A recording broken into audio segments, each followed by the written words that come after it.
Chapter 82. Visual bliss, not Grindelwald, smiley face, huge ass, haha, can't say you're exactly wrong, p. Masters James, they will all go. The habitats have already begun the work decades ago. Magical plants will be taken though obviously there will quite a few that remain though they will be dismissed mostly by the muggles I imagine. Note, if you would like to read ahead, the next chapter is available on Discord whilst at least the next 3 chapters after it are available on patreon/boombox117. The Discord channel is discordgg/vr88t64ye7. 23rd of April, 1971 Illos, Sealstees City. Amelie Cantona POV. She heard Lyra descend down the steps and when she entered, she heard her mumble in a yawning voice smells nice and Amelie turned around with a raised eyebrow as perched herself down onto the kitchen table stand, her face looking tired and in need of a long soak. Snice. Amelie said with a quirk of her lips, her left incisor showing through her lopsided smile. Lyra unapologetically shrugged. Snice. Lyra only repeated and Amelie laughed as she flipped the pan and the eggs turned over, her eyes still on her wife that looked at her with fond exasperation. Too tired for saying super nice properly. Lyra's little sway of the head was answer enough and Amelie smiled before she turned away to put the eggs on the 3 plates by the stove that already had bacon on the side. She liked the act of cooking. It was very calming. Just as she finished plating the food, she heard the lackadaisical little steps descending down the stairs. Amelie picked up all 3 plates and set them onto the kitchen table stand. Good morning Nino, Amelie said as she smiled at their little boy. Morning Mum, Mama, Nino mumbled as he took the stool next to Lyra who decided to give their son a little wet kiss on the forehead and Nino was too sleep-addled to give his usual protestations as she put the plate of food in front of him before handing over a plate to Lyra and sat down opposite Nino. Nino tapped on the kitchen table dial and selected his condiment and with a flash, a little cup of brown sauce appeared from the delivery.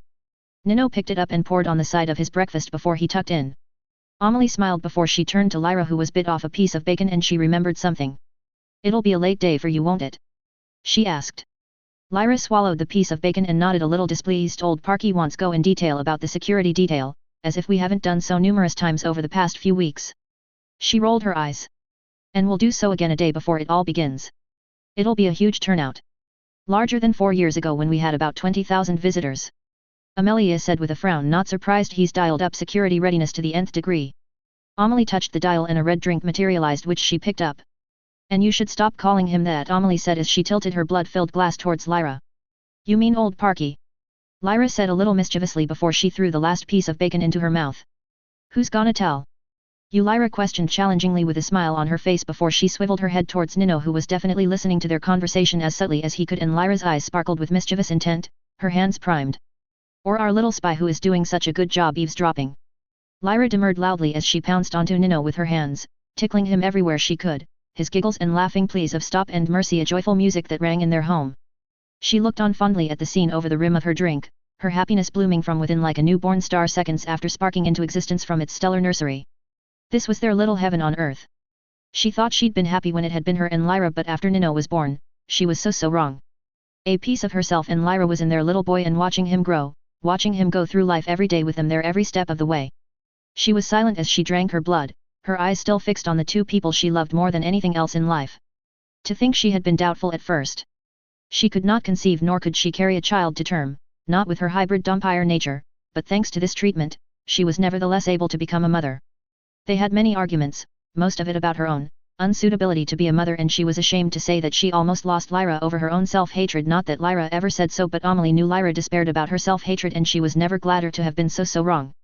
Nino meant everything to them and she would not change anything, not even her own vampire nature, not anymore, if it meant Nino wouldn't be. Her life had not been easy after Belgium. The nightmares had long ago gone away but she still had many years of trauma. She'd worked through it as best as she could, working to protect Illos in any way she could, through blood and protection, but there was still something that had always stuck with her, no matter how Lyra helped with it. No matter how much His Majesty had done to restore her mind. And when she held Nino in her arms, she'd never felt more at peace than she did at that moment, that knot in her heart finally coming undone and she felt like she could breathe again. Nino meant everything to her. He was her little prince. Okay. Lyra said as she finally let their son go upstairs and get ready. She said as she gently pushed Nino off the seat and Nino took that as a cue to run up the stairs. Lyra turned to Amelie with a raised eyebrow. How much do you want to bet he'll be on the Magicom Inn? She trailed off sing-songy as she counted down with her fingers now. No bet. Amelie said with a bored pointed look that lasted a good few seconds because the pair of them broke out in smiles. Lyra placed her hands on the table using it as leverage as she got upright. I will go for a shower. Lyra said with a curious smile on her face, and Amelie's lips twitched in amusement and disappointment. I've already showered. Amelie said, and she broke out in a smile again. And no, she said as she walked towards Lyra and seized her by the shoulders and turned her around. I won't shower again, you minx, she said before she slapped on Lyra's arse, who yelped slightly. She turned around, a lustful look on her face, and she winked saucily. Your loss. Lyra said with a very put on sway of the hips, and annoyingly very seductive too. Lyra caught her trailing look and laughed in delight as she went up the stairs. Amelie shook her head and took a few calming breaths. That woman is going to be the death of me, she muttered, though it was with a fond smile. About an hour later, they were all dressed and ready to go. Nino looked adorable in his little Rossi uniform with the little Loki-themed satchel that contained all of his school stuff.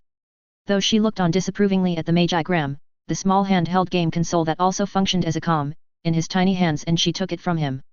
What did I say about using this on morning school days? Not to. Nino mumbled as he looked forlornly at the device when Lyra took it upon herself to float it away from her hands towards the living room table. Honestly, what could a bunch of 8-year-olds discuss that is so important it can't wait until school? Lyra said more to herself than to anyone else with a hint of exasperated perplexity. Soon enough they were out of the home and onto the smooth pavement stone. Their home was on the beach front of the first ring of water facing Mount Sealstees, and it was nearby the school and the main tower, so they always opted to walk Nino to school and then to work afterwards. A lot had changed over the past decade or so. The skies were often filled with hundreds of skymobiles, though it was very organized after the hard light lanes were introduced to the skyline that zoned traffic in across the city and across the other more rural regions. She was glad for it, even if she knew accidents barely did any kind of damage or injuries thanks the wards that surrounded the city. But when there were 60,000 people in the city itself and a third of that in the rural regions, it was a necessity really for there to be official laws of the skies like there were now. She nodded politely at a neighbor who smiled at them before they crossed the street and turned left. 60,000 people. She could scarcely believe how much they'd grown over the years, and even less so when she thought that it was barely noticeable. Well, that was a lie really. The streets were busier. There were more shades of skin than before, and there were far many more adults now than at the beginnings. The first generation born on Illos were adults now and growing to be the best of them all. The squibs turned magical were as much Illosians as born Illosians were, and the immigrant magicals, both human and near-human, were fully integrated in their own culture, enriching that of Illos in their own ways. Especially their food, she thought with a smile as the taste of the Sardinian cuisine she had the previous night lingered in her mind. And she knew, the city had room for many more people. Her faint smile fell off as she looked over to Nino and Lyra, who were happily chatting away about something a friend of Nino had shared. Room, she thought with a grim determination, that may be needed. She thought the secondary objectives of her mission had greater success than the primary objectives, and in all honesty, from what she knew about the culpability about a lot of the Union's populace, she didn't think they were worth fighting for. Before too long, they made it to the school, and Amelie kissed the top of Nino's head before she let go of him and he ran off. They watched Nino run into school, and soon enough they were alone and on the way to work.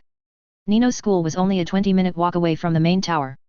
They had a chance to move to somewhere in the rural districts, but they liked the place they called home for many years, and the short walk was something both liked a lot, and it allowed them a little alone time in an otherwise normally busy day. So it's for definite then? Lyra asked out of the blue as they walked. Amelie glanced at Lyra, who didn't look at her. She knew what she was asking about. They'd discussed it plenty of times. Yes. Amelie said quietly. After the Beltane festival.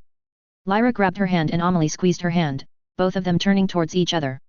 Lyra had a tremulous smile on her face, one that Amelie tried to wipe away with an assuring smile. It didn't really seem to work. I will come back to you, to Nino, Amelie promised. It wasn't a wise thing to promise, she knew, but she didn't want to worry Lyra more than she already was. I'm just. Lyra trailed off, her concern practically radiating out from her. Amelie squeezed Lyra's hand again. I know. She said a little quieter. The mission to Greece would be one of her longest assignments since Chile 6 years ago, and she had a feeling that it might take upward of a year until she might be recalled. She was part of the investigatory branch of the Office of Intelligence, which was effectively the branch that neutralized threats to Illos or stability within the magical world. Her work was often dangerous and dirty. Colombia, Norway, and Jamaica were proof of that. Which meant that while she was not necessarily privy to top-secret information, she was privy to the majority of it, and so she knew more than just a little about the happenings across Rave Night-occupied Europe. It wasn't pretty. Not at all. Nothing as bad as de Gaulle, but enough people had died and would die, and this was an opportunity to assist the insurgency and grow a movement across the Union. If she and her team were successful, they could prevent many more deaths, especially Illosian deaths. War was all but inevitable, and the more they did now, the more she did now, the more lives she could save. The last thing she wanted was for war to break out when Nino was old enough. No, I cannot think about that even being a possibility, she thought furiously. It will all work out, you'll see, Amelie said with 100% sincerity as they reached the main tower. Lyra gave her a weak smile, the same kind of smile that Amelie knew meant that she was doubtful about her statement. I will see you later, Lyra said as she leaned in and captured Amelie's lips in moments, turning on her heel and walking away. Amelie watched her go for a few moments before she shook her head. It would be fine. Lyra always got like this in the days running up to her missions, and she'd always return. This time would be no different. Break. 26th of April, 1971 Circumdomum Council Chambers, Morphe.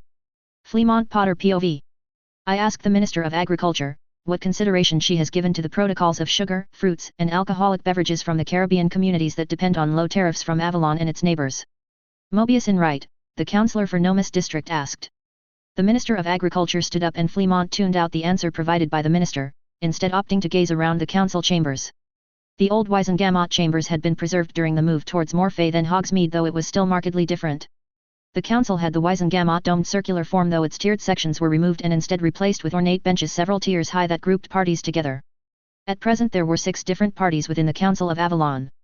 The Secessionists, the Progressives, the Collectives Party, the Economists Party, the Traditionalists, and of course Ouroboros. The Collectives Party and the Economist Party were the Avalonian versions of the same parties that dominated in Ilos. Though, of course, they were hardly able to do so here in Avalon. Not with Ouroboros, what he considered to be the Queen's own personal party, having retained much of the goodwill and the public trust because of their riding of the ship, as some say, in the years before magical Britain became Avalon. Of course, it helped that they had the historical and current ties to Queen Emily. As it was, Ouroboros retained just under 75% of the electoral votes in the last election, allowing Ouroboros to effectively steer the nation unimpeded, and unfortunately it seemed that they would face little danger of losing their obscene majority anytime soon based on the latest polling, even if they were down from the 86% of the vote they had won in the first election. His own party, the Progressives, had made significant gains in the latest round of election, though that was mostly because they had a reality check in the first election when much of their mandate proved incredibly unpopular. He'd thought he'd have been out of the filthy business years ago, but against his better judgment returned to politics to take charge of the Progressives, he thought with a grimace. Fremont blamed his ancestors for instilling within him and all Potters such a sense of duty. In any case, as much as things had changed, the tediousness of government had not. Not even that could be blended away as they had blended in the old with the new. The old with the new. Fremont mused on that phrasing, a phrasing that had almost become a slogan of sorts. It was a slogan and belief that none of his fellow party members had answers to, who'd been too fixated on reversing a lot of the popular reforms. Well, not until he led the party with a different mandate mostly acceptable to the public in this new, strange, and dangerous era. The old with the new. How innocent it seemed. Fremont would have snorted if it didn't hide the danger within itself. The Wiesengamot might have been replaced by a democratically elected council, with the people becoming the source of legitimate power and the ministry itself by a small army of civil workers, but it was far from where power truly lied. From a glancing look, it seemed like nothing was amiss. The Council of Avalon did and worked as it was supposed to, and was represented by the electorate who would vote for their party of choice. 143 seats would be split based on the votes won by each party, and 30 days after the general election, the electorate in each district would vote to select their favored individual they wanted to represent them in the Council of Avalon from the party that had gained majority in that particular district. But it was from then on that things became clouded. The party who won the majority of electoral districts would then form a government in the name of Her Majesty before swearing a binding oath of office that was similar in kind to that which had to be sworn amongst the councillors, though the obvious exemption was the lack of swearing to be faithful to the Queen as required by the government, and was instead centered around being faithful to the Constitution. The government ruled in Queen Emily's name, and by her leave would a government be allowed to form. People had noticed, and when she had been asked about this, about whether or not it should be up to her to have the power to refuse a government to form, she only responded with, what is to stop another low or worse collaborators like those that have sold out their country to the Rave Knights from doing the same here. I am the final defender at the gates, and you can trust me not to abuse my authority, just as my ancestor Arthur Pendragon never did. Fremont understood his brother's hatred of the woman very well, though he thought it was only half due, for she was as conniving as her ancestor Salazar was purported to be, before this new legacy of his that the woman twisted into existence decades ago. In actuality, there was only a mirage of choice. From the moment her heritage, as much as he wanted to deny it, having her heritage confirmed by the goblins themselves before their subjugation was a deathly blow to them, was revealed, she played on the emotions of the wider public masterfully. She tapped into their history, into their pride of their heritage and the allure of a mythical homeland like Avalon and Camelot, and that he reflected back on it. He now knew she must have known about her heritage decades when the plays about Avalon and Excalibur were released in theaters, preparing for the day that she would rise to the throne, into their fear of the Muggles and into the trust they had in her. He wondered, had they planned all of this that far back?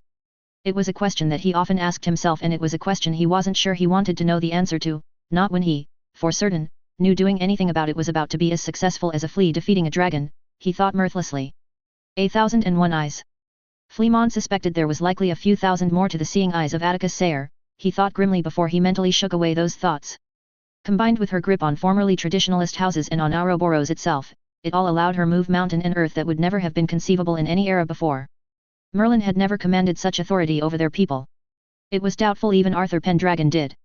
And when the public were told their homes of centuries would need to be moved to Scotland, they simply accepted it because it came from the Queen. The public were told that all contact with the Muggle world needed to end. They accepted it because it came from the Queen. Any significant protests from most of the nobility had been quelled when their lands were physically moved to Scotland itself, just as his own ancestral home had been moved and had their lands enchanted to replicate as much of their former abode's climate.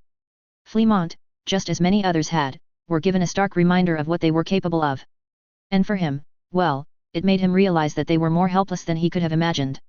Others were placated and honored through other means and through the House of Lords, the spiritual successor to the Wisengamot, though in reality it was a mere shadow of even the previous iteration after the bombing, was successful in quelling most of the remaining unrest amongst the nobility even further. The old nobility, which any house with noble heritage was now called and could campaign for a seat in the Chamber of Lords as much as Fleamont hated it, he was opted back into nobility and its politics. He'd previously was glad to be shot of selected amongst themselves on who'd sit within the Chamber of Lords, a function of Parliament that assisted the Council of Avalon in making and shaping laws.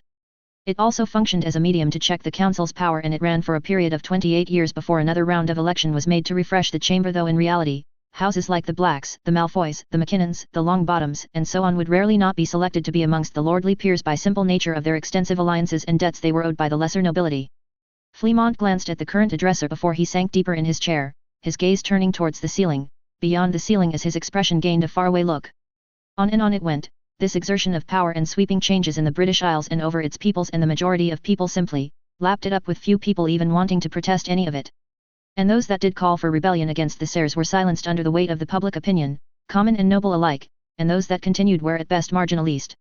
If that didn't work, exile or imprisonment, and if even that wasn't enough, well, the goblins, who had personally felt the fury of the Sayres, could attest to what could happen if you proved to be without compromise. Charles was so wroth with the tyrants, and he had to resort to pleading to get him to step away from the proverbial ledge that he intent on jumping from. This was not a fight that could be won at a wand's tip. It was one of politics, of public opinion. And it was a war they had lost before it could even begin, Fleamont thought with a kind of resigned defeatism. It was honestly frightening to see how little of the country he'd been born to remained, and how people simply adapted to it all. Even centuries-old wizards and witches, those who had been the most steadfast against any kind of modernization like his father had proposed, were now eating out of the palms of the Pendragon Queen like voracious wolves that hadn't fed for weeks. A grim smile threatened to come across his face. Not even the darkest of families protested as their political power was culled dramatically. Did they know that once their current heads of houses like Abraxas Malfoy or Rasmussen Lestrange died, all of the power they wielded would not be inherited? That their power was merely granted by the king and queen, only to be taken away when they saw fit? There was a great sense of irony that their former form of governance, ruled by the nobility for the nobility replaced by a democratically elected council, had left them closer to tyranny than the Wisengamot and the ministry ever did. But then, wasn't there a sense of truth in the notion of the tyranny of the majority? The monarch's actions and morally bankrupt directives did not come in a vacuum, it came with tacit and in many cases avid support from the public itself. No one has a right to endanger the magical world, not even I or my husband. In a world where muggles are remorseless in their pursuit of victory, where muggles are without moral rightness and able to inflict deaths to entire cities filled with hundreds of thousands of their kind, a number of deaths that would lead us perilously close to extinction, what right do any of us have to freely endanger the statute of secrecy by continuing to mix with the muggles whose fears would lead to our exploitation at best and extermination as most likely, as they have done to many other muggle peoples?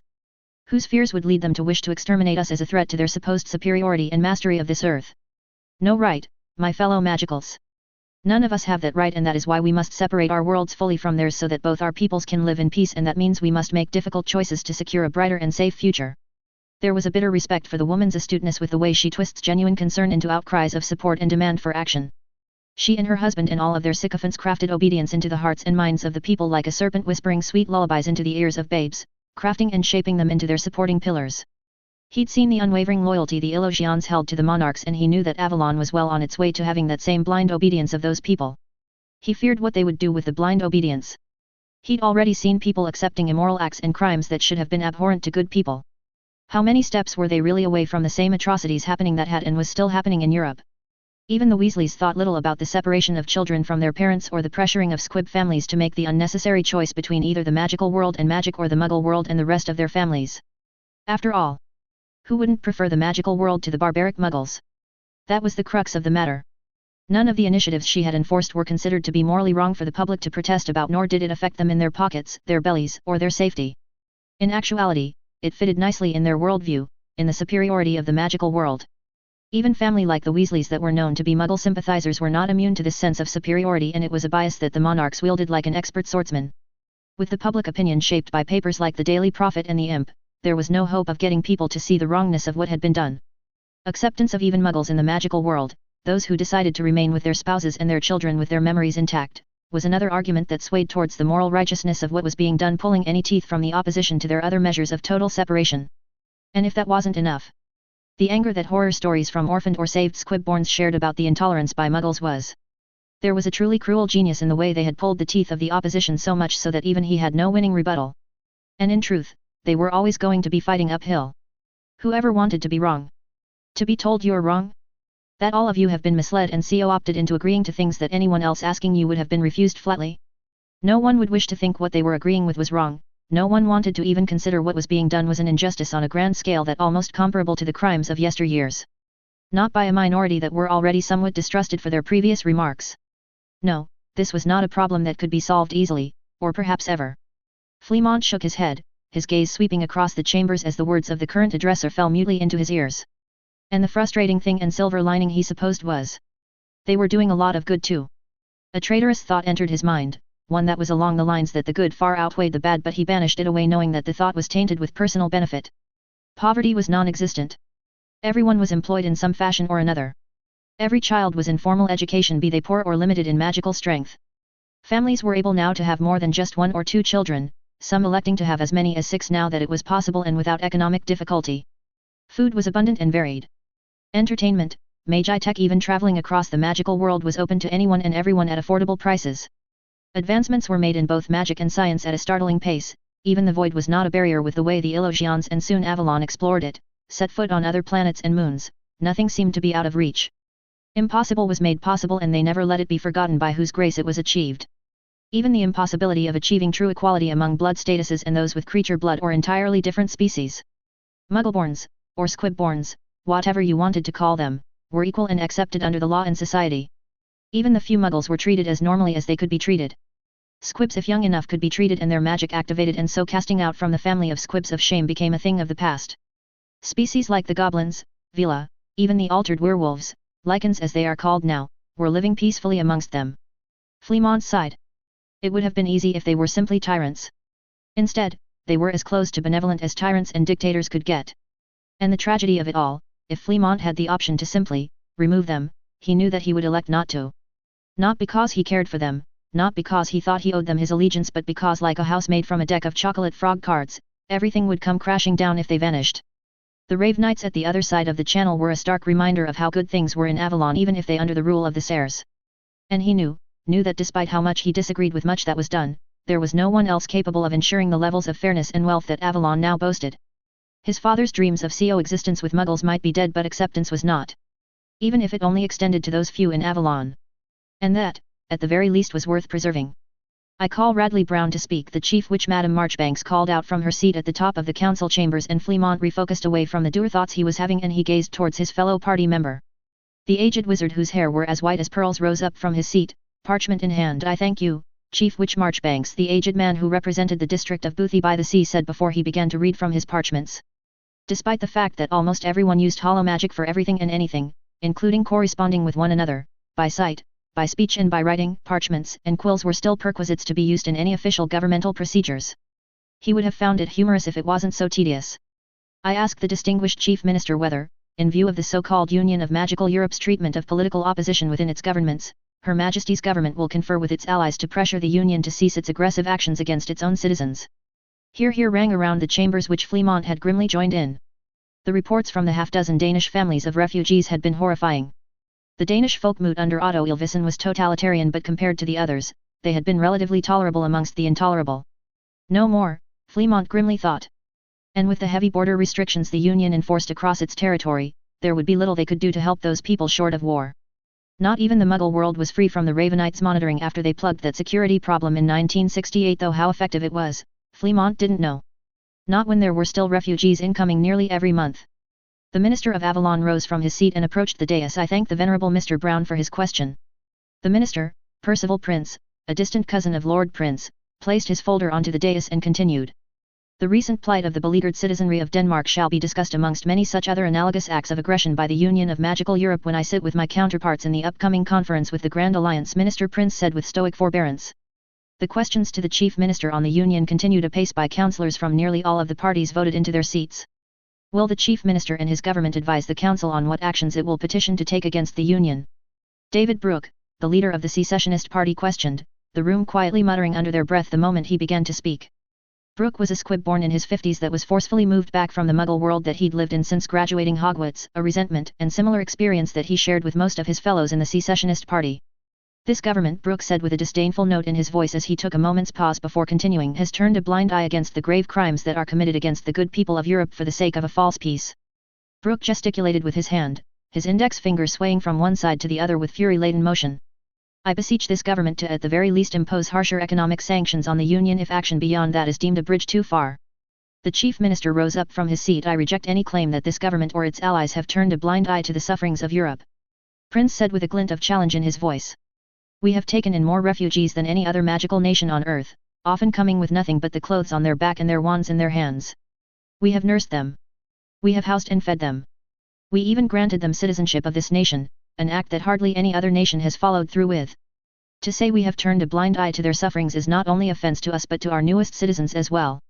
Brooke stood up, his body language clear that he wanted to press on, and spoke when bid to by the Chief Witch Marchbanks, yet no further action is taken against the Dark Lords that have exiled them from their homes. Yet this government is silent to the abhorrence that is still committed against the native peoples of Europe, especially against those they deem impure, Brooke said with an ugly look on his face. Fleamont felt some sympathy for Brooke, knowing this was a deeply personal issue. Brooke's wife was a second-generation squib born from Austria that with the luck of the leprechauns managed to escape to Avalon by sea. From what he'd read about her accounting of what was happening in Austria to people like herself, it brought horrifying parallels to what Grindelwald had done in the Belgian camps. Still, as much sympathy he had for his wife and the others like her, unfortunately any action against the Union had to be carefully measured and taken. The time of declaring war against the Union and hope for it to be a quick victory had long passed. The ICW's ineptitude and blatantly feigned ignorance to the happenings of Europe had caused this situation to spiral out without control. It was an open secret amongst the Council that the Grand Alliance would have to bring Europe back into the world of moral civilization, and even a decapitation strike against the Raven and Cull AICA was not going to solve the institutional evils, nor would the zealous Ravenites easily give in. It would take years to put Europe right. Perhaps even decades, Fleamont thought with an internal wince. And with everyone knowing that this time there would be no leniency for the families that aided and allied with the Ravenites as they had done with Grindelwald, it was a certainty that this was to be a devastating war that was going to claim many more lives than the Grindelwald War did. He would at least give credit to Prince and his government to avoid that for as long as possible, regardless of how much it was looming over the horizon. Prince was far more preoccupied with ensuring the independence of the French and the other free Western European ministries, and as reluctant as he was in saying it, he agreed with this course of action. And it wasn't as if they were completely without action against the Union. There were significant economic sanctions against the Union, and Mage tech companies were forbidden of any kind of business with the Union and Union-influenced ministries. The fact that even to this day they were receiving refugees, however few they are in comparison to the early years, spoke of hidden action. Angry murmurs filled the chambers before the Chief Minister stood up. You demand more action but are dangerously obtuse to the consequences of such actions. The Chief Minister said in a rebuking tone that caused Brooke to redden in anger. The Chief Minister continued, though this time, his expression reduced into a serene calmness, yet his voice as he spoke carried stoic finality. My government is dedicated to solving the challenges that we face as a community. I will not be able to say any further than that. The rest of the council session turned painfully uneventful, and after speaking to a few of his party members, he made his way home. Fleamont exited the floor. Yuffie? James? Effie? He called out whilst he dusted off the ash from his robes before he made his way through the manor. Father. Fleamont heard from the top of the stairs, and he smiled as he heard tiny little footsteps descend the stairs rapidly. He turned around and waited for his youngest to come down. She came running towards him, her long brown hair swaying from one side to the other, and he swept her into his arms. Oof, Fleamont said with a groan whilst he shook dramatically, as if he was struggling to hold her up, and it caused his 5-year-old daughter to giggle freely. He and Yuffie had been resigned to be childless despite their attempts over the decades, and after Doria had Henry, he had been content enough with his lot in life. Until James came along completely unexpected, though it was much to their joy.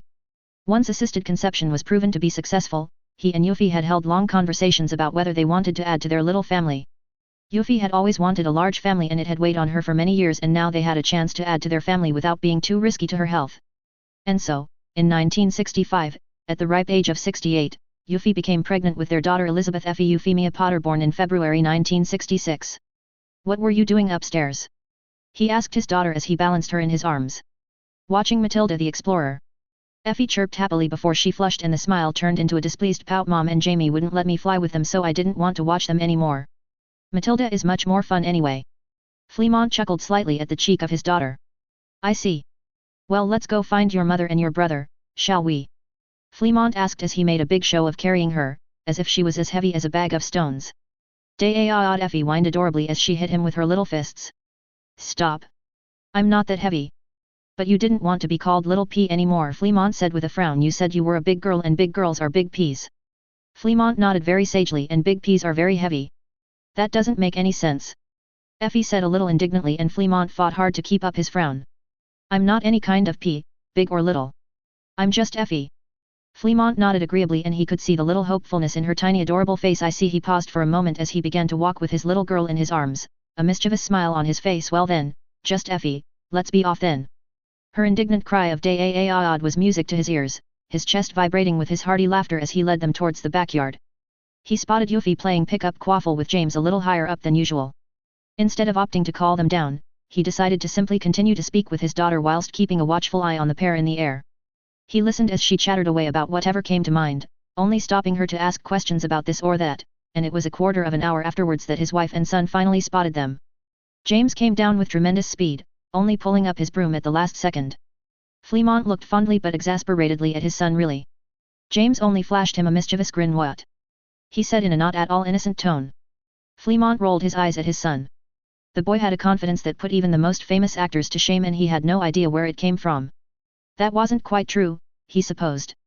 James was a prodigy in the air and was scouted by the youth scouts of numerous Quidditch teams at school, where he was on the primary school team from the age of 7, the earliest one could be in the Avalonian Junior Division II League. James had not been immune to the kinds of funning he'd hoped James wouldn't get until he was well in his teens. Fleamont blamed Yuffie. "Really? She encouraged James far too much."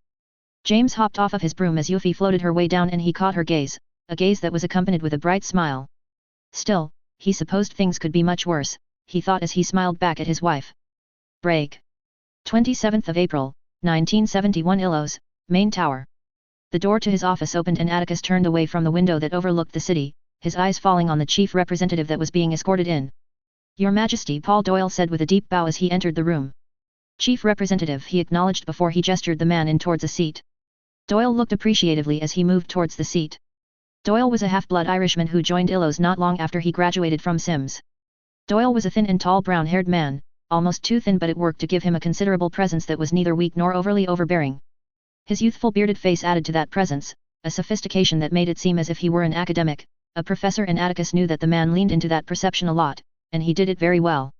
Doyle joined the Collectives Party about 16 years ago and was elected to a representative seat in the second primary elections after managing to win over the various ethnicities of his district with his wit and his dry and quick-witted humor.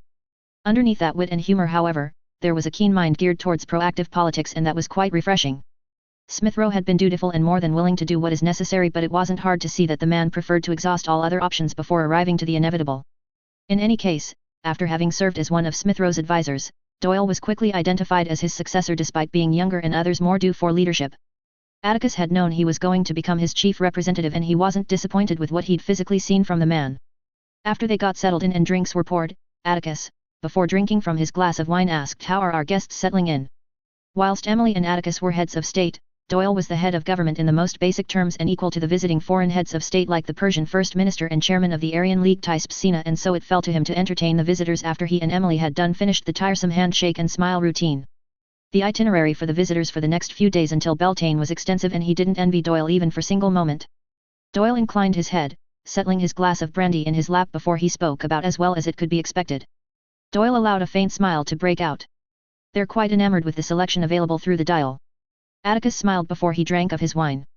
After he brought his glass down, he nodded slightly. "Understandable. I could grow several sizes in waist size quite easily if I'm not careful," he said with a thin smile. The shopping dial was amongst the most popular of his inventions, by far, and to be honest, he quite appreciated being able to press a button and order anything he wanted without having to wait, even if that wait was pretty short in the first place. The ancient humans had molecular synthesizers. Much of Illo's core had utilized the molecular synthesizers from the facility, but they had not considered using their technology for synthesizing food. Or if they did, they long since abandoned it. Feasibility of food synthesizing, converting energy to matter, was more than possible with the level of technology the ancient humans had, and with a bit thinking and assistance from Moira and Alice, he'd figured out a way to combine the principles of energy to matter synthesizers and magic to solve the problem of magical food creation rather than duplication, which was the most that could be achieved until now. And so they did with the shopping dial, an installed device in every home in Illos and most homes in Aziza, Aim no Yukihashi, Avalon, and Ireland, when he created Ambrosia, a factory some 10 kilometers away from the city and monitored by elves and the Seelie, that ran on a complex array of Illusion runes that was connected to every home with a dial via the Magicom. The factory would transport the requested food or drink pattern through slightly modified port keys that ran on sympathetic magic on a similar basis that his mirror phones had worked on. This way ensured that the dials themselves weren't able to convert energy to matter. In time, once they were on Sealstees, he would release such magic into the magical world after the wards were put in place to stop any of the thousands of misuses he can think of. Doyle looked amused but didn't comment, instead deciding to sidestep his comment. A few of them have requested to meet with you personally, however, he said, his expression more serious. Including the Croatian minister. The refugees? Atticus questioned. Whilst most of refugees have made their way into France, Avalon, and elsewhere, there are a sizable lot in Croatia and Slovenia. More so after it became clear that the Rave Knights did not chase them into their territories. Doyle shook his head. No, the aid we give them is more than enough, and it isn't like they don't have the space to take care of their needs. Plus, I'm fairly sure that they're actually pretty happy with them, given that most of them have tended to be quite skilled people. Most of the refugees that escaped the Raven's grasp tended to be skilled. You had to be, really, in the first place. He let the feeling of guilt pass through him without any attempt to shield himself from it, guilt that he felt for the more vulnerable people, the few vulnerable people still alive. 48,698. That was how many had died in the last decade at the hands of the Rave Knights. Many of them died with their families. All of them he could have saved. He chose not to. And more.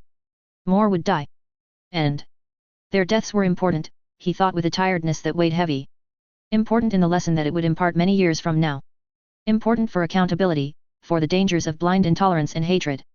Important to help break all of these cultures and grant Illos the opportunity to piece them together. In the way Illos saw fit. Dark Lords and rhetoric were cyclical in the magical world. Not a century for the past 1500 years was untouched by it, and it was an ever more issue for the past 500 where heritage and power and entitlement had grown rampant. It was callous, and even more so when they acted assassination of opposing individuals, investigators, powerful heads, and so on, to pave the way for the Raven to become akin to an avalanche down the slopes of the Himalayas when the time had been right. No, Minister Subasic would want to speak about our commitments, Doyle added, drawing Atticus back into the present. Atticus was silent for a few moments until he spoke again. Assurances? He merely asked, and Doyle nodded slightly. It wasn't hard to see that the man was, very poorly, hiding his nerves. He quite heavily drew towards the sustained activity at their borders despite the warnings we have given to the Rave Knights. Doyle paused for a second, his gaze falling onto his whiskey, his hand slowly motioning the drink in a circular pattern, indicative of his long train of thought. Atticus hummed as he looked past the man, his eyes going unseeing and his mind all-seeing. His inner gaze fell towards Croatia and Slovenia, and timelines flashed by, watching and filing away information and details in his mind palace. He drew himself out again and eyes latched onto Doyle's own. Nothing much has changed. They don't intend to strike, not until they believe we won't defend them. Will we? Doyle asked tentatively, the thought troubling him very clearly. Not the thought of defending their allies, their very first ally in the case of Slovenia and a people that spoke up for him before he was exiled from magical Britain, but rather at the thought of what it would lead to. Atticus smiled at the man before he looked away towards the window, his smile faltering as he caught the glancing glare of the sun hitting the rim of the metallic shell. The orbs never did compare to the real thing, did they? They'd moved Illos to over the Atlantic and hadn't once reactivated the outer shell regardless of what season it was once the symbols were and peace was won with the ICW. Ever since then, there was a little bit more vibrancy in Illos, as if the year-long daily touch of the sun was a nurturing balm onto their skin, onto their environment. We will. Atticus said, his voice quiet but his words spoken with authority. He turned to Doyle. It wouldn't do for us to abandon our allies to whom we have commitments with. Especially those who were amongst the very first to pass the social reforms. Croatia and Slovenia passed laws in 1959 that protected all sentient magicals under the law. An act that slowly but surely was followed by the magical world as the Grand Alliance's influence grew in strength. An act in part that emboldened purists in Europe to ally with the Rave Knights to do away with the more moderate elements of their societies that might have followed suit if given the opportunity. Whilst they were in treaty with a large number of magical nations and communities, there were still many more that were not formally under treaty outside of general trade agreements. Slovenia and Croatia were amongst the second group of magical nations and communities. But that didn't mean they didn't have unofficial commitments outside of formalized treaty. Their word and their assurances were given that they would be protected against naked aggression by belligerents, which made it as good as any treaty signed since it was known internationally. Not that he regretted it. Even if it had inconvenienced him at any point, even if he hadn't given commitments, he'd still have come to their aid had they asked. He hadn't forgotten their support for him when most of Europe had turned against him and his family. Nor their support for Ilos when most others were fine to take the wait-and-see approach. Loyalty mattered. "Tell him I will see him tomorrow," Atticus said before he drank of his wine, Doyle dutifully nodding, and after he drank, Atticus looked at Doyle, his gaze carrying a glint of curiosity. "Out of curiosity, how ready do you believe we would be if we needed to absorb their populations?" Doyle was surprised by the question and he began to frown. "Croatia and Slovenia. I'd say." Doyle trailed off, his mind making mental calculations. Atticus thought they'd be able to absorb them whole now if they needed to. With even the slightest of issues. Sealstee's city had grown over the past decade and a half. 84,000 called it home, about half of them having been born and raised here and half of the rest brought in at a young age. The city was filling out and buildings had been added to give a feel in some districts as if you were walking in a polis in ancient Greece or Rome itself. Others were still a little too bare, in his opinion anyway. Whilst more families were electing to stay in the city, there were still sizable families in the rural hilly regions by Mount Sealstees, families that were starting outpace clan families in numbers though not in size. So in his estimation, he thought they could easily house the 25 or so thousand Croats and Slovaks. "The infrastructure is of course there," Doyle said, a brief pause in his voice before he continued. "But I'd say that it's a lot of people to absorb in one go." Doyle said a little concerned. "We've never taken in that many in one go before, Your Majesty." His preference not to do so was as obvious as his concern was. "We haven't. And we won't," Atticus assured the man. "Not for some time anyway." Atticus stood up and Doyle followed. It was more of a thought than it was inquiry. A thought that he'd entertained more than a few times but never wanted to. Their peoples, between the choice of the Ravens and that of Ilos, would of course always choose Ilos. From what he could see, their people would easily mingle with his own. But the political ramifications of instead choosing to absorb them instead of defending would only have a cascading effect later on. Especially if Ilos' word would prove to mean nothing. Doyle left not long afterwards and he turned towards the wide windows in his office, his gaze peering out towards a particular spot by the Lonas forests. He hated this day. He'd hated this day for many years. With but a merest flicker of intent, a pin-sized bulb formed just left of his face, a pin-sized bulb that began to grow and grow until it was half the size of a golf ball and began to flower, its rose-white petals a brilliant hue of color, and his hand rose as the peduncle grew, his hand grabbing hold of it and bringing the flower to his nose. There were many times he could have told her where she was, where their family was. With his grandmother dying so many years ago and his cousins from the Prividetsy distancing, not by desire but merely because of how different everything is, she could have used this then more than she needed it now. But he also seen that it wouldn't have led to reconciliation as it would do now. When her youngest granddaughter, a granddaughter who looked and was much like her own sister, would go to Hogwarts at an age she herself was cast out. She deserved happiness and resolution, and this would lead to both. He was very glad she wouldn't take too long to forgive him for it. Atticus let go from the stem of the flower falling down towards the ground but evaporating away before it could reach it. A blue-orange-hued portal formed in front of him and he stepped through it, and as he arrived on the other side by a cottage surrounded by an outcrop of forests and golden reeds and a stone throws away from a small lake, he let off a small sigh before he began walking towards his destination. He sent an annoyed feeling through his bond with Emily and he only got a sense of schadenfreude in return. "Coward," he muttered lowly to himself. He knew that she rather glad to avoid the scolding and look of betrayal he was sure to be subjected to. The visit to Avalon was an excuse in his very unbiased opinion. As he approached the door, he felt the wards feeling him out and then letting him pass once they recognized him, and he walked through the door after he opened it. He heard someone get up from the living room and a young face peered out into the hallway. "Uncle?" Marie asked, a little confused. Marie had come along for the Beltane festival this year after missing out on the last 5 in favor of staying at school or with friends. "Do we need to be somewhere?" Atticus smiled at the young adult, his head shaking. "No. I've come to speak to Mother." Marie's eyes widened. "Oh. She's out back with Moira," Marie said, and Atticus withheld a wince, enough to give Marie a small smile. "Thanks," Atticus said, though he tilted his head as he began to walk further into the head, stopping as he stood by the entrance of the living room, his eyes catching the paused hollow screen of one game or another. He turned his eyes to Marie with a raised eyebrow. "You could be in the city, you know." Atticus merely said with mild amusement. Marie flushed a little. I'm almost finished with it. Marie said a little defensively. I've finally passed the Thulhu level and there is only 2 more to go. Atticus looked at her a little judgmentally and her face reddened even further and he couldn't hold it any longer, his mouth parting and a deep laugh erupted from him before he walked away. Though, he couldn't resist. He turned over his shoulder and saw her still looking in his direction and he mouthed off nerd and the reaction got from her was enough to increase his pace a little. She had Sophia's feistiness. His expression fell away and a serious one took hold. He saw his mother and Moira chatting away, a small tick of annoyance flashing across his face before he forced himself to remember why he was here. His mother's love life was none of his business, he kept telling himself. Even if it is with a 250,000-year-old advanced human that is also my ancestor. Atticus, his mother said with a hint of surprise in her voice. I wasn't expecting you. Atticus' expression broke into a half-smile. Do I need to inform you ahead of time when I want to visit my mother? He said to her with a lopsided smile before he leaned down and kissed her on the cheek. Most of the time she alternated between Ilos and Macusa, though she spent much more time in Macusa than in Ilos. No, but your guards should be. His mother returned to him, her eyes squinting. You did tell them, didn't you? You know they can get into a snit when you or Emily go missing. Atticus, despite himself, rolled his eyes slightly.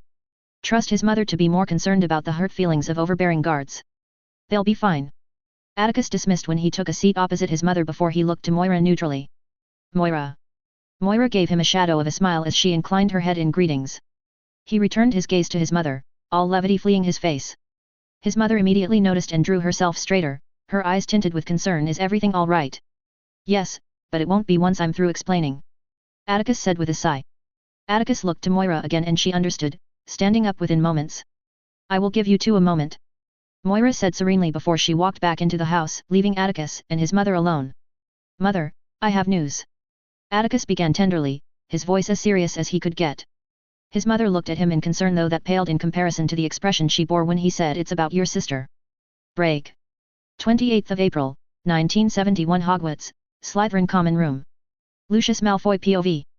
The fire crackled softly as he sat by the fireplace, his fingers holding the corner of the page before he swept it across and read the next passage in the charms book.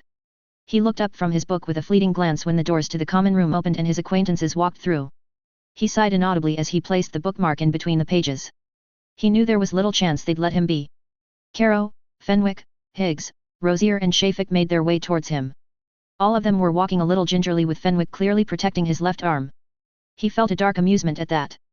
Caro, Fenwick, Higgs, Rosier, Shafik, Lucius said with a tilted head.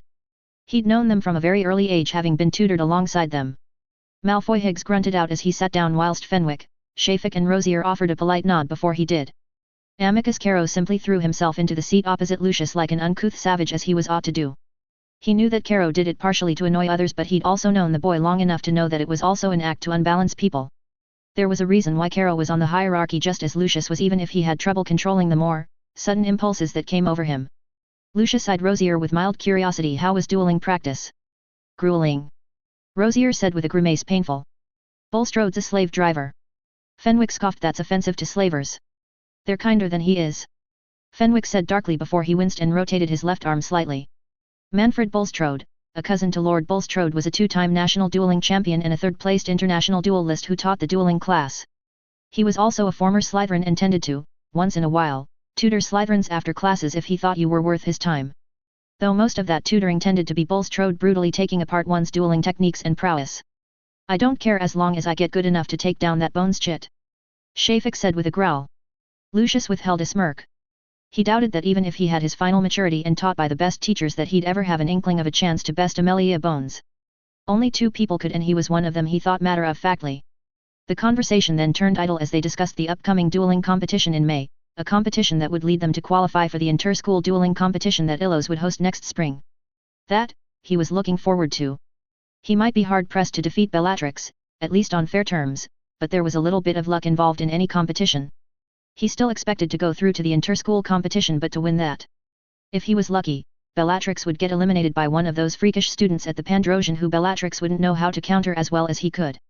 The conversation turned towards the upcoming major event, and it was then that Amicus Caro got into a mood. My father still refused to budge on bringing me along. Amicus Caro said with a scowl as he folded his arms across his chest. Despite the fact that I have been a model student for months now. I haven't even once cursed someone this whole time, and I tell you there were plenty that would have deserved it, Caro said with a dark look in his gaze, a look that Lucius had seen more than a few times on the boy's father in their youth. Of course Amicus paled in comparison to a lard Caro, but it was a reminder of the kind of stock the boy came from, if one needed a reminder at all. Lucius calmly turned his gaze towards Shafik, who looked irritated. He's been like this all day, has he? Yes. Shafik bluntly said as he leaned back, unbothered by the glare from Caro. Even by his standards, he's been unbearable. Even a beating by Bulstrode hasn't shut him up. Caro glare turned scathing. You would be too if your father was invited but decided not to bring you along despite being free to do so. Shafik's face turned cold as he met Caro's heated gaze. Barely anyone from Hogwarts is going. Rosier pointed out as he intervened quick enough from the retort that they all knew was dancing Shafik's tongue. Even the Longbottom boy isn't going despite his father and grandfather easily being allowed to bring him along. It seemed to be enough for Caro as he turned his eyes towards Rosier. True enough, I suppose. Caro said with a scowl before he turned his gaze towards Lucius. It seems like the Blacks and Lucius will be the only ones to go to the event. They all turned their gazes to him, and the envious looks he was receiving was delicious despite how well they were trying to hide it. The Caros and the other houses loyal to their queen were all invited, though none of them possessed the honor his father held within the court of their king and queen. His father was amongst the most powerful men in the magical world, the highest-ranked ambassador for the kingdoms of Avalon and Illos, and as such, his house was far beyond their own, no matter how much history they claim behind their names. A point that was becoming weaker and weaker as competence and strength of magic was not proving be as nearly as reflective of familial history as they would prefer to believe. None of them, despite their centuries-older heritage, could compare to him in terms of power, and they all knew it too. In any case, both Lucius and Lucia were raised with such prestige and power in mind by their father. From an early age, they had known of the duties of their house that would be on their shoulders, and it was because of that he would rub shoulders at the ball that would follow after the Beltane festivities with the most powerful and wealthy people in the entire magical world. Caro and many of the rest would only make a fool of themselves and of the king and queen, so naturally he was not surprised that none of them were going. You can watch the highlights of the Beltane festivities over the comms, Lucius drawled. It won't give you the experience, but I am sure that it'd be as if you were there yourself. Lucius said blithely, a faint smile on his lips that would irk them. The Beltane festivities that would be shown would be that of the commoners, those rabble would rub shoulders with the other rabble. Not the festivities that would be catered to the truly important people. Caro scowled, his eyes narrowing in annoyance, but he kept his tongue before he looked away, his expression souring. Rosier eyed him knowingly and spoke up next. I have no doubt about that, Rosier said, a hint of sarcasm creeping into his voice before he turned serious, his gaze pinning. Apparently this year even dignitaries from the Aryan League are meant to go to the ball. The way he said it, the unhidden curiosity within his words, made it clear that he wanted to know what Lucius wanted to know, given that his father had orchestrated a treaty between the kingdoms of Illos and Avalon and the Aryan League, a treaty that the Grand Alliance were rumored to be likely to sign as well. Really? Fenwick asked, surprised. Do they even celebrate Beltane? He asked, a little confused, and Shafik snorted. As if that even matters. Shafik said a little derisively as he scornfully looked at Fenwick. It's a political event, not a religious one. At least mostly. Not that surprising really, Higgs murmured, drawing attention to himself. And why is that? Lucius prodded lightly. Higgs shrugged. With the treaty and with the Rave Knights pretty much on their doorsteps, it makes sense they turn up and play nice. Higgs said, and Caro guffawed. Observant. I didn't think you had it in you. Caro exclaimed, and Higgs sneered, the sound escaping his throat resembling a growl. Do you want to hurt? Higgs asked darkly, and Caro flashed his arms up in a mock innocent way. Peace, peace, Caro said with a cheeky smile that didn't reach his eyes, and it was enough for Higgs to back down with a grunt. I do read, you know. Higgs said in a murmur, and despite himself Lucius allowed a small smirk to form on his face. Higgs was pretty big for their age, and he wasn't much of a talker, so much so that he got teased for having troll blood in his bloodline in their youth, despite that not being the case. At least as far Lucius could tell. It was quite doubtless that some families had shameful coupling with creatures. Anyway, Higgins would get defensive when people mocked him either for his size or his intelligence, which was not completely insignificant, and even though he wasn't powerful, he was definitely one of the quickest at casting despite his large size. You'd think the treaty would be enough though. Why would they bother with Beltane? Fenwick questioned with a frown adorned on his face. The Rave Knights might be strong, but Illos. He trailed off, though it was obvious what he meant. No one expected the Rave Knights to conquer pretty much nearly all of Europe piecemeal by piecemeal so quickly. Rosier answered whilst tugging at the edges of his robes. It's pretty obvious that there will be conflict, sooner than later, with the way the remaining ministries in Europe are being protected by the Grand Alliance in one way or another. Rosier looked to Lucius with a knowing look on his face. Why forego forming closer bonds with those who you would need to protect you? Rosier rhetorically posed to them, and it was something that no one bothered to respond to. Not when it was what anyone with the slightest bit of intelligence knew that was exactly what you were meant to do.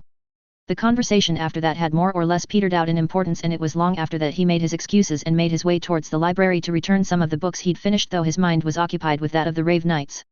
In truth, he held some sympathies for the cause of the Rave Knights. Purebloods were the master race, no matter how much was blathered on about equality. His father believed so too, but if Malfoys were anything, they were pragmatic. The way things were in Avalon, with the countless fingers of the king and queen touching every corner of the realm, it was a kind of sympathy that was best kept to himself. Not when he'd seen plenty of his father's memory vials in their pensieve that he'd collected over the decades about their power. The sheer power they had. Lucius fought to keep the shudder down. It was inhuman, really. He could scarcely believe such pinnacle of power, and he could understand why they rose to where they were. And why there would be nothing capable of dislodging them. Not even dark lords like the Raven and Cull Aica. House Slytherin Sayer had his family's loyalty for as long as those two lived. For better or worse. Plus, it wasn't as if things were all that bad. From what his father told him about his youth, their traditions and culture had been on the decline, and in the years since the monarchs had come to power, nearly all Muggle influence were removed from their world. Science never belonged to the Muggles any more than the very air did, so he didn't consider the writings from their kind as influence. He returned the books, and before he left, he caught her walking towards him with a bunch of books pressed between her arm and her chest. His expression softened from the blank expression that he was known for when she stopped in front of him, her books vanishing into her bag with a twirl of her wand. Narcissa. Lucius' voice was soft as velvet when he spoke her name and stared into her grey-blue eyes. She was beautiful, a spark of divinity amongst a sea of painful dullness. The streaks of white and black hair that hugged her beautiful face, a face without a single imperfection, a face that bore a soft aquiline nose and a delicate jawline that he wanted traced gently with the back of his finger. She was perfection made form. She had given him leave to call her by her first name last year when he'd gotten to her know a little better outside of social functions or in the common room. A favor that he never sought to reduce in any capacity. "May I walk you back?" Lucius offered as he extended out his arm, and after a few moments, she nodded slightly before she wrapped her arm around his own. They walked in silence for a few minutes, and he wondered if she was content as he was by simply being in the other's presence. Less wondering and more hoping, he thought to himself as he glanced at her before refocusing on the path before them. His father had not disapproved of his intentions to pursue a match with the Black daughter. Her pedigree was outstanding, and they were more than 3 generations removed from kinship. Of course, it helped that House Black had made a resurgence in influence over the past decade. Orion Black's heavy investments in Avalon native Mage tech companies that were now sold worldwide, and the ruthless calling in of debts amongst the nobility that were exchanged for following House Black politically, were all key in all of this resurgence. Cygnus Black, Narcissa's father, had been just as critical in rebuilding House Black as Orion had been, perhaps even more so. All of that, along with their unwavering support of the Queen, had seen them become almost as influential as they'd been at the turn of the century. So marrying a Black was as good as he could achieve, at least with the present matches possible. And of course, the fact that he was already fond of her helped, not that it would have mattered to father. She was also quite fortunately going the Beltane festival on Illos. Unfortunately, so were her eldest sisters, who had been irritatingly a barrier to him fostering a closer understanding with Narcissa. Though, now after Andromeda graduated, it was only one of them. The one that he truly disliked, despised even. Bellatrix. The current leader of the hierarchy that ruled Slytherin, and Hogwarts, as tradition dictated, and an utter nutcase of a bitch to deal with. She'd opposed his induction into the hierarchy, and if she'd been the leader then, he knew that she would have succeeding in preventing him from rising up. This kind of vendetta she seemed to have against him had also filtered through to his attempts with Narcissa, and he had to work cleverly to engineer more than a few occasions to get Narcissa alone. Fortunately, the nutcase would graduate this year and no longer darken the halls of Hogwarts. He looked forward to it. Not only would he ascend to the leadership next year, he would also finally be able to win her over by his own merits instead of relying on the betrothal contract that his father would begin talks with Lord Black by Yule of this year. "Are you looking forward to the ball?" Lucius asked with a smooth tone. Narcissa glanced at him and offered him a small smile. "I am," she said before she paused to flick an errant lock of her hair behind her ear. "My family has been talking about it for weeks now. Even my sisters are excited to go," she said with a soft smile. Lucius wanted to scoff. Bellatrix, excited to go a ball? Narcissa saw his expression and smiled beautifully, even though the edges of her lips only slightly ticked up. It was quite obvious she knew very well about the discourse between him and Bellatrix. "She'll behave."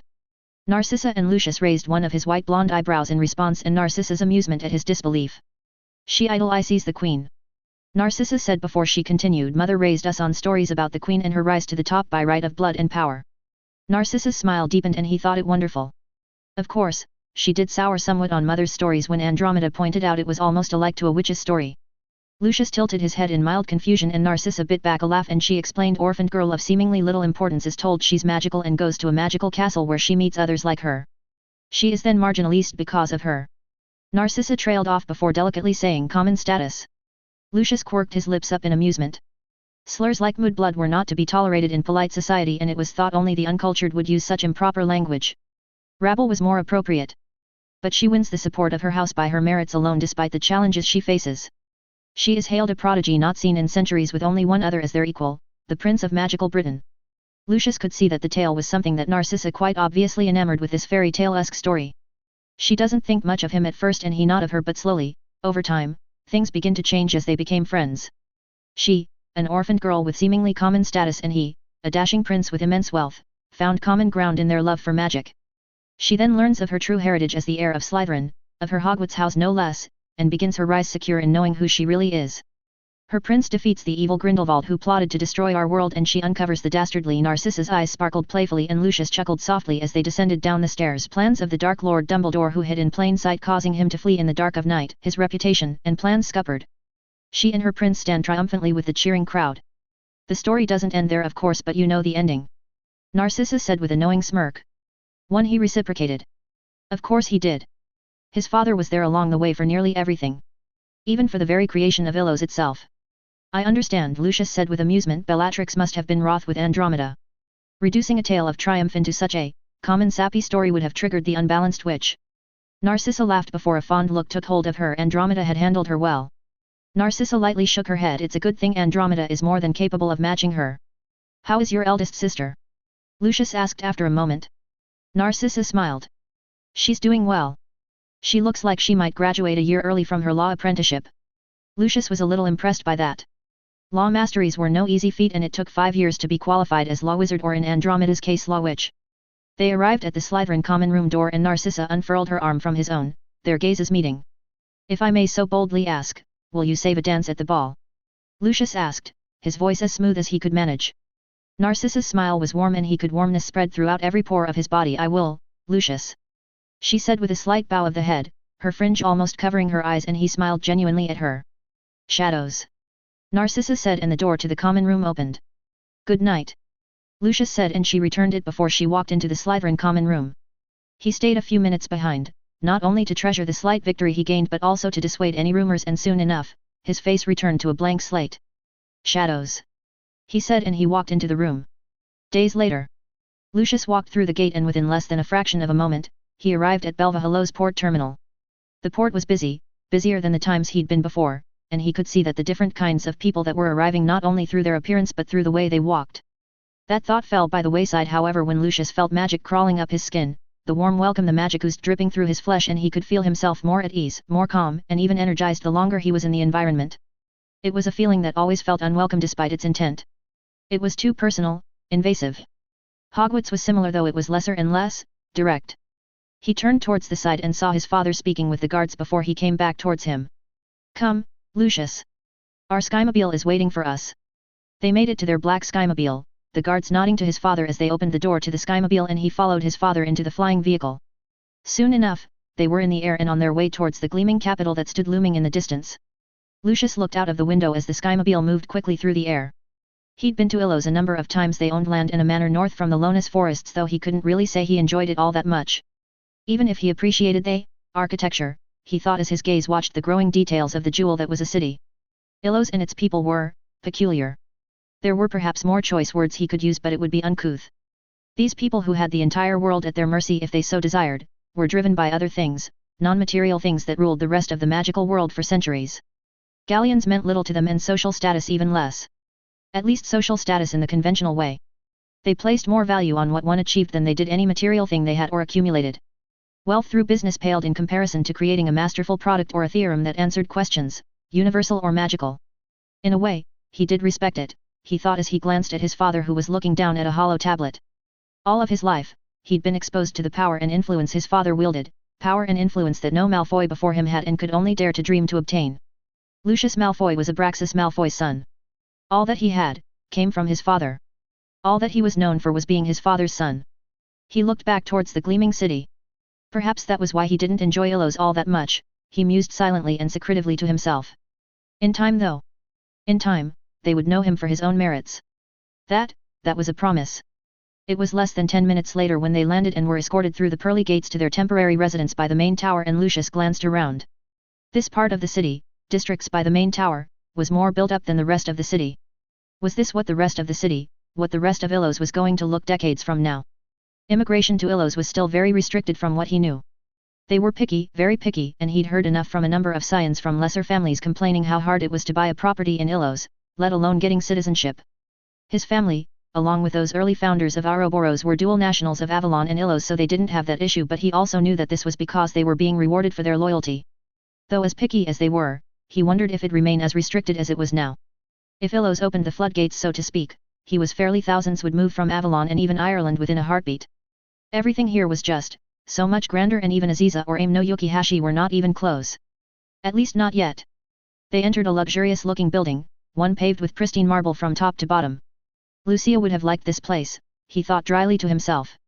Father wanted her to remain at Beaux Batons to participate in the local Beltane festivities that would be held at her school. Lucia was disappointed, but she understood the importance that father placed on her shoulders. No Malfoy had been to Beaux Batons for many generations, and after his father's ascent in international politics, he'd decided it was time to take away as much power from the remnants of the ignoble stain of exile their family had suffered from. Lucia had done her part well, having befriending a number of powerful French heiresses, though he wasn't happy with Lucia's continued friendship with some half-Villachit. "I expect much from you, Lucius," his father said after they got settled into their suite, a glass of wine in his hand, his gaze stern. "You know what to do." Lucius bowed his head. "Yes, father. I do." He was to familiarize himself with the people and the families that would be coming. To listen. Speak when spoken to, but never more than a few words a sentence. The Beltane festivities and the ball a few days later were not events. They were political chess matches, and Lucius was not to play, only to watch and learn. His father looked at him for a long few seconds before his expression softened slightly. "Good," he said with a slight, barely unnoticeable tender tone. "I know you will do well, my son." He placed a hand on his shoulder. "This will only be the start of your rise, and just as I rose above my own father, you will rise above me."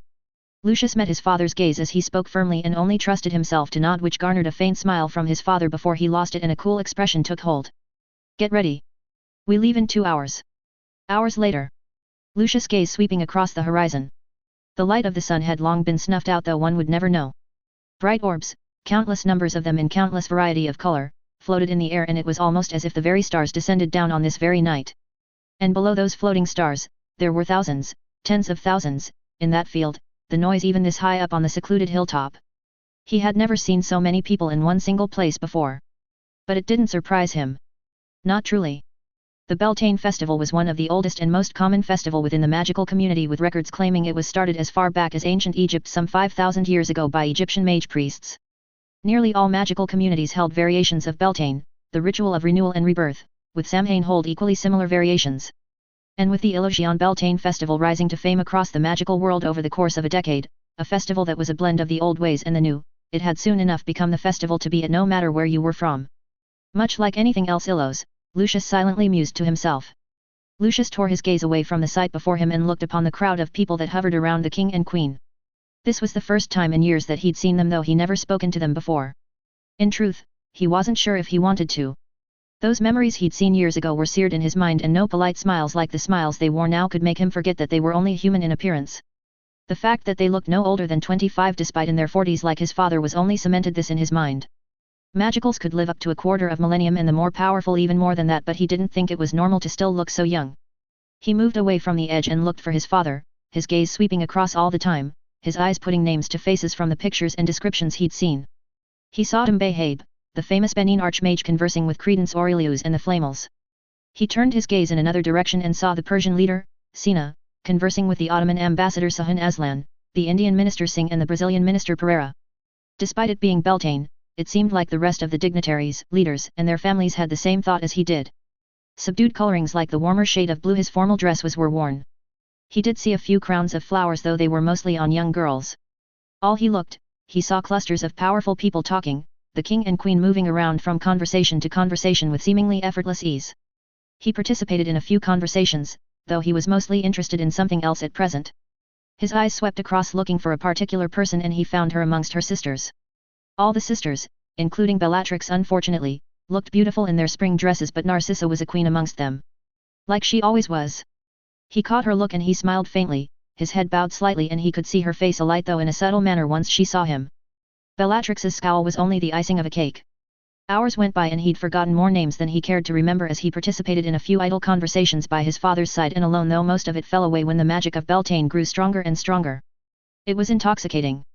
Illos already was a haven of converging magic and now, it was overwhelming. He wasn't the only one affected, he thought amusedly, his pupils dilated. He could see more than a few dignitaries sitting down with their eyes closed. The magic was soothing, embracing, and on the precipice. "May I have this dance, Heir Malfoy?" He heard the familiar voice, the voice of his greatest desires and he turned around and saw her stand in front of him, her arms behind that pretty spring dress. Her cheeks were slightly flushed and he could see her pupils dilated as she stared at him expectantly. He bowed before her, his head dipping. "Of course, Lady Black," he said as he, with a gentle flourish, extended his hand to her. She kept up eye contact even when her dainty hand, as fluidic as whip of water, moved to place itself into his hand. He stood back up and slowly, smoothly moved his other hand on her waist, the gentle music that filled the night drowning out everything else out until, as he brought her closely and they began to dance, even that music fell away. "I thought we were to dance at the ball," Lucius commented idly as they danced slowly, the floor more or less only occupied with a scattered number of people dancing to the lively but slow music. "We will be," Narcissa said with lightness in her voice. "You will ask me to dance then?" she said in a prim voice and Lucius chuckled softly, the corners of his mouth threatened to blossom into a smile. "How Slytherin of you!" Lucius said fondly and Narcissa looked with herself. A few moments passed, the music increasing in tempo and they matched their dance to suit it. Lucius tore away his gaze from her face and looked around. He could see his father with the black Sirian black was certainly looking this way conversing with the king and queen though he didn't see her sisters. "Your sisters?" Lucius trailed off before he looked down and met her gaze again. "Have they left?" Narcissa shook her head. "No." Narcissa gained a glint in her eyes. "Andromeda is speaking with Bellatrix." So it seemed like Bellatrix did not want her to come to him. He'd send Andromeda a gift at some point, he thought to himself. Lucius' lips twitched. "I see," he said lightly before he stepped back and took her right hand and twirled her around before drawing her closer to him. His breathing was a little heavier and he could feel the unheard beat, the rhythm beyond the music that was ensnaring his magic, all of their magic, the beat that rose and rose ever so steadily that his heart was beginning to magic. "And your parents? Do they approve?" Lucius asked, his voice low and tender as he drew her even closer, so much so their faces were only a few inches from the others. Her flushed cheeks reddened. "They approve," she murmured, her head dipping as she looked to their feet. "That they approve?" Lucius allowed a soft smile to blossom on his face, uncaring how it appeared to anyone else. It seemed like miscalculated. He did not need next year to win her over. He placed a finger under her chin and gently raised it up. She looked nervous. She had no reason to be. "I am glad. My father approves too." He saw happiness in her eyes and he wanted to capture it, he wanted to frame it permanently in her eyes, in her very being. She deserved no less than this state of bliss. They fell into an enchantment, the beat deepening, his magic singing, their bodies moving as if they were attached to strings guiding them through motions and steps and twists. The world fell away and in the end, there were only two. And he wouldn't want it any other way. Chapter 83. Note, if you would like to read ahead, the next chapter is available on Discord whilst at least the next 3 chapters after it are available on patreon/boombox117. The Discord channel is discordgg/vr88t64ye7. 2nd of May, 1971 Temple of Sealstees, Beltane Ball. He stared at the great sculpture that stood before him, enjoying the brief silence that came from being alone in this part of the temple after extricating himself from the ball. The sculpture was in honor of Lady Magic in the form of Gaia, the Mother Earth, the mother of all. This part of the temple, this floor, was largely devoted to magic and its role in nature, the symbiotic relationship that existed between them that fostered a greater synergy that was unrivaled in all of existence. It felt apt to find reprieve here. And in that reprieve, he allowed himself to consider Beltane and contemplated the symbolism of what the ball truly meant, was meant to mean, and the far-reaching links that would stem from it, links that were akin to rebar in concrete foundation. Beltane, as much as Samhain did, espoused the essence of Gaia in its rituals and its celebrations, though on a brighter and happier note. Renewal and rebirth, an awakening that would bloom into fertility and strength. An awakening that he and Emily were replicating in their own little way that would yield the greatest of harvests, he thought to himself with silent solemnity, his eyes set on the sculpture before him as he took in every last little detail of the mother. The female sculpture was elegance and dignity personified. A circlet of tweed woven on a head with a face that bore perfect symmetry, perfect feminine softness and yet never frail looking. A great scale hung from her right hand, a hand that bore fingers encrusted with dried earth, and one end of the scale had a blooming tree and a tri-horned giraffe eating its leaves, whilst on the other end there was an undead feasting on the carcass of a gazelle with a sapling shown by the side of the carcass. The great protector and the great destroyer, the balance that existed in nature that cared for them all and loved them all but nevertheless maintained the order of life to ensure it is flourishing. A collection of ideas that ran deep in many cultures of man. Muggle or magical. It was a beautiful symmetry that defined death and life as it ought to be, of rebirth and renewal, uninfected by the corruptive and hungering reach of them, he thought grimly before he returned his mind towards his earlier contemplation, his gaze refocusing on the sculpture. And, as he stared at the sculpture, knowing that it was the beginning of the end of their future on Earth, their plans towards the Celestes system moving apace, he couldn't help but contemplate silently how much humanity's need for answers and that it entailed an inability to simply accept as things as they were would prove to be the final spark that would see him and Emily steal the magical world away. Humanity's insatiable drive would see it split into two.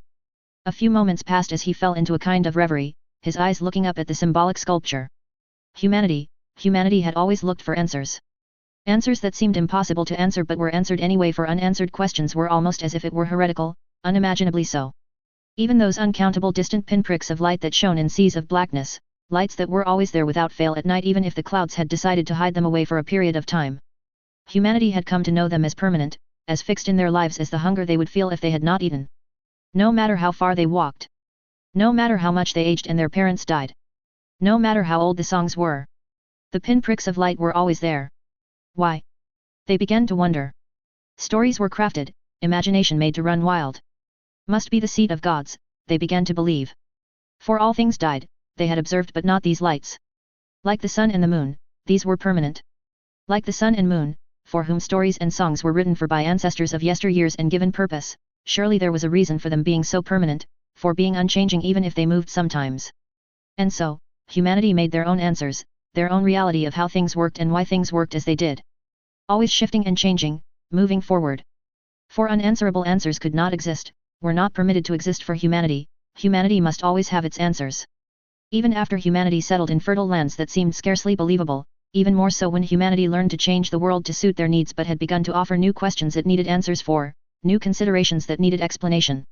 Fortune and tragedy that seemed to be random, that seemed to be unknowable and without answers were made to have answers, and so fortune and tragedy were made to be of the whims of gods and terrible consequences due to actions committed by their leaders who must have displeased their gods, so why else? Rituals and sacrifice and prayers for forgiveness were given, and when the tragedy, disease, or famine or war, had passed, the depth of answers they had grew. Of course your farm did poor this harvest. You did not sacrifice enough goats. Of course we needed to replace the king, he was not favored by the gods. Humanity must always have its answers. Answers and tales grew in depth as time moved forward. Heroic and tragic stories of men were forged around the fires of hearths and homes and temples to showcase folly, bravery, or other such virtues, capturing the soul and hearts of man, exemplifying the conquering of the impossible because man always found the answer it needed. That it wanted. Humanity must always have its answers. Time moved forward and humanity moved forward, entire systems of beliefs and reasons of existence created, for there must always be answers, there must always be something to reach and understand. Why? It was in their nature to reach up and build towards greater understanding, towards the very seats of the gods. Priests, holy men, and leaders had tried to suppress this aspect of their makeup, denying and decrying this need that made up the core of their existence as blasphemous, but they never succeeded despite their efforts. Humanity must always have its answers. Even if they were told they were not to seek it. Even if they agreed it was wrong. After all, he mused to himself. Had they not likened the gods in the image of man? And the gods knew everything, could see everything. Didn't that mean humanity must also know everything, must also see everything? This ancestral desire of man, this need to have all the answers, was what made their family great, yet it also made them terrible, for man's obsessive need to have answers had its own darkness. For what would be wrought when answers were given that were not liked, if not hated? That cast doubt about their own self-worth and provided a target for their ills, perceived and actual, one that threatened their worldview, an ordered worldview, where they were the masters of the earth, God's favorite and most powerful. History had plenty examples of such disliked answers, such breaches of worldviews. Humanity must have its answers, and once it received answers that it could not bear, answers were made to change to fit in their ordered worldview, like humanity had always done time and again. He and Emily were no different from the rest of humanity. They had answers, some answers, and they could not bear it, would not bear it, and would do all they could to change the worldview as much as they could, no matter the pain caused or cost. And in the instance of exposure, they knew the Muggles wouldn't be able to bear it either. And that meant only one thing. Would always mean the same thing. Paranoia and fear, backed by trickles of truth, would work together to find an answer, to a solution to magic when the magical world refused to bend the knee to their demands fueled by paranoia and fear about magicals, beings who did not fit in the reality they thought they knew. They would not succeed. But instead of outcompeting the Muggles for dominance and supremacy, they would simply leave.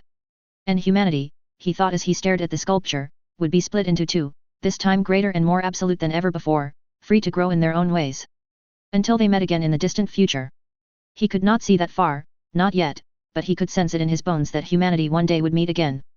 Perhaps by chance, likely by necessity. The Covenant were but a stone's throw away from Earth's region of space, and the regions around Sealstees were not well mapped at all. Both civilizations of humanity would one day meet other civilizations, and space was not a place of peace. It was a dark forest with predators both large and small. His eyes shifted towards the balanced scale.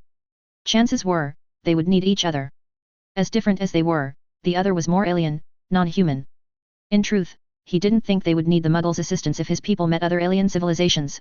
No, he doubted that very much. After all, the summation of magic and technology equaled to 1,000 on a scale of 1 to 100. Even the Covenant with its reported thousands of worlds did not greatly concern him. Especially not if the greatest threat, these Sangheili, were as prone to magic as the Muggles were, as his mother found out. But he did believe he needed the Muggles' help and their numbers for when they came. His expression darkened. When they would come for them all. Atticus sighed, and just like that, his mind went back into rare idleness, his attentions focused on the sculpture for a good few minutes. It didn't last nearly long enough. He could sense her coming, and he decided to get on with it. Little had changed over the past few years when it came to the likeliest timeline that would come to pass. The matter of knowing the timeline along with his seers at the Office of Farsight who peered into the lens of living time was enough to, at times, to slightly pull and push possibilities. And now, with the ball nearing its end, he needed to see if it was still as monumental as he had foreseen. With a silent sigh, reality around him began to fade away, almost akin to a man on his deathbed falling into blissful and final sleep, a final breath equal to a final fall. Colors grew in might and glory, their hues made physical as they formed into cloudy mists that hummed in sync with him. Time dissociated itself from him and the world around him, whilst a fraction of its possibilities flooded into his perception. Immediate futures of greatest likelihood poured into him, his consciousness exploring and reading threads of timelines with the kind of gentleness and fervor as that of a devout priest reading ancient text of long-lost scripture. Years flew by like how pages flew by for those engrossed and captured by the writings of those who crafted worlds in ink, though for him, he lived those years. He felt the burgeoning nature magic of Sealstees, he could smell the perfume of the wife of the Irish Minister of Magic in 18 months, he could feel Emily's soft lips on his neck and the warm caress of the sun's rays on his skin 3 years from now just as easily as if it was happening in the present, and he could feel the anger and guilt he would feel in 6 years' time. 10, 30, 50 years passed, were lived as he pulled along the axis of time. He saw and he felt as if he was seeing and feeling in the now. Future and present were only concepts in this state of his, concepts that the others felt and knew were nothing but akin to unproven theorems made to make sense of the universe. Like flowing roots deep below the depths of Earth, he was tapped into the interconnectivity of living time, choices and events, and life itself echoed into the past, the present and the future at all once, looping and ending and starting again without ever being able to tell what was a true start and what was a true end. Like energy, nothing about time or consciousness could be destroyed. Only transformed. Renewal and rebirth. And transformation. Transformation was sought in this ball, a rebirth of interests into interests that were in alignment of that of Illow's own. Like crabs molting as they outgrew their carapace, little by little the magical world was transforming, even as the dark cloud over Europe threatened to subsume the rest of the world because of the Raven's pain. Growing and changing, old and seemingly immovable pillars of society were no more immune to the tides of change and growth and progress as a speck of sand was to the gentle but encroaching tide. This was a changing world, he saw and he felt. A world sparked into rebirth and renewal. A spark that he could sense beginning to alter the path, the story that written within the membrane of consciousness that guided infinite choices towards an unchanging end goal, a path that reaching hands and cold consciousness had always planned. It was a change that he could feel within the structures of living time itself, a change that saw the slightest, near infinitesimally small vibration on the surface of time, whose surface was unchanging since time immemorial, even as below its surface, life and power raged and thrashed against the sweeping cycles that yet washed over them easily and snuffing the fight out of them before absorbing it all into itself along the sounds of marching drums of inevitability, never once affecting the still surface. Yet, the spark, his and Emily's spark, was like a stone, a boulder thrown in the face of this faceless and infinite surface, the hopeful first of many, and he saw and felt and sensed the beginnings of a ripple growing, a hopeful beginning of the end of the sweeping cycle that turned this universe unending in perpetuity, fixed in cruel cycles. A ripple he feared and rejoiced at, a ripple that needed them to stay the course, and a ripple that forewarned those shapeless ones who lie in the dark and waited for life to grow ripe and tested before consuming it whole, no matter what form they took, satiating and enriching themselves before starting over again and again and again. Now that the gears were moving, Gears built over millions of years by those who once were more than simple echoes within the domain and later pieced together by ancient humanity, it was only a matter of time before a confrontation was to happen. The shards of uncountable beings, tiny fractional nuggets of experiences of those that had the fortune of escaping the abominable endless torture of civilizations that had fallen to them, made that clear through the few times he'd reached out into the domain over the past few years. A consequence had them feverishly working on solidifying the foundations of a singular magical world before the journey through the stars was made. He pulled himself out of the depths of time, his gaze swimming in a misty explosion of magic and echoes made of filaments of time before it settled away, his eyes and his mind clearing, and like a savior, Lady Magic stood central in his sight. He let the heavy thoughts of distant terrible confrontations and near impossible missions eke out from him, the magic that coursed through Illos profoundly assisting in settling his nerve, magic that bore the remnants of Beltane still in its essence. He let of a breathless sigh, grateful for the lift that Illos had given him, and a small wistful smile struck away at a face had been racked with an expression of gloom. It was easy to be stuck in the truths of the universe once you were at the fringes of understanding it and end up consumed by it. Even Emily, in their explorations of consciousness and the nature of existence in this universe, was afraid by it all. He stared at the sculpture of Lady Magic that was in the form of Gaia before looking past her. But, they had magic. And they had each other. Perhaps that would be answer enough. Pernell. Atticus greeted quietly, his gaze still fixed on the sculpture before him, the soft paddling sounds of her steps coming to a half when she stood by his side. Taking a breather? She questioned lightly, her voice akin to the sounds of chimes carried through the air by the soft breeze of evening autumn. It was refreshing. Atticus allowed a small smile to form on his face, his gaze still on the sculpture. You could say that. He finally broke his gaze away and glanced at her for a half a second before returning into the sculpture. There is only so much politicking I can endure in a day. That at least was true. It was like a little United Nations in the main hall of the temple with more dignitaries arriving after Beltane. There were even dignitaries from ICW protectorates who he knew were pressured into seeking out an invitation so that the ICW were at least kept abreast of what was going on, who was here. Conversation was never idle with any of them, save those few conversations he had with Credence or other non-political people who he'd ensured were invited. Invitations to visit their communities, comments about investments or trade agreements, or vague hints towards doing something about this or that, more than a few times referencing the Raven and his cabal, could only be endured so much after a little while, even if it was the reason for having the ball in the first place. An informal place where power mixed and where agendas could be furthered, Illo's own agenda towering over all of theirs. Wealth and influence mixed, deals and marriages were made by families half a world away from each other when interests were found to be aligned, at least in the short term, with scope for it to be longer term.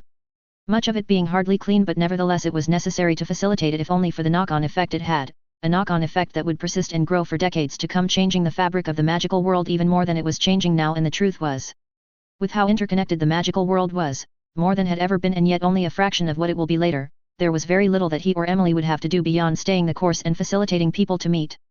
Both common and powerful alike. They had done most of the work already, bar the final hammer that would be brought down on the Raven and his followers, and Magicom did the rest. Under the slight influence of Alice, Magicom made communication across the magical world seem as easy as sticking your head in the flow generations ago, with less than a fraction of the cost incurred and more comfortable too. Friends and societies were linked with ease, and flow of information and interests was made easy. Where the West and his old world were bound by history, ideals, economic ties, and ethnicity, here, magic was the great commonality that transcended it all. Where communication may have opened the flow of information, trips across the magical world made easier by gates allowed people to experience the magical communities around the world, with at most requiring one trip through the flow before making it to a gate, since the gate network had at least one gate on every continent. Schools had international competitions where students could experience cultures, ideas about magic, and other students frequently, in some instances yearly, increasing tolerance and acceptance of others gradually as time went by. Nobles and wealthy families saw that there was little difference between other noble and wealthy families and connected their family lines, and in time would notice stronger scions from those unions that had not happened since the times of antiquities, or perhaps even since the days of Atlantis, causing other families to follow suit and would come to have sympathies in the Pan-Magi move that was set to grow. Still, as much as every small detail that happened in that hall served a greater purpose, he didn't feel guilty at all to at least have a few moments to himself. He could lean on Emily to grab their attentions at least for a little while. Perinel's laugh was tickling, drawing him back in. I can understand. Poor Nikki even more so. Perinel's laugh died off and he sensed the frown that made its way on her face, a frown he could feel emanate from her magic despite how subdued and under-controlled her magic was. There was little he could not sense if he wished to. He might start cursing in 100 different languages soon if his buttons get pushed a few too many times. Pernell peered at him, a coy smile on her face. He might curse you too for inviting him. Atticus' smile was wry. He does that every other day anyway. When the situation with the ICW had come to an end, Atticus had been more free to be involved with Sims and with the Flamels as a whole. It made the school even better than it was after he'd worked with the Irish Ministry to institute Sims as Ireland's foremost secondary and tertiary school. It also meant that Sims was much larger now, almost equal to the Pandrosian in enrolled secondary school students, with Nicholas serving as the headmaster practically full-time. Nicholas often decried having so much responsibility and blamed Atticus for forcing him into becoming a glorified childminder, but his complaints were little more than stale air. He could resign if he wanted to, but anyone who knew him at least somewhat knew that he did enjoy being headmaster, particularly when it came to being part of the research that was being conducted by those in tertiary education or conducting research. Above many other things, Nicholas was a man of science and magic, and Sims was almost perfect for him. The only downer he truly had was that Parnell had resigned from a teaching position at Sims, instead electing to take an ambassadorial position between Illos and Ireland. The real reason was to be part of her many times great-grandchildren who had children of their own now, which meant they weren't in each other's company as much as before. Atticus had little sympathy for the man in that regard. Parnell and Nicholas saw each other practically every day still, something that was far too much of a luxury for him and Emily. Parnell's coy smile bloomed into a fond one. "That's true," she acknowledged. "It's from a place of care, really," she said a little airily, and Atticus for the first time in the evening laughed as he raised one of his eyebrows in amusement. Parnell good-naturedly rolled her eyes. "A very, very deep place," she said wryly, both of them smiling at each other. Both he and Nicholas did still consider each other friends, but it was a little distant friendship in truth. A lot of his and Emily's actions did disturb him, doubtlessly horrified if Nicholas truly knew the scope of their crimes, even if he saw the logic behind it and the reasons they had for it. Both Flamels knew of his goals to take the magical world off to Sealstees, and as the Muggle world grew ever more dangerous, especially after how dangerous the Cuban Missile Crisis had been, most of Nicholas' resistance had fallen away, even if he disagreed the way he and Emily went about fostering relationships with the weaker magical communities and the subsuming of Avalon into their control. Not to mention his disapproval of letting the Raven problem go on as it was at present. Even if it didn't serve their purpose, he would have been reticent to help dig out the nobility of Europe out of the hole they would soon find themselves in. The same hole they had condemned everyone else in Europe to. In any case, it couldn't be helped, he merely thought with an internal shrug. He had long ago let go of trying to win people over completely. There was always kernels of doubt, of disagreement, even in his most loyal, let alone someone like Nicholas who would always have his own way of seeing things. It was simply human nature, he thought to himself quietly, and it would not be something he would see suppressed or removed in the magical world if he could help it. Atticus tilted his head at the sculpture. A fleeting thought took hold of his mind. "Do you think if Gaia could speak, she would ask us not to go?" He posed to Parnell. 3/4 of a millennium of life experiences, likely even forgotten more magic than she had learnt, had her prepared well for the kind of abstract question he was asking. "As much as I'd like to say no, I believe she would, yes," Parnell admitted. She paused for a few seconds before she continued on. "Magic would live on Earth, nothing could ever change that, but I imagine it would feel like an injury," she said, and he mulled it over whilst she continued. "In my many years of life, I have found that the natural world is stronger with the presence of magicals, be they sentient or not, and I have found that a belief reinforced more so once the statute went up. Forests and jungles that once bore many magical creatures were moved or hunted down for fear of breaking the statute seem to have lost lot of their essence over time and disappeared within 2 Muggle lifetimes. Partly because of Muggles but also because of the loss of its native magical beings and creatures." She paused briefly, a small sigh escaping her delicate lips before she looked up at the sculpture. "I fear such collapse of the natural world would only hasten once we leave," she said a little quietly. "Perhaps it would have been inevitable anyway. The Muggles are destructive in their way of progress, but I would have liked to think we would make a great deal of difference in preserving her and her nature. And," she continued, this time a little nostalgic even without considering what we would have done for her, "I would like think of her as a mother, and no mother would want their children to leave home, and no mother could bear never seeing her children again. I doubt it will be forever," Atticus added, though it was without much belief. Parnell looked at him, a sad look on her face, one that he wouldn't have needed his sight or magic to decipher. "It won't be home then. We'll be guests." If the Muggles progressed at the rate they were, it was doubtful they could call Earth home ever again once they left. No magical would want to live under a Muggle government, there was too much history and fear between them, and they all knew the Muggles well enough that it was simply an impossibility that they would peacefully allow any magical government to take root on the home world. There was a comfortable silence, one that both allowed to sit for a while. "I believe it is at this point I say something philosophical," Atticus said, breaking the silence after he felt enough time had passed. Parnell laughed loudly, almost giggling before she spoke, her bare and elegant neck craning, her head tilted like a cat attempting to figure out something unknown. "Bearing a ladylike Cheshire grin, you could do what Nicky does." Atticus looked at her with a faint smile as he turned towards her. "Oh, wishy-washy sentences that make no sense but are accepted as wise words." She eyed him with mischief. "Normally it takes a couple of centuries to get to that point where people don't question it, but given your position, it could work." Atticus chuckled softly. "Who says I don't do that anyway?" he said with a smile. "And technically, he supposed, He had the experiences of centuries in a way, especially since his sight improved to the point it was pretty much like he was there in the first place. That along with the amount of time he spent using time turners, he was a fair bit older than his near 47 years of age despite his body being in effect frozen at age 27. Now come, you've spent long enough recovering. Pernell coaxed and he stuck out an arm which she elegantly took. She would hear no complaints from him. The orchestra was playing at this moment in time, reducing the number of people who'd demand his time. She eyed him curiously, hints of mischief but certainly mostly curiosity. How did you get the guards to stay away? He smiled wryly at her as they moved towards the stairs that would lead them down towards the main hall of the temple. I threatened them with disappearing for a week without saying where I was going, he said in a dry tone, a tone that had a kind of exasperation latched on it. There are many things that make me regret agreeing to be king, but the guards are very much near the top of my list of complaints, he said in a morose tone, one that Pernell did not seem to sympathize with at all. Poor you, she said sarcastically, her eyebrows raised in disbelief. And also agreeing to be king is downplaying it a lot, don't you think? She questioned skeptically and with squinted eyes. I don't know what you mean, he said innocently as he looked away from her gaze in very suspect-like way, and she snorted very unladylike. Right. Pernell muttered, you have very little complain about, Atticus. She said as she tapped his arm. Even those guards do it more from a place of love than they do it in duty, and complaining about it is very unbefitting of you. Pernell said, and it was clear she was quite enjoying telling him off. Probably because she hadn't told off a king or two in a few centuries, he mused to himself. Everyone kisses your arse, even that abominable raven doesn't dare offending you too much, and you know it too. She raised her nose very dramatically. Everyone kisses my lovely tush too, and you don't hear me complaining about it. Atticus' lips twitched. Well, you had a long time to get used to it. Pernell craned her neck. Faux outraged, are you making fun of my age? How ungallant of you, she said in a playful scowl.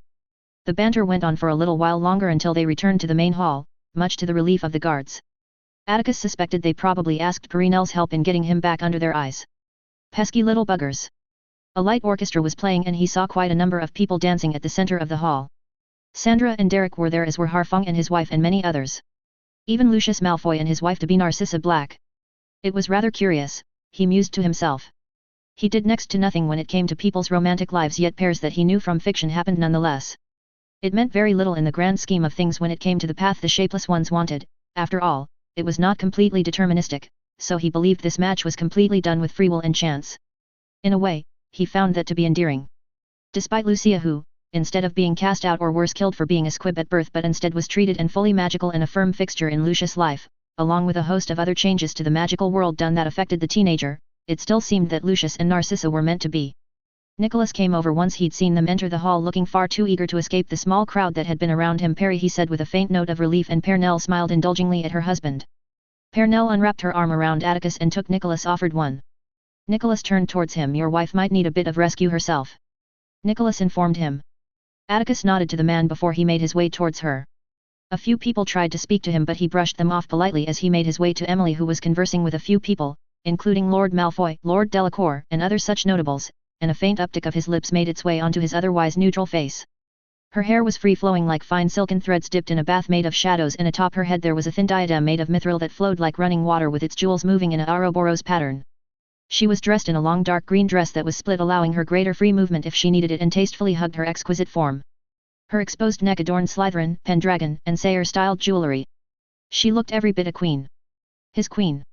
He sent deep affectionate love through their bond, and she turned towards his direction as he approached. She smiled at him as she returned the love through their bond, a similar faint, barely noticeable smile on her face despite the depth of her love that shone through the bond they shared.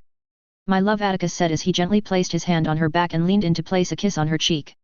She angled her head slightly towards him as her right hand was placed onto his forearm, and he kissed her gently before standing by her. She sent him a minor legilimency probe. Fatiman wants to meet tomorrow as expected. I agreed. Atticus sent a feeling of affirmativeness through their bond as he set his gaze upon those Emily was speaking to without particularly focusing on anyone, all of this happening within less than a second. Husband, she said with a trickle of affection before she pulled him in a little closer. Atticus smiled at her before he turned his gaze towards the men that she'd been conversing and inclined his head in greeting to them, all of them reciprocating it with polite decorum. Your Majesty. The Dutch Lord van der Schoen said respectfully with a dip of the head after Atticus turned towards the blonde-haired middle-aged man. We were just speaking about the artistic merits of Gallardo. Robert here believes he might be able to dislodge Mrs. Fispilla from her perch. Lord Delacour, Jean said before he placed the rim of the glass of champagne on his lips. Atticus raised an eyebrow in response, his eyes sweeping across faces of the crowd before fixing them onto van der Schoen. Quite the belief to have. It's wrong, but it's quite something. Atticus lightly said to the man with a faint smile, and soft chuckles rang around before a dull debate about art and what style was more reflective of magical culture took hold. Thankfully it hadn't lasted too long, and after speaking briefly to Jean Delacour about his heir, his grandson, his wild son, had foolishly killed himself in the Pyrenees Mountains, he and Emily did final rounds of conversation at the ball before they retired for the evening. Fatiman will be brought to us early in the morning. I've asked Sandra to join us, Emily said whilst she began to remove her jewellery from her neck. Atticus threw his over-embroidered royal jacket to the side before he made his way to her. He stood behind her and gently clutched her hands that were on the back of her neck, attempting to unclip the small chain. Jewellery like this were finicky to remove, even with magic. The kinds of charms that Emily had placed on them made it all but impossible for it to be removed but by her own or his hands. She stopped and moved her hands aside, letting him remove the chains for her. I prefer her away from this side of things, Atticus said to her. Sandra, after resigning from chancellorship to focus more on her family, had instead become one of 3 chief judges that presided over Supreme Court cases. I know, Emily said with a sigh, but she was involved in the original terms. She peered at him with a side glance, and it's not as if it changes anything, she half stated, half asked. Atticus shook his head as he unclipped the first of the 3 chains. He shared with her his visions quite often. Not always, that would be impractical and unnecessary, but enough times for her to know the general trend of how things would go. No, it doesn't change anything. And Sandra wouldn't know the dirtier side of what they would do afterwards anyway. Sandra was a smart woman, but she would try to refuse understand, and he'd rather not put that kind of weight on her shoulders. Still believe we need to cut their numbers down, Atticus posed to her as he unclipped the second of 3 chains. To at most 2 clans if not 1. Of course, Emily merely stated. The Haitians and the other Afro-Haitian magical communities are too much of a problem otherwise. No matter how unfortunate the loss of most of their magic would be. That was true. Normally they tended to be as magnanimous as they could be when they wanted to foster relations with more disconnected magical communities. The Haitians, however. Well, there was a reason why the ICW had taken great pains during the Statute Wars to wipe out as many of them and the African tribes that they had originally hailed from. Their expertise in certain kind of magic was practically supreme, magics like animancy, blessing magic, effigy dark arts, necromancy, and other such obscure magics made them a magical group difficult to deal with, and it was no little surprise that most of their tribal magics were made illegal under international law. Not that it helped in ridding the world of those kinds of magic. Still, he had to admit, he was a little relieved that the necessity of borrowing from nature and needing samples was there. It limited their threat level to something far more manageable. And the fact that while the ICW hadn't been completely successful in wiping out those tribes, they did however set the conditions for most of voodoo magic to be constricted to about 17 clans. 17 clans that soon would become 2 clans indebted to Emily and Atticus. Do you still want even those 2? Despite what we'll have to do to manage them? Emily asked in a light moan when he unclipped the last of the chains, his hands now beginning to kneading her neck and shoulders. The Haitians were a difficult problem. Their magic was unique, and it would be a shame to see it gone from the universe even if it was as dark as it was. But the Haitians were also far from easy people to control. The ICW provided enough historical evidence about that. Even amongst themselves, they were difficult, especially now given the current situation. As of right now, there was a power struggle between all of the clans that effectively ruled like warlords over large swathes of territory in both worlds. Funnily enough, this time they had little to do with it. At least directly. He hummed silently.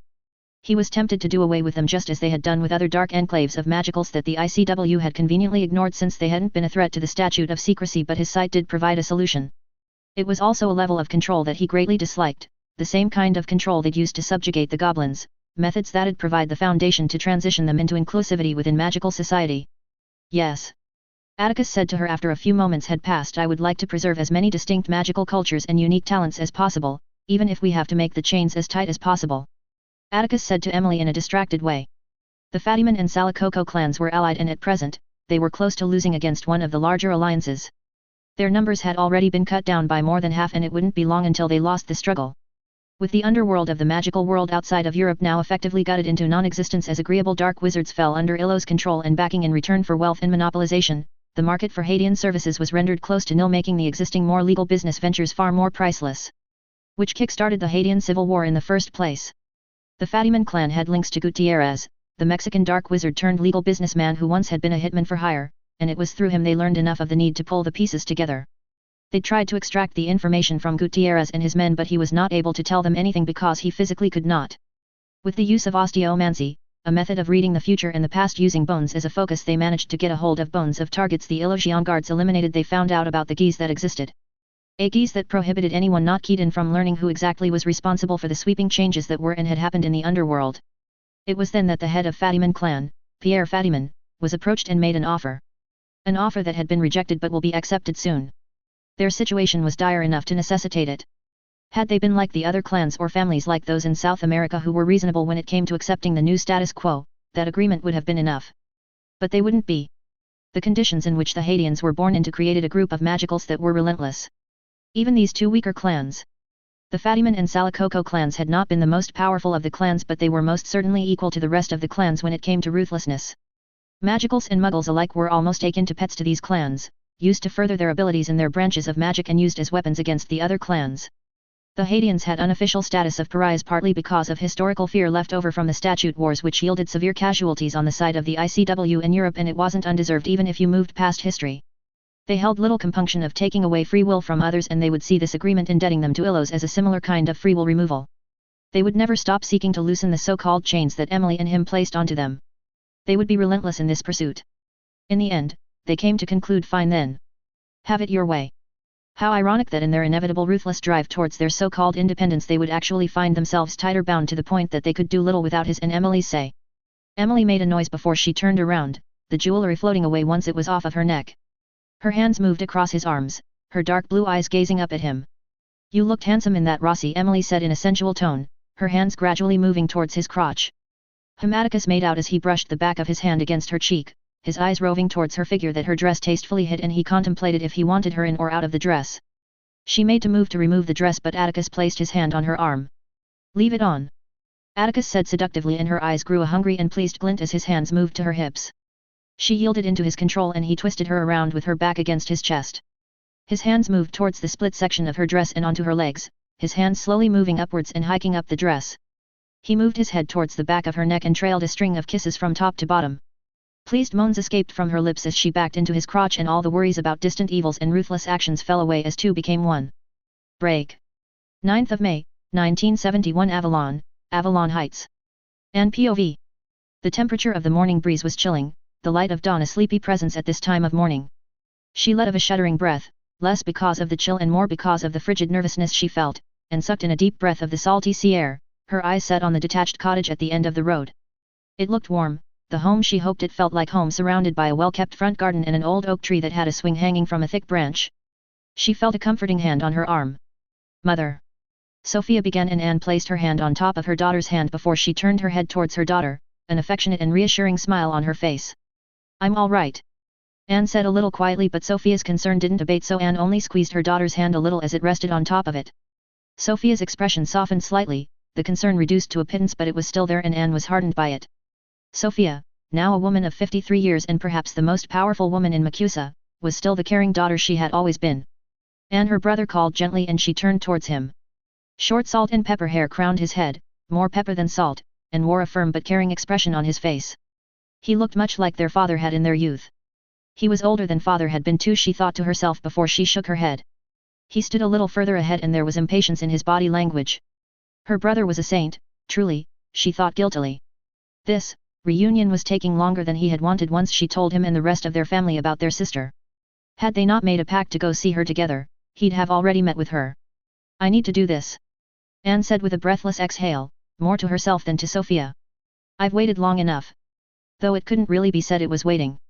She lost count how many times she retracted on her commitment to meet her sister, even so far as arriving in Morphe intent on making the trip here only for her to simply leave, never able to find the bravery she needed. Even now, she was perilously close to leaving. All right, mother. Sophia acquiesced, but I don't have to wait here. I can come with you, Sophia added quietly. Anne smiled sadly at Sophia before she shook her head. No, Lucas and I need to do this alone. Anne didn't want Lucille and her family to feel crowded or worse, feel threatened by them. She didn't know how much Lucille had told her family about her past.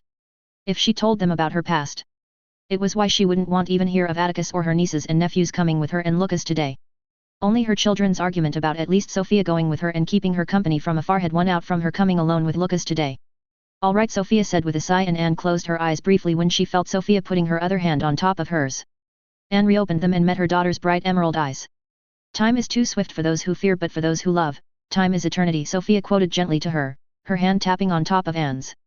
It was enough for her to scrounge up every speck of courage, and Anne took in one deep shuddering breath before she extracted her hands from Sophia's and walked a walk that seemed as daunting as a perilous trek on frozen mountain paths, with one slip being enough to tumble down towards jagged rocks. Her mind veered back to when Atticus told her about her sister. She'd never felt so angry, never so furious with him. She felt betrayed. She'd not even been this angry when Atticus had hidden her and Sophia against their will during the war. Because she had understood. Marcus had died and Grindelwald was sure to never rest until either they were all dead or under his control. But this was nothing like that. Lucas locked step with her before he placed his hand on her shoulder, a gentle squeeze and support, and she turned to him, a grateful look on her face before she looked to the cottage, frightful as it was as it drew ever closer. Neither of them said anything. All that could have been said about today, about meeting Lucille, had already been fretfully said to exhaustion. Was she happy? Would she remember us? Will she forgive us? They arrived at the small wooden gate that was fenced by old mossy stone walls, her gaze peering towards the unassuming burgundy door, her hand moving towards the small metal lever that would let her pass, but her hand stilled on the cold lever. This was meant to be, Mother. Not sooner. Not later. I would have told you sooner if I could have. Those words played into her mind, again and again ever since. She didn't think he was telling her the whole truth. She knew that his side allowed him to see far more. But she hadn't questioned it further. The sincere look on his face, the slightly pained glint in his eyes when she'd raged at him and broken down more than a few times in front of him, told her enough that Atticus hadn't wished to keep this from her. She lifted up the lever, her heart pounding, and they walked through the gate and inched closer to the burgundy door, her hands, now cold, shaking, trembling, each step felt heavy and tired as if she had run 13 marathons consecutively. The wards washed over her and she could feel it was judging her intent. Briefly, she wondered if she would be ejected out, but it was a concern that seemed to pass by her just as the intent ward passed her through. She glanced at the rows of flowers that were by the front of the home and she could see penstemons, Goldsturm, Jacob's ladder, and a host of other types of flowers. Even what had been Lucille's favorite petunias, she whispered as she stared at the large purple blooming flowers. Lucille had been so fond of flowers as a child. Later in her childhood, when she still hadn't performed accidental magic, she had only grown more interested in their small greenhouse. She often smelled so earthy. Lucas made a noise before he spoke quietly. This is so her. There was a note in his voice, a note that felt tight. She only nodded silently as they arrived at the door. Lucas knocked on the door and she felt like time had ceased to move, much like how her body resisted to move, her muscles tightly coiled into stillness. The door opened slightly and Anne felt like she was hit in her chest. Bright emerald white eyes darted between Anne and Lucas, bright emerald eyes that belonged to a young girl no older than 10, perhaps 11, crowned by a mane of bright red hair that made it seem as if it was the only thing in the vicinity that had color. Hello, the young girl said awkwardly as she looked a little confused and quite a bit more tentative. Who are you? Who's at the door, Lily? An older male called out and the young girl swiveled her head around and shouted. I don't know. There is a man and a woman at the door. Before she turned back around to face Anne and Lucas. We're here to see Lucille, Ms. Lucas thankfully stepped up to speak. She doubted she could at this moment in time, given the way she was staring at the young. She could see Lucille in the young girl's face. Her nose, her lashes. Her eyes. Lily Evans. The young girl said warily before the door opened completely, an older taller gentleman with brown eyes and brown hair standing by the young girl. Both she and Lucas recognized the man's build and his facial features. He was fairly stocky and his jawline was that of the Prividetzi family. There is no Lucille here. The young girl piped up before she looked at the older gentleman, who certainly recognized the name judging by the gradual shift in his expression. Dad, there is a Lucille in the neighborhood. Who are you? The man her nephew, Jack asked calmly but with a hint of steel in his voice. The sounds of footsteps in the background grew louder. I am Lucas Prividetzi and this is my sister, Anne. Lucas gestured towards himself and Anne as a woman with blonde hair and blue eyes arrived by the door. I see. The man said slowly, his eyes darting between Anne and Lucas, and it was obvious he knew exactly who they were. She goes by Lily. He said after a few moments, and that was enough for their niece-in-law, Rosalind, to realize what was happening. Lily the younger still looked confused, but she was corralled away by their nephew's wife, who was protesting slightly. Their nephew stepped out of the house, the door slightly closed, and his expression couldn't hide the concern he was feeling. We're not here to cause trouble, Anne blurted out, finally able to find her voice. Their nephew still looked doubtful. We only want to see her. To speak with her. Please believe us. Anne said quietly, and she cast her eyes towards their nephew with all the sincerity she could muster. Neither she or Lucas wanted to push. They wanted to meet with Lucille Lily only if she wanted to. The doubt faded away from Jack's face and his expression softened, but there was still a hardness there. You know. Jack began in a way that seemed as if he was chewing on his words to make them softer. She never liked to talk about her side of the family. Jack's eyes hardened slightly. Even after she had to talk when the magical world came for us, she gave us the bare minimum information. Anne winced slightly, a feeling of guilt washing over her. Did they know that it was her son that helped begin it all? That it was her daughter-in-law that the one responsible for taking them away? She hadn't thought about it then and now she wanted to run away again. It was bad enough that they'd abandoned her to the Muggles, but after this? She clearly found herself a family and settled in a world she probably came to love, only for it to be ripped away by the magical world and the family that abandoned her? It was a different time. Lucas said with note of regret, and she wanted to strangle him for even saying it. It seemed it wasn't the right thing to say to Jack either. It's never any time to abandon one's children. Jack said firmly. No, it isn't, Anne hastily said, and nothing excuses it. But it wasn't our decision back then. Anne said sincerely. Jack stared at her for a moment before he nodded lightly. I know it wasn't. We wouldn't be talking if that had been the case. Jack said with a shake of the head before he eyed them both. I make no promises. Jack said warningly, and Anne felt her heart race. It will be her decision and her decision alone if she wants to speak with you. We accept. Lucas said with a dip of the head, and once Jack's eyes were on her she only bowed her head in acceptance. Wait here. Jack said before he retreated back into the house and closed the door. Anne let out a shuddering breath. She raised him well. Lucas said after a few seconds of deathly silence. She turned to him and saw him simply gazing at the door. Even knowing he could do little against us, he is firm. Lucas said before he spared her a glance, and she smiled slightly at him. And he seems like a good man. She said to Lucas, who returned a smile of his own. The weight seemed almost unbearable and it was wrecking her nerves. Finally, the door opened and Anne felt like she was on the precipice of fainting. Emerald eyes saturated with emotion stared at them, and Anne's eyes were shining with tears. Lucille. Anne whispered. She had more grey hairs than she had brown, her face wrinkled and loose. Her little sister looked so old, but it was still her little sister. Once Anne whispered her name, it seemed to have made the moment real, and a choking sound escaped from Lucille's throat. Anne, Luca. Her voice was broken with soulful emotion, and Anne chokingly laughed and bobbed her head like a little girl, and Lucille whimpered. It's really you. Lucille's eyes were shedding tears, and Anne couldn't help it anymore. She slowly approached Lucille, her arms slightly wide. It's us, it's really us. And that was enough for Lucille's resistance to break away, and the hug that they both fell into, had latched onto. Well, it felt like home. Break. Emily POV. They descended down the hill that overlooked the forbidden forest and continued on their way towards the depths of the forest on this misty late morning. Brings back memories. Atticus mused as they made through way towards the dark forest. Emily hummed slightly. It did bring back memories. It was along this path that they first ventured out to Beltane and begun their journey together in earnest. It was near here that they first managed their animagus transformation. The forest been the site of many momentous moments, and many forgettable ones. She wasn't quite sure which kind of moment today would be. Did you ever venture into these woods during your days at Hogwarts, Jacobius? Atticus asked one of their two guards. Said guard shook his head. No, your majesty. I did not. Jacobius said dutifully before he hesitated for a moment, seemingly deciding whether or not to say anything further. He decided to continue. I was too afraid at the time of the dark beasts that were rumored to roam in the forest. Jacobius said with slight embarrassment. Atticus smiled at Jacobius. Most animals here are harmless. He said as they followed a trickling river that snaked downhill through an opening of trees. Though werewolves did roam this forest during a full moon even during my time at Hogwarts, and probably quite a bit after that. The two guards startled at that. Yes, that was irritatingly true. She'd almost lost a student to their own stupidity during her reign as deputy headmistress. To say she wasn't pleased that it made some students brave enough to go alone into the forest during the dark of night after she'd opened up a significant proportion of the forest to the students of Hogwarts in her later years of being deputy headmistress would be understating it. It seemed she didn't account for the idiocy of the student body at the time. She wanted to expose students to the ingredients as they grew in nature outside of greenhouses. She established a small amendment to potions and COMC that made students pick and identify ingredients suitable all kinds of potions. It would help them learn how and what to look out for, and in the end it was almost making them better wizards and witches practically as a byproduct as they learned more of the intricacies of reactions and control. Not anymore, of course.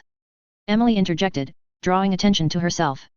The Lycans have their own lands to roam in their transformed state if they wished to. Eileen's final cure, with her help naturally, changed the werewolf curse drastically to the point it was no longer a curse and more akin to what the Vila were. A near-human race of beings. They could no longer infect other beings, which was the greatest contribution to the tentative acceptance of werewolves in general society, and they retained their minds in their transformed state which they could more or less control.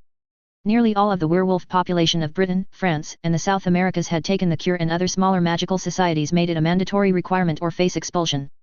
The North American werewolves were refusing the cure on the ridiculous basis that it was genocide and had the support of a number of influential Native American tribes, resulting in the issue being practically postponed within MACUSA. It was pathetic. Even the staunchest defenders of werewolf rights had come on board with the cure, and these people were catering to the hysterics of yowling wolves? In any case, she did not care a whit in truth. She got what she wanted with the cure anyway. She had her fingers in the newly leakened community, with her words being valued above all others. With the exception of Eileen perhaps. Killing an alpha like Greyback as brutally as she had of course made an impression. Once they arrived at the designated meeting spot, they simply stood and waited. The guards were slightly tense, though they didn't draw their wands. Their coming guests wouldn't have appreciated that. Speaking of guests, she could hear them coming long before the sounds of broken branches in the distance was audible to normal human ears. Hooves pattering on wet earth grew louder and louder, and the sounds of rustling leaves drew near, and it wasn't long before a tall four-legged figure breached out and through the bushes. Her magic coiled around her, stirring but tightly coiled, ready at a moment's notice. Having met and talked to the Grecian centaurs, her opinion on the race of beings had more or less been solidified. They were a prideful, cranky sort with long memories and even longer grudges. It took near certain total destruction at the hands of the Rave Knights for the Grecian centaurs to ask for asylum. These centaurs were the same, and if it wasn't for their divination abilities letting them know what was going to happen, she doubted they would have been as respectful as they were to her that one time she'd met with them years ago when one of the centaurs guided her to the wayward student. Instead of xenophobic, overly prideful beings, she received respectful centaurs that called her Herald. A name that they'd also used for Atticus. Then another centaur broke through, and another and another. Their movement was languid, but it was fluid, almost graceful in the way they moved. Their braided hair, silver, blonde and black as midnight, were flowing in sync with each step they took. Their skins were equally as varied, some soft hue green and others earthy dark green, but all had a kind of glow, a vibrancy of magic that normally would only be seen in those that were practically magic made manifest, like phoenixes, unicorns, or threstrals. But then, weren't centaurs closer to those magical creatures, at least when it came to vibrancy, than any other sentient magical being? Their very human faces held bright and silvery eyes, eyes that boasted a dim luminosity that almost seemed unseeing with the way they slightly looked past them, and one by one they slapped their tails against their bodies before the one with silver hair stepped forward. Heralds. The centaur rumbled, and his silvery eyes lost their unseeing qualities, and the centaur craned its head towards their directions. Why are you come?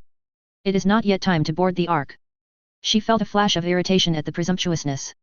But then, it wasn't presumptuousness if it was going to happen regardless if they helped or not, was it? Not that the centaurs were able to do anything they wouldn't be able to do anyway. Even the request they'd asked today could be done without them, but Atticus was determined to bring these centaurs into the fold in the same way Grecian centaurs were being enticed into greater interaction in Ilos. You know why we have come? Atticus said calmly, his arms behind his back as he slowly moved toward, which caused one of the younger seeming centaurs to stamp their front leg in agitation. The leading centaur, the one with the silver hair, gestured the younger centaur, which seemed to calm it down, but the centaur still looked uneasy. She let the reins of her magic loose ever so slightly, so much so that it was barely noticeable in the magically rich forest, and she began to probe towards the younger centaur, who she suspected wasn't quite as attuned to sensing magic. Not yet. She was right, and she could feel emanating from him feelings of resentment and wariness. Curious, she thought to herself. Atticus stopped in front of the centaur, his head inclined as he met the centaur's gaze. Jupiter shines. The silver-haired centaur seemed to reluctantly admit, agreeing to Atticus' observation. The centaur's tail was twitching, and it was clear that the being wasn't enthused by the idea. Jupiter was associated with philosophy but also wanderlust. To say Jupiter shines meant that meaningful journey was on the cards. It does. Atticus agreed before he tilted his head. You have thus far refused entreaties to associate with the rest of magical kind beyond the living beings of this forest, he said as he nodded towards the forests before he eyed the centaur with stern gaze. Even so far to refuse to meet with your Grecian kin. This seemed to agitate the centaurs even further. Apparently there was quite a bit of bad blood between the two groups of centaurs that dated back to the Olympian age. No more. Atticus said firmly. This seemed to be taken very badly by the youngest centaur, who stampeded forward, a look of fury on its face. She could see the pronounced musculature of the being, a musculature that bore cords of muscle as strong as steel. The guards raised their wands, but both she and Atticus remained at ease. Not because they weren't prepared if it turned south, but because they knew the centaurs would intervene. The silver-haired centaur rose to its hind legs. Youngling, the shout was thunderous and it echoed through the forest. The young centaur came to a stop and lost the look of fury and instead looked chastised. One of the other centaurs dragged the young centaur away, and the centaurs seemed to communicate for a few moments before one of the centaurs took the young ill-tempered centaur away. The silver-haired centaur returned to Atticus, who remained in the same position as he was, and began to speak as if nothing had happened. You would ask payment? When you hunt, do you hunt alone? Atticus returned to the centaur before he shook his head. Would you ask for the labors of others without once laboring yourself? The silver-haired centaur seemed almost offended by the comment, but it didn't respond for a few moments. Very well. Ask. I will soon journey to our home to foster the spirits in the forests, in the jungles and in the oceans. Your people have an attunement to these things greater than even the skinwalkers. I request you allow a few of your elders to come with me. The Grecian centaurs have already agreed to our request. The silver-haired centaur slapped its tail against the back of its legs, a contemplative look on its face. It is not all you seek. You speak of Mercury rising, but you also seek to brighten Neptune. Atticus allowed a faint smile to grow on his face. Yes. Atticus confirmed before a more serious expression grew on his face. This is an opportunity for there be the beginnings of greater harmony. What better way for it to begin when we nurture the essence of sleepy spirits? The contemplative look on the silver-haired centaur lessened and the brightness of its silver eyes grew sharper, as if it was seeing Atticus for the first time. The centaur turned its gaze towards the sky, as if seeking reassurances from the stars hidden by the clouds and the midday sun. Finally, the centaur looked back at Atticus. I will take this request to my people, Ark Builder. The centaur rumbled. Atticus merely nodded. Thank you. And soon enough the remaining two centaurs vanished silently into the black of night. You never said if it will make a difference. Emily commented as they made out of the forest, her eyes curious. Atticus smiled at her before he looked past her and up towards the skies. It won't make a great difference.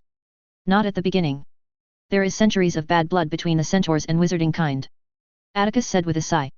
The Romans had hunted the British centaurs for centuries with wizard accomplices. So much so the centaurs had to seek refuge this far north in Scotland. When the Romans left, there was practically no centaur-wizarding relations, each side shooting or cursing first. According to her ancestor Salazar's journals, it took years for the founders to reach an accord with the centaurs. An accord that was tested over and over again by wizarding kind. She understood the centaurs' immense dislike for wizarding kind.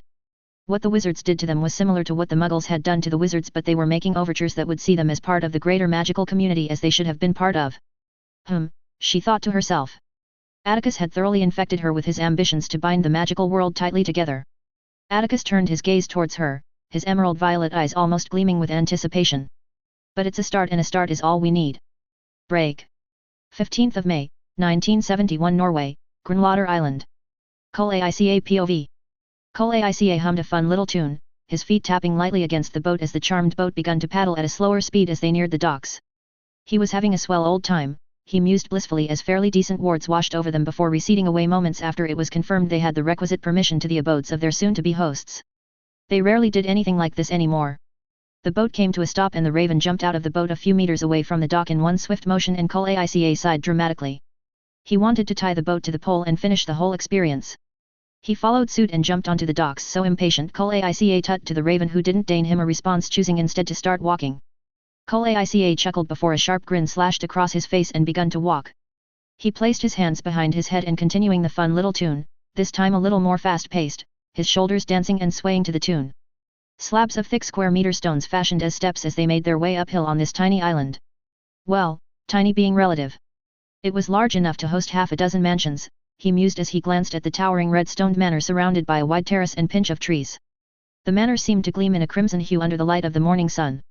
How opulent, Kulaica thought to himself as the tune grew in volume, the sounds deeper, more animalistic. Nobles, he thought with hungry amusement. Like peacocks, they couldn't help but show off, strutting and flashing their colorful plumage as if it made them important. His fingers itched. Do you have to hum that?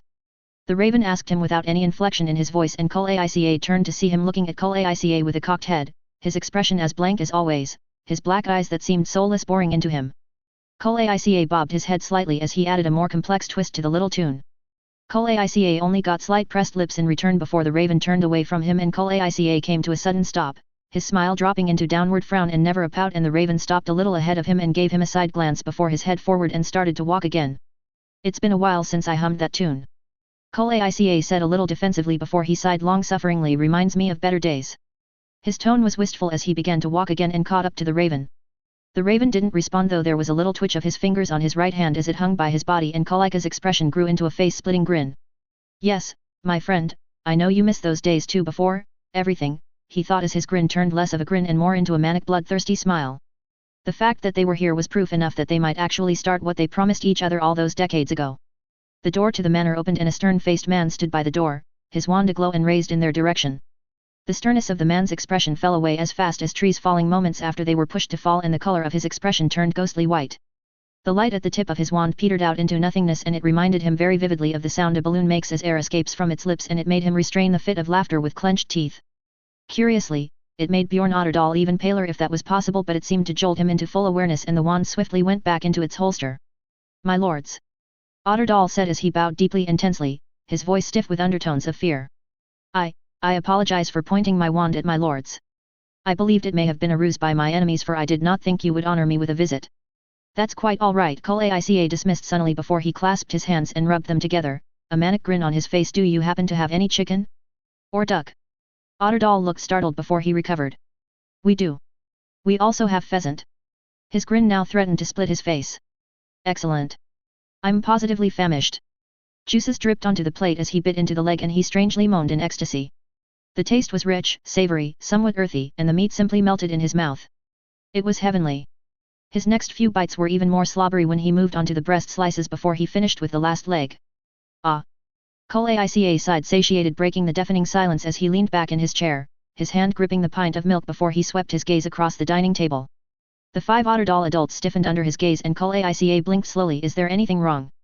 He asked curiously before he moved the pint of milk towards his lips, though he sniffed it first, which yielded a giggle from one of the children.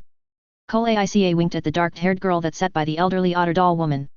Nothing is wrong, Bjorn Otterdal said with a smile that looked accommodating. He seemed eager to draw attentions to himself instead to the youngest little girl at the table. Just surprised at how hungry you were. You shouldn't have been surprised. Kulaica said with a careless shrug before he turned to the raven, who looked at him with a faint uptick in the corners of his lips. Kulaica's eyes glinted in anticipation before he smothered it when he turned away from the raven and back at Bjorn Otterdal. I did say I was hungry. Did you think I was lying? He asked innocently, though the smile on his face was apparently not so innocent with the way his lady wife sharply scraped against the plate. I did not, my lord. Forgive me if it seemed that way, Otterdal said humbly, his head bowed like the submissive little pheasant that he was. Kulaica's smile sharpened. Disgusting. His fingers curled around the glass of milk and it took effort to restrain his strength. They were all disgusting. Disgusting. Disgusting. Disgusting. All of them. The adults, the children. All of them and their disgustingly perfect little safe lives. He wanted to peel their perfect scented skin off with agonizing slowness. He ached to see them bathe in a pool of acid, to watch their flesh melt off like candle wax does under a lighted wick. He wanted. Fa the smack sung into the room and his eyes darted to the source of the smack and saw the lady wife grip the youngest Otterdal male, about 8 years of age, by the jaw. Her eyes filled with terror and the frustrated entitled boy seemed to finally understand the precariousness they found themselves in.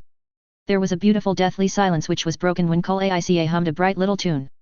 You wouldn't happen to have cake, would you? The adults looked relieved at the question and Bjorn Otterdal almost seemed to jump out of his seat when he made to speak. Molsey. Pop. Master the elf dressed in tattered clothes addressed after it bowed. Fetch the cake. The fancy one. Ah. Kulaica raised his index finger and it stilled the elf and Otterdal alike. The elf looked uncertain as Kulaica smiled at the little creature. It should be illegal for a creature to have such big lovely eyes. It was adorable. My lord. Otterdal hesitantly questioned, stiffening when Kulaica turned his gaze towards the tense man. I'd like to visit the kitchens myself, if that is quite all right, Kulaica said with a whistle. Bjorn Otterdal looked hesitant, his eyes darting between Kulaica and the raven and to the other Otterdals, and Kulaica's grin grew in response.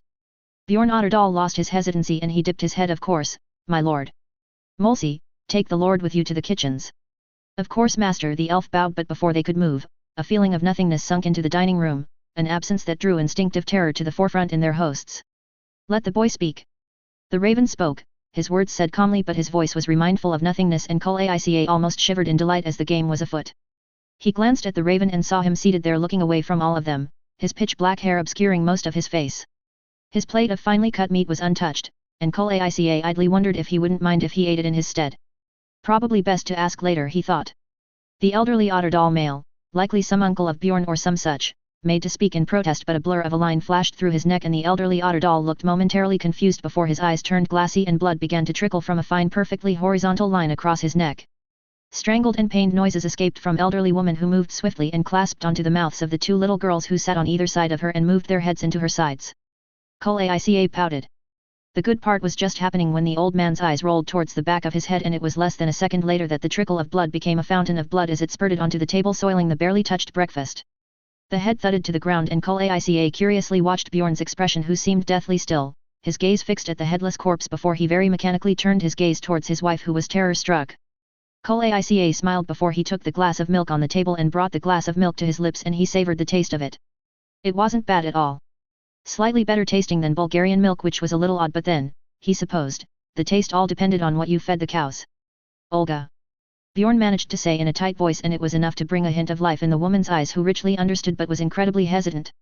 Kulaica placed his hand on top of the elf's head, and the elf flinched out of the horror that it seemed stuck in. "Come on, little elf," he said in a delighted tone as he swiveled the elf's head towards the exits. "There's cake waiting." He began to hum and whistle a happy little tune as he followed the elf towards the kitchens. He hoped the fancy cake was chocolate. 15 or so minutes later. He was still whistling when he left the kitchen with half a cake in one hand and his companions in the other. He made his way towards where he could feel the magic after finding the dining room abandoned. Well, except for headless otter doll. It was a little rude. They could have waited. Anyway. When he entered the spacious living room, he sighed in blissful exultation. The air was thick, restrictive, suffocating, as if the large living room was saturated with burning ash that could spark into an all-consuming black inferno at any moment. And if the air was suffocating, the darkness that filled the room was murderously strangling. He peered lazily at the source of the darkness that exuded a kind of haunting dread that would see muggles push themselves into suicide. His old friend was in the mood. He looked away and made a beeline towards the comfortable seat by the table that was in the furthest corner of the living room, to where their hosts were, and entertained his old friend, though the distress and pleading were but a distant hymn. He sat down in the seat that practically had his name etched into it, and he made himself comfortable seat before munching down slice after slice of cake. "You should be proud of yourselves," Kulaica said with a full mouth before he shoved another slice into his mouth. He moved his hand towards one of the elven heads and picked it up and stared at it with his mouth full. He swallowed the mouthful and said, "Are you proud?" The elf head bobbed eagerly, its large eyes glassy and tearful. "I'm glad you're proud," Kulaica said, pleased, before he set the elf's head back onto the table with the 4 elven heads. The sounds of distress grew into whimpers, and Kulaica turned in mild interest towards the source of today's entertainment. He was sat there across the room in a drooping posture on a wooden chair, his hands hanging loose in between his thighs, surrounded in an ominous haze of magic that distorted reality around him like a lens would, only it seemed as if it was a lens made from crystals harvested from the depths of hell. The hopelessness he exuded strong enough to despair even those who physically could not feel emotions. On the other side of that haze the otter dolls were kneeling before the raven, their terror-filled whimpers filling the room, breaking frightful whimpers, tantalizing whimpers that were on the precipice of shattering into pitiful cries for mercy. Kulaica leaned back into his chair, wishing he had more of the cake, and he scraped his finger across the plate, a plate that once bore quite a few slices of cherry chocolate cake that had been absolutely divine, accumulating the last bit of runny cherry-flavored syrup on it, and he devilishly stuck it in his mouth, savoring it like it was his last bit of food on earth. "Delicious," he muttered after he smacked his lips. "Should have gotten the recipe from the elves," he muttered disappointedly to himself as he removed his boots from on top of the table and sat back up from his inclined slouching position in the chair and placed his feet on the ground. This was the last bit of cake their hosts had left after having eaten half of the cake in the kitchens, and now that the elves were dead, he doubted he would have it ever again. He sighed aggrieved as he eyed the elven heads remorsefully. "Better to have had than not to have had, I suppose," he muttered before he began to walk, a soft hum breaking out of him. He glanced to the wall on his right, his eyes lazily trailing across the horrified looks of the portraits of pompous long-dead ancestors, the smirk on his face, the smirk that was sharp and intimidating as a ravenous shark, never once lessening. Pride. These people. Pathetic. These parasites were set for centuries perched high above the rest, counting their coins, drinking their spiced wines, weaving their webs across the magical world that fucking catered to them because they were wealthy, because they had the right blood? A low rasping chuckle that sounded like nails manically scraped along a blackboard escaped from his lips. Crack! The sound of his index finger snapping under the pressure of his thumb, the dull pain electrifying him into a kind of wicked arousal, his chuckles descending down in pitch down the stairs to the pits of hell until it settled into a sinister deep echo that drew terrified subdued wails from the children. He came to stand by the raven whose gaze was pointed towards his hands, hands that were no longer masked by enchantment. The scars on his hands were old, so very old. They were grisly, jagged scars that left no part of the skin unmarked. Kulaica massaged his broken finger, pushing and pulling, the ache a welcome addition to what was proving to be a splendid night, and he turned his gaze to the otter dolls who were bowed and practically kissing the marble floors. "You may speak," the raven said, his voice toneless, emotionless, bereft of warmth and coldness. Bjorn Otterdahl raised his head, his skin pale and sweaty, his eyes shining with terror and confusion and loathing. "What have we done to offend you, my lord?" Bjorn Otterdahl's question was desperate, his words said with a pleading wheeze that sounded like a cat in its dying throngs. "Nothing," the raven merely answered. "You have done nothing wrong. You did as asked every time without fail. Then why?" The raven clenched his hand slightly before he turned it over and stared at his hand for a good long minute, and Kulaica broke into an anticipatory grin. The raven's hand began to transform into a swirling mass of wispy strands, the density of magic growing even more stifling, the dread exuded reached a crescendo of awfulness. The swirling mass of wispy strands travelled up his arms, the dread gaining a hungry essence to it, and the darkness began to feel ravenous. The women were as bad as the children now, their panic threatened to overwhelm them. The swirling mass of shadowy and grainy wisps shot forward with blinding speed and gripped around the neck of the lady wife of Otterdahl. Grandmother or Grand-aunt Otterdahl fainted moments after Lady Wife Otterdahl began to choke and the children began to wail in earnest, the magic that subdued them all this time no longer able to counter the sheer terror they felt for their mother. She was pulled up from the ground by her neck until her tippy toes dangled just above the marvelously polished marble floor. She began to swing her feet and he thought it was as if she was dancing. Odyssey brought his arms up and began to sway slightly in line with the way she was dangling her feet. After all, no one should dance alone. They weren't monsters. Choose the word was said with gentle deadness of tone by the raven. The raven picked up his head and his pale snow-white face bore eyes with grey-white irises that seemed to swim in pitch-black seas. Choose one of your children to die. The wails of the children grew in volume and Odyssey sighed fondly as his eyes drooped low. It reminded him of home, sweet, sweet home. Well, at least at the beginning anyway. Everyone stopped making noises within the first few days of arriving. Towards the end, those noises were all that was there to remind them that they were all still alive. Bjorn had been engrossed in helplessly staring at his wife, his agonizing helplessness had been written across his face but that soon disappeared as he snapped his head towards the raven in abyssal fear. Why you can't? No, no, no, no, no, no. The man seemed to lose himself in his despair but he was brought out of it when the sound of a shattering crack echoed in the living room before the body crashed with a thud. It stopped the wails and the man's denials cold. Let the next word be a name or all three die. The shadowy and grainy wisps of manifested pain slithered across the marble floor and split into 3 tentacles, slowly but surely making their ways towards the children. The face Bjorn was making was delicious. Oh so delicious. The despair, the misery, the guilt, the pain. The hate. Yes, oh this man hated them. Good. Otterdahl now knew a sliver of the hate they bore for the world. The pain that was their reality. Hannah. The name was said with a thick voice, a name said in a way that tortured souls would love to channel into a painting. It would be a masterpiece. The said girl, the dark-haired girl that Odyssey had previously winked at began to wail as her older sister began to move away from her and Odyssey broke out in a gasping laughter that sounded like the stuttering laughter of that of a hyena. Papa, please. I don't want to die, please Papa, please. She begged and cried and begged but her father was silent, shamefaced with tears running down his face. Bjorn Otterdahl did not look to his daughter who called for him instead electing to look away from her like the coward that he was. The raven's grainy wisps of magic slithered across towards the dark-haired girl whose wails ran out when she began to understand that no one would come to her defense. Not her siblings, not her father. Herr Otterdahl. The raven called out as the strand of magic began to lick at the face of the youngest girl, the second strand moving over towards the boy of 8 and lifted the boy's chin up. I will spare her if you take her place. The boy of 8 still had his eyes closed and the boy lost control of his bowels. The boy only shook his head fervently as he whimpered, with his eyes still closed, no, I don't want to die. Odyssey looked at the dark-haired girl who looked at the ground, her hands clenched and sniffling all the while. She stopped making any sounds. She accepted her fate. Within a blink of an eye, 2 strands of grainy wisps of magic raced forward and pierced through the hearts of the 2 older children and Bjorn Otterdahl wailed in agony and attempted to stand. Odyssey sauntered in a mildly quick pace and swept his foot and tripped up the man who temporarily managed to overcome the constrictive magic that terrorized the family. You promised. You monster, you abominable monster. Bjorn brokenly cried out, his face hugging the cold marble floor.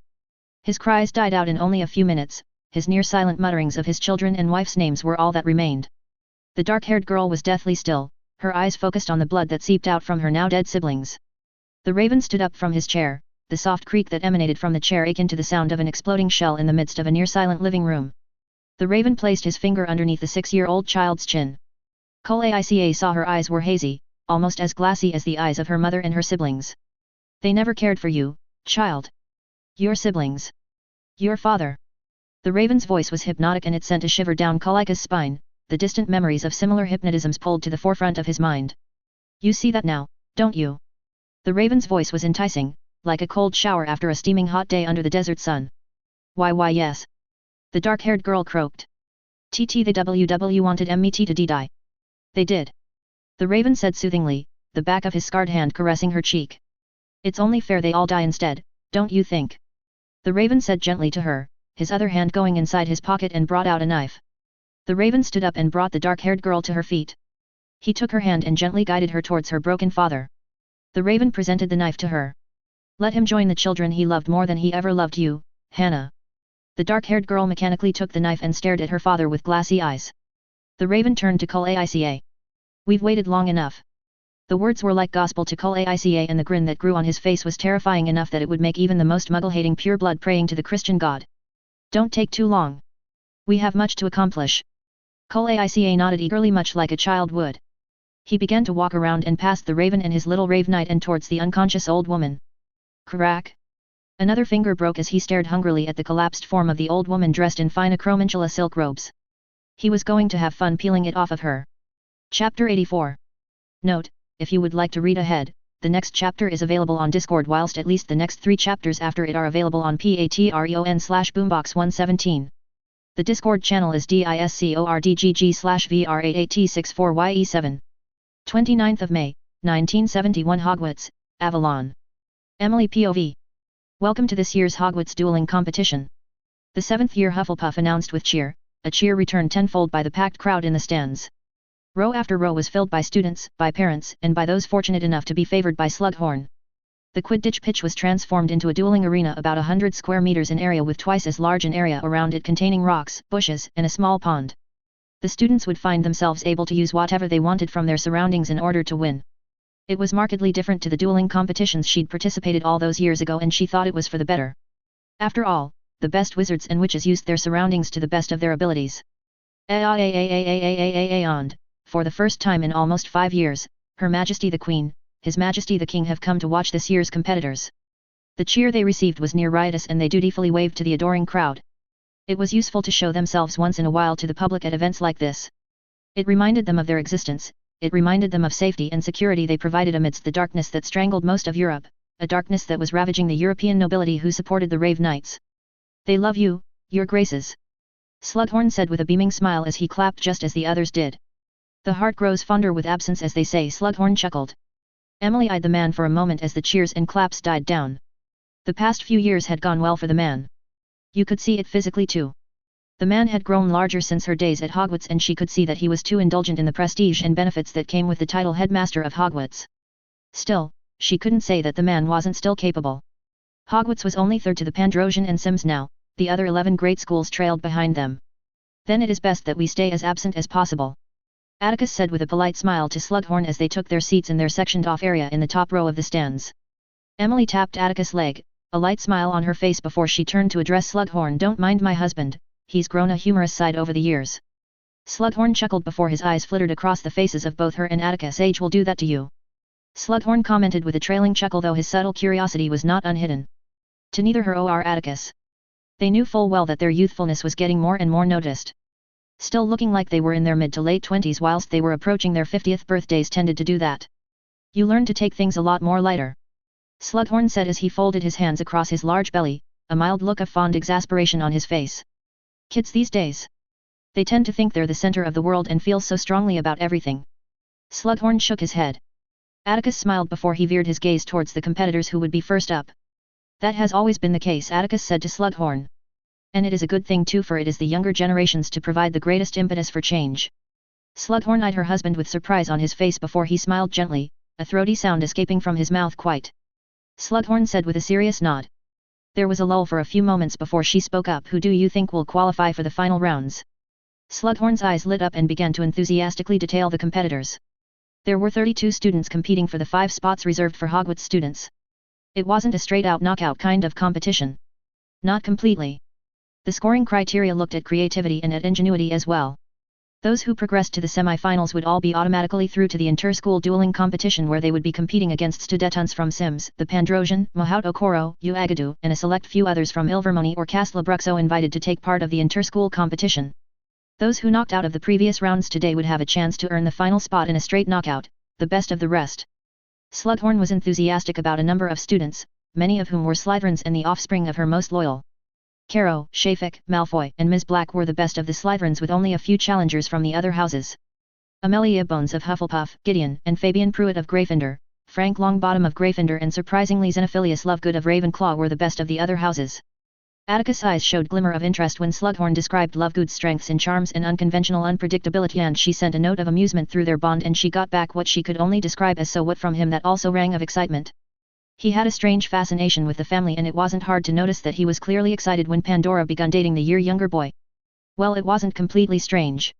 It wasn't hard to notice that there was something about them that was unique. The Quibbler was startling accurate in many things they wrote about, even foreseeing illos once you stopped and actually read between the lines of they wrote about. The family were a family of seers, that was quite apparent. And extremely eccentric. She wondered if it was their eccentricity that enhanced their strange sight or if it was the other way round. Likely it was the other way around. They were all in a way touched by whatever it was. Every single one of them. She remembered all too well of that singular truth when she met her first love good decades ago at her first Beltane. Soon enough the first duels went apace. Most accounted themselves quite well, especially the fourth-year James Richard, a squib-born orphan who faced Shafik and lasted nearly 10 minutes before he was swept aside. Given that the competition was to be completed today, round after round, the duelists were cautious and preserved their magic as much as they could.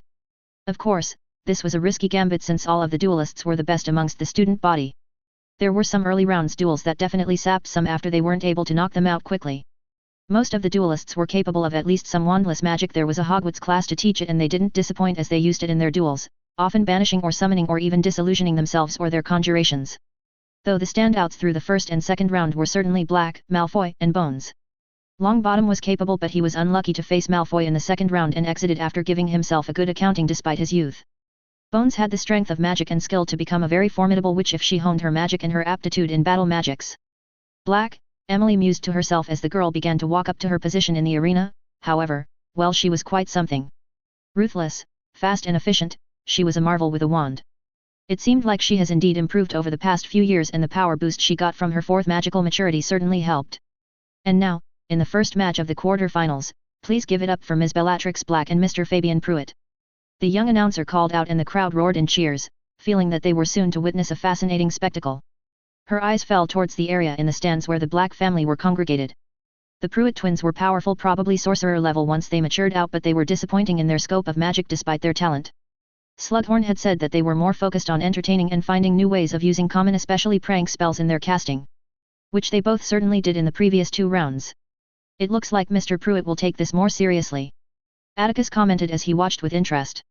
Slughorn hummed with a serious nod. The Pruitt twins have a bit of history with Ms. Black. Slughorn said with a grimace. Slughorn noticed her curious look and expanded. She retaliated quite harshly after one of their pranks in their 3rd years and got worse after Ms. Black put Gideon Pruitt in the hospital wing after badly harming the boy in a duel in their 4th years. Since then we've avoided pairing them as much as we could. Slughorn said with distaste. In truth, I'm quite glad all 3 are graduating this year, for different reasons of course. Slughorn added before going quiet.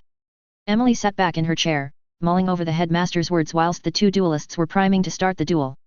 Her eyes observed the pair below and she could see the agitation in the magic of both, though they were different significantly.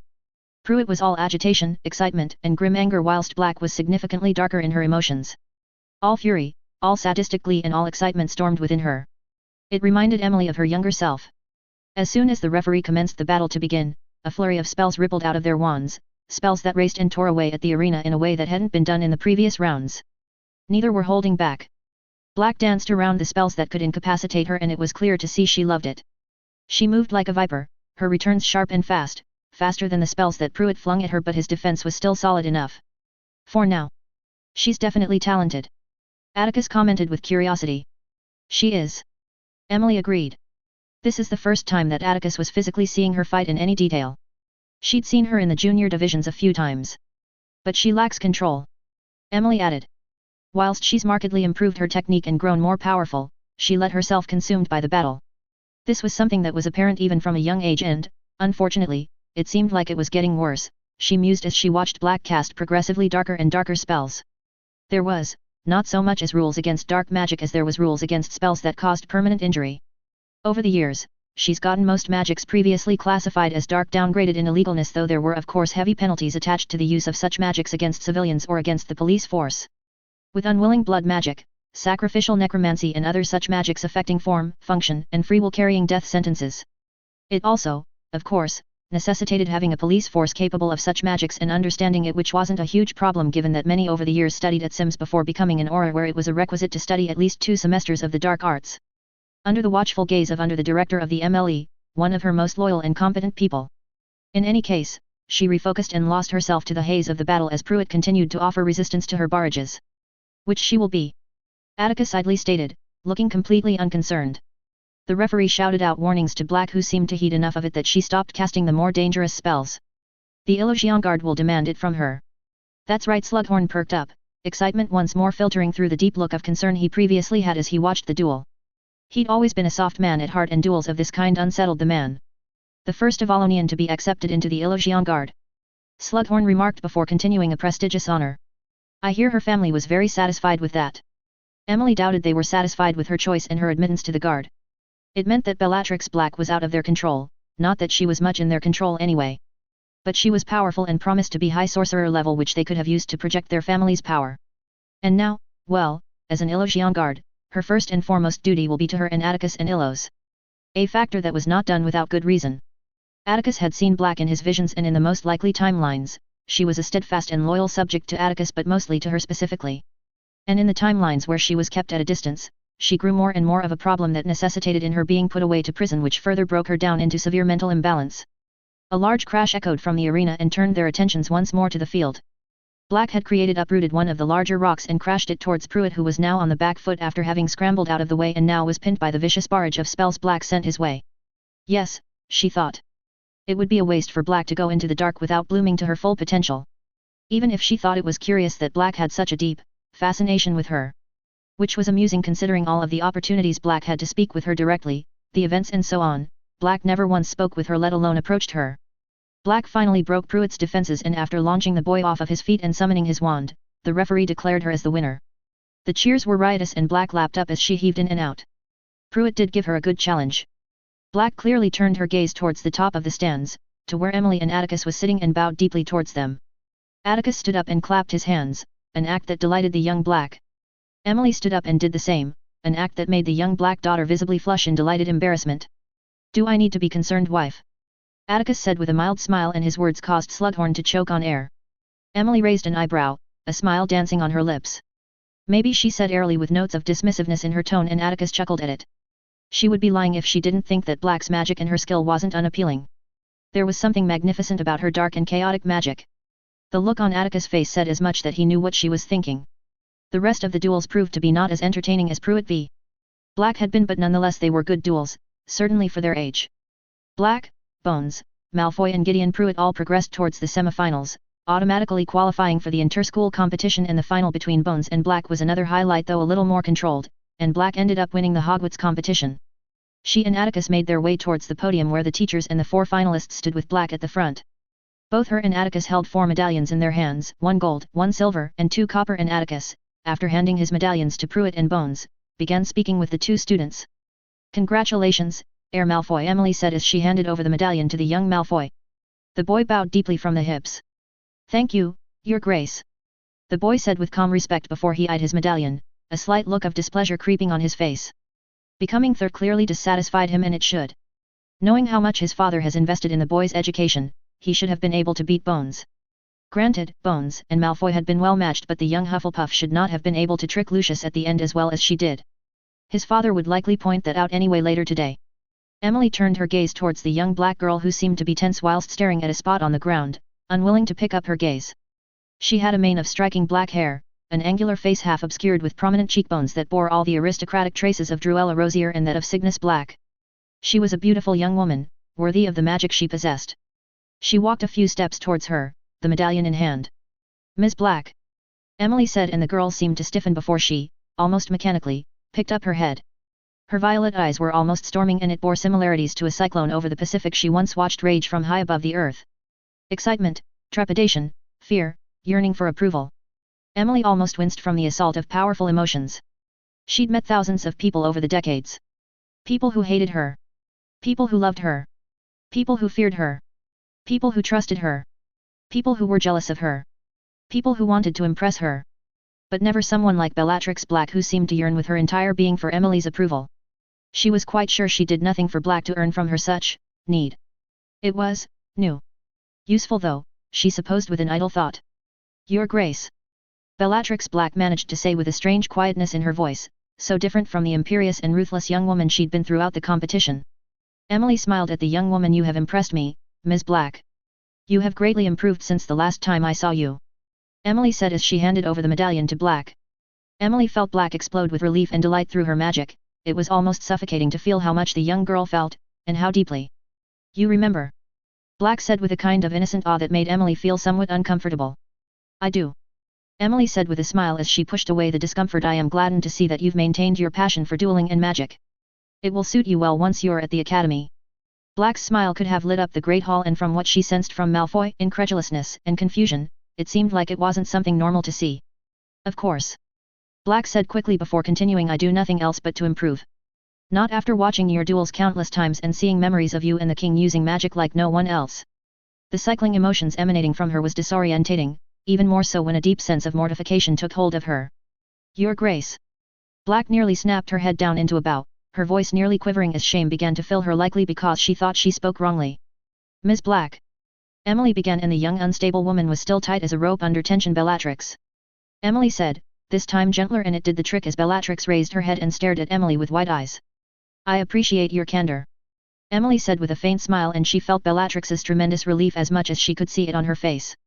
The girl's comment about watching memories of her and Atticus did not surprise her one bit. In fact, she preferred it. People had short memories. Even magicals, once enough time had passed. Storing memories of their capabilities and passed down generations would do well to make people pause in their plots. And Emily supposed it would inspire others to try and reach the pinnacle they have set. And my husband and I appreciate those talented ones who value self-improvement, and it is clear that you will fit into the Illusion Guard well. Bellatrix smiled once more, her smile struggling to be contained in her face. I knew that it was the only real option for me. Bellatrix enthused. Emily silently thought to herself that Bellatrix could do nearly anything she wanted. Smart, capable, and a knack for magic that a fraction of the magical population possessed. Emily smiled at Bellatrix. Well, who was she to refuse someone who clearly wanted to serve her? Good.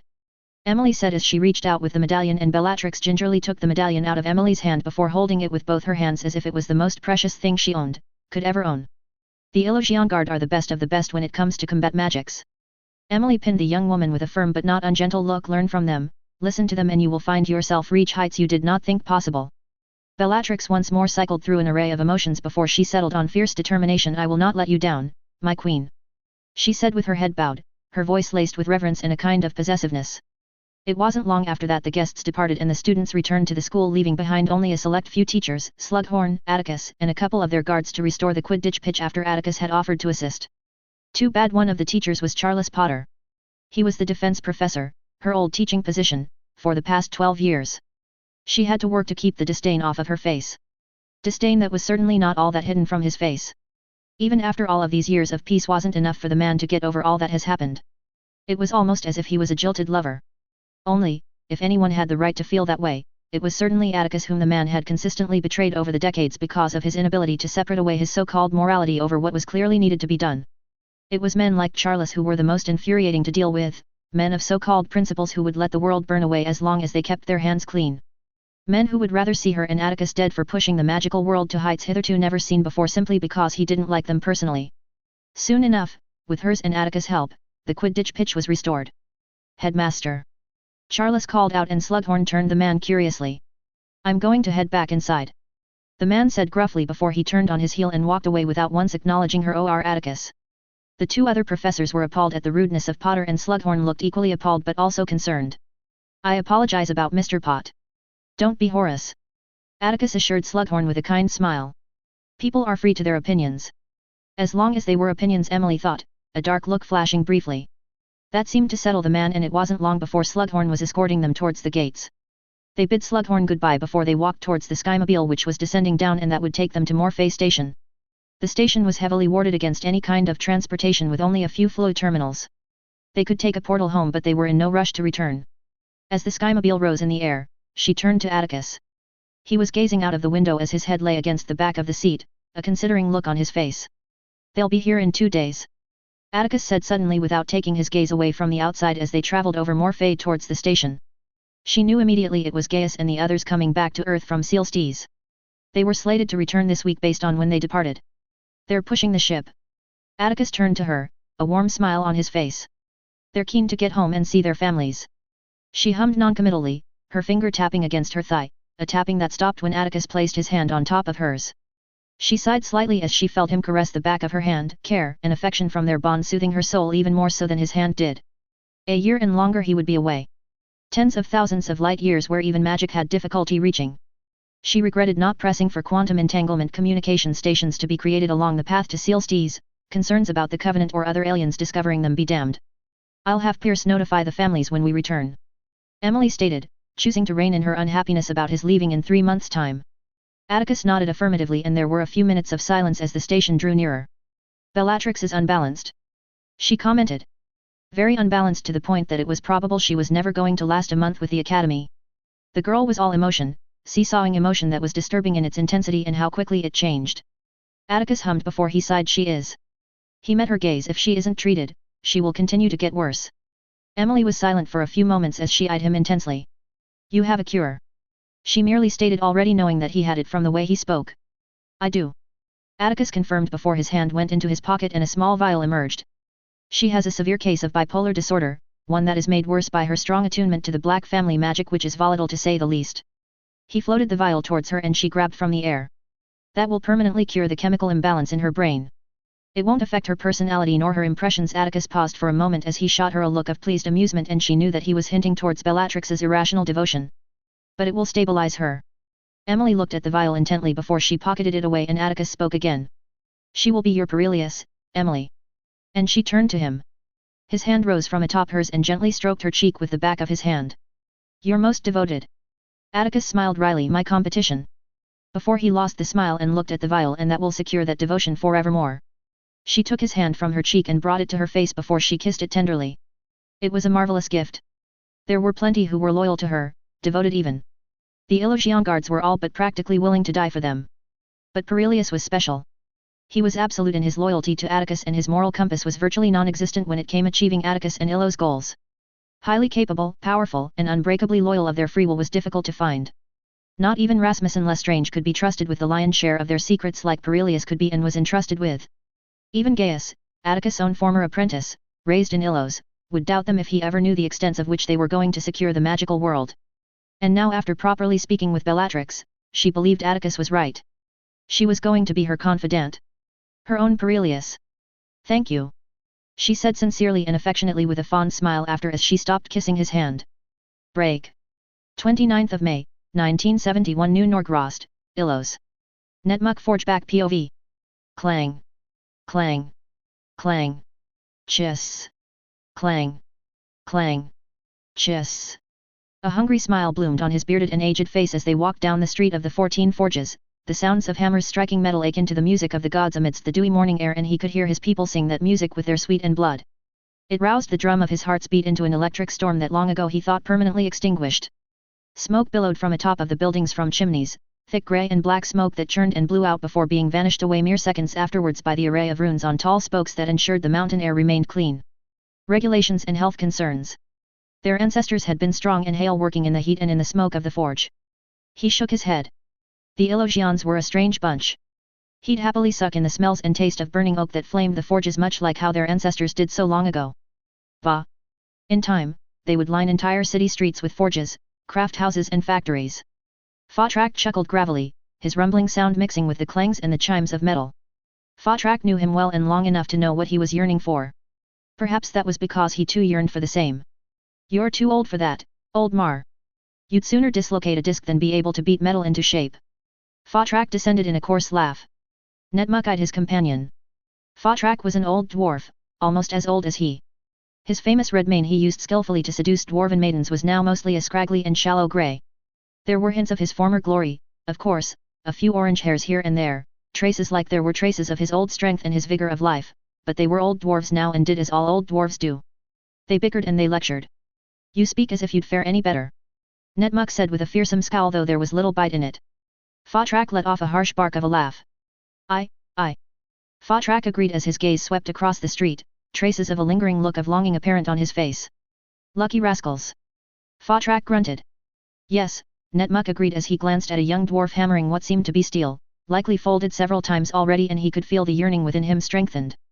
There was a competition to see who could achieve 1200 layers first, as Dvalin claimed was the only recognizable true Damascus steel. They'd found some deposits in Lebanon of the rare magically conducive iron deposits, the same kind of iron ore their ancestors used to create true Damascus steel. He rarely wished to be younger, but on days like these. He wanted to ignore his aching joints and his weary bones and join in with his brethren in striking metal, to forge and craft in the ways of their ancestors. Fortunately, he was wiser than to do that despite the sight of burning fumes which had an invigorating quality. He quite liked being able to walk without difficulty. When he reached Valhalla, he'd have all the billets and ingots to strike it. Come, you old goat. We're already late. They'd come back from a trip to Aziza to discuss an orichalcum bridge with interwoven baobab branches in its structures. An interesting project. Expensive too. What did I tell you about calling me a goat? Fatrak scowled, his face contorting into a disgusted look as he followed Netmuk's steps. Back in the day, when they were but young dwarf and fond of Gans ale, they'd been a wild bunch. There were many stories and one of them included an eventful night for Netmuk as he slept with a nanny naked. For the life of him, he still couldn't remember what had happened and ever since then, jokes about him being a goat fucker had stuck through the ages. It might even be true, Netmuk mused with an internal shrug. The nanny did have some delectable buns. Of course, none of them liked it when he started to include goats in his insults. There were many fights and Netmuk was no weakling. He won them all. Without them being able to defeat him every time he turned the jokes and insults around on them, the jokes lost their appeal to them after that, he darkly chuckled. Of course, now and again he still made sure to poke at them. Ya fucking goat foo. Fatrak raised his fist angrily as he stopped his retort midway. Fatrak looked comical. I'm not too old to beat your bony body black and blue. Netmuk barked a laugh. You couldn't do it back in the day and you sure as Niflheim can't do it now. Their angry banter continued for a little while, the working young dwarves chuckling and laughing as they overheard chunks of their conversation. Ah, these were good times indeed and he hoped he'd live long enough to see it grow on their new home. A new home with cities and towns and villages in virgin lands that would be wholly dwarven with little restriction on how to tend to the lands, a new Nidavellir, a greater Nidavellir, he thought with delighted glee. They would become the greatest industrial hub of all of Sealstees. Netmuk caught a sight down the bowels of the merry street and it made his heart warble and his blood that sung cool into fond warmness and pride. Dozens of little dwarven childs were huddled over by a group of female dwarves, their minders, entertained and awed as they played with the products of the newly master blacksmiths. He could not remember seeing a dwarven child that happy in his entire 86 years of life. He could not remember seeing so many in one place, at all. Ya soft bastard. Fatrak muttered though it was said with a faint smile. Even for old bastards such as them, the sight of their bright future was a warming thing. How it could not be, after they'd lived such a half-life for centuries. They'd lived a half-life, one without the warmth and licking fires of the forge, without the runes and enchantments their ancestors mastered and used to craft the greatest works in the whole of the magical world. A weak people who lost the forge and with it lost the fires of life within their souls. Childs were born only to replace those who had died merely to ensure they continued their half-lives and their purposeless roles as bankers. They were a broken people without a true hearth and home, without the teachings and labor of their ancestors, saved only from extinction by the grace of the great Greer, the Savior King. A people who hid behind their great fortress bank and followed the path of their most hated enemies, an enemy to whom they lost their homes to, their treasures, their arts and their honor and pride. They gave it all up for the sake of survival, even the quest to regain their sacred writings by master crafts dwarves from the hands of the thieving goblins, and instead made do to protect the coins of wizards within the bowels of their fortress Old Norgrost in Switzerland. Where they were once envied, feared and respected for their works and their prowess in battle, they became pitted and forgotten, a hollow people with hollow lives with only gold coins to live for. Reich Drak, fetch me that bar of orichalcum. Netmuk heard bellowed from within one of the blacksmith shops and his hungry smile deepened to the point that it was akin to a wolf's snarl. Never again.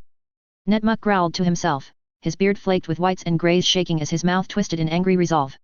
Never again would they allow themselves to be those wretched not dwarves who had lost what they were meant to be. They had no excuse or reason to abandon the forges now or ever. Never again. Fatrak agreed with a growl of his own, a youthful fire returning to his old face. They left the street of the 14 forges and made their way uphill towards the towering fortress edged into the side of Norgrost Mountain, the third largest mountain some 30 kilometers away from Sealstees Mount along the southern curve of Illos.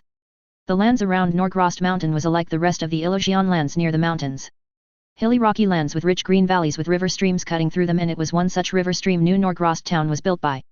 It was a worthy home, temporary as it may be. They passed the street of Dvalin, the street where the artisans and the crafts dwarves enchanted their works and mastered their craft. Shops of all kinds inhabited this street, from homeware to braces empowered with one thing or another, and weapons and armor that were improving in quality and power with every passing year as his people feverishly improved their skill. The shops were few but in time, he knew the street would grow in size as their population grew. The street was busier than the street of the 14 forges and it wasn't just dwarves that dwelled the street. Wizards, witches, vila, even a few lichens that he could smell and sense, looked at and purchased goods from the crafts dwarves. Most of them were Illusion citizens, though there were a few that made the trip from abroad or from the other country ships. Counselor, a few of his people greeted him, even a few of the Illusion who recognized him from the media, and he returned the greeting gruffly but politely. A quarter of an hour later, they made it past the great gates of Hammerbeard, gates carved out of mountain rock and that protected the entrance of Norgrost, and his gaze latched onto the curving grey-silver metal that towered over the towering gates and fortress. Norgrost Mountain hugged the grey-silver metal like a babe hanging off of a mother's teat, and his heart felt like it was going through a complicated somersault. It was a great reminder, every day, of who they owed their fortunes to. Netmuk grumbled moodily. That wizard made Netmuk and a great many of his people feel many conflicting things. If it was the great dwarven King Greer who saved them, it was the wizard King Sayer who helped to revitalize them, the wizard who gifted them what was theirs, the priceless works of Dvalin the Great. The only works that survived the burning of the goblins once they butchered their ancestors' works and writings before twisting it all for their own. Fatrak parted from him once they made it inside the fortress, and he continued on his way towards his destination, his mind flung back into the past. He remembered that day 8 years ago as if it just happened yesterday, the day that King Sayer had come to their fortress. The Rave Knights and their sycophants had grown brave and dangerous over the years. Demands of turning over the wealth of their enemies had grown difficult to resist, and news of the butchering of magical races in Greece and elsewhere had reached the halls of Norgrost. Their threats could no longer be considered idle. Even if Norgrost's defensive wards and their defensive mechanisms were second to none. In the end, no fortress could hold against a horde of enemies without allies to call upon. Their history had taught them well to guard against such arrogance. It was during that turbulent time that King Sayer had come to them with an offer that seemed too good to be true. They'd kept abreast of the situation in the magical world, never would they have allowed themselves to be blindsided by anyone or anything, and they knew the man was dangerous. Beyond dangerous. His prowess in magic was reminiscent of the great Norse mages that once roamed the earth, and his defeat of Grindelwald was truly worthy of song. The years afterwards only proved that he was far from simply just an archmage with too much magical power. His butchering of the magical world economy was calculated, and it did hurt them very much when he left with his family's gold, and what came afterwards only proved that the man wielded his sight much like a dwarf wielded his battle axe. They were not keen to enter business with such a ruthless wizard, especially when it became known the king and queen of the wizards had utterly and totally subdued the British goblins. They had feared the same fate. They had partied like they had never done before, but nevertheless, they feared he would do the same if they agreed to his offers of safety. Wizards were never known to keep to their word. The last honorable wizards were long dead. Bah! It was a refusal that they had to reconsider when even those families who were even slightly rumored to have creature blood were leaving to France or Iberia lest they be exterminated like the Sirens of Macedonia or the Satyrs of Greece. And when the light Swiss families of so-called pristine pure-blood heritage were emptying out their gold from the banks, theirs included, and began to flee like rats from a sinking ship, that was when they knew they had to begin talks again. As the manager of the central bank of the dwarves, that honor fell to him. He grumbled, his long beard that touched the bottom of his belly swayed under the act. King Sayer knew how to appeal to him, and he had to remind himself during the negotiations that King Sayer was no dwarf even if he could speak like one. The wizard offered the dwarves safety and equality on Illos, to make them citizens equal to mages and the other races, an offer that he'd known would not be offered to them by any of the other ministries, and it was an honest offer made under blood oath in the ancient dwarven ways. Whilst he did not know then how the wizard knew of the ancient way, what he did know, then, was that the wizard king had no foul desires to make them submit as he had done to the goblins. He wanted their alliance. An unbalanced alliance, true, but it was an honest one. Their steps clanked around them as they walked through the massive hall of Norgrost, where dozens of 20-meter-tall statues of dwarven kings and princes adorned in brilliant golden armor greeted him. And towering above them all, was the statue of Greer, the king that saved his people from the brink of extinction. He spent many days speaking to his advisors, other elder dwarves who knew the precariousness of their situation, and they came to the simple conclusion that it was simply a matter of time that the Rave Knights would cast their gaze to their mountain. Grungots of Germany had already been destroyed a year prior, and the wealth of the bank split amongst the wizards and the Rave Knights. Their satisfaction had been grim. Other banks in Rave Knight territory were appeasing them as much as they could, for all the good that it did for any of the non-wizard banks. And so, they agreed. He withheld a laugh. It was the best investment they have done in centuries. The central bank had never been wholly independent and been tied to the Swiss wizards for protection for centuries, a fact that continued now in this deal he'd negotiated with the Wizard King, but the one thing that had not changed was that his people were only answerable to themselves in Old Norgrost, nor would they be forced to accept the Wizard King and Queen as their monarchs. They gained the protection of the most powerful nation and wizard in return for their near-permanent alliance with the country ship and its people. An innovative people who made more advancement in magic than the rest of the magical world had in decades the previous century. His people could only stand to gain, and they had gained in that respect. They gained much. Ha! It would be less than a decade before they would see the first dwarves produce new dwarven magics. That alone had been worth tying themselves to the dangerous Wizard King. Yet that was not what made this agreement the deal of the century. No, that had come after the Wizard King brought to their attentions the greatest news they have heard in nearly a millennium. He had the works of the great Dvalin himself. A master crafts dwarf whose name was still remembered in children's stories, one of the last great crafts dwarf and blacksmith. The Wizarding King, instead of offering it for their fealty as he expected the wizard to do, had instead offered Dvalin's works to them without any cost or requirement. This was always yours. Your legacy and your way home to the forges. I could not demand of you of anything. You are my citizens, my people. I can only ask you rebuild your people as you ought to be, the Wizard King said to them. The cynical part of his mind considered that the wizard must have had it for years and that he had only gifted it to them now that it worth doing so, but he also knew that the wizard could have kept it all to himself with them none the wiser. Bah! The Wizard King was a wily calculated one with the wisdom and cunning of Odin himself, and any anger he might have felt had gone away when he held the works of Dvalin in his hands, written in the ancient dwarven tongue. Any dwarf worth his axe would have sacrificed 50 mountains full of gold for what he had held in his hands that day. Counselor the guard by the gleaming silver gate acknowledged with reverence before he tapped the gate 3 times with the side of his fist. The silver gate creaked open and he walked through it. It wasn't long before he made it through the chasm of a tunnel towards the hollowed-out part of the mountain where a maze of low buildings was revealed within the chasm of the mountain. From the rocky ceilings, crystalline rocks gleamed and shone, illuminating Old Norgrost, the light of the sun reflecting down at the town via their enchantments. This was where the bulk of their people were. 2,000 strong. And growing. The town of New Norgrost held about 500 of their numbers, and it was their compromise with the Wizard King. Old Norgrost was hallowed ground, and it was too soon for their people to interact completely freely with the peoples of Illos, even if they were tolerable. But, he mused to himself, he doubted it would take very long for his people to grow more comfortable with the wizards of Illos. They were as strange as the Wizard King. Easily accepting of the dwarves and the other magical races that inhabited the lands and the waters of Illos when so many of their wizardkin would not.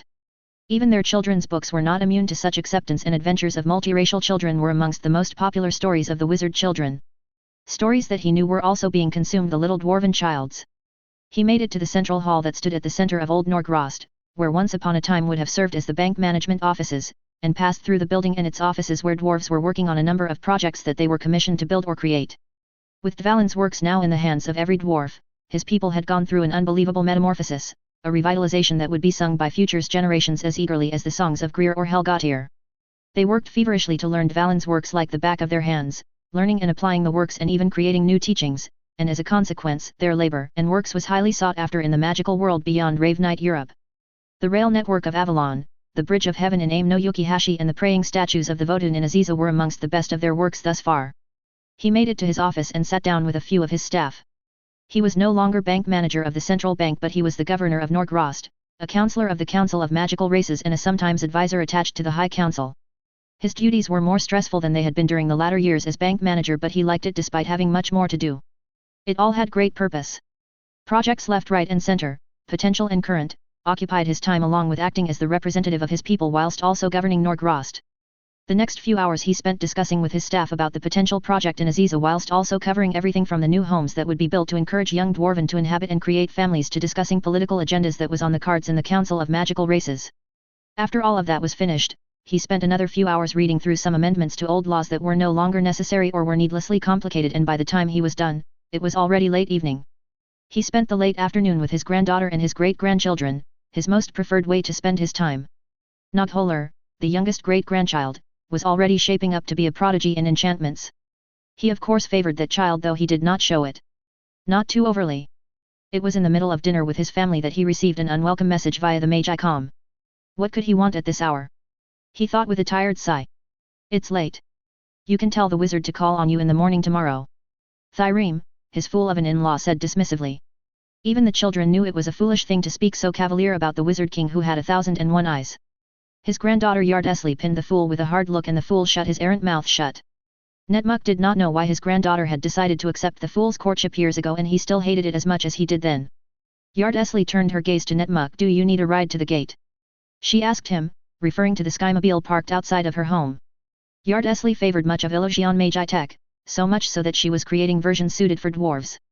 The skymobile she owned was specifically created for dwarves, funded by the gold she'd made herself from her business ventures. Ha! He did know now why she favored the fool. The fool was quite adept in running the business side of things, and knowing how clever his granddaughter was, she likely thought of that from the moment the fool desperately sought her courtship. Plus, Netmuk grudgingly thought, it wasn't as if the union was entirely fruitless. He did like his great-grandchildren despite their fool of a father. Netmuk shook his head as he rose from his chair. No, I will stretch my old bones. I've been set for too long anyways. He liked to walk. It made him feel less old. He said his goodbyes to his family and ignored the fool and made his way to the gate that would lead him to a gate nearby the main tower. It was about 45 minutes later that he arrived to the High Council doors and he was let in by the guards that stood post by the doors. His expression soured and his already irritated mood worsened as he took sight of who was amongst the wizards. Though, his mood brightened when he thought about the goblin's title and a grin grew on his face which got him an angry sneer from the goblin prince. The ugly rat, Ragnok Gringot. Prince of the goblin peoples. A prince who no longer held a title to a nation but instead, in all reality, an honorary title that was given in pity than it was out of respect. Bah! And the creatures knew it too, no matter how loyal and happy they appeared to the world. Netmuk knew that it was only superficial and likely as a result of some kind of binding the Wizard King had done to the goblins much like how Merlin had done many centuries ago. Netmuk would have preferred them all dead. The goblins were more beast than they were a branch of people. Even if Merlin went to great pains to humanize them, they would sell their own mothers for coin if it proved to be more profitable than not to, and one day, if they were ever freed as Netmuk thought they might be many years from now, Netmuk knew that the goblins would try to betray the Wizard King who could have easily sent them to extinction. He would pray to mighty Odin for the opportunity to see it happen with his two eyes. As foolhardy the Wizard King and his queen were with trying to civilize the beasts, they were anything but weak should they need to be ruthless. Counselor Netmuk the Wizard King greeted and his attentions returned to the matter at hand. The Wizard King stood with his arms behind his back by his throne with the queen by his side. Wizard King? Which queen? Netmuk grunted politely before his gaze veered to the other mages in the room. Chief Representative Doyle, the Spymaster Parkinson and High Counselor Silas Mirek were also here. Curious. Not everyone of the High Council was here, like those crafters Bell and Bishop, but the most important ones were. Well, at least it is probably not for nothing that I came, Netmuk thought grudgingly as he moved towards a seat at the far end of the table. Thankfully they got right into it and Wizard King Sayer began to explain about the returning mages from Sealstees and his departure in autumn. Netmuk had listened with rapt attention once the Wizard King mentioned Sealstees. Netmuk had been made aware of Sealstees' system a few years after they arrived on Illos. That the Illosians had the ability to sail the void as if it were an ocean. He doubted the wizard's words and it was doubt that fled from him like the putrid smells of rot from a dragger when he'd set foot on the world of Mars through a gate. He could never forget the feeling of that world, nor could he forget the awe he felt when a huge ship, Gratus, descended down towards them. The magic in the environment of Mars was so much lesser than that of Earth, and he had thought that the world had earned its associations with war and death, for it was as dead as a dragger. He knew the treacherous goblins were just as reluctant to leave the Earth, but the promise of the Wizard King that the new worlds were or would be richer in magic than even Earth was what made both of their kinds agree. Not that they had much room to really disagree. For all of the Wizard King's charisma and fairness, no one was under the illusion that he and his wife could not make them agree. The binds the wizard had on the monstrous goblins and the geese that were in place to prevent anyone speaking out about Sealstees were proof enough of that. Netmuk grunted. At least the Follow-Eye Centaurs confirmed, in their own wishy-washy ways, that it was to be a place that magicals could have only dreamed about before. The Mer people have agreed to accompany me to our future home.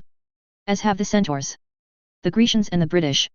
The Wizard King informed them once he finished explaining, and Netmuk immediately knew what this meeting was about. And the Wizard King said as much. I would like both of your peoples to send a few, perhaps half a dozen to a dozen, with me to see the progress we are making. Netmuk narrowed his eyes whilst the rat spoke up. King Sayer, whilst my people would be honored to join this expedition. The rat paused in his words momentarily before he spoke again. I do not see the reason why we should go. Netmuk grunted annoyed, and it drew the attentions of the rat along with everyone else's. You do not see the reason? I knew you goblins. Netmuk stopped before he threw in an insult and took a deep breath. Foul goblins. He let go of the breath. The Wizard King and Queen had shown their displeasure once when he got into a spat with the rat or that gobchoke. They did not like the animosity to creep into their halls at all. That one time was enough for him to resist the near impossible. The reason Netmuk ground out with forced calm as he addressed the rat is straightforward. Netmuk turned to the Wizard King, who had an expectant look on his face. You want us there for more than just to see progress.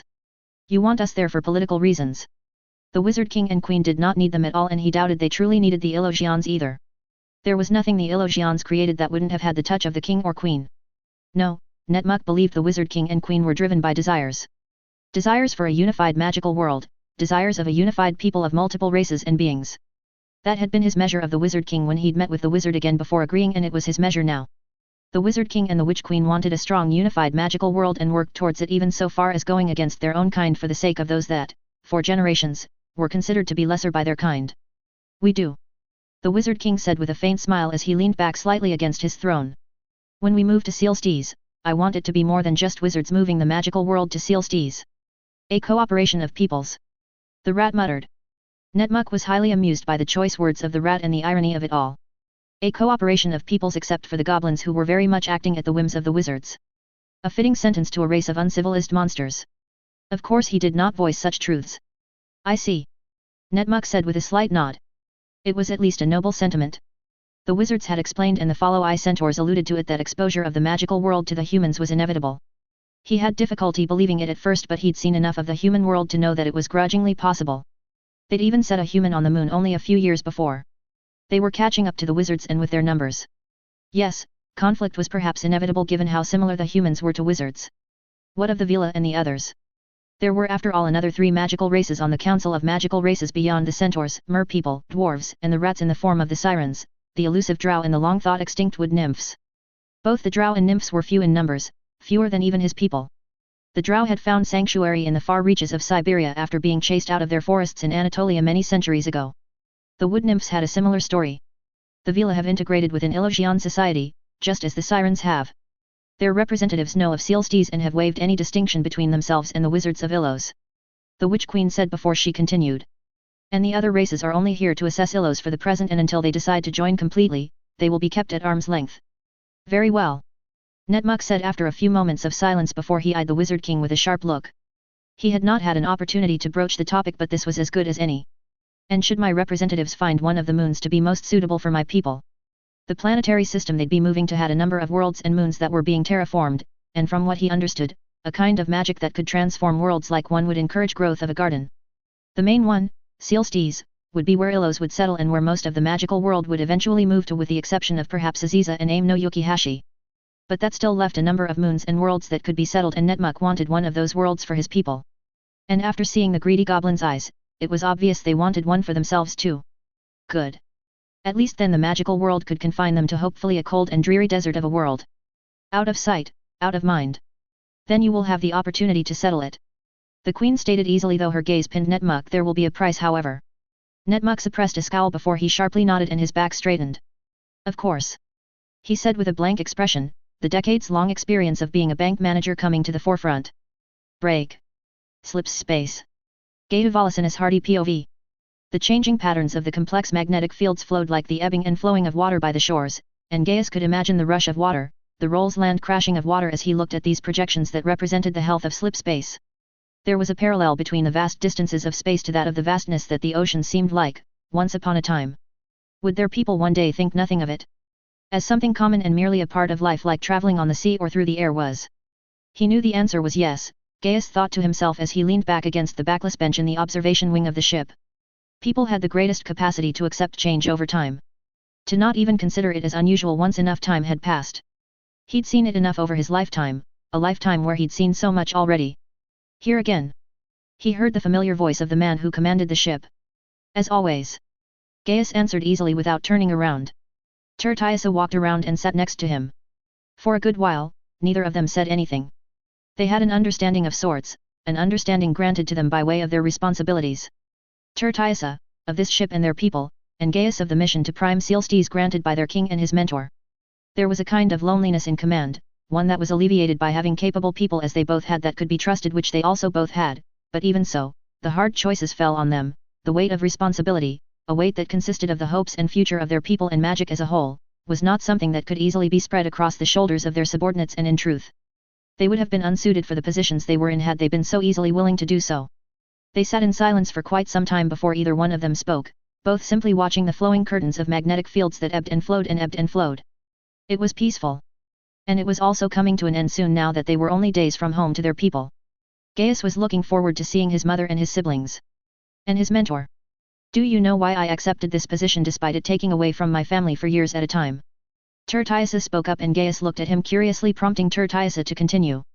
A small smile crept on his face as he stared at the beautiful undulating curtains. My ancestors, and the ancestors of all Indonesians, have a rich history of seafaring. Sturdy ships that navigated through storms and weathered the fury of the seas, hardy people who explored deep oceans with bravery and curiosity in their hearts. Tertiasa stopped and hummed softly in a way, I am connecting to my ancestors by being out here. Both allowed his words to settle in before Gaius spoke up. You were orphaned young, weren't you? The story of the Fisbilila family was well known by nature of their remarkable rise in influence, not only magically or techno-magically but also culturally. Them being squibs at birth added to the meritorious appeal of the couple, one that was already enhanced by their orphan status. Two sides of the same coin of the ideal illusion couple the media had taken to call them. Science and culture going hand in hand. Knowing the man as Gaius did, he didn't think the man would have appreciated the celebrity status he and his wife gained. My parents died in the revolution back in Indonesia. Tirtayasa confirmed before he smiled with a pained grimace. I doubt I would have remembered them as well as I do without a clemency in my children. Tirtayasa shook his head. Knowing how close they were back to their families, it was natural for anyone to think of their families, even a stoic man like Tirtayasa. Do you regret it? Tirtayasa seemed to mull the words over. Yes and no. Leaning mostly towards yes. He finally said, and Gaius eyed him curiously, and Tirtayasa expanded. I'm missing much of my children's childhood. Time we will never get back. When I left, they were only 4 years old. There was note of regret in his voice. They were 10 now and already enrolled at the Pandrosian most likely.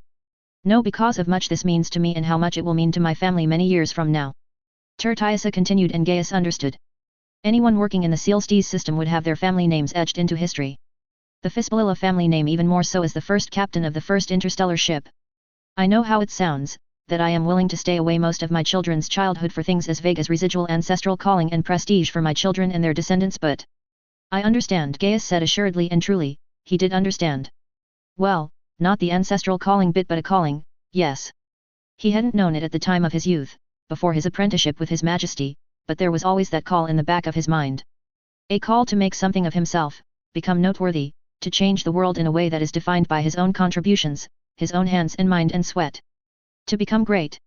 His indecision to take a direction had stemmed from this unknown calling, this drive to become great as so many others were becoming in their own way. William Bell, Walter Bishop, Ben Woodman, Kobe Slint, and other dozens of pioneers who were paving the way in their fields. He wanted to be like them, better than them, he wanted to leave a greater legacy than them. A venture into the nothingness to light the way forward for others following in your footsteps. Gaius said quietly, remembering some of the things his mentor once told him. The scope of greatness is as vast as the universe itself, echoed in his mind. Tirtayasa hummed agreeably quite.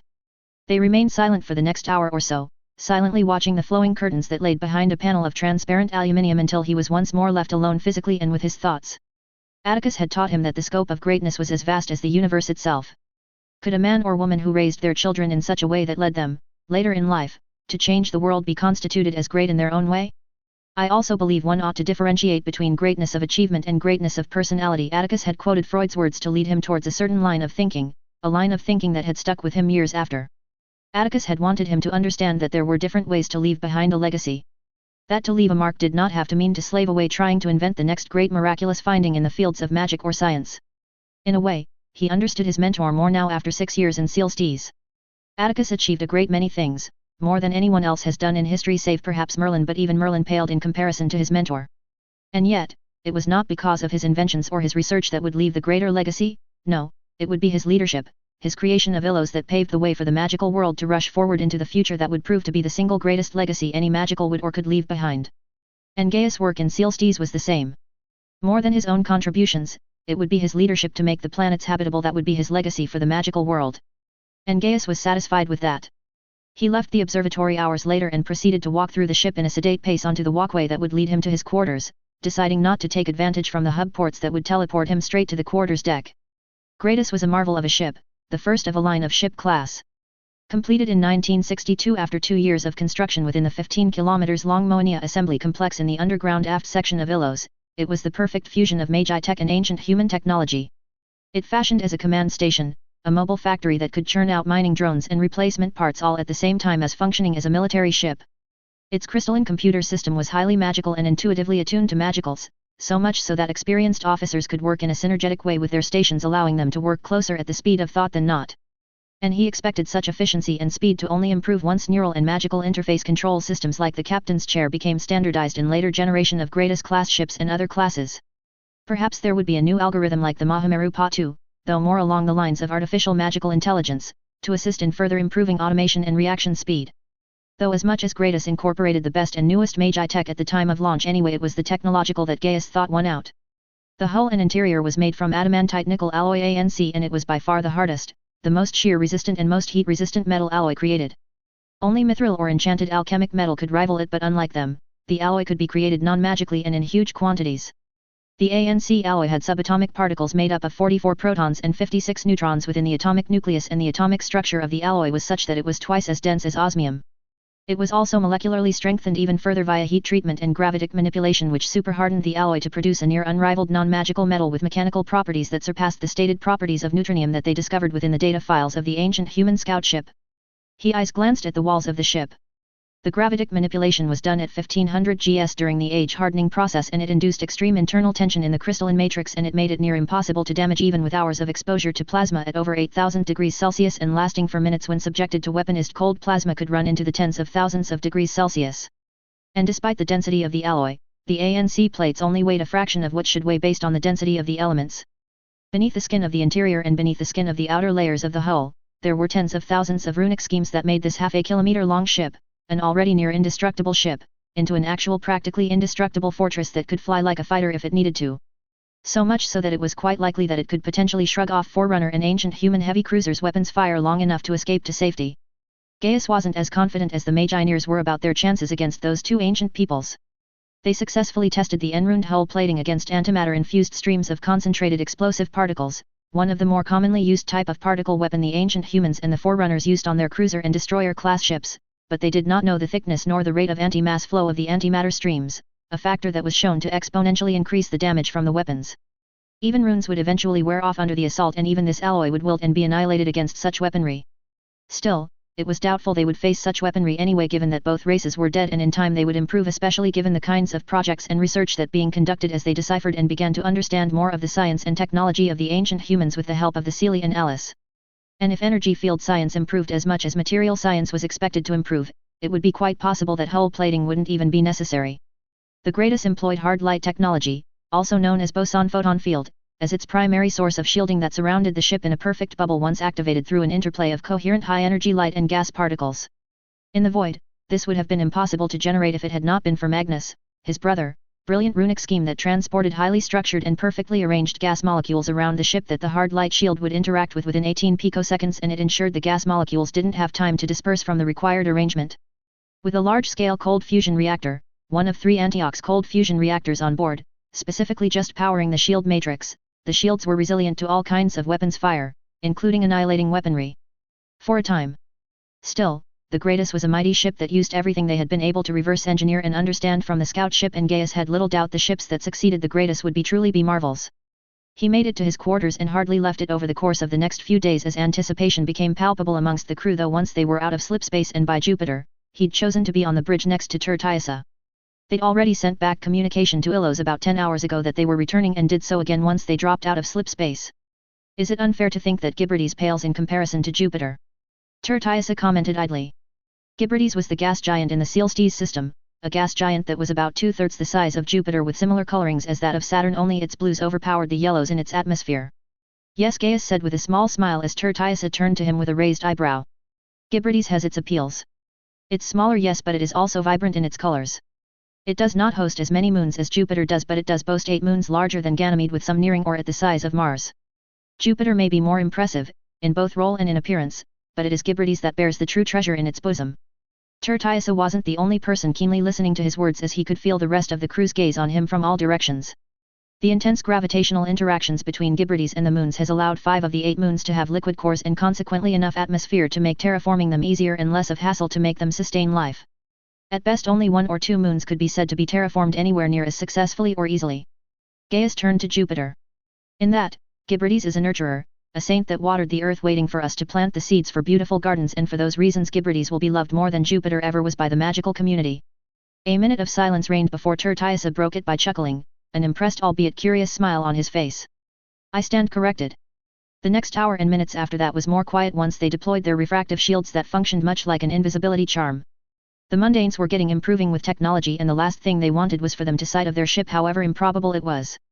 The mundanes were already violently off-tilt anyway with the Cold War in its full throes, and seeing what they might come to conclude as extraterrestrials would not create an environment that the Earth needed even slightly.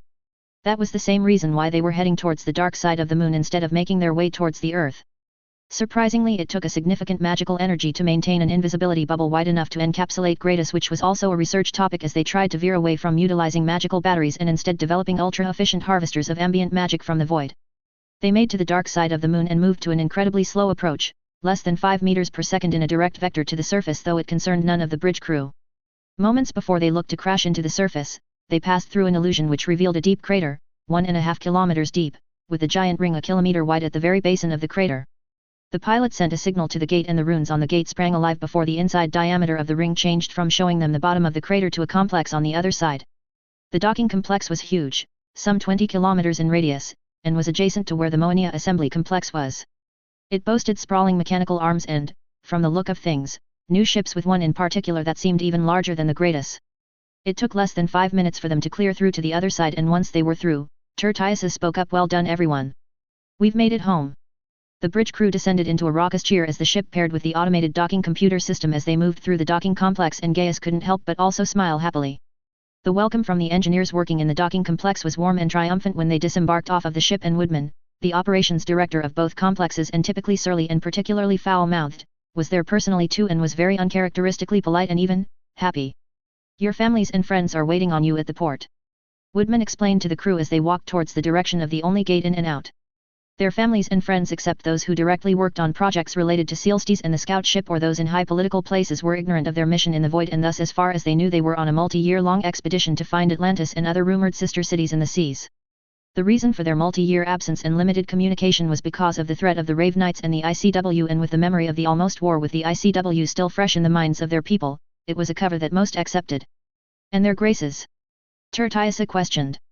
"They decided to speak to you, the crew and the other personnel, after you've seen your families," Woodman explained, and Gaius could see a look of relief on Tertius's face. He didn't blame him. He also wanted to simply see his family and spend some time with them after so many years of absence. They passed through the gate to Belvahalos, and he could see hundreds of people who cheered and cried as they came out of the gate one by one. The stoic and professional crew wilted with the sight of their families, and the crew almost ran into the arms of their families. Tears and laughs of joy were not spared. And for him, well, he just about spotted his mother running towards him before she engulfed into a bone-crushing hug. "Oh Gaius, my boy, oh Gaius," she cried again and again as her hands roved across his upper body as if she was trying to see if he was real. He did not mind one single bit as he melted into his mother's embrace. "Mother," Gaius said with a warm and emotional sigh which made Mother only cry ever so more. "Should be ashamed of yourself, brother of mine. Making Mother cry." He heard the familiar voice of his brother, and Gaius couldn't help but let a happy laugh rip from his mouth as his mother finally ceased in trying to hug him to death. He looked up from the crook of his mother's neck and saw Forty grinning madly at him, a grin that was wiped away when his sister Amelia smacked Forty's head. "He's barely back and you're already making jokes," Amelia said with a growl before she turned to Gaius, her scowl fading away and a happy beaming smile making an appearance instead. "Welcome back, Gaius," she said warmly. "Thank you, Leah," Gaius said just as warmly before his gaze looked around and saw the rest of his siblings. Livia, Magnus, everyone was here, and it wasn't long before he was engulfed by a swarm of bodies into a great big hug. And he didn't mind. Not one single bit. After all, he was home. Chapter 85. Note, if you would like to read ahead, the next chapter is available on Discord, whilst at least the next 3 chapters after it are available on patreon/boombox117. The Discord channel is discordgg/vr88t64ye7. 23rd of August, 1971, Sealsties City, Ilos. Gaius POV. Good afternoon. This is the midday IBC One World Service News, and I am Lara O'Hara. The finalizing of the Western Pact between France, Spain, Portugal, and the Benelux countries at the Paris conference yesterday was well received by members of the Grand Alliance. Minister Prince of Avalon called it a welcome and much-needed treaty that would go a long way in securing global world peace. A statement echoed by officials from Aziza and Ilos. The pact, an historic alliance with a mandate to share economic, intelligence and defensive resources in unbound scope and detail, was signed in Paris yesterday after a week of late-round negotiations that many had feared would result in breakdown of talks. A French official named Oliver Chirac had commented to the press that the pact was a necessity as fundamental as food and that he was relieved that it was signed. However, critics claim that the pact was signed far too late. The former mugwump for Portugal, de Souza, claimed that it would take years until the new organizations that would spring from the pact were anywhere near ready. Gaius heard the door to the house open, breaking him from watching and listening to the news, the sounds of running water once more filling his ears. He closed the running water and waved his finger at the wet basil leaves, instantly vanishing the water before he sent a pulse of magic to see who exactly it was. He recognized his mother's magical signature and turned towards the kitchen stand where there was an assortment of cut vegetables and a bowl of spices and oils marinating several cuts of salmon. "Ah!" his mother exclaimed, somewhat surprised. "You've started without me," she remarked as she made beeline towards the sink. "Figured you might be running late," Gaius remarked as his mother made her way to the kitchen stand. He eyed her. Was it Zacharias again? His mother's smile was brittle as she took hold of one of the knives and started cutting. With all of her children adults and moved out, she'd taken cookery as a hobby to pass the time, specifically cooking without using magic. She'd been inspired to do so by the hit show Cookery's Coven. Apparently many in her friend circle had taken to it as well and she loved it. Yes. She sighed. I worry for that boy. He's very emotional and doesn't seem to be able to take to a clemency at all. She said as she placed the cut slices into a large bowl. His foster parents don't know how to reach him and he doesn't open up to me besides shouting at me, so I'm really at an impasse. She said with disappointment. Gaius placed his hand on his mother's shoulder with tenderness before he squeezed gently. You're doing what you can, mother. He said gently, and the only thing you can do is be there for him if he ever decides to open up. He knew his mother wouldn't give it up until she was made to. He was tempted to pull a few strings, but he respected his mother too much to interfere in her work like that. She smiled at him gratefully before she straightened up a little. Enough about work. She said cheerfully before she peered at the onions he'd cut. She tut, that's too coarse. She flicked a finger and the onions reformed. It needs to be finer, she said. She took an onion and started cutting like this. It was a thin membrane of onion and Gaius looked at her with a wry smile on his face. I'm not going to be able to do that without magic. Nonsense. His mother huffed. She checked the time on the mage icon on her wrist. We've got plenty of time for you to learn. She said with a beaming smile. Gaius smiled weakly at his mother. All right. He said, mentally consigning himself to it. About an hour later, after they'd cooked lunch and were finishing up lunch, the news cycled back to the Western Alliance, which they'd let play in the background. I'm glad they finally agreed to it. His mother said happily as the hollow screen that was on low volume continued to speak in the background. The news had moved away from the Western Alliance topic, briefly covering the return mission to Atlantis. The news of the king leaving for more than a year hadn't quite made it out to the public yet before once more returning to the topic of the pact as analysts discussed what it would mean for the magical world. His mother's pleased expression turned into a frown, though it would have not been needed if they just set aside their pride and joined us in our own alliance. She shook her head. But you know how the French are. She said flippantly before she continued to stab at her baked aubergines. The French have their reasons. Gaius commented absent-mindedly, his gaze set on the hollow screen. It was showing a highlight reel of French and Dutch reports about the crimes committed by the Rave Knights in Northern Europe. Crimes that in no certain terms captured the full scale of the evil that the Rave Knights were committing. He had top-level security clearance and he was allowed access to some information, so he knew some of the evil the Rave Knights were committing. Mass executions were commonplace and blood and nobility protected no one. Children were kidnapped and indoctrinated. Thousands of wizards were being trained for war with activities around the Ottoman, Persian and Chinese borders at an all-time high. And that wasn't the worst of it either. Several high-profile opponents in Italy, Switzerland, China, and the Netherlands were assassinated. They were gearing up for war and bringing an end to this facade of a peace. The Dutch were the main drivers in getting the Western Alliance over the line, forcing the French to get over their apprehension of this pact lest they go to the Grand Alliance and request protection like the Slovenians and the Croatians had done. The ICW unsurprisingly supported the Western Alliance according to Parkinson, even if it was through unofficial channels. Diplomatic ties were still strained with most nations. The ICW, however inconsequential it was now when it came to fostering and enforcing international cooperation, especially after nearly every powerful nation had withdrawn from the organization save for the Chinese and Italians, was still a powerful player with thousands of Batlemiches drawn from the ICW protectorate states and other dependent ministries like those in northern Africa. Such a large army, an army led by Commander General Li Lei, the Chinese Archmage, was not to be taken lightly, even if they were substantially weaker than they were years ago. A power that even the Rave Knights were careful not to provoke into war before they were ready, even if they held enormous sway of the Swiss ministry and the remaining Swiss nationals, people who were not sensible enough to leave when the others did. The ICW base there, once meant to be another supposed bastion of international magical cooperation, was heavily defended.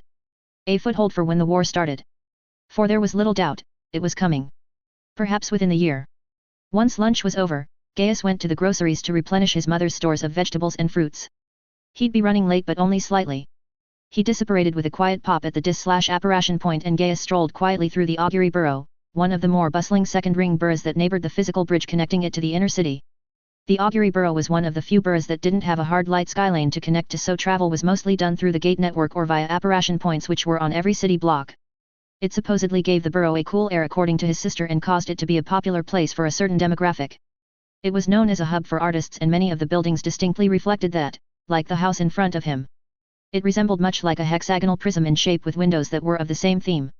Years ago, before he left, the Council of Representatives approved a bill that relaxed building codes with some parts of Sealstee's city more or less granting major creative freedom to do what people wanted. Like this outlandish home, though it was extreme, even if there were a number of other homes around these parts that caught the eye. Fortunately, most of Illos were moderate in their choice of building and home styles, electing on variations of a theme more alike to the oldest homes and apartments in the city. Of course that was only on the outside. Inside, well, he'd been to enough of his childhood friends' homes to know that some people really could take it a little too far. Still, he mused as he looked around the buildings and towards the busy market teeming with people as he neared his destination. Fascinating works of paintings and moving sculptures that could interact with people lined the market. Clothing, enchanted jewelry and other such artisan products were also sold here. Some native, most inspired by magical cultures of all around the world. People all over Illos, even people from Aziza, Aim no Yukihashi and Avalon, came here according to his sister, and he could that rang true. It all was quite something. To see and note all of the changes that has happened in only the 6 and some years that he'd left Illos. Not just the buildings or the cultural diffusion either. Over the past 3 months, he had seen how much the city had grown over the 6 years, even surpassing the growth rate it enjoyed in his youth and early adulthood. Refugee communities and migrants that had come from the wider magical world had brought many new ideas, styles, and food. The delicious mehi-mehi dish from the Polynesian restaurant Gaius took him to came to mind, all of which had brought about a kind of renaissance of Illusion magical culture, a renaissance he now realized he saw beginning to stir before he left and taken off like an enchanted frictionless spaceship since. And it wasn't just magical culture that was racing away. And all of it showed little sign that it was ever going to slow down. He walked into the Noble Clark, a bar named after a war hero, and searched for his siblings. The place was busy for a Tuesday afternoon. He found his siblings when Magnus shouted out for him from the second floor, and he made his way to them. The prodigal son has finally arrived, Magnus said in a pompous and loud voice. It drew a few looks from the people inside the bar, but other than a lingering look, they didn't really pay much attention to Gaius. Gaius gave Magnus a look which only amused his brother even further, and he could exactly see what Magnus was thinking. Magnus was one of only 3 in their family to really know what he was doing for the past 6 years. Magnus delighted in that fact, and he also found it highly amusing that their return from the Atlantis mission was practically forgotten by the media and people within a month of his return. He rarely got stopped in the street now 3 months later. Took you long enough, Livia said in tongue-in-cheek as she handed over a pint of lager to him after he sat down. He tasted and let off a pleased sigh. It was his favorite brand. He wouldn't forget to bring a case or 4 with him this time. Had a few errands to run for mother, Gaius explained after taking a sip of his lager. Livia groaned. Did she ask you to go to the groceries? She asked knowingly. She just refuses to get a shopping dial, she said with a weary sigh. Gaius shrugged and gave his sister a half smile. She did, but it was fine. It was nice speaking with Mrs. Mary Stone anyway. She was the hedge witch that ran the local grocery shop in their neighborhood. She often gave them sweets whenever they came by to do the shopping with, or for mother when they'd been younger. Besides, he was pretty sure the reason why she refuses to get a shopping dial was because it gave her the excuse, not that she needed it to see people she'd known for decades. The shopping dial did remove much of that interaction with people. Anyway, Gaius said with a dismissive wave of the hand, let's talk about something else, he said before leaning forward, a childlike conspiratorial look on his face. I read a post on Questing Direct about a sequel to a certain game. A sequel to game we painstakingly but enjoyably spent many hours to overcome. Oh. Livia mused in a quizzical way, but she couldn't hide the teasing smile on her face. Livia was a senior technical developer at Disguised Reality, one of the foremost game publishers in the magical world, and was the publisher of missions for Terra. No. Magnus said, trailed off excitably as an equally childlike glee took hold of him. Oh Liv, you've got to spill the magic beans. I have no idea what you mean, Livia said with an infuriating smile that made Gaius chuckle and Magnus to groan. Oh come on, Liv. You owe me for that favor I did for you with the apartment. Magnus pressed. You don't have to say it out loud, just a wink will do if it's true. Livia reared back as if she was struck. Favor? She parroted, almost offended before she squinted her eyes. What favor? She asked suspiciously. Are you talking about that time you helped me install the holoscreen replacement? A replacement for the screen you broke? Livia asked with a disbelieving note in her voice. I wondered when you replaced your old screen. You were proud to buy it with your first paycheck, Gaius commented. Livia hardly ever really replaced anything. She was quite utilitarian when it came to her stuff. She even still owned their old gaming console. I wouldn't have if I didn't have to, Livia said sourly before she turned that sour look to Magnus. This clumsy flobberworm somehow spilled magical wine onto the screen, she exclaimed. And it was 4 feet off the ground. I did not break that screen, Magnus said defensively. That was entirely Augustine's fault. Livia laughed as Magnus threw their brother under the bus. From the way Livia turned to look at Magnus with a pull the other one look, it was clear that Livia held Magnus entirely responsible. It was probable that it was entirely Magnus' fault. Magnus might be a whiz when it came to anything mage tech, but he had 2 left feet and could crash into anything. Mother had once said that it was Lady Magic's way of balancing things, giving him hands that could create the most awe-inspiring things, but in return he had to live with feet and balance that were hopeless. Funnily enough, Mother may have said it teasingly, but Gaius knew that there was probably an element of truth there. Anyway, Magnus said in a hasty tone, his finger waggling at Livia, I know what you're doing with your changing of the subject. Livia laughed. You're the one who forced the subject change. Livia said with a devilish smile, and before they knew it, the conversation flowed for hours after that and well into the evening. Livia left around 8, leaving him and Magnus behind. He and Magnus left the bar an hour or so after Livia left, and it was about the right time too, as the bar began to feel crowded, a feeling that he was still not used to even after being back for months now. So Magnus began as they walked towards the gate station, his eyes studiously watching over Gaius. Less than a few weeks now before you leave again. Gaius nodded with an apologetic smile. Yes. We leave on the 13th of September. Their mother wasn't exactly ecstatic about that, and even more so as the time drew nearer. Especially since 2 of her children were now going away for years at a time. It was why he stayed at their childhood home instead of staying with one of his siblings. Although he wasn't sure if it helped or if it made it worse for her.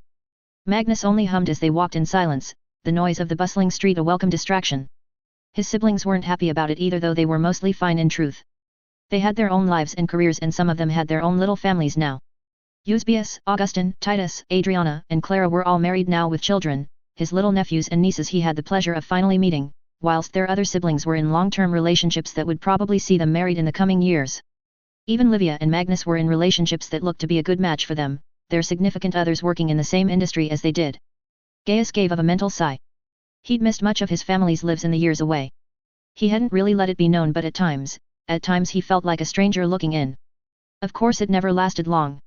His siblings still knew him well enough to know his moods, Marissa especially, and made sure to make time for him. But the cloud of his coming departure hung like a grey cloud over them. It was unavoidable. What's it like? Magnus finally asked after a few minutes. What's what like? Gaius asked after being welcomingly broken from his thoughts. There. Magnus said meaningfully as he looked around, his voice a slight hush as they walked by a group of people. There were secrecy oaths that made it impossible for people to divulge state secrets. Sealstees most certainly was a state secret, but there were a few ways around it. Speaking without context was one of them. You still want to go there despite knowing that it might be another 6 years until you return, Magnus continued. Gaius looked at his brother surprised, which prompted Magnus to continue again. You know what I mean. It's just, even Fisbilala decided to stay rather than opt to go again. Gaius grimaced at the mention of his somewhat of a friend. Fisbilala's decision to request from the High Council a reassignment to Ilos was not one that was well received from what he'd heard from the man himself. It was a decision that Tertiasa took with a heavy decision. His children barely recognized him, and his marriage had suffered from his absence too. It was also a decision that opened the floodgates in truth as well. More than a few of the crew of the Greatest had put in a request to transfer to something closer to home. Requests, every request, that his mentor had made the High Council agree with, and it would be an offer to be given to those who'd remained in the Sealstees system too. Gaius understood. He did. He truly did, but he also felt like Tertiasa was being derelict in his duty. And he felt slightly betrayed by his decision. They were the pioneers, the ones who would pave the road for their people to safely walk to, the ones who would build homes for their people. Tertiasa's words during the journey back, words that he thought were said by a kindred spirit, were meaningless now. It's... Gaius began, forcefully removing his mind from what he'd never spoken to anyone about, and took a few seconds to figure out a way to articulate to his brother why he hadn't opted to remain either. Do you remember that spot by the creek an hour or so away from Mother's? Gaius asked Magnus, who was surprised by the question but nodded anyway. Their summer holidays were often spent by the creek with their siblings and the other children in their neighborhood. They'd swim and they'd use their magic in games they'd invented, including float fishing after fish were introduced. They always looked forward to going there. It was idyllic and it was without worry. It's like that only there is also a sense of purpose in what I am doing. Gaius said with another apologetic smile. He continued, every day, I see the work that we're doing, the collaborative effort we're all putting in, like that boat out of stone we made when we were 9, Gaius said with laughing eyes, an expression that Magnus matched with one of his own.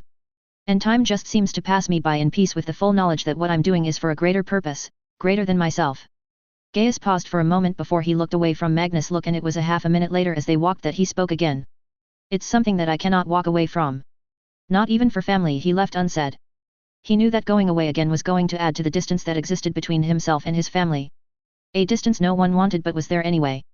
He wouldn't be there when his nieces and his nephews would go to the Pandrosian, he wouldn't be there at the weddings of his siblings, having already missed 5, and he wouldn't be there for the births of other nieces and nephews who would only know him through stories and pictures. Magnus sighed before he smiled weakly at Gaius. You were always the dreamer out of all of us. Magnus paused for a moment before his smile widened slightly. You and 40. Magnus said with a knowing smile. In a way, it's kind of fitting really.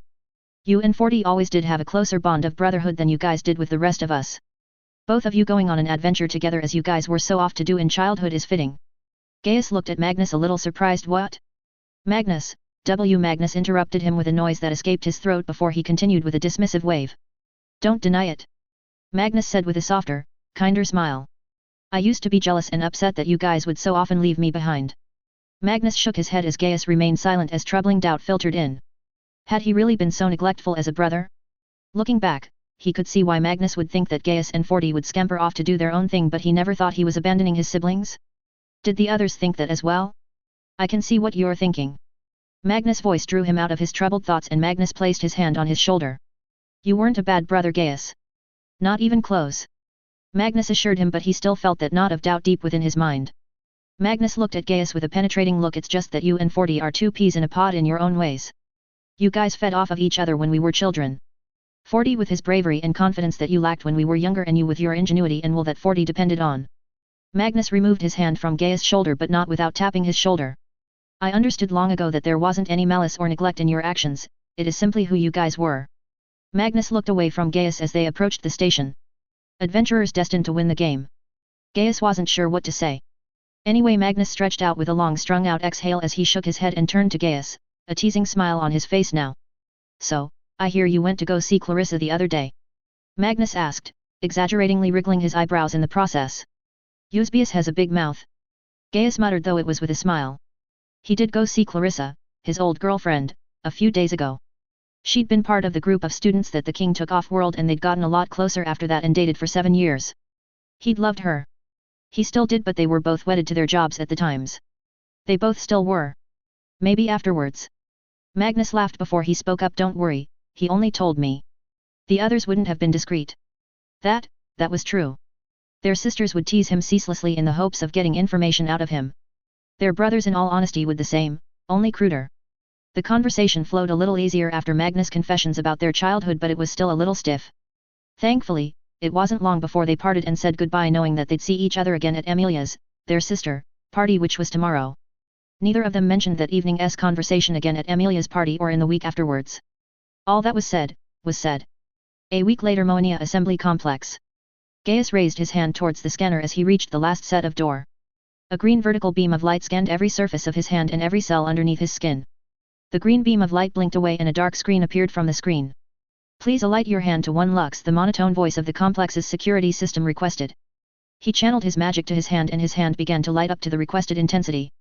The Guardian Array did not extend this far down below the surface of Illos, and the King and Queen decided against extending downwards and instead opting for creating a new security and low-level intelligence system that was Mage technological in nature instead of purely magical.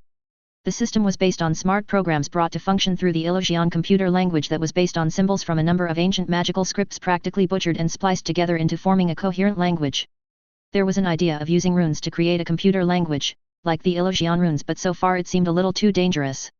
Whilst the Illusion runes were the most expansive runic language in existence, it was still subject to the will and desires of the magical encoding needed to be run on logic first and foremost. The last thing anyone wanted was for a code to behave contrary to its function. Gaius Volisinus Hardy confirmed. The monotone voice acknowledged and the doors opened. He felt a low thrum as he walked out into the complex until he stood at the edges of the entrance platform, a low thrum that vibrated in the air as mechanical arms bearing entire sections of decks, some moving towards the half-finished ship, the others stationary and waiting until their time was due.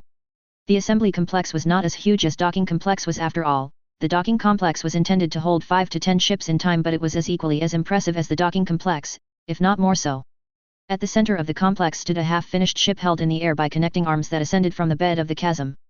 Small drone vessels manned by Sealy raced around the half-finished ship, connecting the sections of decks to one another through long but nimble enchanted arms that fused the matter of the sections without seams. At the far side of the chasm, sections of decks were arranged like towels racks within a closet, and where he knew dozens, likely hundreds, of Sealies were working with the thousands of mages. Gaius tapped on his wristband before he gestured towards the chasm before him. A hard light bridge materialized before him and he walked across it towards the platform beside the half-finished ship. Below, at the base of the assembly complex, was the automated manufacturing hub that took nearly all of the 10 square kilometer foundation of the chasm. It housed, amongst other things, the runic matter reassembler array, an array that permanently transfigured nickel into adamantite and other elements like ilmendues, which was needed to house the crystals that mitigated reconciliation effects, the materials and treatment centers which produced the ANC alloy amongst others, and the fabrication hub which permanently transfigured materials into shape. Gaius-eyed the engines of the half-finished ship. The impulse drive and thrusters were built by the Institute of Energy and Propulsion, a subdivision within the Office of Technology and Magic located at the edge of Sealstees City with massive spatially expanded complexes dedicated to research, testing and production. The impulse engine system was a more advanced form of plasma thrusters, though the difference was that the plasma created was through fusion reaction, which was then guided through a vectored thrust nozzle. A huge improvement from the ion thrusters that the Greatest had boasted, and just as the ion thrusters were an illusion technology, so was the impulse engine system. Mostly out of necessity, given that they still didn't understand the dark matter propulsion system of the scout ship. Gaius turned his gaze towards the stacks of decks at the far side. Once the frame of the sections made of hundreds if not thousands of components and assemblies, they were fitted with crystalline computer systems and superconductive crystals, crystals that channeled power through the internal structure. It was at that point the sections would be layered with enchantments and runes before full integration of Mage tech and technology happened. At present, there were about 3,000 people who worked within the complex. Magnus and Eusebius both worked in this department early in their careers, and the majority of them enchant, and rune or integrate systems. Matter assemblers were only really at a relatively rudimentary stage, at the stage of converting one form of element to another, and it was unlikely full automation of magical processes would be achieved until they were able to figure out a way to generate magic-like power stations. He arrived at the end of the hard light bridge and stepped onto the platform that it was connected to and made his way towards his mentor, who'd been unmoved from his place throughout his entire walk on the bridge. Simply gazing at the work being conducted on the ship with his arms behind his back. Waiting and watching. Always knowing what would happen. Gaius turned his gaze towards the ship as he continued his way to his mentor. The ship that was being built would be the fourth ship that was slipspace capable, and it was the first ship of its class, the Gallimimus class. It would boast the most advanced cloaking system they were capable of. Energy suppression field and a black hole mesh that absorbed 99.99998% of light along with zero electromagnetic radiation leakage made it a near impossible to detect. At 350 meters long, it was also the smallest class of ships, but size was never its purpose. No, size didn't matter for the mission the Gallimimus had. Gaius. Atticus acknowledged with a faint smile, his gaze never leaving the construction arm that was placing a section of one of the lower decks onto the growing main body. Sir. Gaius said with a bow of the head. His mentor long dissuaded him from calling him anything other than Atticus or Sir in his presence. Gaius eyed his mentor curiously. There was an intensity in his emerald green and violet eyes that he recognized very well. It was the look of impatient excitement. When Gaius was told of his command, Atticus had told him that he was envious of the opportunity he was afforded, but at the time he'd thought Atticus had said it to flatter him. Now, he knew better. There was hardly a time he didn't see Atticus heavily involved in the mission to Sealstees. From joining the Hecate to Alpha Centauri to test its engines and slip space drive that it hadn't used in over a year, to the selection of individuals that would join the mission. He wasn't sure how the man found the time. Especially Gaius knew that the king was actively involved in almost every facet of Illos, but it did give the men and women who were joining the mission a lift in morale with how much the king was involved. And when Gallimimus was complete and successfully completed its cruise shakedown, that was when they would leave for the Sealstees system. All four of interstellar capable ships. I half expected 40 to be here as well. Gaius remarked before he returned his gaze to the ship. He hadn't seen 40 for the past 3 days. This wasn't the first time that 40 wasn't found for days at a time. He was here. You actually just missed him. I sent him home. Atticus told him, and Gaius could hear the smile in Atticus' voice. It's as if he thinks his presence will speed things along quicker. But, then, I can't really blame his eagerness or impatience. 40 had always been like that. He operated at 100 miles an hour every day, every hour. It was what made him so successful as a guard, becoming the youngest to graduate the academy, and what drove him to succeed at the Naval Academy to the point that he was going to be captaining the first exploration ship on the first exploration mission. Gaius glanced at his mentor. He is a lot like you in that regard. Sir. The corners of Atticus' lips stretched upwards and he turned to Gaius. And he shares that with you as well, Gaius. You just hide it better. Gaius smiled before he bowed his head slowly to his king and mentor. There is truth in that statement. He said with a light-hearted tone. Atticus' gaze bored into him for a long moment before he looked away. You don't have to be concerned about him, Gaius.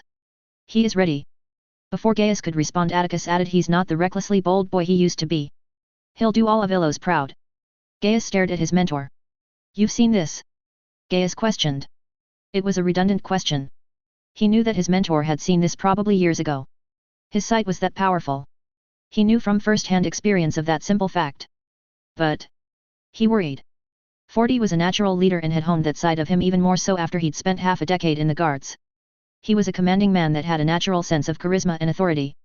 He was bold and unfearful and determined, a combination that made for a great commander, but 40 also had fierce pride and dangerous stubbornness that made him unyielding even if it might be better to yield. It was what got them both into a lot of trouble when they were younger. He didn't want 40 to find himself in a situation where he would jeopardize, not only himself and his crew but also the rest of Sealstees. Yes. I once told your brother that I expected many great things from him. Atticus glanced at Gaius, a knowing smile on his face. Gaius' eyes widened at that comment. He remembered 40 boasting about that for a very, very long time. It was also part of what drove 40 to learn as much magic as he could. Not even learning that Gaius was a potential archmage had fazed him, and after Gaius had become an apprentice to the king, 40 had only stepped up his own education to the point that he graduated in the top 5 in their year group, a year group that had the majority of its members contributing heavily in Illo's interstellar ventures. That was a truth then and even more so now. He will leave a legacy of his own. I see. Gaius said slowly before he nodding firmly, the last of his doubts leaving him. He felt slight guilt at doubting 40, but he knew that sentimentality and feelings had little place when it came to the success of their mission. Atticus smiled at Gaius with a slight incline of the head before a hint of curiosity leaked out of him. What is it that you need, Gaius? You didn't come to seek me out to speak of your brother. Speak freely. There was an intensity mixed with the curiosity as he spoke. It was as if he was looking into Gaius' very being. Knowing him, it was likely actually happening.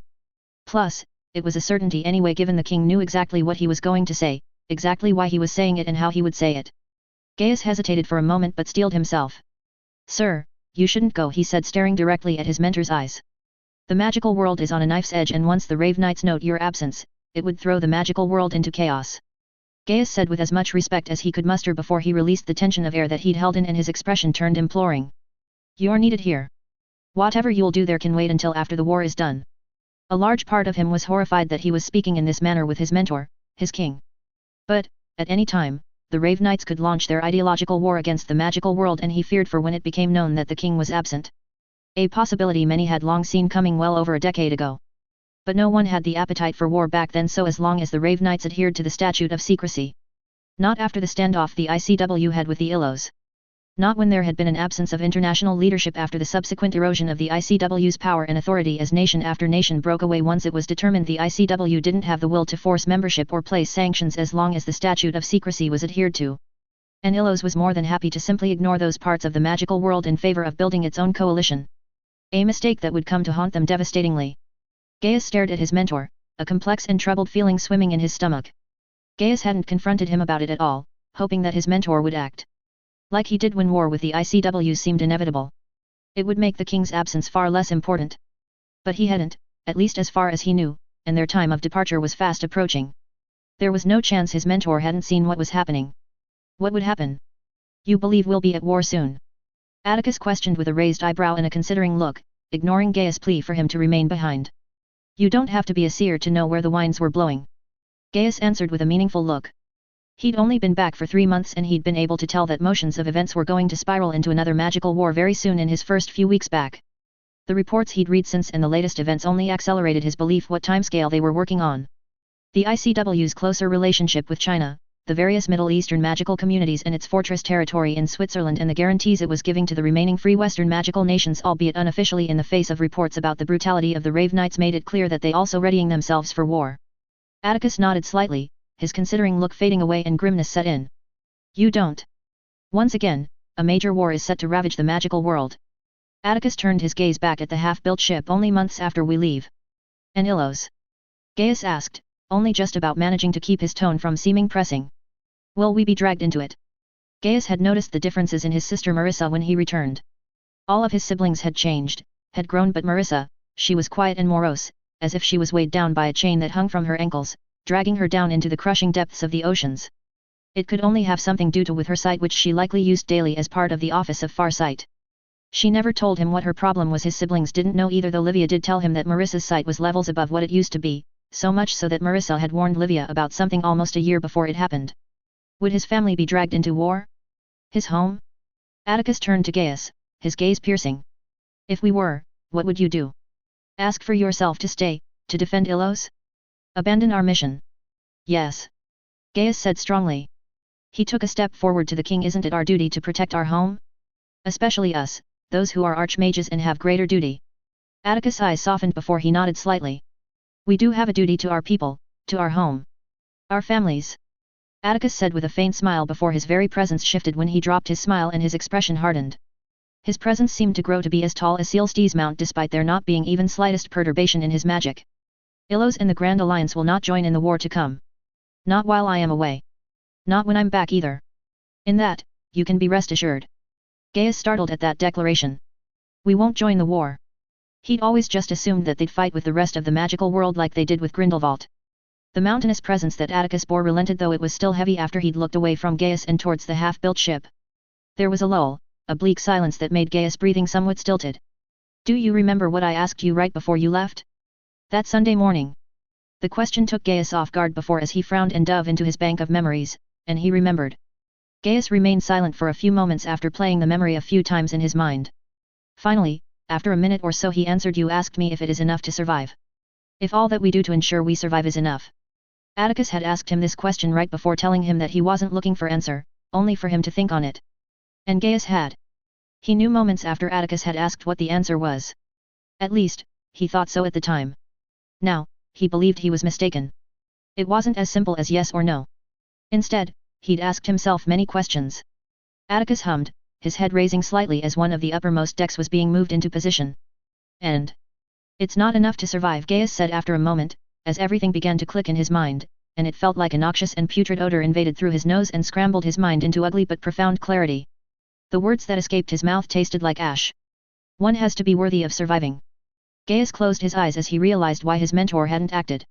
Why he'd let the Raven and his sycophants run roughshod over Europe when it was clear that no one would oppose him and Illos if they decided to utterly destroy the nascent Dark Lord. Large parts of the magical world as it had been for centuries didn't deserve to survive. It was mired with the same, repeating problems it had for centuries, the same kind of people who supported or joined variations of the same theme of Dark Lords. Supporting and enforcing bigotry and hate and naked self-interest which repeatedly destroyed people and families and communities ran roughshod of everything that Illos valued. Gaius reopened his eyes and saw Atticus looking at him with a sympathetic but firm expression. Not all magical communities or nations were like this, of course not, but many of the powerful ministries of the magical world not affiliated with Illos were, and that was always the problem. Even now, there were still many things that Gaius didn't like to see. Even amongst those who were friendly with Illos. He'd traveled through South America, Europe, and Asia for months at a time, years before he left. He'd seen communities so in tune with magic and nature only for him to merely apparate a few hundred miles away and come across societies with institutionalized abhorrent treatment of people, magical beings, and creatures. It was maddening to see such stark contrast, and even more maddening to see and hear the "it's not of our business" attitude of those same otherwise praiseworthy communities. The tribal fragmentation of the magical world was a problem. It was the same attitude that led the magical world to where it was now. Change, the kind they need, cannot come from the outside. Atticus said quietly, the emerald flecks in his eyes as bright as the stars he'd seen above Sealstee's. It needs to come from within for it last. And it needs to come before we leave. Lest we inherit the same kind of problems 50,000 light years away. Gaius broke eye contact and turned to the half-built ship. In cold, hard logic, he saw the value and even the necessity of it. After the war with Grindelwald, the goodwill and the gratitude, the debt the king was owed, evaporated away like it never existed when he'd started to preach for basic rights and equality. The same would happen and everything might just repeat once more. It's callous. Gaius said quietly. But he understood. When exposure happened, whenever it happened, exodus to Sealstee's needed to be a fresh start for their world. Is it really callous? Atticus mused aloud and Gaius turned to him. Atticus' expression was weary. Can we really hold ourselves responsible for the actions of others? If we can do something about it. Gaius trailed off uncertainly. Atticus turned to him with a sympathetic look on his face. It is a slippery slope, that line of thinking. It leads to tyranny. People must be free to make their choices. Even if they come to regret it. Even if it ends up killing them. And only when they've come to the realization of how much their ways is destroying them, only when they've made the first genuine step in changing their ways, can we be truly assured that our efforts wouldn't be wasted. After they ask and express their willingness to change. Then, and only then will we intervene. And if the Rave Knights don't allow us to sit back long enough for that to happen. Gaius posed to the king. Croatia and Slovenia and even the Western Alliance could be attacked when the Rave Knights made their play to spread their evil. Atticus' expression turned cold and Gaius felt a shiver run down his spine. He'd seen that look before when an Illusion family on holiday in Greece disappeared. It was a look of brutal consequences. Gaius only grimly nodded in understanding, and the Atticus' cold expression melted away and a gentler expression made its way onto his face with such smoothness that one could doubt the terrifying look had ever been there at all. When will the public know of your departure? Gaius asked with grim acceptance. A few weeks before we leave. Atticus answered, the gentle expression leaving his face. Gaius took in his expression. It was slightly weary with hints of a grimace. No doubt Atticus considered not informing the public at all, but that would be impossible. He was the king. Their symbol. More than Queen Emily was, likely would be. There would be questions asked within days about his absence, and it would cause riotous havoc if the public didn't get their answers. It would not have surprised Gaius if that is what Atticus saw. Gaius only hoped the king knew what he was doing. Enough of all this, Atticus said in a dismissive tone, and instead bore an excited face. His arms fell by his sides before they appeared in front of him, and he placed his hands together. He rubbed them together in an anticipatory way. Tell me more about Dexerus. Syria is looking forward to hunting in the vast grass plains there. Atticus shook his head exasperated. She wants me to tell her every little detail when I go to pick her up. Gaius smiled a little weakly at the drastic change in the king. It wasn't just people and sentient races that were going to the Celestes system, no, it was also the first major migration of magical and mundane herbivores creatures. Dragons, magical serpents, krakens, griffins, unicorns, any and all kinds of magical creatures were being transported to Dexerus and to Celestes itself. Though for now, the transportation was largely centered on magical creatures that were under heavy regulations with limited freedom of movement. Gaius began his vivid explanation of everything he could recall, and only when he was midway through his descriptions did he realize that the king had requested this of him to set him at ease. Break. 29th of August, 1971 Ilos. Atticus listened as Zoran Buka, the director of the treasury, started off the High Council meeting with the status of the economy. The economy was doing exceptionally well, and they were the largest economy in the magical world by a country mile. They were the largest exporters of potions, ingredients, alchemic metals, artisan enchanted products, and the hub of nearly all magical advancements. Including of course Mage tech. 7 out of the 9 with one of the 2 non-Elysian companies belonging to his sister of the largest Mage tech companies were started in Ilos with significant backing from the councils, Ilosian investors, and from himself. Utopian Dynamics, started by Michelenshare, who'd attended Atticus Hogsmeade meeting in 1940, dominated the magical world market in a range of Mage tech products, but most notably they dominated magical communication and computers. Lenshare had been granted a load of licenses to use his original work like other entrepreneurs had, but he'd made a product that was as simple to use as a smartphone was in his old life. As the High Council meeting went on, Atticus listened with half an ear, enough to show that he was paying attention to what his counselors were talking about and discussing, interjecting once or twice to ask or to decide when Emily did not. It was more akin to acting than it was a genuine response. He had worn masks before, for years, but now, he was an actor that who knew his words, the words of others, and the exact timing of when to say it or make a gesture. He knew it all like the back of his hands. Was it any wonder why he was losing much of the need and want to give anything or most anyone his full attention, even if it was not on purpose? Only a few people mustered full attention out of him, those few who he avoided in his observations of timelines and his experiences in those timelines. An avoidance that was becoming more difficult than he expected. He glanced at Miles Garrick, the Director of State, the tight control over his magic slackening by less than 1%. Where before there was a solid man, now his form was not that of a single man, no. It was a form that consisted of 100 shades of mists that occupied the same space, ghosts of timelines that could made to take solid shape if he spoke a certain sentence, did a certain thing. In his conscious state, anything less than perfect control would open him up to the immediate future and hundreds of its possibilities. For now, it wasn't an issue, this deepening of his ability, since his control never waited. But 50 years from now? 100? 1,000? Would he lose touch with the physical world by that time as a consequence of his growing magic and his understanding of consciousness and living time? He considered addressing at least one part, the only part, since he needed every advantage against the shapeless ones of that possible problem, limiting the growth of his magic. Of course, the yearly growth was a pittance compared to his final magical maturity at 21. As it should be. As people aged, their magical growth past the age of 21 was near zero, but not zero. The Flamels were a lot more powerful now than they were when they were 21, thanks to the many centuries they'd lived. But it shouldn't be growing as much as it was still growing now. The Flamels agreed that he was showing a kind of growth a decade that they'd seen only after centuries. The only conclusion they'd reached that made sense was it was a consequence being in such a magically rich environment like Ilos. Atticus realized that when he found out he wasn't the only one who was growing magically. The rich magical environment was facilitating his magical growth and that of his people. Emily too had shown this growth. Hypatia, Fortenko, and the other people who spent their 20s and or formative years in Ilos showed the similar high growth. The only way to limit his growth would be to extract himself away from magically rich environments like Ilos and the Celestes system. A choice he couldn't make. None of his future selves seemed to have a solution to this problem either. He'd peered down many timelines to see if he could address the issue. So for now, the best he could do, he mused to himself as he re-established full control over his magic, was to exercise complete control over his magic. The meeting continued for another hour or so as they moved past legislation and political agendas that Chief Representative Doyle briefed the High Council on and towards the sciences and magics.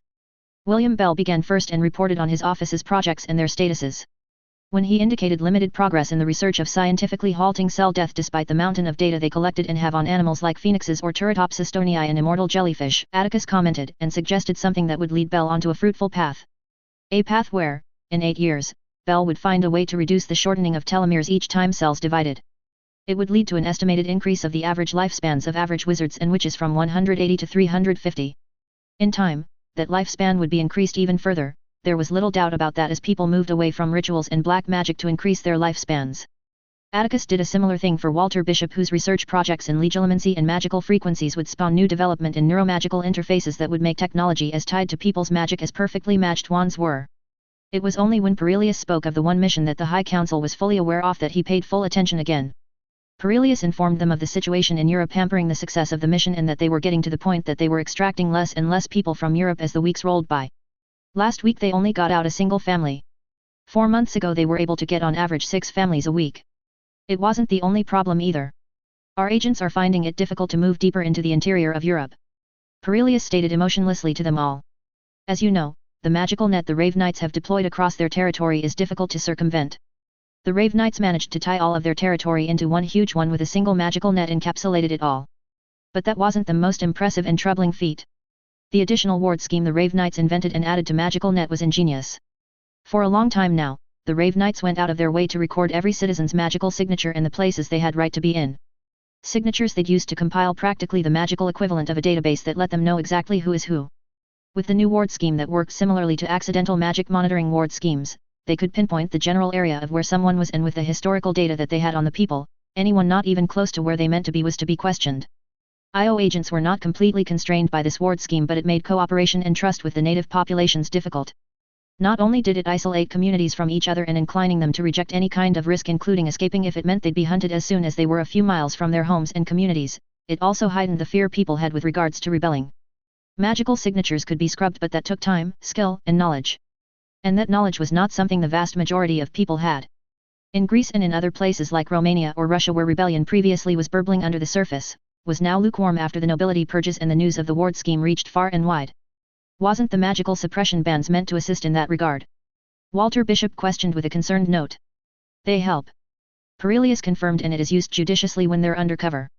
However, there is a lethargy in their magic when they switch it off. It takes at least a few minutes for them to be able to use their magic effectively. Perelius took a moment as he glanced around the table before meeting Bishop's gaze again. I do not have to explain why that is not desirable in risky environments when we have reasonable doubt in the trustworthiness of many rebel cells.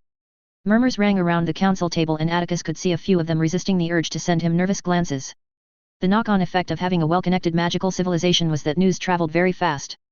The news of his departure was released only 2 days ago, and the reaction from his people in Ilos alone was intense, he thought with a weary thought.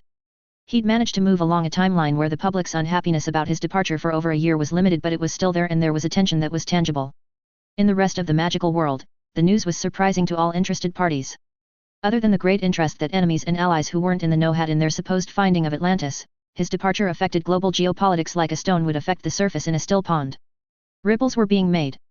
Even the ICW, who deigned to communicate with Ilos only twice in 14 years, reached out to them requesting a meeting to discuss Atlantis. There was a kernel of truth in their interest in Atlantis, but they were far more interested in dissuading him from leaving for so long. There was an irony in the symbolism that he was perceived to be. As if he were Atlas, the only person who was preventing the world from crashing down. An irony that was quite true, given that Ilos was the linchpin that would decide everything. Should the war begin in his absence, they would be right to think that Ilos would not join, and it would allow the Rave Knights the breathing room to focus on the ICW and its allies. Inform our people to pull back, Emily said after a little while as she shared a glance with him. He sent her a feeling of agreement through their bond, and she turned her gaze to Perelius, who waited on her to continue. We will assist the Grecians and the other rebels from our base in the Ionian Islands, but we won't risk our people's capture. Emily's lips pursed. At this point, escorting families to safety is no longer viable without greater intervention. Perelius bowed his head. As you will it, Your Grace. The meeting after that was more or less wrapped up, and he was left alone with Emily and Perelius in their apartment home in the main tower. Perelius, Atticus intoned as he looked at the man. Your Grace, Perelius said understandingly as bowed his head. He tapped on his arm as he spoke. Operation Wear and Tear is on schedule. We have our agents in place lying in wait. Perilius informed them as his arm brace began to emit a two-dimensional holograph. A map of Italy appeared on the hollow with red dots demarcating the areas of interest. Most of them centered around the regions of Rome. Atticus' hand rose in the air and a holographic globe appeared from the center of the room. It blew up the southern region of Europe and centered on Italy. Certain areas on the map began to flash whilst arrows showed where the troop movements would be. Atticus tapped on his arm brace and moved Perilius hollow onto the map, overlaying the red dots with troop movements and Rave Knight assassinations. Good. Emily said as she glided over towards the map at the center of the room, her eyes deathly fixed on the arrows that moved towards Rome. Are the numbers still the same? Emily asked, knowing that every time he or the Farseers made a change to the timeline, however distant or immediate it may be, would result in having a knock-on effect in the present in some small way. Yes. Atticus confirmed. Over 800 mages led by Col Aica will attack the Italians on the 20th of October. He said to her and she took her eyes off of the map and met his gaze. A tenth of their active forces. The Rave Knights had a deep pool of wizards and witches to call upon. There were still hundreds of thousands of magicals in their territories and many of them were being convinced of the Rave Knight ideology. The ICW will come to their defenses on the 23rd of October. Perilius mused aloud. Led by Lilei. Atticus said with an incline of the head.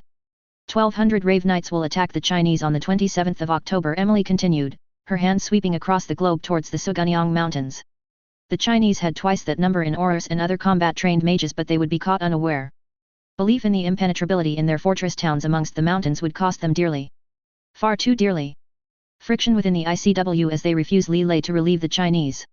Perilius added as he stared at the map as he returned it towards the Western European view.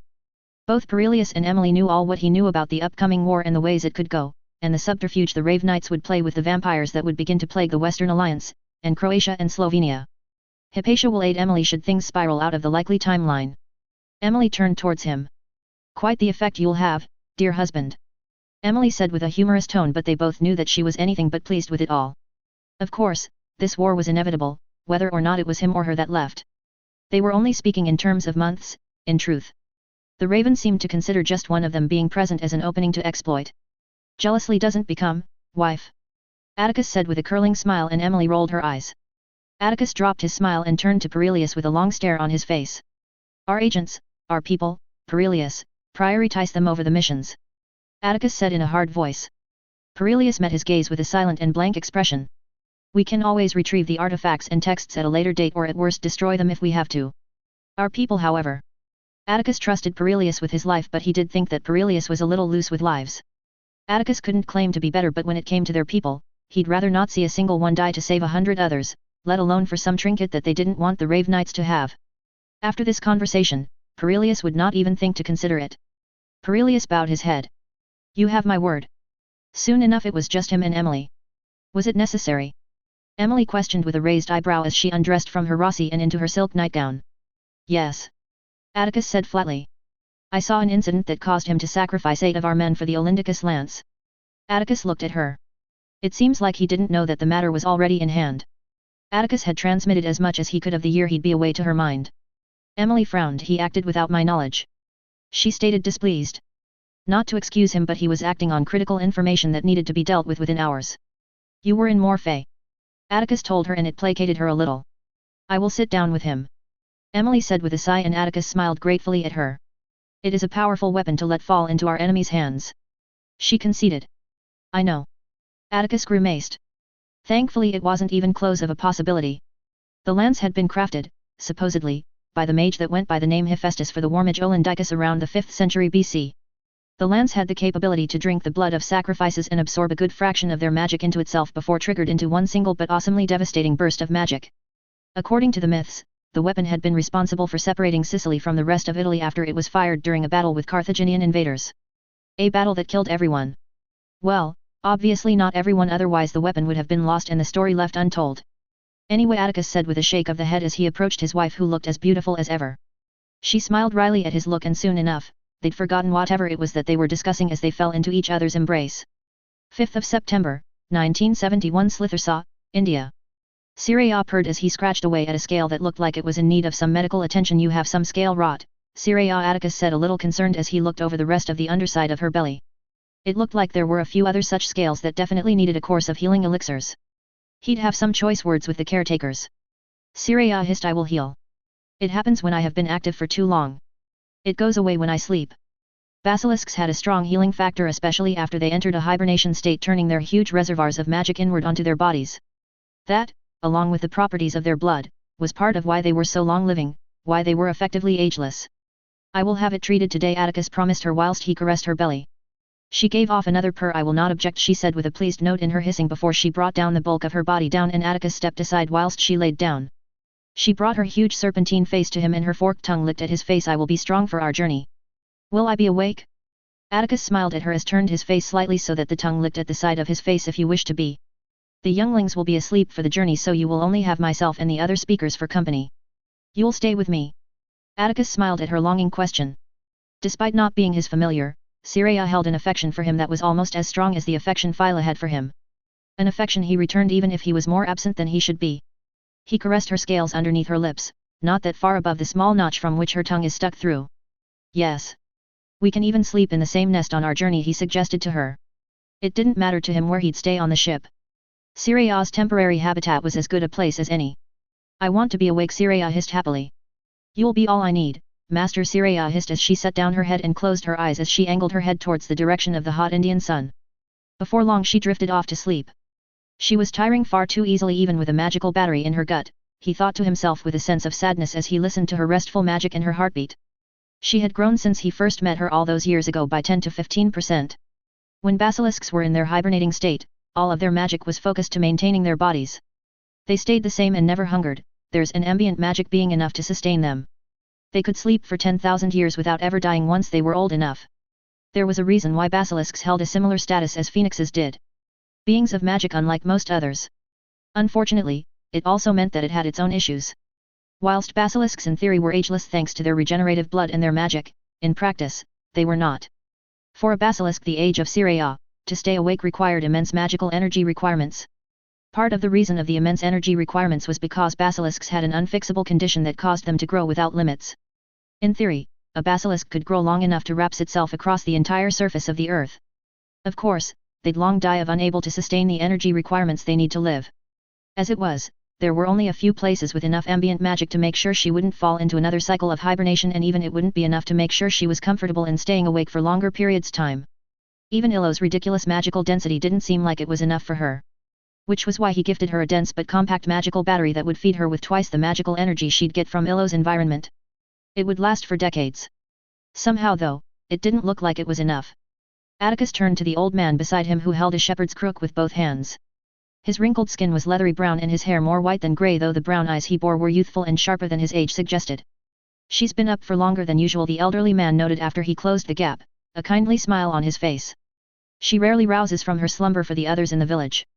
She's in the final decades of her life. It is expected in her death was coming sooner than he liked. He'd seen that on Dexarus she'd live a lot longer than if she stayed behind.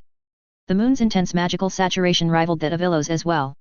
He hoped the new environment where she'd be free to roam with plenty of prey available would prove to be enough to lessen the toll she'd taken for being as awake as she'd been over of the decades. With caretakers coming to take care of her and the other serpents, she'd live long enough to see the magical world move into the Sealstees system. The elderly man scrutinized him before he placed a hand on Atticus' shoulder. Time will come for us all. The old man paused for a second, a mischievous and knowing smile on his face as he inspected Atticus' face. For some, it will come later than others. Atticus turned to Adarsh, a faint and slightly amused smile on his face. Adarsh's expression grew a little somber when he glanced at the sleeping serpent. She will be happy to spend it with the one she cherishes the most. Atticus and Adarsh walked out of Syria's den after Atticus had some words with the caretakers about her scales and let them know that he'd already sent an order to his people to deliver a vat of healing elixir best suited for injuries like this. They walked onto the path that would take them out of the small valley ravine where Syria and other serpents like her were cared for. For the past 8 years, she'd lived here after it was clear that she was lonely. He could only spare her so much time, and neither Sophia or Marie were interested in caring for Syria long term. He'd offered the Slithersans to care for the ancient serpent, which they were all too delighted to do. Not only because ancient serpents like Syria were venerated, but also because he was asking as an elder of the tribe after he and Emily had earned that title when they gifted magic to the squibs of the village. The entire village was now capable of speaking or at least understanding Parcel tongue. From there, Slithersaw had become a sanctuary for serpents that he and Emily had searched out from around the world, many of which were legendary serpents long thought to have gone extinct, like the Bahi, a python-like giant snake 40 feet long whose primary prey was elephants, or the Hoyo that dwelled nearby volcanoes. The village nestled in between forested mountains and a crystal-clear river stream was picturesque as ever. There was a peace here that was addictive, like time's touch slid off of the valley, unable to ravage it like it did everything else in existence. Perhaps that was why he didn't visit the village too often. He'd always stay longer than he ought to. After about 20 minutes walking down the sloped path, they approached the village. Docked by the river there was a large caravel being with crates large enough to fit Siraya's head. There was a reason for that. Many of those crates, if not all of them, were spatially expanded to suit the larger serpents that were within the ravine. Within the next few days, the serpents would be put to sleep before being loaded into the crates for transport to Ilos. It was slow, especially since the ship later on be transported onto Ilos, but the Slithersans were adamant of not allowing strangers in the village. As they entered the village, the changes over the past 20 years were transparent. There were more homes now, and if you looked closely, you'd see the touch that Ilos had on the village with plenty of Mage tech products around. Slithersaw was a special place for him, but especially for Emily. They were a connection to her ancestors and a culture that she accepted and in her own way cherished. They wanted the people close to them and to agree to move of their free will before the chaos began, and so they made to entice the people slowly and gently. A culture as old and as resistant to change as the Slithersans couldn't be approached in any other way. Children played football in the streets. The game was introduced a few years ago after a group of friends travelled to the Mughal side of India and fell in love with the game with serpents, most likely their familiars, lounging by the sides on cushions or baskets. Some of the children noticed his approach and waved at him, whilst one of them, a young girl with short hair he recognized, sped towards them. Elder Atticus, the young girl hissed excitably, the dimples in her cheeks shining through as she beamed at him. The young girl, Samira, was one of the youngest children in the village at the time of his offer to turn all of the people younger than 40 into magicals. Another young child, probably Real, her younger brother, came to her side looking equally excited to see him. Both of the children had bright futures ahead of them. Samira would become a promising mage zoologist, whilst Real would become of Bell's researchers. Samira. Real. How are you? You've both grown since the last time I've seen you, he hissed with a smile. The last time he'd set foot in the village was about 3 years ago. I'm almost 10 now, I'm 8 now, they said at the same time, causing Adarsh to smile warmly, whilst Atticus chuckled before smiling at them again. I see, he hissed out in a considering note before he glanced at Adarsh. Have they been good? He asked in a serious tone accompanied by a serious look. Adarsh looked at the children, who had wide eyes and bursting to speak, but they were well behaved. All of the children here were taught to respect their elders and to listen. To interrupt one elder speaking to another was considering to be a terrible thing. They have been good, Adarsh said with a smile, and it seemed to relieve the children. I am glad to hear, Atticus said with a smile. They parted away from children and made it to the central building within the village where the elders convened. It was an hour later when the entire village gathered in front of the central building. The Slithersans were heavily ritualistic when it came to leaving ceremonies. Ceremonies that were being held for the 60 men, women, and their families that chose to come with him and the serpents to the Sealstees system. Only the chief elder amongst the other elders knew where they were going, whilst the others believed that he was taking them to another part of the world. The chief elder gave her blessings to each and every individual. Her prayers of Naga joined in parcel tongue song that seemed to enrapture everyone, human and serpent alike. Atticus merely watched on in silence. The days leading up to departure went quicker than he thought, despite not sleeping once for over a week. The news of his departure dominated Ilos, and for the first time ever, he could feel the disappointment from his own people. Emily had a lovely sense of schadenfreude about that. Still, it did little to douse his excitement. He knew that in all of the timelines, Ilos would remain safe under her care. Their people would be safe, and that was all he needed to remain excited for the Sealstees system, and his future home world. The thought of finally being there after so many years, knowing and seeing the world through his traversing of time, could do nothing less. Especially since he'd finally be able to visit that one spot that seemed to draw him in like honey does to a bear. During the last few days, the final loading was completed. Habitats containing hundreds of magical creatures and thousands of mundane animals in stasis pods were moved onto the Hecate. Tens of thousands of golems that were to shape surfaces of moons and planets for future settlements were loaded like terracotta armies in massive containers. Manufacturing equipment and other technologies were loaded in the second to last day, whilst on the final day, hundreds of people of different races and species boarded the ship. Centaurs, mer people in specially designed suits, dwarves, goblins, all boarded the ship that would make them the first to their new home system. A momentous day indeed. Still. Emily. Atticus said softly as he caressed her cheek as he stood by the tunnel that would lead him onto the ship. He could feel her displeasure, her anxiety, but also acceptance through their bond. I will be back sooner than you think. He said with a gentle look as he took her hand and kissed it gentle. Despite being less than a decade away from being half a century old, their need for each other did not waver. She hummed but said nothing in response to his words. She only stared at him for a little before he could feel her relent in her displeasure, and instead, longing rose. Don't take too long, she said with a soft whisper before she stood on her tiptoes and kissed him on the cheek with the speed of a serpentine strike, and before he could say anything, he felt her squeeze his other hand before she turned and left, back into the bowels of the docking complex. Atticus sighed before he smiled at the closed doors. I promise. Break. 1971 Warsaw, Poland. Jason Emlified's POV. The Polish guard held the open passport up against his face, his eyes darting from the passport to his face. After the guard was satisfied, he shoved the passport into his chest before dismissively barking out next in Polish. Jason made his way to the booth behind the guard where another set of guards scrutinized his passport and his traveling documents before stamping away in his passport almost disgruntled, as if Jason had ruined their day by being anything other than simply a traveler instead of a capitalist dog. He made out of the Warsaw International Airport and flashed his hand up to one of the cabs that stood waiting like carrions waiting on dying animals croak and decay. Take me to Old Town Square. Jason said in fluent Polish and the gruff scraggly-looking cab driver told him the price which Jason agreed with before they left off. The 20-minute journey to the city center was quiet, neither he or the cab driver had much to say to each other and Jason preferred to look at the city anyway. The city still bore the scars from the decimation the Nazis had wrought against the city and its people under the Order of Warsaw, a villainous act, a vile crime that rendered the city into a desolate wasteland of rubble and ruin amidst the bodies and blood of tens of thousands of Poles. The Soviets were little better, the opportunistic devils that they were. Grey bricks that were mockeries of architecture and decent taste lined the outer parts of Warsaw. He let off a mental sigh and let go of the intense dislike that he felt for the Soviets and the Russians.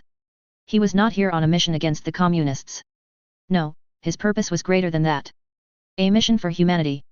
His grandfather had been Polish, Krakow-born and raised he'd say in his thick accent, so he'd been the best choice to come and investigate the woman's claims about them. After paying and tipping the cab driver he made his way towards the Grand Hotel Orbis which was about a 20-minute walk. As much as he was here for a purpose, he did want to see the capital of his grandfather's homeland. At least the parts worth seeing anyway. The parts that the proud people of Poland strove hard to rebuild from the shattered remnants of the ancient city that had been broken into a billion pieces of stone and brick. And as he looked around, he could see the 18th century style buildings that Warsaw had once been famous for, building that the Poles rebuilt brick by brick, stone by stone, and these parts of the city that had in their very bones the souls of the old city stood like a rising phoenix from the ashes it had been reduced to. And it couldn't have happened if not for a few fortunate surviving pieces of captured history in the form of Bernardo Bellatto's ultra-realistic paintings of Warsaw, the salvaged photographs and the students' paintings. Otherwise the Nazis would have succeeded in their quest to wipe Warsaw of the maps. It was a proud monument to the efforts and will of the Poles, though he wished that they extended their efforts across all of Warsaw. But it was a tall task for any nation, to rebuild 85% of a city that had been reduced to rubble and dust, let alone a nation that had no support like the Germans had with the Marshall Plan and instead had the Reds chaining them down. He walked past the worn doors of Grand Hotel Orbis and placed his luggage on the ground as he arrived at the desk where a secretary was seated. Good morning. Jason said with easy charm, and it earned him a smile from the dotty but pretty blonde. I have a booking under Alex Anquis. Ah. The blonde enthused. Yes, the Canadian. She peered at him with a curious smile.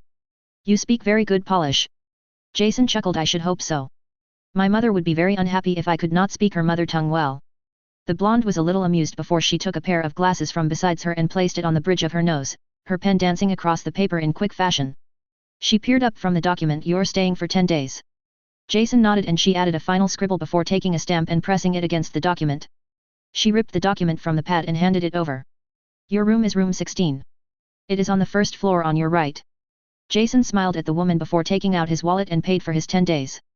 The room itself wasn't the greatest. The paint was old and there was a smell of staleness and bleach that seemed to linger in the bedding. The mattress was worn and creaked, but thankfully it was free of bed bugs and other insects, which was enough. He opened the blinds and was at least somewhat pleased that he had sight of the street below. Once he took his clothes out of his suitcase, he sat down in the unbalanced rickety chair at the bedside table and brought out papers that were hidden in a compartment in his suitcase and began to read it for the 20th time. They kept a close eye out for the unnatural, ever since the 1926 event that reinvigorated their flagging organization, though they hadn't found much luck, until they came across Maria Bielinski, who immigrated to New York in the late 1960s. She'd been a medical examiner at a mortuary in Białystok, and in 1959, she'd come across more than a dozen corpses drained entirely of blood with jugular bite marks. It had been a major story, or at least it would have been if there had been any free press, and the police were scouring all of Białystok searching for what they believed was a deviant. And, from what she told Kyle, a member of their organization she'd told the story to after a year of dating, the bodies disappeared and the police simply stopped looking, denying there ever had been such a search for the deviant. The police hadn't been the only ones either. The funeral director, the chief examiner, all of them denied ever seeing corpses drained of blood. Maria had thought that it was the NKVD, the Soviet secret police, that shut it all down in the week she'd been visiting her mother under the threat of being sent to the gulags or worse. Kyle knew better and informed them of this incident, their first real breadcrumb to follow since 1926. Maria didn't know anything more after that, but the organization took the crumb and followed it religiously. Through their connections in government, they got a hold of the records of immigrants and visas. They found other Polish immigrants and questioned them.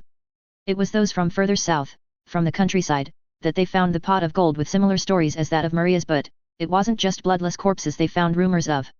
Jason stayed in Warsaw for another 2 days, mostly to arrange transport once he arrived in Przemysłow, before he made his way down south to Przemysłow via the train. There had been a young woman from a village nearby Przemysłow that offered the greatest chance of success. According to the young woman, Krzyżkowa was a village 50 miles from her hometown, locally famous for wild animal attacks that happened every few years. A trait that it shared with other nearby villages. The young woman said that people believed it to be cursed and that it was a ghost town now, save for a few elderly people too stubborn and old to want to move away. Jason and his peers hoped he'd be able to finagle some information from these people about what they knew. One of the things their records showed was these creatures rarely ever bothered with the stragglers, only putting in the effort to erase their existence once it became problematic. If they could find a way to detect the spawns of Satan. The next day, he took a rented car to Krzyżkowa. It was a desolate farming village that felt and looked like a place haunted by ghosts and other beings. He spoke to a few of the locals by the local bar that functioned also as a hotel and carefully probed at what they knew. Most of them had no clue what he was talking about and laughed it off. He was a little confused and thought maybe the young woman had been wrong. Or lied to him. That was until he was told that most of these people moved back to this village after bad gas killed most of the population. Except for a few people like the old Babcia. He stopped by a home with a large wooden cross that was bolted to the front of the house when he saw an elderly woman sitting at the front of her home, the woman he was searching for. He hoped that she had more for him otherwise. Hello. Jason greeted in Polish. A greeting the old woman returned. Not warmly but also not coldly either. Likely curious about him. There were only 30 homes that he could see that were connected to the road on his way here. The rest of the village consisted precisely of 4 shops, a gas station and of course a bar. It was unlikely this was a place that hosted strangers often. Well, strangers that weren't moved here.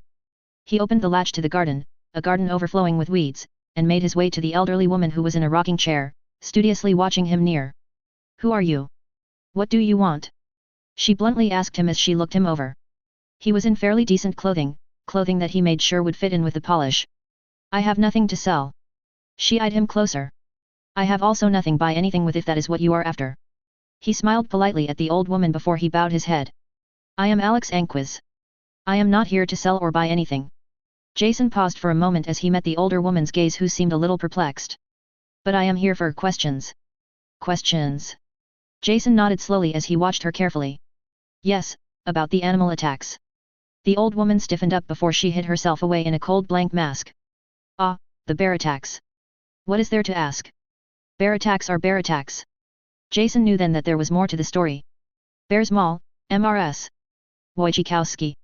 MRS Wojciechowski. Jason added before he continued, Bears Mall, they do not leave 2 small pin-sized holes in the neck. Jason said with a look. The old woman stood up, faster than he thought a woman her age ought to be able to move. I have nothing else to say. You are crazy. Go. She said with a wave as she moved towards her open door. I am done with this. Jason cursed silently. Wait. She didn't stop, so he tried again. I can pay. $1,000 American. She stopped. She turned, a look of surprise on her face. You pay me $1,000 for what? She asked incredulously, though there was a suspicion and deep apprehension in her eyes. And what he thought looked like fear too. For the truth. Jason said honestly. She looked even more surprised at that. Mr. Anquiz. Please. Jason held up his hand. Hear me out before you say no. He said beseechingly. A war seemed to rage within her mind, considering the uncertainty that displayed on her face. Mercifully she nodded and she led him into her home. Jason let off a breath of relief. A few minutes later she brought out a cup of tea for him and he thanked for it. Why does the truth matter to you? The old woman finally asked. Jason sighed after he placed the cup of tea down on the very old and very worn table. Jason met her gaze. This world, there are many dark things hidden in the shadows. Almost everyone does not know of it. The government, the church, no one really knows. Except for a few. Jason sent her a piercing gaze. Like you. He stated. She didn't deny it. Jason continued, like me and my fellow peers. Jason leaned forward, his gaze intense. You see, we know that there are beings around us, beings that hunt us in the dark, evil beings that eat us and steal our children. At the mention of children, the old woman's eyes widened. It happened in America too. She asked, surprised and scared. The stealing. She nodded hesitantly and Jason smiled grimly. Yes. It happens even now. The old woman remained silent for a moment, her eyes set on her cooling tea. There was a family, maybe 40 years ago, with a strange child that could do unnatural things. She looked up from the tea and met his gaze. Some of the villagers thought she was a witch, but she was a sweet girl really. The old woman said defensively, and Jason smiled to ease her despite thinking that it was unlikely the girl was anything sweet. They were the spawn of the devil. In time, the little girl would have shown her true colors. One day, she was attacked by a few boys and something strange happened, according to the boys. Her voice was quiet now. The boys were thrown over 20 meters away from her. 2 of them broke their arms from the fall. Their parents were so mad, I thought that they were going to hurt the sweet girl. The old woman shook her head. But before anything could happen, she turned slightly pale. The family was found dead in their beds. She said in a disbelieving tone. Still underneath their bed covers, looking they were still asleep. But they were dead. Like death simply came in the middle of the night and took their souls but left their bodies untouched. Jason considered her words. He hadn't seen evidence of anything like this before. He'd seen many kinds of wounds that looked to be unnatural but nothing quite like this. The old woman continued, but the child was gone. She said in a whisper. The people thought it was proof of her evilness, but I think she was taken. Her bedroom was ransacked and her stuffy toys were taken. It is possible. Jason said with a serious nod, slightly impressed by her reasoning. The spawn of the devil would want to ensure more of its kind were in their hands to teach them in their ways. I think you're quite right. The old woman looked vindicated in her beliefs. It was a shame that she was only half right. And the bodies? Jason asked as he leaned forward. Now that he's established a relationship with the woman. The woman turned deathly pale, paler than before. You do not understand. If you're concerned if I'm going to tell that it was you who told me, I won't. The old woman shook her head. You don't understand. They can affect the brain. She said whilst tapping her head. Jason's eyes widened. This was the real deal. What do you mean? The villagers? You met them? Jason nodded. Most of them moved back after a large accident happened. Jason said. The old woman smiled with a kind of brittleness. They never left. They have always been in this village. Even during the accident. Jason sat back in his chair and he stared at her. This was new. You're saying all of their minds were affected. He knew that the spawn had the ability to wipe memories, but he hadn't heard them changing this much. Yes. The old woman said firmly before she sighed and shakily reached out to her tea. She seemed to find a sense of peace from drinking the cold beverage. You must understand, I was away that week. Visiting my sister, you see. She shook her head. When I returned, I found many of friends and their families missing and no one knew what happened. And when I questioned the people you met in town, they said they didn't even really know the people they grew up. She said in an angry whisper before she closed her eyes, seemingly trying to steady herself. I saw the bodies, Mr. Enquiz. I saw what happened to them. It was vampires. She whispered in a frightened tone. The police from the city, they don't care. Saying it's bears is easy. But I know better. She declared. Jason listened to her for a while, and it was an hour later, with the wallet missing $1,000, that he left to go back to the city. Jason was convinced that the woman was telling the truth. It would be easy to dismiss it as fanciful lies and tall tales. But their organization had known since the 17th century of them and their cabal of evil. Yes, he needed to relay the truth to his peers. They had the spawn of the devil to hunt. Chapter 86. Note, if you would like to read ahead, the next chapter is available on Discord, whilst at least the next 3 chapters after it are available on patreon/boombox117. The Discord channel is discordgg/vr88t64ye7. 20th of October, 1971. Cherkasy, Russia. Amelie Cantona POV. The hangar bay of the hovership was as silent and not unlike a graveyard during the sleeping hours before dawn, the sounds of breathing of the waiting men and women akin to the eerie rustling of leaves of the trees that stood vigil over tombstones. Their faces had that in common with those silent, vigilant trees. Hard and unmoving, solemn and determined, watchful and self-assured. Looks on faces that knew full well of the importance that this mission had to be nothing less than a total success. Her gaze fell on the armor her team wore. They were all adorned in adamantite armor, silver grey in hue, and runed armor that could withstand even fiend fire for at least 10 minutes, the magic-eating cursed fire that could eat through everything and anything, including magical artifacts and people that it fed from to sustain its endless hunger. She hoped that they wouldn't need the full breadth of the armor's protections. The intelligence they received from home base suggested that it should be unnecessary, but then she knew well enough that things didn't always go exactly as planned, even if they had the Farseers watching their backs.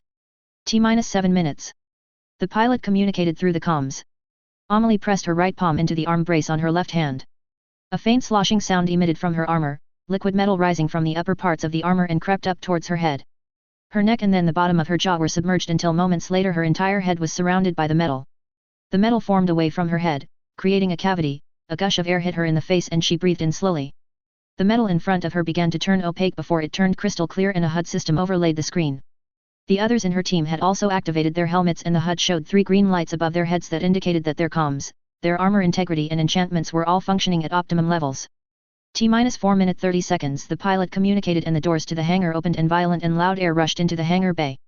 3 of her 28-man team stepped forward and saluted her before they ran out of the still-flying hovership and dove into the darkness of the night 3 kilometers above the forested grounds. They would set the nullification wardstones the eggheads created that would prevent escape through magical means. Be it through port K apparition or through the flu.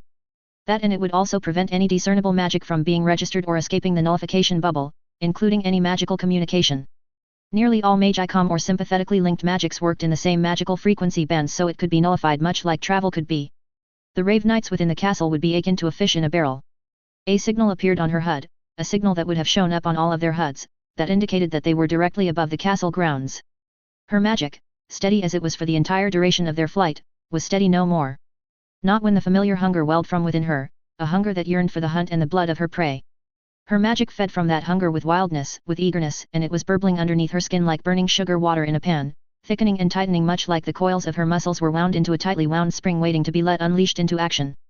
It was on occasions that she felt most in tune with her more beastly side, that side of hers that could gluttonously devour entire villages in her hunger. Amelie unsheathed her bastard sword from her back whilst the rest of her team had mag coil guns or daggers forming from their arm braces and placed into their hands. Had it not been for the necessity to leave as little traces of magic behind, she knew they would have much rather preferred to use their wands than any weaponry. To this day, nearly all of the Illusion guards and the IO agents preferred to hold their wands for combat instead of channeling their magic through their armor like it was possible to do like she did with her bastard sword and her gauntlets. Of course, wands were far more flexible, nearly infinitely so, but when it came to combat, she believed that flexibility was a hindrance. Combat needed to be short and final, and with training and practice, the armor and weaponry would be able to do that far quicker and simpler than wands and spells did. Magicals had a tendency to be flash and overly elaborate with their magic and it reflected in their fighting. The amount of times she'd seen duels that looked more like dances. In any case, none of them would be using their wands in this mission. Whilst the nullification bubble would prevent their magical signatures from flaring up on the magical net cast across Central and Western Europe and much of Eurasia, preventing them being not unlike prey caught in a web sending vibrations back to the spider to come scurrying their way, their magical signatures within the nullification bubble would still remain, and unfortunately scrubbed magical signatures still left a lingering trace even if none could tell whom it belonged to. Now once their mission was over, the only signatures remaining would be that of their enemies. They would need an element of that confusion should their actions be caught sooner than seen. Especially given that every day, even hour, was necessary for the other missions and rescues they practically committed on a daily basis before they retreated permanently out of Rave Knight territory. Shock and stealth was their ally and best friend. She led them towards the edge of the hangar, the large castle in the middle of the forest coming into sight through their night vision. It had 6 battlements with no one standing guard on any of the battlements or anywhere else on the walls. T-0. Plasma bolt has been fired, the pilot told them, and they watched a massive white streak down from the ship towards the castle, and her night vision turned itself off as the sensors measured enough light from the environment. The deadly wards that protected the castle would not be able to withstand the force, the temperature, nor the consistency of the plasma bolt and would buckle and strain in the attempt until it broke. Remember. Amelie voiced out into their broad COMM network, her hand gripping the bastard sword with creaking tightness as she stared at the plasma bolt hit the domed magical energy barrier. The wards flashed into brilliance as it tried to resist, but it would be to no avail. No prisoners. Ha! Her team voiced out fervently through the comms in unison. The clunking sound of gauntlets hitting their armored chest briefly overpowered the sound of the rushing air, and it was at that point that she dove head forward out of the hangar bay. She fell like a stone cast down from the very top of a mountain, crashing downward at high speeds, and she loved every second of it. It reminded her of the stories of Valkyries streaking down the sky on Pegasi with righteous fury, and she felt every sense of that similarity as she free fell with a hunger they so deserved to receive. The wards broke, bursting like balloons under the sharp bite of needles, and holes opened up within the wards before they dissipated away. The plasma bolt had not lost all of its energy in dealing with the wards, merely a fraction of it, and it crashed right in front of the front gates of the castle. The sound of the plasma bolt hitting wet earth was deafening. 6 sounds of sizzling, cracking, and explosion echoed eerily through the wilderness. That would have woken them up if the wards being torn asunder hadn't. She adjusted her falling towards bottom left battlement of the castle, and only when she was 10 seconds from hitting the hard stone did she slow her descent to near zero. She jerked in the air as if she had a fishing hook caught in her mouth, her momentum slashed into near zero and she twisted around, her left hand moving and her magic responding, and soon she, and the others floated down towards the battlements like dandelion seeds caught in a gust of wind. She made her way towards the farthest battlement and it wasn't long before she landed with total silence, the runes on her armor already stifling any sounds that she or her armor could make. She looked around and saw that the rest of her team were still floating down towards their designated places. Her team would be split in 5 teams of 5 and they would make their way through the bowels of the castle together. Amelie angled her sword sharply and the sword sang beautifully as the air was cut with inhuman speed whilst she made her way towards the door that would lead her inside. She worked at her best alone. Her HUD pulsed and showed her a map of the castle. There were hundreds within this compound and hundreds more concentrated in the lower floors of the castles. The thick wooden door was smashed apart, the audible sound stilling the 14 men at the far side of the hallway before they turned around towards her direction. The hunger that she dulled 99% of the time was finally allowed to be felt and her canines sharpened as her face twisted in a deranged and hungry snarl. That hunger, that gnawing hunger always felt like it scratched at the inner linings of her stomach and at the grey mass of her brain with claws made out of broken glass and infectious nails, once upon a time threatened to drive her mad with yearning she felt for the blood of her prey. Now though, she thought as she crouched down closer to the ground, that hunger was her fuel, her hatred made unwound in righteous cause. It was her weapon she wielded with deathly perfection and precision. Moments before she would have been able to physically see them, the tightly wound coils of her muscles were let loose and she, with a speed that make her appear nothing more than a blur to the human sight, crossed that distance in less than half a second. Men adorned in rave night clothing moved in tight formation, little gaps and maximum overlap, their wand tips fizzling with a spell on their tongues but it would not matter. By the time their eyes noticed that she was in front of them, her sword was swinging upwards toward the first man on her left side and it cleaved through the man like a hot knife through butter. She wasn't done and neither was the man she cleaved into 2 pieces dead either for within fractions of a second, she moved on towards the next man, her upward swing bearing down in a 45-degree cut and it cut through the neck and parts of the shoulder of the second man. By now, the now 12-strong company had barely seen her rip through their comrades and moved to attack her. By the time the first spell was fired at her, another 3 men had died by her sword. Gouging, cutting, explosive and destructive spells were flung towards her, the narrow corridor was broken into pieces by the panic-stricken spell fire from the Rave Knights but she danced out of the way for most of them, the narrow corridors allowed her greater mobility to stay out of the direct path of the spells as she danced and weaved her way through the enemy. Arms were severed and flung, some still holding their wands, whilst heads were cleaved off whole or in half, their screams and panicky shouts did not to dissuade her from murdering her way through them all. By the time she was done, all 14 were dead and the corridor in rubble was splashed painted maroon with pieces and bodies lying in pools of blood and guts. She had no time to appreciate her work for there was an explosion rocked underneath her that crumbled the floor into nothingness. Her only reaction as she fell down was a widening of her bloody thirsty smile. An hour later, a herd of hateful eyes stared at Amelie and her team, a kind of that hate felt made her feel sick to her stomach. It looked so wrong, the way youthful and baby faces bore those eyes, and so familiar that felt like it hurt physically. The way their faces snarled as they shouted out expletives, the promises of pain and suffering made through rabid and unhinged speech. To see such wrongness on the faces of children the age of her Nino. She felt her stomach somersault into complex feelings. Fury, loathing, pity, and guilt dominated but above all of those feelings, there was one emotion that triumphed above them all, fear. After all, she'd seen those eyes before gazing back at her in her nightmares. Her gaze broke away from the children and instead her gaze swept across at this last room. It was the same as the other 24 and more bunk rooms she'd seen. The Rave Knights had them bunked together in groups of 10 in each bunk room. The beds were little more than wet paper across a stone surface and there was no privacy. She returned her gaze to the children and sighed inaudibly as she raised her hand towards them. One day they would understand. There was little they could do for these children right now and not wishing to bear it any longer, she waved her left hand and darts flew from her arm brace that sought out the jugular vein in the children's neck flying much like evasive snitches. One by one, the children fell asleep. Andreas and Lyman stepped forward with the crate and began to carefully load each child into the crate where another of their team would place them in temporary stasis pods until they could have the mental damage undone. She never thought she'd see that kind of evil again in her lifetime. "You okay, boss?" Andreas asked concern through the private comms as she stood unmoving for some time. "Yes, Andy," Amelie said after a few moments as she turned towards the figure clad in grey-silver armor. Andreas was taller than she was but almost a head and a half. He looked like a giant in the armor that he wore. Lyman took the crate and made towards the courtyard where the hovership was waiting on them. As she watched Lyman disappear past the corridor she commented dryly and somewhat stiffly, "I was merely thinking that there are no depths our enemy will sink to." Andreas grunted through comms as his helmet nodded jerkily. "I wish I could say that I am surprised but really, I'm not," Andreas said with a sigh. "It seems like it's standard Dark Lord modus operandi to force people into loyalty and their ideology.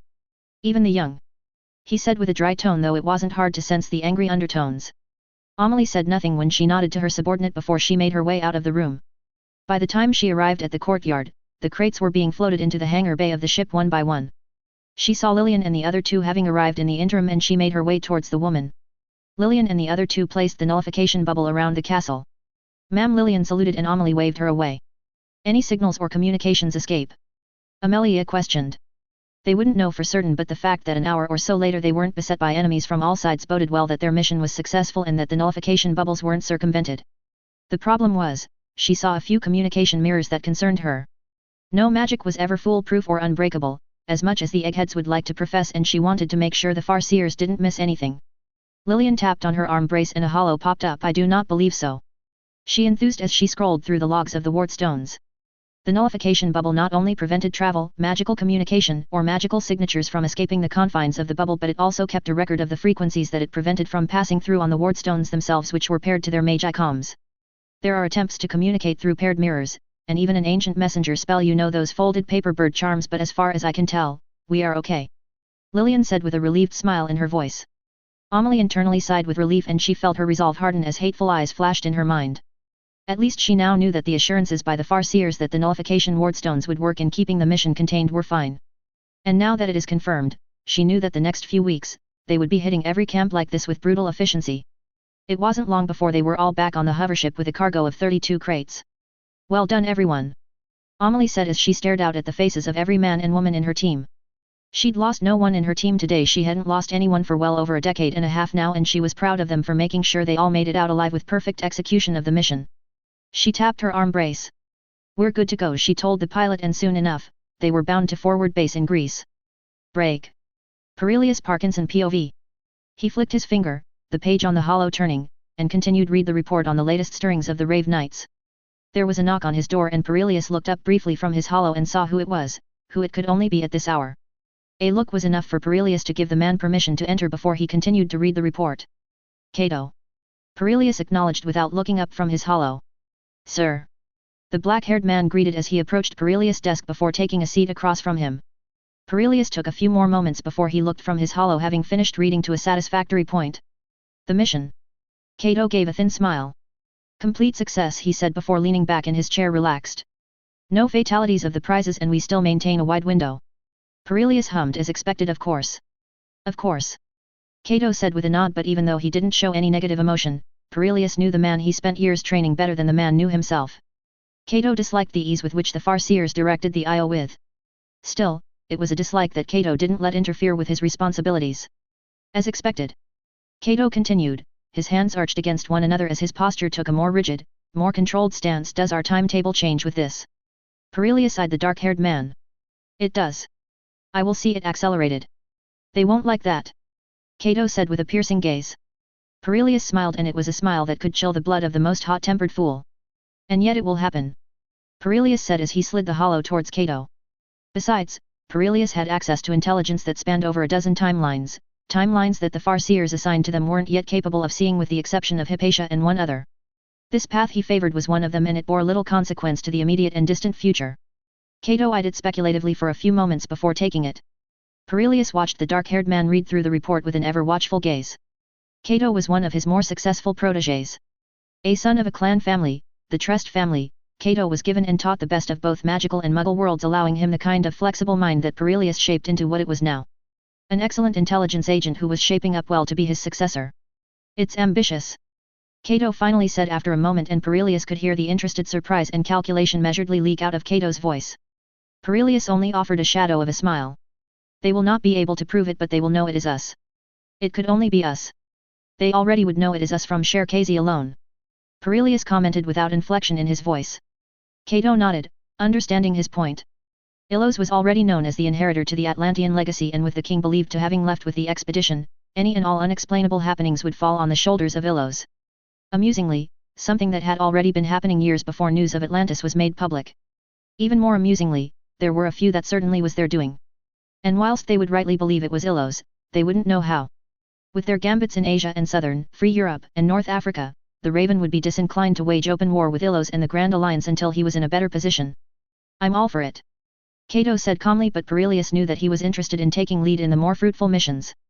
Perilius understood. Cato, for nearly the whole of his career, had been on Ilos as non-active duty intelligence agent, an agent who worked with information and could spot a still snitch from a mile away.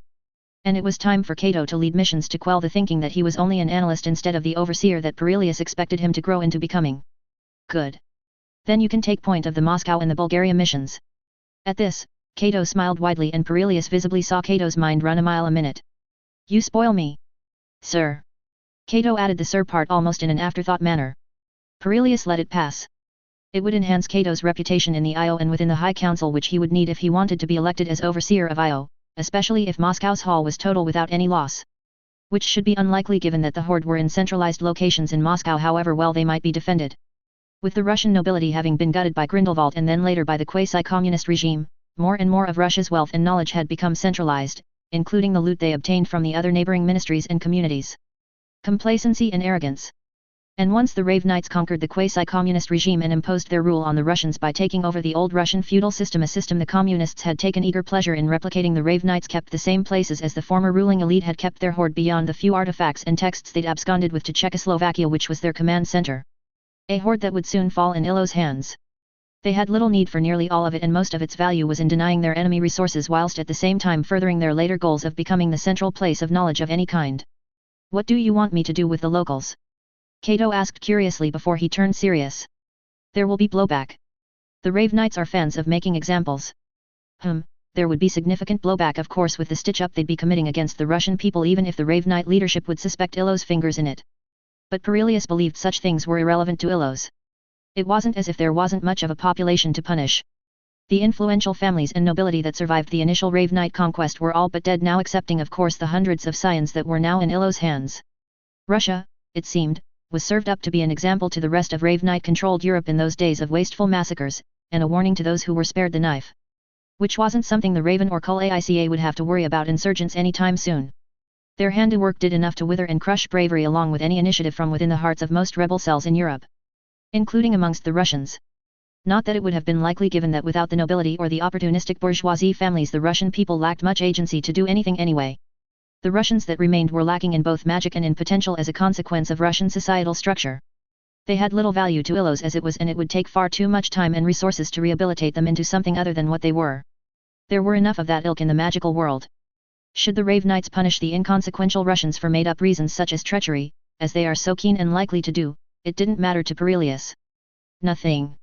Perilius answered as he met Cato's gaze, who, after a few moments, nodded his understanding behind a careful expression. There was another reason why Perilius wanted Cato to take lead in Russia. He wanted to see if Cato had the heartlessness to condemn an entire people for the sake of their mission. To see if Cato could commit actions that would tar the soul of any ordinary person, and if he'd come out of it stronger, or weaker. Bulgaria is another case, however.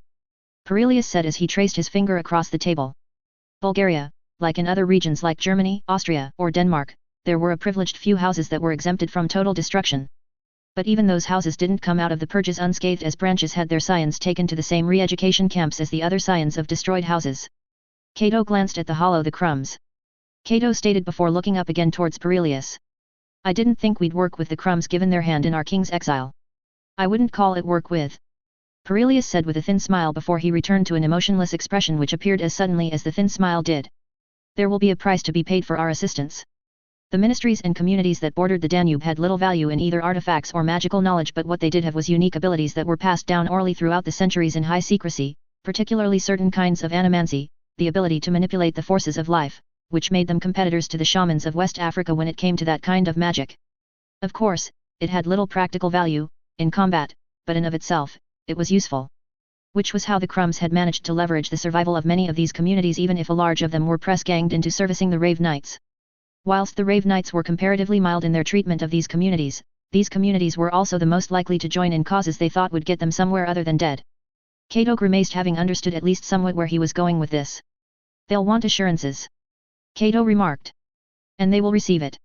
In so much that they'll be told whatever they wanted to hear. Of course Perilius would make an effort to address the fear they have of the Rave Knights discovering their duplicity, but in the grand scheme of things, ensuring the majority of them survived didn't matter to Perilius. As long as enough survived that it ensured their magics wouldn't die out along with not impeding the greater mission of magical unity, well. The king and queen wouldn't chastise him as long as he met their expectations. Too much. Cato didn't respond to that point, and the meeting after that became more or less routine, and soon enough he was left alone with his musings that turned thoughtful as he schemed over plans for the upcoming rescue missions again. Perilius slid the hollow slightly away from himself as he leaned back from his seat and stared out into the dark cityscape of Sealstee's city. A long while passed as he simply stared out at the sleepy, ever-changing city. He had to admit, when he first heard about the re-education camps, he'd thought it as devious as it was practical. It also furthered Perilius' thinking that the Raven was most certainly a former Grindelwald prisoner.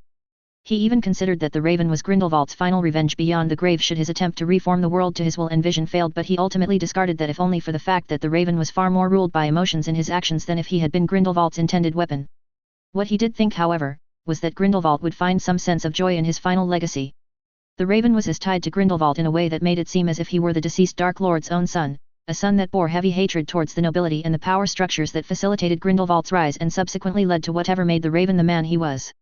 It was a brutal vengeance too, one that ironically reminded Perilius of the classic tales of sons eager to tear down the legacy of their hated fathers, the way that the Raven reduced complicit houses of storied and powerful bloodlines to nothing more than tools of war for the Rave Knights. Incredibly practical too. It was a fact that wizards and witches from ancient bloodlines spawned the most powerful magicals frequently. Through centuries of breeding and crafting of family magic, wizards and witches of ancient bloodlines were more attuned to magic, and they were, simply said, more magical beings than Squibborns were, who had their magic diffused by Muggle blood, or younger bloodlines who had neither time or talent to bind traits and affinities to their bloodlines that would improve the quality of their bloodline. In any empire or nation, to leave powerful players in position of authority and strength unhindered would spell doom for those newly in power. After all, that was exactly what happened in Germany and Austria and the other ministries that invited a devouring beast to their home and hearth in return of sitting atop a seat made out of the bones of their countrymen and other unworthies. Just as it happened before with Grindelwald. Getting rid of these families who were magically strong, wealthy, and had historical entitlement to power was practical as was indoctrinating the surviving scions into tools of the Raven. Most of the Rave Knights were of insignificant lineage, those who needed something and someone to believe in. Perilius, in the privacy of his own company, allowed shades of ironic amusement to pass through him. It was as if the Raven was the shadow to the king's light. Perilius shook his head. Most of the Rave Knights were insignificant strength of magic, and as a collective they were unimpressive. There was a reason why the Rave Knights attacked in groups like a murder of crows. Strength in numbers could and would overwhelm anyone. History proved that well enough. As much as he preferred the other option, dealing with the potential sorcerer-level scions as soon as possible was something he agreed with. Still, if he had his way, he'd write them off as lost causes, however. Even if he had assurances that eventually it would be worth it, like their mission scouring Europe of any and all magics, powerful artifacts, and priceless texts alike, was certain to be. Perilius tapped his finger on the arm of his chair before he stapled together as he stared out at the sleeping city. Fortunately, he supposed, he had enough evidence from the healers to indicate that the indoctrination process wouldn't become practically irreversible if they acted within a certain window. Not that it mattered, given that the window they were operating in, the window before the Rave Knights would catch on and move to counter, was far shorter than that possibility. A window they would have no problem in working to. Irritatingly, after that, it would be years before anything happened with the scions. The method of indoctrination, the same mental manipulation techniques employed by Grindelwald, only deeper and more entwined with the subconscious, made untangling the manipulation virtually unmanageable in the immediate term for a group that ranged in the thousands. It took the king months to untangle the mental manipulations and instructions from Ms. Cantana's mind, and she had been an adult with matured magic in mind, and the king a master of the mind arts.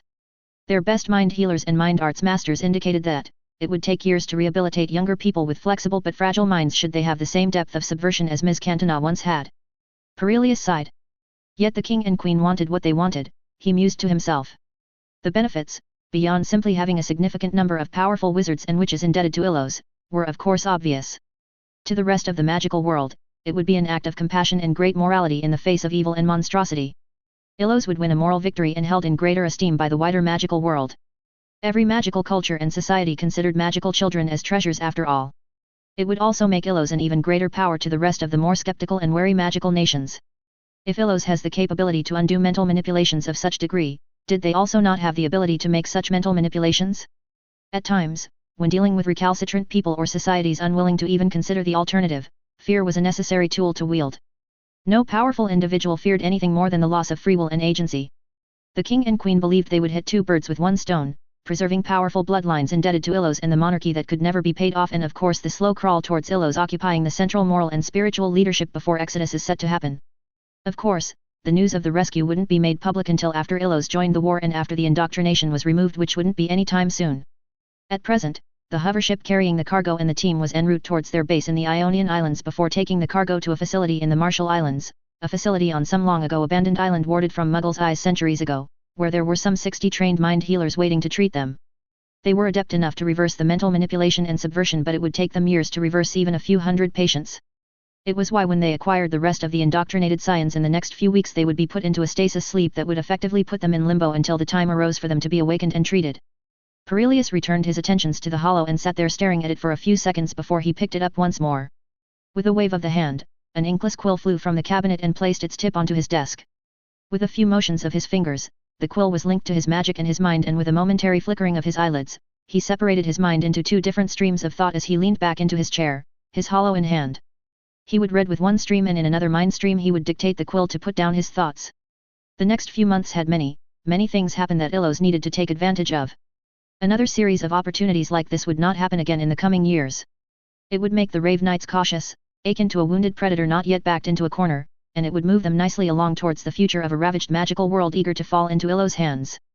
Warm and gentle hands that would beckon and hearken these desperate peoples into their bosom. It was hours later before he flicked his fingers. Numbers formed in the air, 13 past 2. It was 20 minutes later that he walked out of the main tower, and it wasn't long before he was walking down Tower Street towards the bridge that connected the residential rings and the rest of Illos. In this late hour, streets that were as busy as Alexandria or the Muggle cities were bare and hardly traversed by people. It was also his favorite hour to walk down the city that was growing ever more into its bones as the years turned over. Over time, the inner parts of the city began to host more of the affluent members of society as house prices skyrocketed when the population of Illos began to grow as more and more people arrived at the city. The wealthy merchants, business owners, and researchers who got rich off of their ideas bought up homes close to the main tower, the Pandrosian and the National Museum from the first settlers who came with the king. The money had been too good to pass up for those people, and with the assistance provided by the High Council, they were able to purchase cheaper homes further from the centers of power. It was an inevitability, this outcome. However much the king espoused equality and meritocracy, accumulation of power and wealth were an inevitability. It was a human condition, one that transcended magic and blood. Perilius shook his head. The king knew this anyway, despite his idealistic musings. A pragmatic realist that held onto his idealisms. When he made it home to his detached home by the bridge, he made straight towards the drink cabinet before sitting down in his living room, his right leg crossing over his left before he leaned back. He took a swill of his single malt whiskey, before he lazily waved towards the hollow screen which turned it on. "Play Asterixis and Oberon episode 14," he said to the hollow screen, and soon enough, a faint smile crept on his face as the show began its intro. The sight of a stupid brawling quasi-Viking giant with his oversized battle axe and his more refined competent though shorter companion a welcome sight in this late hour. Break. 29th of October, 1971. Monte Barrio, nearby Monte Pelpi, Italy. Col Aica POV. His hands rose, slowly, his wrists bending delicately as he hummed in the back of his throat, his eyes falling like white cloaks over the bodies of the enviable dead. Requiem aeternam dona ets, Domini, et lux perpetua luciat ets. He muttered, his hands moving in intricate sways and motions like he was performing an orchestra, and the crackling sounds of the burning houses behind him was soothing, a melody that danced to his music and that momentarily flamed the chaotic fires of his soul, even if the dead music of the cries of the momentary blips of existence was a shame and a loss he felt. "My lord, they have activated the anti-portkaya and apparition wards." His hands fell down, back beside his body as he turned to glance at the disciple before returning his gaze, his eyes sharpening to that of a hawk, towards the array of over 1,000 enemies, the momentary blips that would soon join the other blips into the ether. A shark-like grin formed and plastered across his leather face, his hum once discontinued continued once more. The intro, the debut, had ended, but the chorus was about to follow. The Italians and the ICW were prepared, standing ready, adorned in carmine dragonhide robes layered and spelled with charms that he could see even from this distance away, their arrogance shining through as they stood to intimidate him with their inaction, safe in the belief that they had him cornered. Kalika's grin widened even further, threatening to spread out from his face like a plague as he listened to the songs of their magic. They were eager for blood and gore, their magic vibrating with eager and brave anticipation to cast him down into the abyss of the lost, and it was delightful. Their magic sung so determined, so loudly, with a righteous chord infected with hope that made him shiver in revulsion as he felt its touch into the ether of magic. How beautiful it will be for that chord to be thrown into disharmony, Col Aica thought as his eyes began to shine with bottomless depths of malevolence. 4 days, they've been chased by their lovely hosts across the Italian north as they butchered their ways through the few magical villages in these parts of Italy. And for days, they'd gotten away again and again as they drew further inland, all while whittling down their forces before hitting them again in smaller task forces, keeping off center and to draw out their most effective men. The fact that he lost 8 task forces was insignificant given that it has led to this very moment, this moment that he would savor with every inch of his body. Front and center of the battalion of ICW and Italian forces was Li Lei, the only one who would make all of this interesting until the rest of their peers came to play. Cole Aica breathed in deeply with a shiver traversing the length of his body. The mere thought of ripping apart Li Lei into small itty-bitty chunks was exciting him. And Li Lei did not disappoint. Even this far away, Cole Aica sensed that Li Lei was different, that he was worthy, a future symbolic trophy that would hang proudly over his cold and wet abode. He was like Mars in the night sky compared to his compatriots who shone like insignificant specks of dusts that hung dully in the sky, and Cole Aica drank it all in, Li Lei's appearance and the tune of his music, like a parched man drinking water from a miraculous oasis in the heart of the desert. Everything about Lei was a stark contrast to his fellows. Instead of the carmine robes his fellows wore, Li Lei on the other hand, his dress was loose and flimsy looking with richly ornamented and embroidered designs on a backdrop of a regal yellow. His hands were covered in finger bracelets that gleamed under the light of the sleepy sun, bracelets that acted as a focus just as a wand would. Li Lei looked every bit a legendary Chinaman of ancient times gone. And every bit a champion of the parasites that sought to prevent the inevitable, the sweet blissful inevitability of the reality they were destined to spark into existence. And with another army of Rave Knight disciples attacking Lei's own people, Cole Aica confirmed with intel from his informants still within the ICW that Li Lei was under heavy pressure from both the ICW and his people to deal with Cole Aica and his men as quickly as possible before being allowed leave to defend his homeland. The grin on Cole Aica's face diminished, his pale leather-like face slackening. It was amusing, infuriatingly amusing, like watching a fool fail time again at simple and mundane tasks, that Li Lei allowed himself to be so weak against those who could not stand a candle to his power and his ability, that he allowed himself to be made to bend to the whims of those who were insignificant. Li Lei allowed himself to be bound to the order of their lessers. But then, Lei did not understand, would not understand even if it stared him in the face, and Cole Aica would see Lei break instead before he snuffed out Lei's wasteful life. The corners of his mouth rose minutely as he considered why he chose this magical village, this site for this confrontation. This was the site that Hannibal, Carthage's greatest hero, had lost his last elephant of his army, a death that symbolized the futility and disastrous outcome of his defeat on his march to Rome. Where Hannibal failed, he would succeed, and where else but here would it be fitting for their giant, their last giant, their only giant to be slain at this historical site. Cole Aica's wand slid into his hand, the thorny edges of his wand sinking into his scarred palm with familiar sting as the wood creaked under the pressure of his hand. Just as blood dripped out of his wounds, his magic began to eke out of its chaotic cage like toxic fumes from the caldera of a volcano. Rex, Rex, Rex! Cole Aica muttered before he glanced over his shoulder. Activate the Seal of Solomon, Cole Aica commanded, his semi-permanent grin fading as away and the skin of his face formed into pale faultlessness, his mauve eyes aglow with chaotic power. Once upon a time, 2,000 years ago, the Seal of Solomon would be used to against the marauding Nabatean magical tribes in Petra, Jordan, in a victory that would eventually lead to their submission to the warmages of Rome. Today, it would hail the end of the last remnants of proud Rome. As you command. The disciple bowed before retreating away into the faceless masses of the other disciples whose music of obedience was a vibrato to his rising orchestra. Cole Aica turned back towards the waiting blips, their patience wearing thinner as endless time ticked away despite their beliefs that they had him cornered and at their mercy with twice the forces and equal numbers of archmages. The music that ticked at the back of his mind grew louder, the Latin words of wailing women more desperate, more haunting and forever more beautiful, and he stepped forward of his men, his hum stretching the note of the masterpiece as he raised his arms high and wide, as if to beckon them forth, to him, and finally, they began to move towards him like stampeding bison. A quarter of his disciples moved as well, running past him with a silent battle cry willingly to their deaths, and the very sight shook his heart with quaking delight. Lacrimosa dies illa, qua resurgit ex favela, he muttered in a sing-song voice, all levity gone from his voice as reality began to shriek in beautiful agony. Waves of power began to turmoil around him, waves of power that scythed through reality around him as if were wheat and barley in a golden field.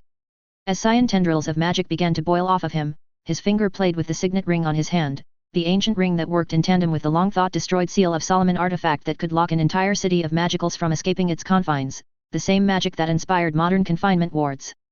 Crack K. His finger broke as he pressed down on it, the brief but sharp ache made his magic quiver in tremulous glee, and just as the first spells were fired, beautiful in their flashes of light and murderous intent, he intoned Confinio, the word of power pulsing into the ether of magic, and he felt the very structures of the ether shift. An ethereal hexagram encircled the battlefield, a hexagram of cerulean hue that gonged with an awful clang that sent a beautiful discordant note into the ether of magic, a note that elicited shudders within the very core of one's being. Their enemies realized the trap that was sprung on them, and the men on brooms that hovered about like pesky flies raced towards his disciples, towards him, and Cole Aica's hum rose in volume, his hum vibrating much like his magic quivered with chaotic frequency as Li Lei flew into the sky riding a spiraling ball made out of air and darted towards him with magic rippling out of him with increasing power. Not yet, my trophy, not yet, Kulaica thought with a bright gleam in his eyes as he sensed the furnace of power emanating from Li Lei grow with each passing moment. His wand arm, slack and loose, rose with lazy motion yet burned with intent as the tendrils of his magic began to rise into the sky before it was stood akin to a lighthouse at the top of jagged cliff with murderous waters roiling and crashing below. Kulaica spared a symbolic glance to the sky, his mauve eyes gleaming with hungry provocation. I hope you're watching, heirs to Atlantis, he thought to himself as he prepared himself for modified spell that took him and the Raven years to alter so that it was speedier at the cost of power. He raised his thorny blood-soaked wand above him, the tip of his wand glowing an ethereal silver glow, an unwanted light that chased away the beautiful and seductive abyss. As Li Lei increased his speed with frantic desperation as he recognized the very spell that was forming, Kulaica's magic rose in crescendo, the density of the air increasing as magic soaked into it, his chaotic magic, his destructive magic, and a familiar silver circlet of hell formed above him. As his disciples behind him ran forwards towards Li Lei, acid green spells springing forth from their wands, the very earth around him began to writhe into pain starvation, the once lush green grass around him turning brown before blackening as cyan tendrils of his magic lanced into it whilst he whirled his wand above his head in a wide unending loop that widened with each pass, with each completed circuit. Wisps of ethereal silver exuded from his wand and latched onto the circlet in a spiral form, empowering it, feeding it, and it grew and grew until it formed into an oblong disk of silver white, its radiant glow casting a massive light onto the world below before it twisted and stood vertically, its long surface angled towards his enemies. Enemies who realized with terrified horror of what he was about to cast, but it was too late, just as Lei was too late as his disciples delayed him just long enough and Kulaica began to sing the song of the army killer Wishwi Iomenia Yashi Loash Fasha Sindiak Fui. Li Lei's horrified face was stuck on his face as he stopped in the air as if he met a sudden and unstoppable wall when the very world shifted around the words of power, words that enacted something that could not be stopped, that would not be stopped, and Lei realized it moments before he twisted a golden violet shield around him and darted away with blistering speed when the ethereal disk that had been emitting waves upon waves of silver white energy stopped. Kulaica's eyes darkened just as the disk's surface warped into a void of absolute blackness, a void that was bereft of warmth and light, a vessel of the abyss just as Kulaica was a vessel of the chaos that belonged within that bottomless darkness. The whine that cracked through the air, through reality, was deafening in its jagged gluttonous disharmony, and the terrified terror that soaked through the ICW and Italian forces palpable cracked through the screen of disharmony like honey leaking out of its honeycomb confines. Ayashi Yelmanush, Gartush, the world shifted once more, the whining sounds that emanated from the pitch-black disk stilled the very air, a chasm of desolate unwind hung in the air and it was akin to poisonous paralyzing fumes, and in that half-moment, thousands of silver-black rocks spewed from the disk in dizzying speeds blotting out the shy sun with their sheer number, and Kulaica's plasticine face melted in a contemptuous grin made out of delight when they smashed into the opposing army and his men with uncaring lack of prejudice. The very earth shook, rumbling, ebbing, and flowing as if it was a turbulent sea with each single strike, the howling screams and broken shouts acquired to the orchestra of destruction that sliced through earth and rock as easily as hot knives through flesh. When the spell petered out, the dust settled and small craters painted the torn-apart earth, and he saw that only half of the 1,000-plus strong army were still alive, with none of the men on brooms still bothering the skies as they had done before. Go! Kulaica commanded of his disciples to deal with the remnants of the ICW and Italian forces, all while his eyes searched out in the orange and brown-hued skies filled with dust and debris, and his mauve-glowing eyes began to gleam with unkindness when he felt the twitch of Li Lei's magic. Kulaica form below his waist began to twist and contort into an undulating black smoke before he jetted off into the sky towards Li Lei, a hungry, ravenous grin adorned on his face as he split the dust clouds with his speed. Li Lei was unharmed, his loose dress fluttered in the wind, and he shone like a vengeful angel with the way his serene magic furiously ebbed out of him, an ebbing that slackened the control which with Lei had before strummed within in its stead. When Lei saw Kulaica, an organ blazed out in full volume, his magic whipping around him with the furious power of a tsunami. A tsunami of magic that seemed to double in intensity with each passing second, the very air crackling with the amount of magic that exuded out of Li Lei. Li Lei's face was stony, an unfailing mask, but his glowing dark eyes could not hide the malice and hatred he felt for Kulaica. For a moment, time seemed to pause as their gaze met, cold glowing mauve eyes meeting contempt-filled dark ones, and an understanding passed between them, an understanding that seeped within the cracks of their souls, an understanding that made it clear only one of them would survive this encounter. The moment passed, time resumed, and Li Lei's arms were a blur as the very air around him altered, air that began to glimmer and howl as it formed into half-arc blades. Hundreds of blades began to circle around Lei as Kulaica closed the distance and snapped his wand forward, ahead of him, the tip of his wand crackling with sickly yellow magic waiting obediently to spring free and unleash an intro of spells. The spiral of blades streamed forward towards Kulaica, the very air whistled around the press sunrised blades, and Kulaica unleashed the sickly spell, Kyumnidan, a dark superheated whirlwind spell that could melt skin as easily as it could shear it off. A brilliant explosion painted the space between them. Licks of hot air touched his skin as he flew forward towards Li Lei, who'd also moved with vengeful speed. Li Lei lanced his arm forward, the palm of his hand perpendicular to his arm, and a wave 100 meters wide and tall of cursed ice surged from the center of Lei's palm towards Kulaica, a surge that tore through the air with the power and force of torrential rivers during the height of monsoon. Kulaica knew he couldn't twist out of it in time and didn't try to as he slashed his wand around him with blinding speed. Arcs of glowing, crackling cyan strands of magic formed around him like steel wires of a bird's cage. The smell of burning ozone and the sensation of bone-burning heat flashed over him before he drew back his wand, the cyan strands latching onto his wand like iron dust to a magnet. As the wave of cursed ice approached him, mere seconds away from crashing into him, he swept his wand forward and unleashed the crackling freeform magic towards the cursed ice, the burning electric strands of magic sizzling through the air until it crashed into the torrential ice, steam erupting as two streams of magic met. Chunks of cursed ice broke free as the two spells battled for dominance, Kulaica's wand arm shaking as he poured in more power into his freeform magic. Chunks the size of horse carriages rained down towards the battle that roared below. With a snarl, Kulaica pushed more magic into his wand vibrating with the sheer volume of magic that it was channeling, and 4, 8, 16, 256 additional strands poured out of his wand and veered beyond the titanic clash of magic that hung in the space between himself and Lei. Lei wasn't idle either, the cursed ice broke into a million pieces, thousands of shrapnel were sent careening into his direction, but Kulaica drew back his wand and shoved it forward, dozens of cyan strands weaving through the air to strike down each cursed shrapnel.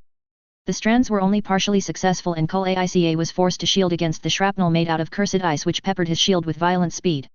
He could feel his shield strain against the cursed ice that he now sensed could eat through his skin and burn bone. How delightfully violent, he mused for a second. Whilst Kulaica shielded against the shrapnel, Lei evaded the eviscerating strands of magic he'd sent to the Chinaman before Lei stopped and unleashed an explosion of sun-rised air that tore through the strands like flesh would under the jaws of sharks. Lei's arms swept in front of him, his arms moving in intricate motions, and Kulaica's hair stood rush-out upward as he felt the pressure of the air around him drop rapidly. Kulaica didn't stand still to wait for Lei, and the battle began in earnest as both of them unleashed a hail of spells, violent and furious spells. Kulaica's wand was a blur in motion, the tip of his wand sizzling and crackling with spells that could tear and rip and melt away even enchanted goblin silver, whilst Li Lei churned out elemental spell after elemental spell in their dance of death. As they battled in beautiful, gloriously chaotic battle, they rose and rose further into the sky, the clouds and atmosphere shifting ever so slowly as their furious magic began to alter the composition of the environment around them. The clouds darkened, light from the shy sun was filtered out from all sides as the magic both archmages cast turned more violent, more primal, instincts set loose from the cages of restraint, and the air chilled to arctic temperatures as Li Lei turned into the very symbol of nature's fury. Veins of lightning formed in the dark, almost black clouds, and Li Lei swept and weaved his arms like a snake charmer before he made moves to direct the shower of lightning towards Kulaica. Kulaica cut his wand across above his head, blocks of impervious stone was conjured out of thin air and he was peppered with shards of stone as streams of lightning struck down at him, and when the lightning stopped, Kulaica circled his wand around in small tight loops, the shards of stone thinning, sharpening, after which Kulaica twisted his wand and enchanting the daggers of stone with a flesh-eating curse before Kulaica jabbed his wand forward, the hundreds of daggers hurtling forward with blistering speed. Kulaica wasn't done, however, and he widened his arms, the depths of his chaotic magic unfurling in totality as he shone like a cyan star amidst the black clouds, his magic humming with the march of lamenting music. Li Lei wasn't idle either and shifted into another stance, his arms wide and motioned into forming a round circle in front of him. Thick, monstrously large chains of metal began to be conjured around him, chains that bore magma-esque thorns that steamed under the presence of the wet air, circling around him like two great predators circling around each other in the few moments before a fight of dominance ensued. As the daggers neared Li Lei, he brought his hands close to each other, and after a half a second passed, he clapped his hands together, the sound of his clap impossibly reverberating through the air with the strength of a hawk's cry, and the chains of yellow-silver metal shot forward, the sounds of its clanging metal a haunting sound of death.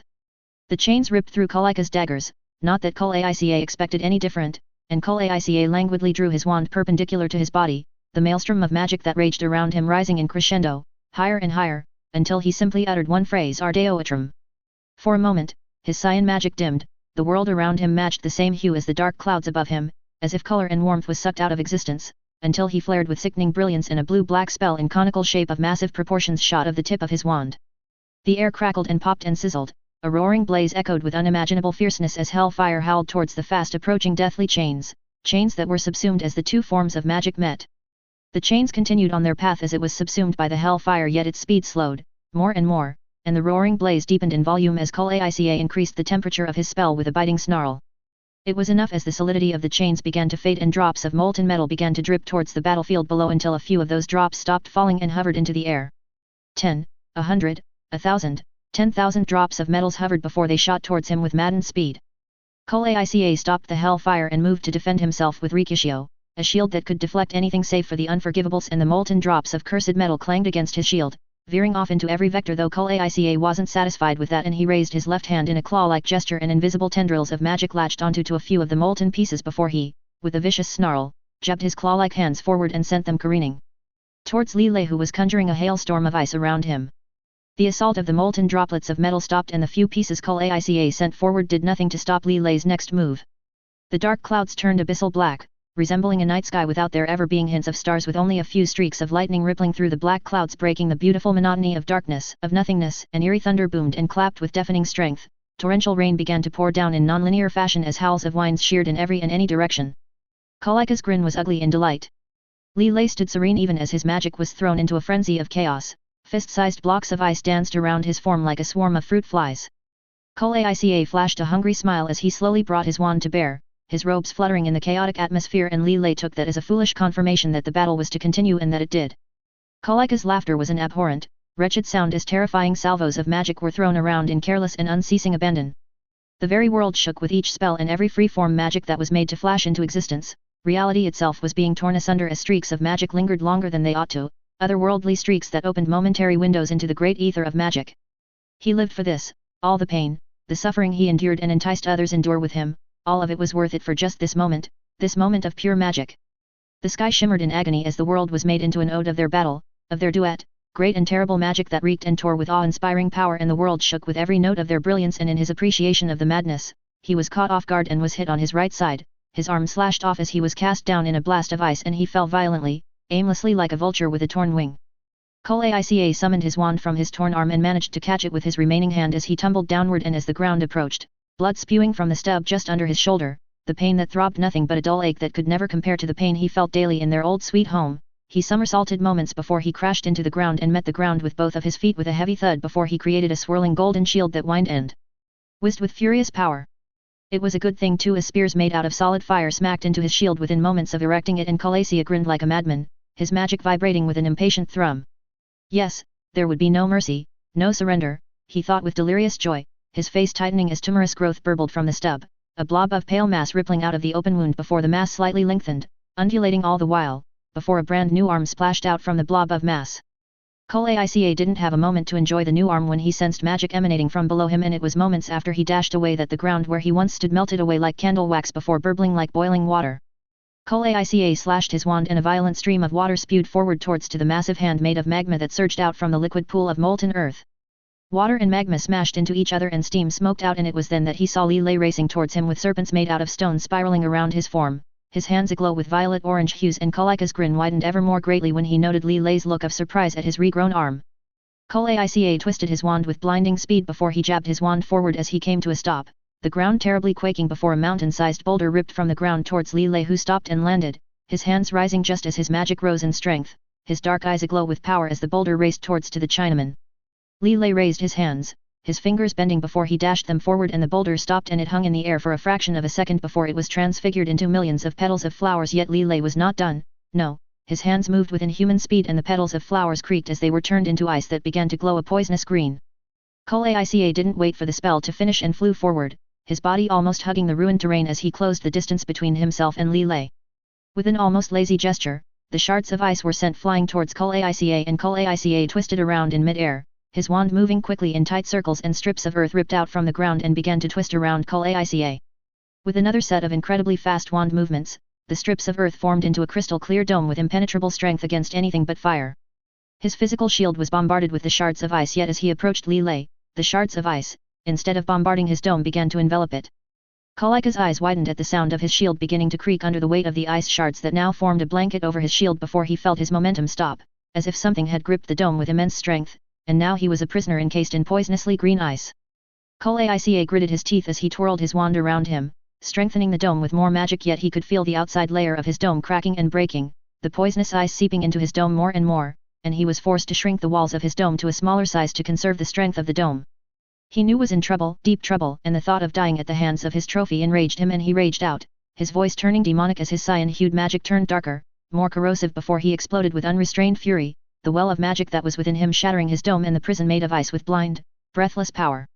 The very world around him was corroded with his power, and as Li Lei rushed forward towards with disgust and contempt etched on his face, Kalika's mad unraveling shattered even further, the trill of his corrosive magic a song of lunacy. Lances ripped out from the ground around him, yet as soon as they entered the sphere of corrosive magic, they shattered into specks of dust and Kalika, as he began to walk slowly, deliberately, towards the incoming Li Lei, flashed his wand with blurring speed as a torrent of spells crackled from the tip of his wand, each spell cast with such power that created an aftershock as it ripped out from his wand. Li Lei was a blur in motion, skirting and dashing out of the way, all while elemental magic of unforeseen power was strewn around, defensive and offensive, and he matched Kalika with stride, with spell with element, each of them hurling village-destroying levels of magic at each other until Li Lei managed to find a moment, the very eye of the needle. Kalika had to spin around, his body moving without thought as he danced his way out of the slashes made of out impossibly dense air that could cut through any known materials. The slashes gouged through the earth behind him for an untold distance, and Kalika brought his wand to bear. The world dulled into nothingness as deafening crackling spun out of the tip of his wand. Mortalicia Caliga, a spell that shot out a mist of acid with no counter curse, which caught Li Lei in surprise as he hadn't expected Kalika to evade his spell nor the fraction of a second later spell that was racing towards him. Kalika didn't stop there, his wand moving from once more, the tip of his wand jerking upward as vines grew out of the area surrounding Li Lei, though he left them buried. Li Lei clapped and generated a shield made out of euphorically blue water which sizzled as it shielded him from the acid before twisted his hands around, and the shield that protected him formed into a hailstorm, the uniform shield breaking into raindrops that glowed and ethereal below before Li Lei jabbed his hands forward and the drops raced forward like bullets that seemed to burn the air. Kalika drew back his wand and with a roar swept his wand diagonally, webs of otherworldly glowing lines streamed forward from his wand before linking up to form into a solid cage, and with a flourishing twist of the wrist, he cast it forward. The bullet-fast drops of ethereal water hit the cage, yet it could do nothing as it splashed harmlessly against the cage, and it continued onto its path towards Li Lei, whose face was etched in surprise before he got into another stance and kicked forward, the ground rumbling before a column of black stone shot towards the cage. And as the black column met the cage, it broke apart in a grueling explosion, the cage continuing onto its path towards Li Lei. Li Lei darted to the left with blinding speed, his elemental powers helping him to move past human speeds, yet the cage followed him everywhere he went, and Kalika turned the palm of his left hand upward, his mauve eyes hard in concentration as a javelin was wandlessly conjured above his head.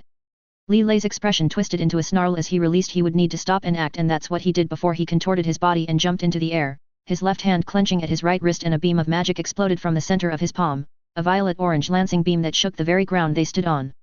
It smashed into the cage and its movement was stopped as it struggled against the pure violent stream of magic, and it wasn't long before cracks began to appear on the surface of the cage. Kalika scowled before he jerked his left hand and sent the javelin flying. The spell for that cage, Kavya, was meant to be immune to nearly all forms of magic excepting magic-eating spells like fiend fire, yet he watched on as that beam of magic finally tore through the cage. Li Lei moved his head to the left and the javelin moved past his head, and the magic around Li Lei grew thicker, denser, more violent, winds of crackling magic danced around him as Li Lei seemed to distorted before he moved. Kalika's eyes widened dramatically as Li Lei closed the distance between in the space of a second, and Kalika was forced to churn out spell after spell to stop Li Lei from closing the distance, yet it was proving to be more difficult than he anticipated as Li Lei continued to approach him. Li Lei was spinning, twisting, jumping, his body seemed to move free from the ground at will, as if gravity could hold no command over him, his dexterity and nimbleness made him akin to an eel, slippery, far too slippery, and it was when Li Lei was less than 10 paces away that Li Lei's eyes flashed with a blinding glow. The world shifting as ropes made of iridescent violet magic was thrown towards Kalika, and he just about managed to fire away a whip of cursed fire that smacked into the violet ropes. An explosion rippled through the distance between them, and Kalika was thrown off of his feet, though he spun himself upright and just in time too, as the same beam of violet-orange light raced towards him. Kalika snarled and whipped around him a golden shield, Fortis Aegis, and his shield clanged as the whizzing beam smacked into his shield. His eyes widened when cracks formed in his shield, and he dropped it and twisted around, all while sidestepping the beam before he snapped of his wand, and a sickly brown spell fizzed out of his wand, Exaso, a bone-eating curse, that Li Lei evaded with ease before the Chinaman once more closed the gap. Kalika's mauve eyes glowed murderously as he snarled, his arms raising upward, and hundreds of stone arms rose from the ground to seize Li Lei. Li Lei darted around, evading the grasping stone hands before he swept his arm across, and a blade of super-condensed air cut the stone arms to pieces. Kalika hadn't stopped when he raised the stone arms, his magic rising as cyan tendrils began to turmoil around him, and he snarled viciously as thousands of points of lights began to surround both of them in a dome-like encirclement, and with a jab, the points of lights shot down towards Li Lei with a maddening whirring sound. Li Lei knew he couldn't evade this time, and instead, once more smacked his hands together to create a massive pressure differential that warped even light, the knives made of outlight bending around the font of air that Li Lei made, and a gap formed that Li Lei sprinted out from towards Kalika. Spell after spell was fired at the zigzagging form of Li Lei, spells that gouged and burnt and melted the ground from where Li Lei had stood moments before, and Kulaica felt a trickle of uncertainty as Li Lei began to blur around Kulaica with a speed that he could only faintly see. Kulaica barely managed to evade the lance made out of solidified fire, yet Lei's follow-up strike as he jabbed his wand into Kulaica's midriff was unavoidable.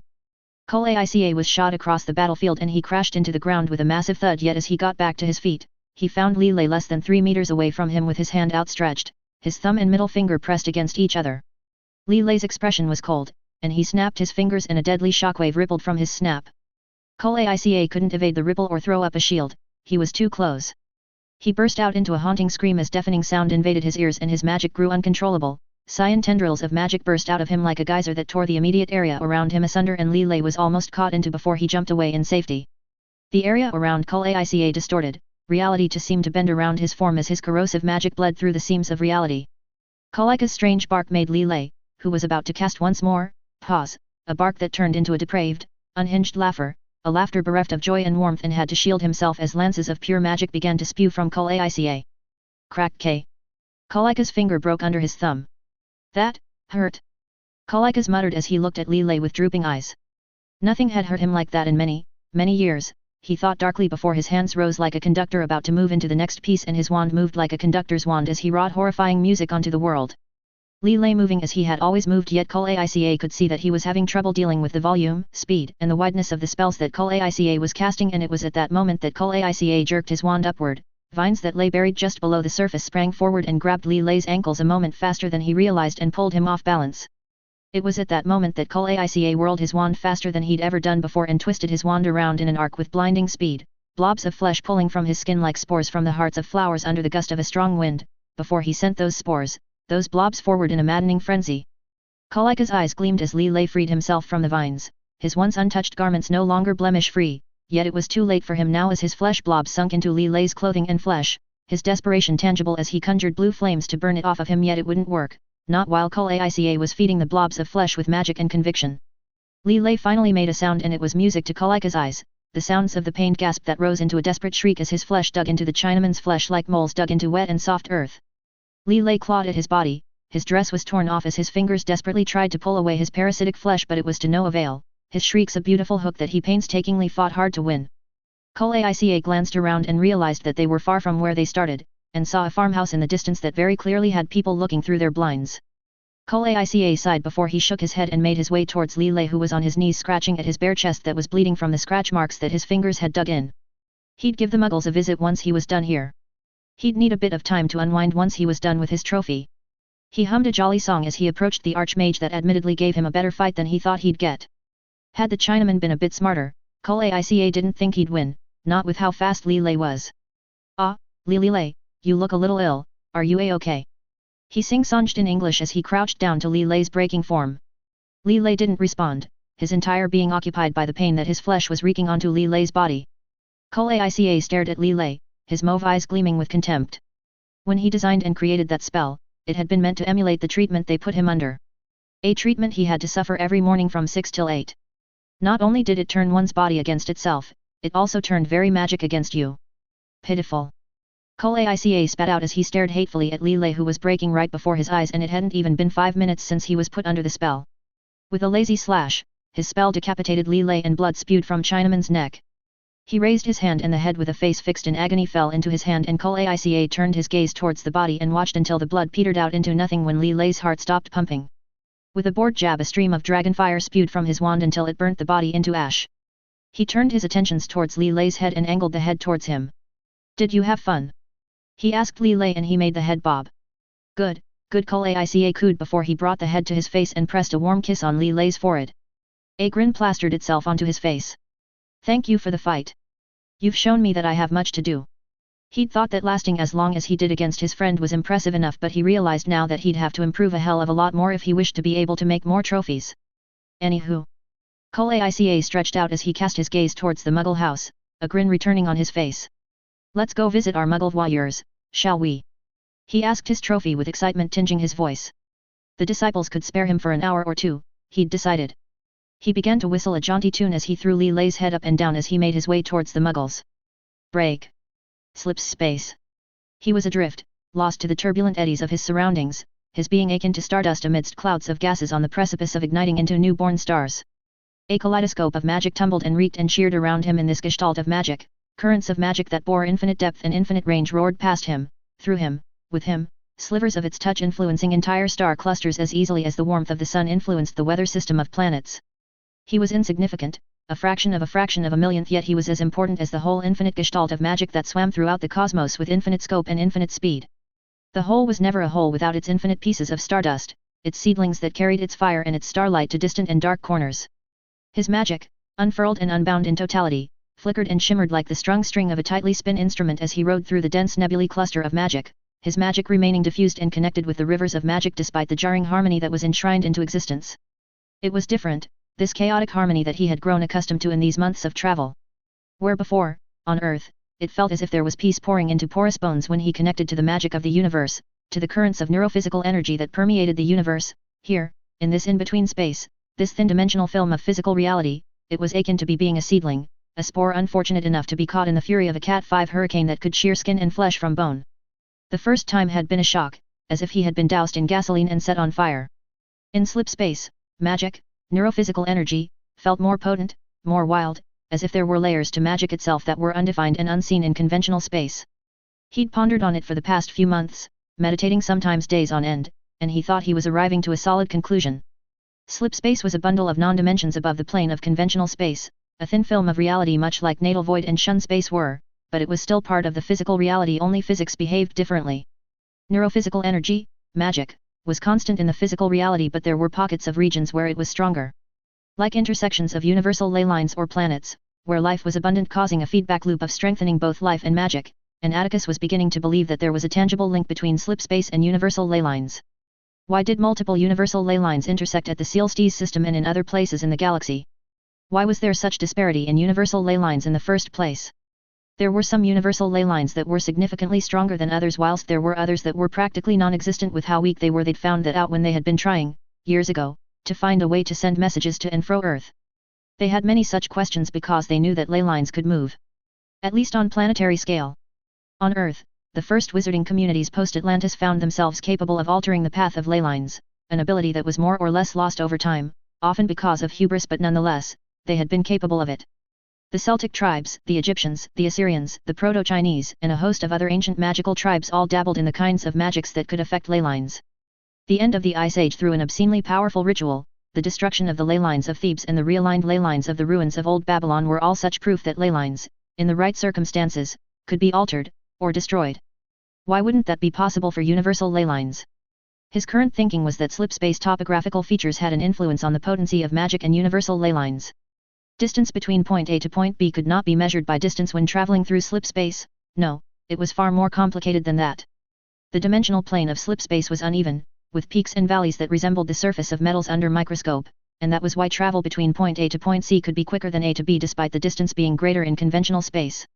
Topographical features may well explain the path of ley lines through a link in this phenomenon, but he doubted he'd figure out the full answer anytime soon. For now. His mind went back into inaction as he let himself sail across the potent streams of magic that traversed this region of slip space, his body only moving in line with his slow but rhythmic breathing as he sat in a lotus potion. As chaotic as it was, he could never tire from being part of the whole. His magic, unfurled and unbound as it was, swirled around him in volumes that defied belief, ebbing and flowing like tides on coasts that stretched for thousands miles, even as he was connected to the magic of the universe.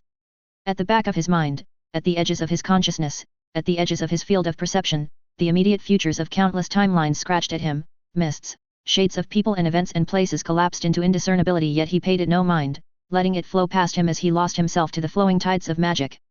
He wasn't sure how long it had been, but he felt something stirring from below him and something lick at his face. He dialed his mind back into focus. "Master, there is someone coming." Your youngling Siraya's soft sibilant hiss remarked, and Atticus realized that it was likely hours, perhaps days since he last left Siraya's den. He drew back from his connection to the magic that permeated all throughout slip space and began to draw back more of his unbound magic into himself, an act that caused Siraya to hiss out in a displeased and petulant tone. Atticus reopened his two white glowing orbs that accompanied the swirls of profound magic that radiated out from him like a solar furnace. He could see and touch the currents of magics that were like glowing laces of silk laces that licked and sewn and penetrated every inch of existence. It took a little while longer for him to pull back all of his magic, back into his cage of control, and when he did, the strands and wisps of magic were reduced back into a faint ethereal state in his field of perception, a state that let him perceive but unable to directly affect it all. Are you sure I cannot harm him with my gaze? Siraya asked, irritated. Atticus smiled, his hands that were set on his knees moving to either side of him, and he caressed the smooth but hard scales of Siraya, an act that seemed to reduce the swelling irritation she'd felt. I am sure. Please keep your eyes closed, Siraya. I am quite fond of my protégé. Siraya's hiss sounded agitated. This one interrupts too often. Your mate should give you better younglings. At least their rudeness I could tolerate. Atticus' eyebrows rose. You'd tolerate my younglings interrupting us? He asked skeptically. Siraya's noncommittal hiss was all the answer he needed. Atticus flicked his hand and the stopwatch that he'd made flew towards him. His eyes widened slightly. Ah, of course Gaius would come. He'd been away for the last 2 days. Longer than usual, he mused to himself before he shook his head clear. Whenever he was in a meditative state, his lack of need to sleep for weeks at a time made him far more susceptible to simple drift-off days at a time. Without Emily or any of his typical responsibilities on Illos needing him, he was quite content to let it happen too. The journey to Sealstees was long and there was little to do after all. Gaius arrived wearing black sunglasses, refractory glasses that shielded people from the direct gaze of basilisks. Atticus smiled a little amused at Gaius. He looked ridiculous, but to be fair, it was probably for the best. Siraya wouldn't disobey him, but he also knew she was far from a tame being. She had apex instincts after all. Gaius Atticus greeted curiously as he leapt off of Siraya's back with effortless smoothness and made his way towards his protégé. Gaius had largely stayed on his ship after the last break in their journey, the longest they'd been around each other since before he'd left for the Sealstees system. In truth, Atticus was quite glad for it. Gaius was as close to a son he'd had.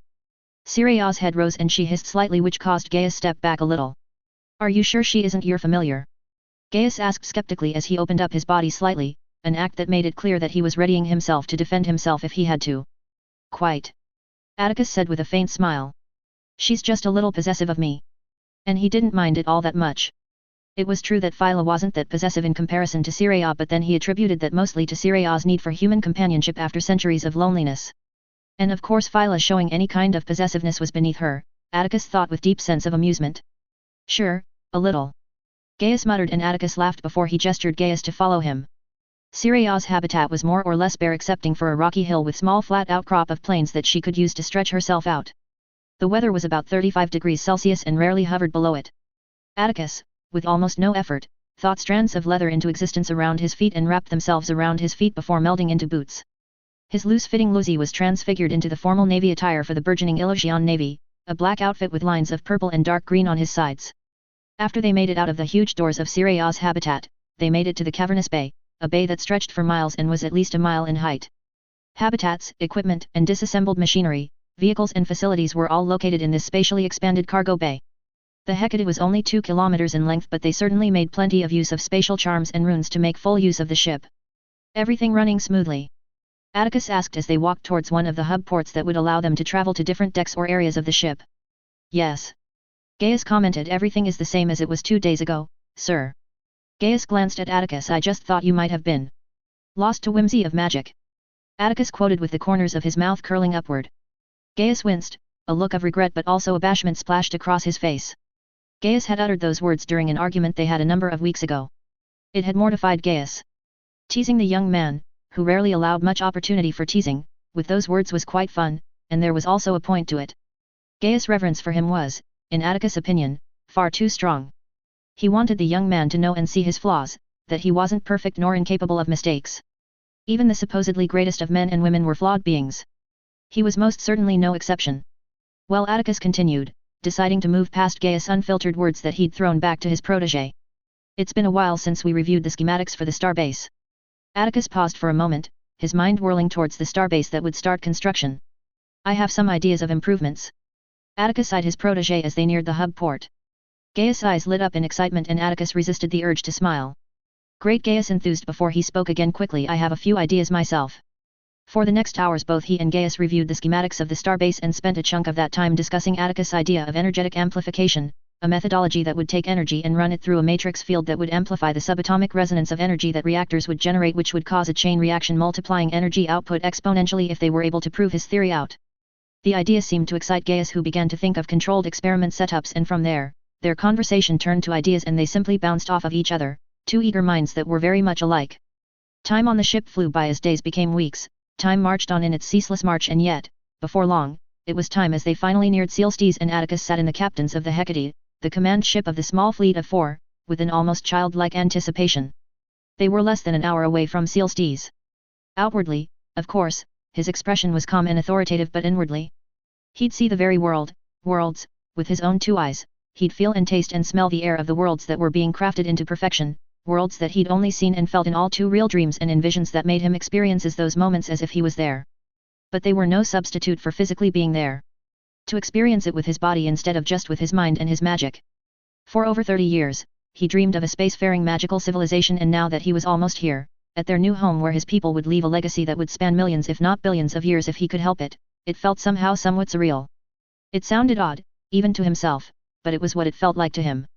When they were minutes away from dropping out of slipspace, Atticus turned his gaze to the men and women operating their stations. "Mr. Codex, open up the comms to the rest of the fleet," Atticus instructed. Your Grace." Codex, the pilot of the Hecate when Atticus wasn't taking control of the ship's movement, said. Gaius looked to him with an understanding expression on his face. Soon enough, they dropped out of slipspace in an area between Gribrides and the Sealstes version of the Kuiper belt. The corners of his lips curled upwards as he stared at the distant image of Gribrides, the blue-yellow gas giant that looked like a marble ball. A hollow popped up that showed his connection to the rest of the fleet. Atticus tapped on the hollow and opened up the connection to the fleet so that his announcement could be heard from every deck, quarter, and rooms. "Ladies, gentlemen, and magical beings," Atticus began as his words permeated every deck and room of every ship within the fleet. His gaze remained affixed on Gribrides, the largest gas giant of the 2 that resided within Sealstes. "We have arrived at our final destination." Excited murmurs and muted cheers rang around on the bridge, and he knew that similar cheers were being had. "Our journey has not been easy," Atticus continued, the murmurs and cheers dying away as people listened to him.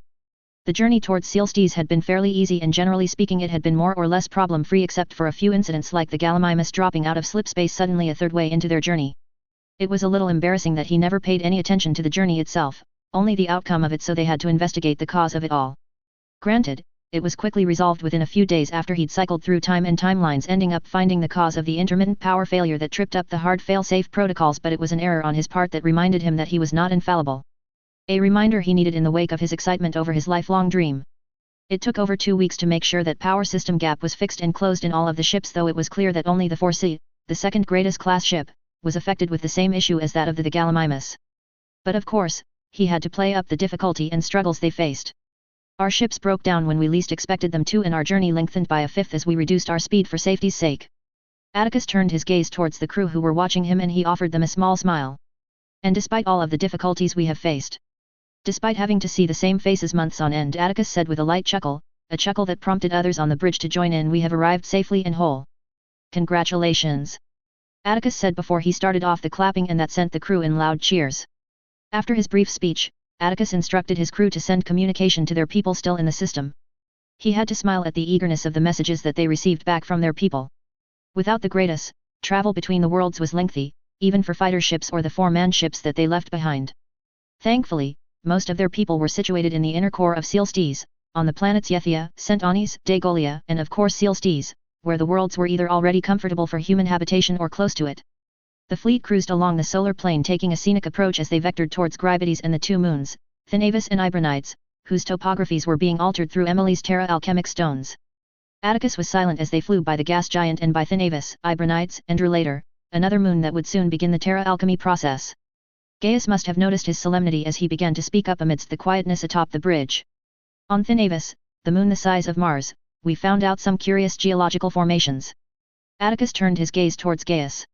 Gaius continued, "Formations that were eerily similar to the Giant's Causeway in Ireland." Atticus hummed for a moment. He'd read every single report when the Greatest had returned, including the geological reports on all of the prospective moons, which added to the data he already had from Moira. Though he had to admit, he'd not paid too much attention to this geological formation. It seemed unimportant, in the grand scheme of things. He was more interested in the alteration of Centanis, the rocky savanna world with a natural gravity of twice that of Earth, than he was about geological formations of cold moons. Still, it did pique his interest. The Giant's Causeway was an interesting occurrence and a testament to nature's tendency towards stable geometries despite violent origins. After all, the causeway's formation happened as a result of volcanic fissure eruptions and its lava rapidly cooling, resulting in contraction of the cooling basalt. The horizontal contraction fractured and the cracks propagated downward as the mass continued to cool, and it left pillar-like structures behind that fascinated ancient and modern peoples alike. The size of the columns? Atticus questioned, intrigued.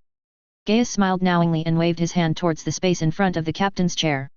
A hollow formed and Atticus leaned forward. He whistled before he spoke. That is fascinating, he admitted. The Giant's Causeway, as interesting as it was relatively small. Only 40,000 interlocked basalt columns were all that remained. The Causeway of Thin however. Well, for one thing, it stretched for over 300 miles and models showed that it would remain above sea level by over 200 meters once the area was flooded due to warming. Will they be preserved through the alteration? Atticus questioned as he returned his gaze towards the moon that they were flying past. Yes. Gaius said with a smile before he shrugged. Some of the researchers thought it would be wasteful to get rid of such unique geological history, and I agreed. Good. Atticus said before he leaned back and glanced at the basalt columns.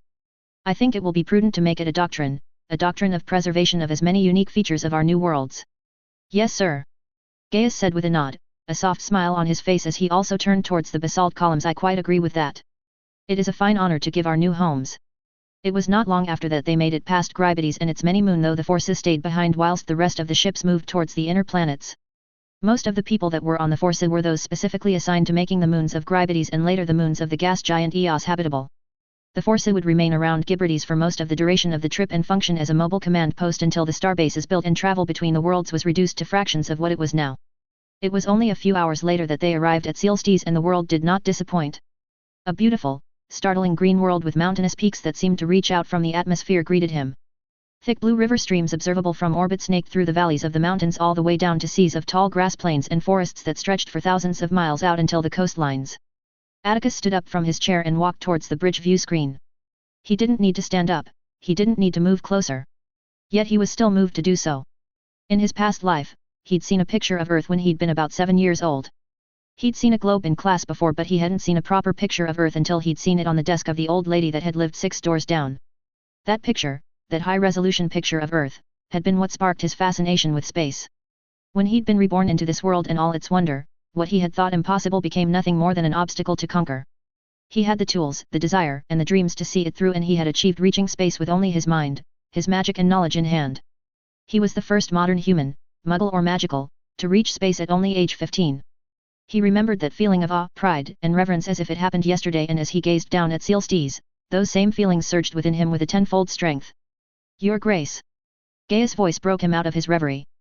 Atticus glanced over his shoulder and saw the bridge crew staring at him whilst Gaius wore a concerned look on his face. Atticus let a genuine warm smile form on his face. Yet this instance was different. His achievement was not his own achievement. This journey, all of this work, was not done solely with his own hands. No, he mused, as he stared at the faces of the committed and loyal crew, his people, this was their achievement, and that, Atticus thought, was what made the feeling of awe, pride, and reverence all that much stronger than had been when he'd achieved spaceflight all on his own. Days later, Atticus climbed up the last few hundred of meters of the mountain, his hands gripping the ice-cold jagged rocks, his feet pushing him forward. He glanced upward and saw the path that would lead him to the very top of the mountain, and he persevered as he pushed himself onward. He could fly, of course, but he had no desire to do so. As he aged, he realized that there was a value in taking your time, to enjoy the journey as much as reaching the destination itself would be enjoyable. Finally, after about half an hour later, he reached the very peak of one of the greatest mountain of Sealstes, a mountain that stood even higher than Mount Olympus of Mars at 26 kilometers high. There were a few other mountains with peaks nearby that also were higher than the largest mountain on Mars, including the one he was standing upon, yet this one was special. He looked around, the ice-touched peaks of the mountains gleamed under the light of Celestis' sun, and the curvature of Sealstes was clear to see, just as the startling blue rivers that ran in the green valleys far below. And he stared out into the distance. He could see far and wide that the greenery of Sealstes was unending from this spot, from this site. A lush, fertile world that was untouched and unbroken throughout the ages. This world was truly beautiful, and it sang with magic, it truly did, and it almost felt like home, as if there was a critical piece missing, and the feeling he got from Sealstes itself was that the planet knew something was missing. Sealstes was alive, more so than Earth was, yet it was also less alive than Earth, for it was in a kind of sleep that it needed to wake from. A sleep that it would soon be made to awaken from. Atticus breathed in the frigid thin air, an act that was ornamental in truth, given that he was not breathing in the true air around this mountain, as it was too thin to breathe without assistance. He dreamt of this place, of this spot. He stared at the specific spot. It drew him in like a sailor to a siren's call. It was subtle, barely noticeable. In fact, he'd only noticed as time neared closer to his departure a feeling that seemed heavily entwined with his magic. He didn't understand it, in truth, and that was something that shocked him more than anything else. More than the surprising discovery he made about slip space and magic. Not even his visions could explain why this was so important. He knew that he'd be here for the next few days locked in meditation, but afterwards? It was as if something changed, as if his entire perspective changed. His future self's actions remained as he'd always seen, yet there was something about him that fundamentally changed. The feelings his future self felt were strong, stronger than anything he'd ever felt before. A determination that would put anything he ever strove to fight for to shame. Atticus grimaced as he turned his gaze away, the pull of the call growing stronger as the time approached. He had no idea what his future self had seen to warrant such a change, such fundamental change. Whilst he could see and feel what his future self would see and feel, he couldn't actually know what his future self saw in his visions. And his future self never spoke to anyone about it, not even Emily, and it made him wary about what he would see if he decided to go through with what seemed to be a critical point in time. Atticus sighed before smiling wryly and looked upward towards Dexterus. There was no chance that he wouldn't traverse through living time as his future self had done. He'd always wonder what if, he'd always think that he had missed something far too important, and he was certain that he would come to regret it immediately if he did not do what he was almost meant to do. It had the touch of a self-fulfilling prophecy, and he allowed his wry smile to twist in an ironic one before he shook his head and made his way towards the spot. For a moment, he simply stood before he crouched down and sat in a lotus position. Atticus closed his eyes and reality around him began to fade away like paint washing away from a canvas as the portrait fell deeper into the abyss of the deep blue sea. Mists that bore a kaleidoscope of color formed around his perception, mists that hummed in sync with him as time dissociated itself from him. Slowly, thousands of threads of time began to take form within his perception. His conscious was unbound, free from time itself as he stood as an observer amongst streams of timelines that he see and experience. He latched onto Celestis' frame of reference, his sight and magic fixing him onto the planet instead of experiencing his personal forays through living time through his perspective or that of future selves or those near to him or his future selves. Streams of immediate futures flew past him, simultaneously, and his consciousness began to explore and read and experience these threads of timelines with eagerness. The timelines were all the same for years to come, a few timelines veering away from the most likely timeline as ships and vessels streamed Celestis sky in ever so slightly different paths or time frames, and he watched as he felt the burgeoning nature magic of Celestis grow over time, its sleepiness haze falling away as it rose awake with utter and total magnificence. He could feel the planet grow a kind of sentience over the years. The few people that remained on Celestis never looked happier when they stepped foot on the planet after being in space. Years passed as nothing substantial changed for Celestis, save for its deepening of its nature magic. And he continued to watch the peaceful Celestis remain unchanged until decades passed and a great silver great egg-shaped ship descended down from the heavens before settling down near the base of this very mountain. Atticus was riveted as he watched Ilos bury itself into the very earth of Celestis. The great shells that protected it from everything slid away into slumber, and as years passed, he watched with complete engrossment as towns, as villages began to sprout around Ilos. Massive structures of blue-silver materials also seemed to sprout from the very ground, structures that stretched high up beyond the atmosphere, and Atticus knew that it was his mithril that he was seeing. A sense of deep pride welled up within him. A pride that was quickly gone. He realized that what he was seeing was too much, too far, and he finally felt something wrong, something he hadn't been feeling before. His pull along the axis of time seemed to speed up, as if he was being pulled along the axis of time instead of pulling it himself. Atticus' alarm deepened even further when he realized he couldn't pull away, as if his feet and hands were bound, chained, to something he couldn't understand, and his magic offered no solution, no way out. Fear began to condense within the pit of his stomach as thoughts of the shapeless ones began to darken his mind, and yet he held out hope that it wasn't the case, as his future selves had still been him even if something had elicited a change. Time marched on even quicker, quicker than it has ever moved before, and he watched those same towns and villages combine into cities with towering buildings. Decades turned into centuries, and he watched as industry grew beyond he could have ever imagined. Celestis bore the look of a grandiose capital world, towering buildings and ships that swam in its skies. Magic seemed to lace everything and anything, yet as time continued to pull along its axis, he could sense a shift, a change, within the very bones of Celestis, a grim darkening, as if a huge shadow was cast over it. It was only then that Atticus noticed that there were no stars in Celestis' night sky, even though he could see Dexterus and another moon in Celestis' sky. The other planets were still there. He'd familiarize himself enough with Celestis' night sky to know where they were in this hemisphere, but there were no stars, no nebulae, and he felt fear travel through his spine. What was happening? What could happen? It was only then that time seemed to come to a crawl. No longer was he seeing blurs and snippets of the future, and he was back to the spot that beckoned him in his dreams, the same spot that his physical body was in time. It was static, as if he reached a dead end. No longer did the timelines invert or expand or shrink, the threads of time, the streams of timelines simply came to an end, a possibility he never thought possible. The endless tesseract was no more. His mind was hard at work, Every theory he thought he knew was fitted and soon after discarded as his mind worked overtime trying to come up with a reason for all of this. He didn't understand how this was possible, let alone what this actually was. Was this an attack? Unlikely. He was vulnerable as he was, and if what he knew about them, they could have attacked him already and there would be little he could do. He was able to defend himself from the creature that dwelled within the domain, but that was all he could do, and he was certain that the creature was merely their creation.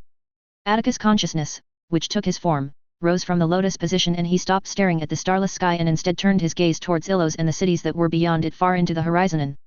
Atticus stilled as he caught something from the corner of his gaze and he turned his head towards that direction and his eyes widened. There was a man standing, his back to Atticus, adorned in a silver gold armor with his arms behind his back.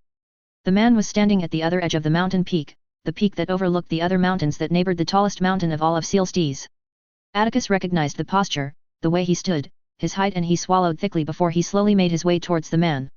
He noticed that the man was rigid, as if he was just as static as the rest of this, what this was, situation, and it was a kind of assurance as he circled around to the man's front. Atticus' breath hitched when he saw who he thought it was only, the man's face. His face was older, much older, somewhere in his 40s in Muggle terms, with scars that ran from the edge of his right brow down to his right cheek. There was a sense of regalness about him that was beyond anything Atticus had felt before. Atticus glanced at the hair. His hair bore strands of whites, just as his beard did, with vibrant violet eyes with startling emerald flecks staring out towards the mountains. Atticus stared long and hard, an expression of contemplation etched onto his face. What could have led him to age like this? Was it truly 2,000 years into the future already? As far as he knew, nothing save for the term of the ritual he put himself through ending could make him age. Co. Atticus once more was caught by surprise and he stepped back several steps as the same eyes he bore directly latched onto him. The man himself turned towards Atticus with smooth motion, and it was only then that Atticus could feel the depthless magic that exuded from within the man, a depthless magic that uncomfortably resonated with his own magic, magic that was pitiful in comparison to the man before him. Atticus wanted to think that this wasn't possible, yet he knew better than anyone else that anything truly was possible. Atticus swallowed as he instead began to think on why he would do this. Why he would reach out through space and time to speak to his younger version, and Atticus did not like any of the conclusions that he reached, conclusions that he unfortunately began to realize was almost certain. It was horrifying to think that even their sight, and that of his far-seers, was not enough to prevent the necessity of his older self to reach out to him. From the look of his older self, it was apparent that he knew exactly what Atticus was thinking, and Atticus swallowed. Was this a closed loop? Was a critical point that had to happen? Didn't that also mean that his older self was actually his future self? Older self's face turned warm, yet tired, and a faint smile crept on his worn regal face. Welcome, Atticus.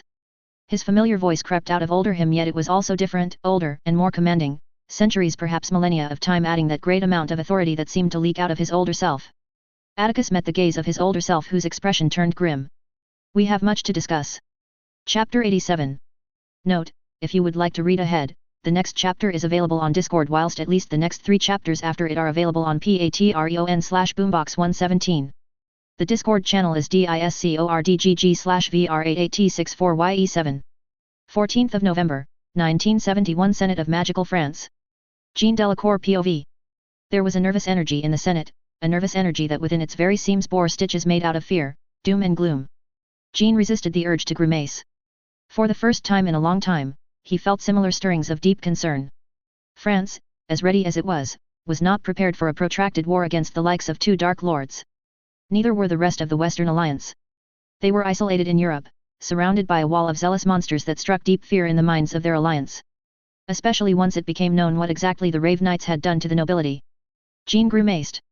He held no love for many of the German or Austrian nobility, but it was pure evil about what happened to their families, so much so that for once since France's political reformation, there was a unanimous agreement amongst them that seemed unbreakable.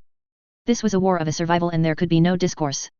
With Italy having fallen, China setting to follow despite their valiant efforts to bleed the Rave Knights, and the ICW falling back to Alexandria and towards the southern and eastern coastlines of the Mediterranean defeated and demoralized, it was only a matter of time before they'd set their gazes on the Western Alliance.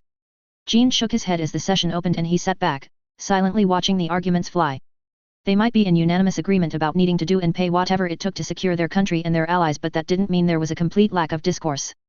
Arguments flew about forcing conscription on the masses, once again an idea that Jean thought completely foolish, since that would only destabilize France even further, and heated arguments and accusations were let loose when the topic of seeking out further protection from the Grand Alliance. Jean tuned out the bickering of his fellows, his mind fixed on the Grand Alliance. With the death of Li Lei, the Grand Alliance held a concentration of archmages. Dembe Habe, Fiji Seiki, Credence Aurelius and of course the Serres. And yet the silence from the Grand Alliance on the topic of the war was utterly deafening. Jean's expression tightened. The only news that came from them on the topic of the war was only to reiterate their commitments to their alliances to Slovenia, Croatia and the Aryan League, along with empty comments for all involved to find a peaceful solution to discourse instead of using the crutch of violence. It was laughable. And as long as the Rave Knights veered clear from those who had independence and defense agreements with the Grand Alliance, specifically Ilos, Jean feared that they would never get militarily involved if they turned their gaze towards the west of Europe. Oh, they'd support them, as they have done with the admittedly powerful ward schemes that were active across France and the rest of the countries in the Western Alliance, but militarily. Ilos had deepened its economic and cultural ties across the magical world, France included, but one thing they absolutely did not do was show a hint of interest to nations who backed the ICW during the crisis of the late 50s. They were as silent now as they were back then when European ministry after ministry fell, and he doubted that would change unless it directly affected them or their allies. If only he could see Atticus, Jean thought darkly. His departure to this supposed expedition to Atlantis was ill-timed, incredibly so. Jean shook his head before he leaned back in his chair, his eyes trailing towards Lord Rosier, who watched intently with keen eyes. The French Rosiers still had deep ties to their English kin, as did a number of other French houses, and it was these ties that gave them a hope, a humiliating hope but one they needed. Avalon could press Ilos to intervene should the Rave Knights peer their gaze west. Minister Prince was dedicated to France's independence, and with the blood ties the French nobility had with England, that dedication would only be pushed harder. Jean refocused and listened as Lord Guillen spoke of the latest atrocity committed in Calabria, his face falling into a dire expression. The Italian ministry had capitulated only 8 days after the Battle of Monte Barrio, but that didn't mean resistance was gone. Knowing what fate the nobility and much of the wealthy houses was waiting for them now that the Rave Knights had a more or less free hand in the nation, dozens of resistance cells had sprung up in Italy, cells that were causing the Rave Knights huge amount of issues. Italy was an ancient land, one that still bore many ancient and storied family lines. Proud histories that would shame storied ancestors if they surrendered. Unfortunately, it made the Rave Knights more brutal, burning down an entire magical village of Pentedatillo, a village that once bore a population of 300. The Senate silenced into a hush as Minister Gaultier stood up. Antonin Gaultier was a burly tall man with a head full of long black curls that seems to bounce with each motion of the head. He bore pale green eyes that seemed to shimmer with animalistic ferocity when he was displeased, and one could not be remiss in thinking that he was not alike those ancient Gallic warrior mages the Romans seemed to despise in the early chronicles of their empire. An image that Gaultier had channeled and built upon as he won the French Minister of Magic position with a landslide after an emergency election took place in the wake of the Rave Knight invasion of Italy. The public demanded assurances, and what better assurance than a tough-looking man who had also been part of the resistance in the woods and fields of France in the Grindelwald War? It also helped that he was from a relatively unimportant and inoffensive family that both the nobility, the wealthy houses and the common people could get behind with. Have we learned anything we didn't already know? Gaultier posed to the Senate as he veered his head around imperiously, his stare lingering on several belligerent and near-hysterical senators. Gaultier had not once spoken when the session began, electing to listen instead. Until now. Did we already not know the kind of monsters that lead the Rave Knights? The strength they possess or the savage danger they posed to France? Gaultier asked with a riveting and deep voice, his posture tall and straight as he stood before the Senate like Napoleon himself. Murmurs rang around the Senate, murmurs that rang with uncertain agreement. We did. Gaultier agreed with a nod, his voice even, his presence unbothered by the quiet agreement to his words. So why must we discuss their atrocities within these chambers when we know the kind of evil we are faced with? Gaultier shook his head. My heart swells with sympathy for our Italian friends, and the French people are with them, but their detailed struggles against evil serves no purpose and only seeks to foment unrest within this hallowed chambers. Minister. The senator of Beauvais rose from his seat. Are you saying that we should not discuss events that affect us? The senator posed to the minister. Have I stated such a thing? The minister asked harshly, continuing before the senator could interrupt. How does discussing Pentedatillo serve to protect France and its allies? What can we do for those who have, unfortunately and sadly, died in an act of evil? The senator for Beauvais had little to say to that and took his seat as Gaultier pinned the man down with a hard glare. Gaultier continued, let us return to what matters. Such as continuing to build up our forces and discuss new ways to ensure our country remains free from the Rave Knights. Gaultier's gaze swept across the chambers. The session after that became more subdued but nevertheless far more productive than it had been earlier. After the session was over, Jean found himself sitting with the minister and several other senators and lords. I have spoken with the minister of Avalon and with the president of Macusa. Gaultier began candidly, his eyes boring into each and every one of them. The president has agreed to a joint unspeakables team dedicated to magical defense, from ward schemes to developing counters to Atlantean magics. Gaultier waved his hand in an almost curt way and a glass jug and glass flew towards him, his attentions once more towards the rest of them. The British are keen to continue to support our alliance with intel and finances but will offer no more than that. At least for now. No offers of volunteers? Matthew Blaugrad asked with narrowed eyes. Galtier smiled grimly. They avoided that topic as much as they were able to, but in the end they all but said that without coordination with Illos, they could not make such offers. Lord March scoffed, more like without their express permission. Murmurs of agreement rang around the room. Avalon was intrinsically tied to Illos, no matter what was claimed by their leaders. They were as independent as Corsica was. And the Americans? Jean questioned. The Americans were still isolationists, but they were opening more now with the atrocities the Rave Knights were committing. Unfortunately, they were still without an archmage amongst their population, though they did have the next best thing. Atticus Sayre's sister and his Providetzi family. Should Macusa join in the war, chances were the bonds of blood could be enough to force Illos to war. The Americans share an equal concern with us that the Raven and Kull Aica have Grindelwald's horde of Atlantean magics. Not surprising. The senator for Burgundy muttered darkly before he spied across the room. That was a horrible shock that none of us could have prepared for. Murmurs of morose agreement rang around the room. Do they have any idea who the Raven actually is? Jean questioned. No pictures with a clear image of the man's face existed, and now that his right hand used one of Grindelwald's infamous spells, fears that it was actually him was rising amongst the public. The more ridiculous rumors claimed Kull Aica was Albus Dumbledore in disguise. They don't. The minister confirmed, a twitch of annoyance creeping in his face before he grabbed the full glass of water before waving his hand to dismiss the jug. They do have memories of him fighting in the vault from some of the refugees that made it to the States. The minister told them. The images are not clear, but we can see enough that his face was far too different and too young to be that of Grindelwald. It would be prudent to disclose that to the press. Lord March suggested. I will speak with Claude, Matthew Blaugrad offered. Claude Debar was the director of the French Daily Media Company, a company that owned the two of the four most popular papers and the most watched MTV channel. Galtier nodded to Matthew before he turned his gaze towards Jean. It was speculative. Any news from our friends up on high? Galtier questioned sharply. Jean shook his head. My old comrades wouldn't budge, he said with a touch of bitterness before he sighed. They do maintain that Atticus Sayre has gone onto an expedition. One even swore an oath that they knew nothing different. Galtier's eyes widened with surprise. Truly? He asked with a heavy frown. Surely they would have asked him to return by now. Matthew reasoned. Unless they literally cannot. The senator of Burgundy suggested. We don't even know where Atlantis was supposedly found, only that is found. Could be that the place preventing any easy access or exit. The senator shrugged lightly. We all have heard the myths and stories surrounding Atlantis, many of which were often only stories that scare even adults with how treacherous it has become. It would surprise me if there was measure of truth in old children's tales. Jean mulled over those words. Perhaps Jean conceded. He did remember the first expedition, and Atticus' protégé, the young man Gaius Hardy that Atticus had often brought with him in meetings of state, had been gone for many years. So we must rely on the Queen for support. Galtier stated, his eyes intently on Jean. Should what we fear come to pass? Jean grimaced before he nodded. How successful we will be, I don't know. I unfortunately do not know her as well as I know King Atticus. Galtier seemed to consider that before he turned to Matthew. I want Claude to praise the Queen of Illos and Avalon to the high hilts. Run everything we know about her, her acts against the vampires that plagued France during the war, her formidability as an orphan, and so on.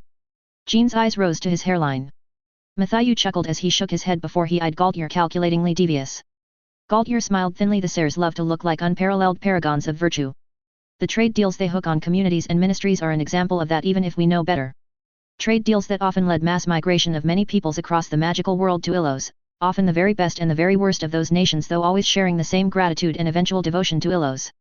It is a rare weakness that I believe we can exploit. Galtier thinned his lips.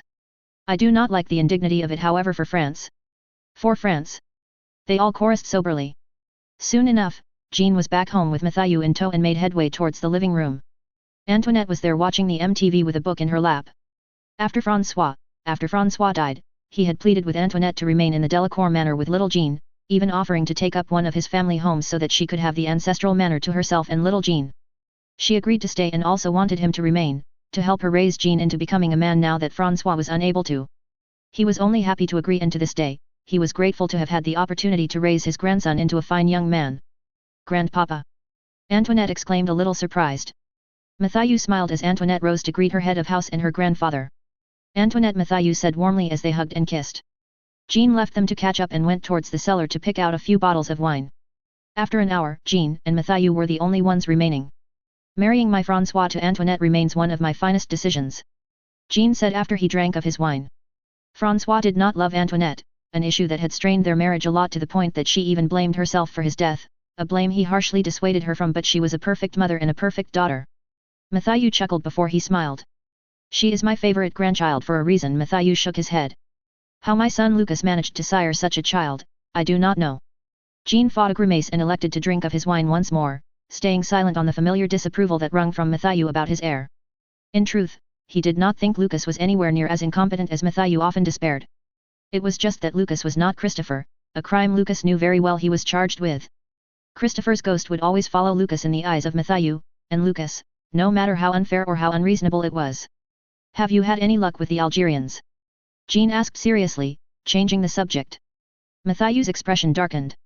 No, the damn Benny, we consider this a European problem. Matthew scoffed.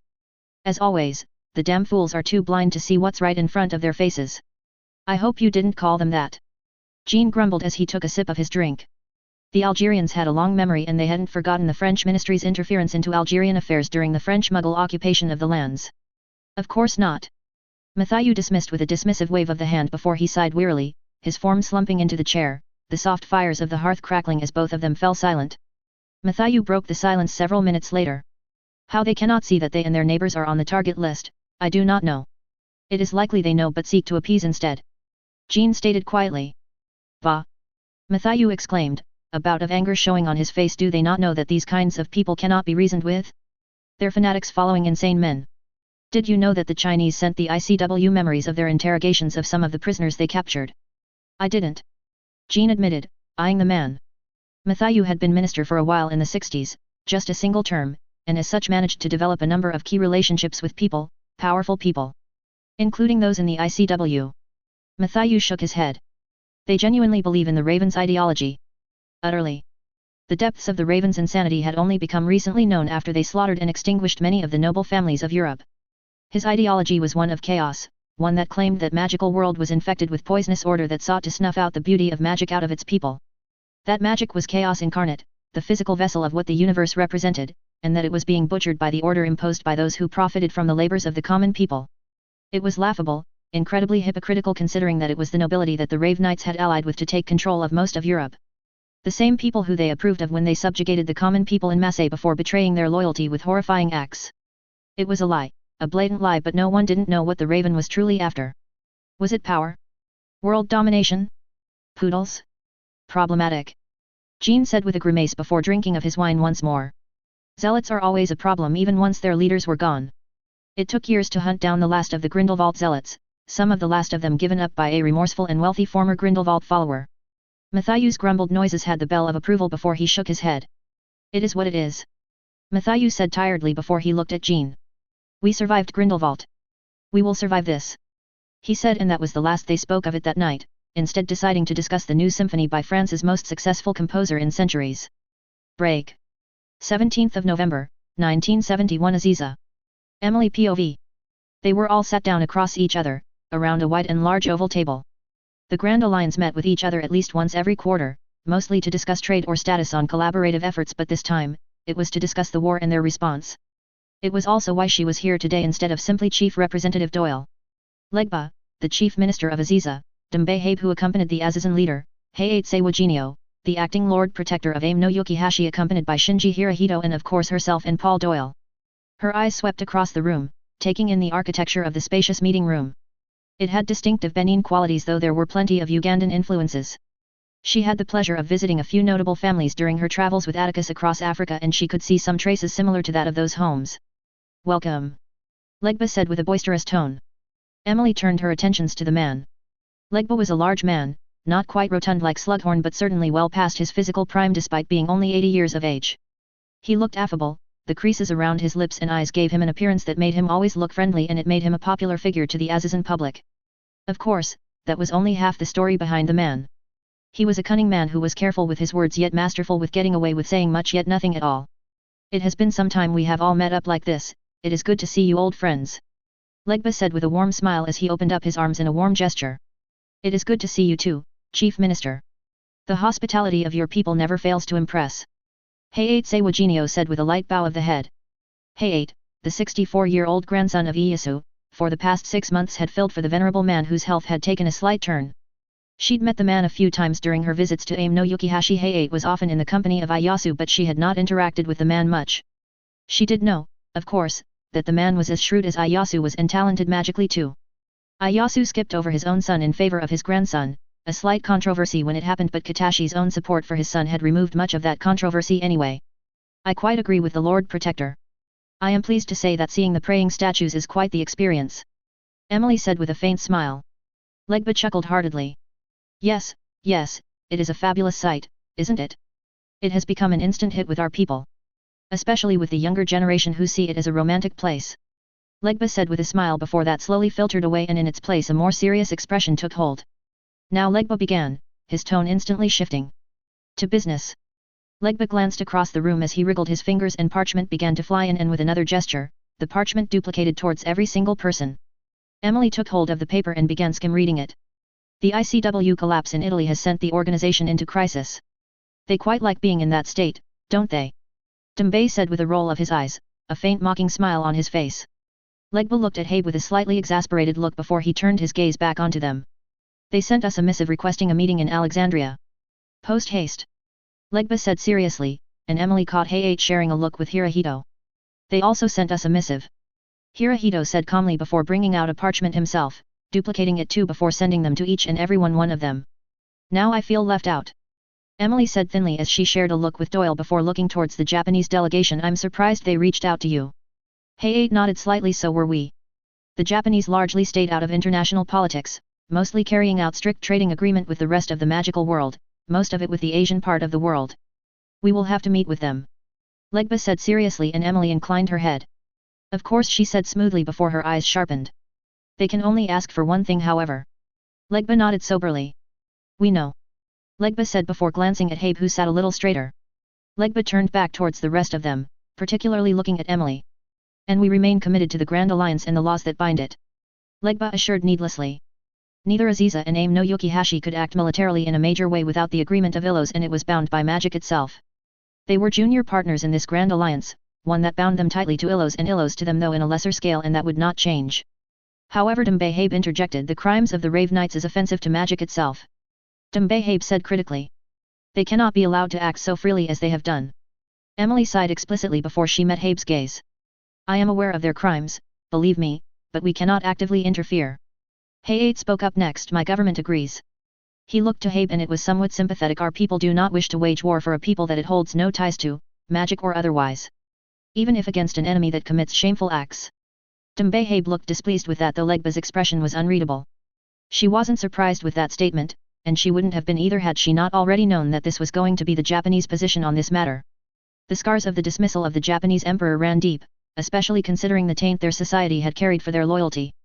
They turned inward. Height turned to Emily. You said cannot actively interfere. Height asked inquisitively. Emily smiled lightly at Height before speaking. We are assisting the resistance in a number of nations, with gold, supplies, and food. Emily turned her attentions towards Habe and to the nations that border the Rave Knights, who are using that support to hire mages from South America. Problematic mages imprisoned for life during the upheavals over a decade ago were being offered this opportunity. Under heavy and immensely tight oaths on their life and magic, of course. Mages from South America. Legba repeated shrewdly. How fortuitous. Emily smiled slightly before lightly shrugging. South America is an era of peace, but there are always those who seek glory, and what greater glory is there than winning a war? Emily rhetorically posed to the group, though it was pointed largely at Habe. Habe narrowed his eyes, knowing that Emily directed it largely at him. She liked Dembay Habe. He was a powerful archmage with a unique set of skills that she found refreshing and indicative to the wonders of magic, but she also knew that Dembay was an ambitious man, eager to prove himself to be a worthy archmage to carry the mantle of his forebears. Unfortunately, he wasn't too interested in the more peaceful renowned archmages of his clan. Eventually, Dembay would join the ICW with a fairly decently sized contingent of Azizan sorcerers and face the Raven himself. A conflict he would lose. Emily didn't want that loss for Sasa, but Dembay would make his choice. Such a measure is something Aim no Yukihashi can support. Height said after a few moments. Aziza can too. Legba agreed as well. Though we will largely direct our funds towards the ICW. Emily nodded to that. She didn't really care about where they'd waste their money. The meeting went on a little while longer, mostly to discuss the overtures the Spanish ministry made to any more improvements they were willing to sell to the Western Alliance, particularly the Iberian ministries, and they ended up agreeing to fund another collaboration to look into smaller versions of the ward schemes that protected Aziza and Aim no Yukihashi, far inferior version of the Guardian Array, and soon enough she was back on her way towards Illos. It wasn't long before she was settled back into her office, reading through the OI reports regarding the success of their retrieval missions. Both kinds. The doors to her office opened, the quick light steps echoed throughout the room and Emily looked up from her reports a little surprised, the surprise wearing off as she realized who it was. Hypatia looked haggard and shocked, her face so pale that it looked like there was not a drop of blood running in her face. Hypatia. Emily welcomed in, belatedly, her eyes calculatingly sweeping across the woman's face. She did not expect the woman today and everything about the seer was instantly concerning. What is wrong? She asked sharply as she stood up. It's changed. Hypatia said breathlessly as she came to a stop only for her to start pacing again, back and forth, low mutterings barely understandable even to her ears. I don't understand how it could change so much, Hypatia said with a hysterical laugh, one that bordered on mania. She jerked her head to the side as if to ponder something but not terrible, she muttered to herself as she came to a stop. No, far from terrible. Hypatia. Emily's voice was sharp and stern, and it crackled like a whip which made Hypatia jump in surprise, her baleful eyes incomprehensibly staring at Emily. Hypatia. Emily said again, this time gentler but still sternly, tell me. What has happened? She said slowly and understandingly filtered through Hypatia's eyes. Oh, yes. Hypatia muttered before she cleared her through, glimmers of delight showing in her soulful eyes. Everything has changed, everything, Your Grace. Emily narrowed her eyes as Hypatia continued. From the war, to Ilos, everything. Start from the very beginning. Emily ordered and Hypatia did as she bid. Emily's surprise grew and grew as Hypatia told her about what would likely happen as soon as Atticus returned, a likelihood that seemed to be across several timelines. Both her and Atticus would join the war against the Rave Knights, leading the Illusion Guards against the Rave Knights in full, drastically ending the war far sooner than they had planned for years, decades. It seemed as if something happened to Atticus in the Sealstees system and it worried Emily deeply. She did not believe Atticus had lied to her about the plans, she'd even seen the memories of the timeline and what should happen, and yet all of that would change. Thank you, Hypatia. You may go. Emily said distractedly as Hypatia finished her tale. She had much to think on and for the time in a long time, she was unsure of it all meant. A frustration welled up inside of her, one born of concern for her husband. Hypatia blinked. Oh. Hypatia turned to leave before hesitating and glanced at Emily. What do you want me to do? Emily broke out of her thoughts and looked at Hypatia, realizing that was a good question. Does anything change right now? Hypatia shook her head. So Atticus' return is the point of divergence. Emily reasoned and Hypatia confirmed it. Emily considered it all for a long moment. So little has changed on what she could or must do. Right now, she still had a working blueprint as to what will happen without any interference. Do nothing. Continue as if nothing has changed. Emily told Hypatia. Make sure your students do not veer away either, she warned lightly, and Hypatia bowed her head in confirmation before leaving Emily to her thoughts. She glanced towards the window, her eyes gazing upward, her expression released from the calm and measured look she always bore. What happened, my love, she said quietly to herself in the privacy of her lone self. Atticus was still set to return in October next year, that hadn't changed, but after he'd come back? Whatever happened, maybe to him, had changed things that she had not seen before, not since the monks themselves, yet this bore far graver tidings. Elsie. Pop. My queen. The elf bowed deeply from the hip. Inform the observatory that I want to send a tight beam to Ilos. As you command, my queen. Pop. Emily returned her gaze towards the window. Hopefully she'd get an answer from him. Hypatia said that he was all right, looking as healthy as he left, but she wanted to hear it from him and about what had happened to cause all of this. After a long while passed, Emily closed her eyes momentarily before opening them again, her default expression once more falling into place before she twisted on her heels and made towards the doors, towards Perilius. There was little to be done at this moment in time, and there was still much to be done. Break. We have much to discuss. Atticus met his older self's gaze, his eyes scouring every inch of information from the older self's expression. Atticus, after several moments passed, broke off his gaze and turned them towards the starless sky, his mind overclocking now that he was allowing himself some time to think everything over again and again. There was no give in his older self's expression, the grim but patient look on his face was unreadable beyond much else. For the first time in over 3 decades, Atticus was well and truly blind, going into a dangerous situation, and no doubt exactly what his older self wants. Any version of himself would never want to yield any advantage, and if this was in fact a version, or his future self, he expected that only to have increased with time. Whatever caused his older self to reach out into space and time, the call he'd been feeling to this place could only have been an act of his older self, and he was already beginning to formulate an idea as to how that was possible. It meant that he had need of him, a need to change things at a point where it could matter. He saw only 2 reasons why he, even centuries, perhaps millennia, in the future would reach out into the past. regardless if it was to help or not to help his present and future. And the fact that he still had choice in the matter when it is clear that his older self had abilities to influence him beyond merely calling him here suggests that his older self needs his cooperation to deal with whatever he is dealing with. And the one thing he could think of, the one thing that he hoped was true, that would necessitate this risk, this desperation, could only be related to their defeat at the hands of an enemy that was far beyond technological or numerical superiority. But the answer he needed to come up with, beyond whatever his older self had to tell him or the usefulness of going back however far he was going, was whether or not this was his future self or not. Because that would change everything.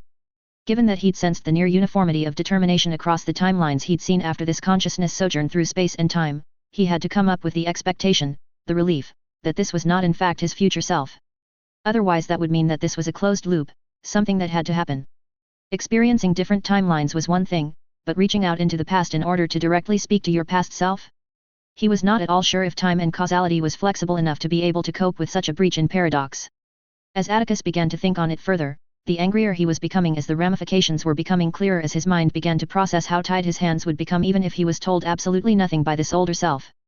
There was the possibility that time would steer him towards this path, every choice he'd make, every path that he'd see, would be stained, tainted by this act of sabotage if this was truly his future self. And the worst thing about it, he couldn't blame his older self for it since he'd be just as tied as he was to this loop. Then there was also the simple fact that if his older self was capable of this, blinding Atticus' sight throughout his older self's past must be something that had to be considered as a very real possibility. At the very least his visions and experiences of himself right after this trip must be considered a doubt. If what he believed was true about this being his older self, which was by no means concrete. For all he knew, this could simply be a manifestation engineered by them and he'd come out of it determined after having come to grip the level of threat they posed to him. Or it could have been merely false timelines designed to keep him unknowing of the trap they'd successfully lured him into where they'd end up ripping apart his consciousness. Or worse, lead him astray much like he'd done to the symbols. Atticus' mind came to a crawl, having already reached an end to his ruminations. He knew too little, he had little control, now, and all he could do was see this out. And wasn't that a strange feeling after decades of being in control of everything? His mind refocused and his gaze were firmly set on the starless sky. It was kind of surreal, even for him who was acclimatized to the weird and wonderful, to the strange and awful. He figured that this was, in fact, a real static capture of a moment centuries perhaps millennia from now if this was truly his older self. Atticus turned back towards his older self with a stern gaze on his face. But first, he had to know. Are you my future self or an alternate version? Atticus asked, his voice even and calm under the weight of his iron yet accepting composure, his eyes staring directly at this older image of himself. His older self did not respond immediately, instead choosing to meet Atticus' gaze without even a single facial muscle moving. It was clear that his older self understood why he was asking, why this was the first question he'd ask. Perhaps he already knew. Finally, after almost a minute, his older self spoke. If you're wondering if this is a paradoxical loop, then no. His older self paused for a second, as if he was considering the implication of his words before he continued. I am an alternate self, now. Relief did not come to Atticus. His older self's words had the ring of truth, spoken exactly as he'd speak when he'd answer honestly, yet it brought him no solace. And if this was his older self, he'd know it too. After a few more moments passed, Atticus only silently nodded before he spoke. Talk. Atticus only said as he met his own eyes, however older and foreign they seemed. He'd never really know, he'd decided, about this older self and if he was truly an alternative self. That was of course if this was indeed any version of Atticus. But he was making peace about that and he had little patience for whatever this was, himself or otherwise, especially if it was otherwise. This might be his last moments if it was them and he knew that he'd done what he could for his people and he had faith in Emily, and in Gaius, Perelius, Hypatia, and Alice to see it through. His older self looked at Atticus with an indiscernible look before he spoke up. No questions? Even about me? Obviously he had questions but that hardly mattered right now. Either you're me, a version of me, or you're something else entirely. Atticus stated to his older self. Letting him know that he didn't trust this older self didn't matter in the grand scheme of things. His older self should be expecting it if it was truly his older self anyway. Atticus continued. Does it really matter what you are? It does, of course, but he was helpless at this moment in time. His older self smiled at Atticus. It was an amiable one that he'd made plenty of times whenever he was meeting politicians or nobles. It doesn't, not really. His older self agreed before he eyed him with a curious glaze. But if I was not you, you would already be dead in this pocket of consciousness. And no, his older self had the temerity to roll his eyes at Atticus. That is not exactly what the precursors would say. They disappeared in a flux of light, and moments later, after he'd adjusted to the sudden bright light, he saw that they standing in space, on space, in orbit above Sealstes, and his gaze was toward the planet. Pinpricks of light were arranged in the shape of snowflakes under the darkness of night, and several towering spires that touched the very edges of the stratosphere were easily seen. And then there were the broken shell-like structures made mithril that seemed to warp around the planet like the arms of a loving mother, the reflections of the sun surprisingly dull despite the glare that should be reflecting off of the surface. He realized then that the sun was feeding the mithril structures with energy that likely was being converted within the structures of the mithril arms. Pocket of consciousness? Atticus asked distractedly as he took the opportunity to look around, towards the starless surroundings. He could see now a slight sheen. Atticus smiled inwardly as he realized what it was. It had only been a mad thought of his, to fuel a mithril seed so much that it could eventually grow to encompass the entire solar system. Once he'd done the math, he'd grimaced. He did not pout at that point, no he didn't, about how much energy it would take to convert into liquid magic, mithril. Over 9 stars of M-class stars would have to be consumed whole to create this defense. He'd almost wanted to believe right out of the bat that he'd actually do it. And once that thought floated away, a grimmer one took hold. It was only meant to be a last line of defense against the precursors. Your separation of mind within living time is far from simply a self-contained act. His older self explained. Atticus turned towards him as he continued. The universe is entwined with consciousness in a way that electrons orbit nuclei. It is fundamental, intrinsic, and living time is as much a product, a part, of consciousness as reality is. When you wade through living time, you are also exposed to the realm of consciousness at a fundamental level, a transcendent plane of existence, more so as your ability has grown. Enough that you are able to manifest yourself physically into the said plane. And all of this, Atticus noted, was what he had, potentially, to look forward to. Experiencing futures and pasts with his consciousness in a way that was almost limitless in depth. Even being able to pull a different consciousness through space and time, however the same they were, into a pocket of consciousness that was as real as reality. In truth, he'd considered much about consciousness, in both in scale and permeation through reality, but nothing like this. The comprehension magic was guiding him towards was still far from him being able to understand how this was possible. Let me just get this out of the way. His older self said, drawing Atticus' attentions once more. His older self simply looked at him, though it felt like he was an amoeba under the microscope of a monstrously giant being. The sternness in his gaze was scorching. We got our revenge on our father through making sure he was well and truly neutered. His older self stated matter-of-factly, his voice as calm and steady like atoms in near absolute zero conditions. We clawed our way out of the socio-economic destitution we were born in by being brilliant and charming, eventually earning ourselves a scholarship to a place and wealthy students we loathed with every fiber of our being. We had plans to found our own robotics company through seed money obtained via blackmail or favors, but we died from cancer before we got far and instead found ourselves reincarnated in this universe, a Harry Potter universe that should have been nothing but fiction. His older self paused for but a moment and gave him a knowing look under that stern gaze. But that won't convince you, nothing would. Not entirely. No. Atticus stated after a moment as he met his older self's stare impassively. He was inclined to believe in truth it was in fact his older self, but ultimately there would always be doubt. After all, they were here, now, were they not? His eyes darted towards his surroundings, towards this space. If his consciousness was pulled into this pocket of consciousness, then that also stood to reason that his very essence could be an open book. After all, he could barely feel his magic here, yet he felt it in droves from his older self who ran this show. His older self nodded calmly, and that doesn't matter. His older self's expression changed once more, and it was imperious and grave. What does matter, however, is that you heed at least this one warning above all others. Do not rely solely on your ability to traverse living time. His older self warned gravely. As you have doubtlessly worked out in some small way. His older self noted. Atticus stared at his older self for a long second because he spoke up. Why? There is a race of beings who have unrivaled control over living time. His older self explained, the space around beginning to warp, the dark vacuum around them shifting away like fine sands through a filter. The being before him was gaunt, its skin reminded him that of a shark, streamlined and smooth, as if a water drop could retain itself shape even if it rested hours on the blue skin. Its build was slight, thin, and equally its 2 arms and legs looked fragile just as its 4 long thin fingers on each hand did.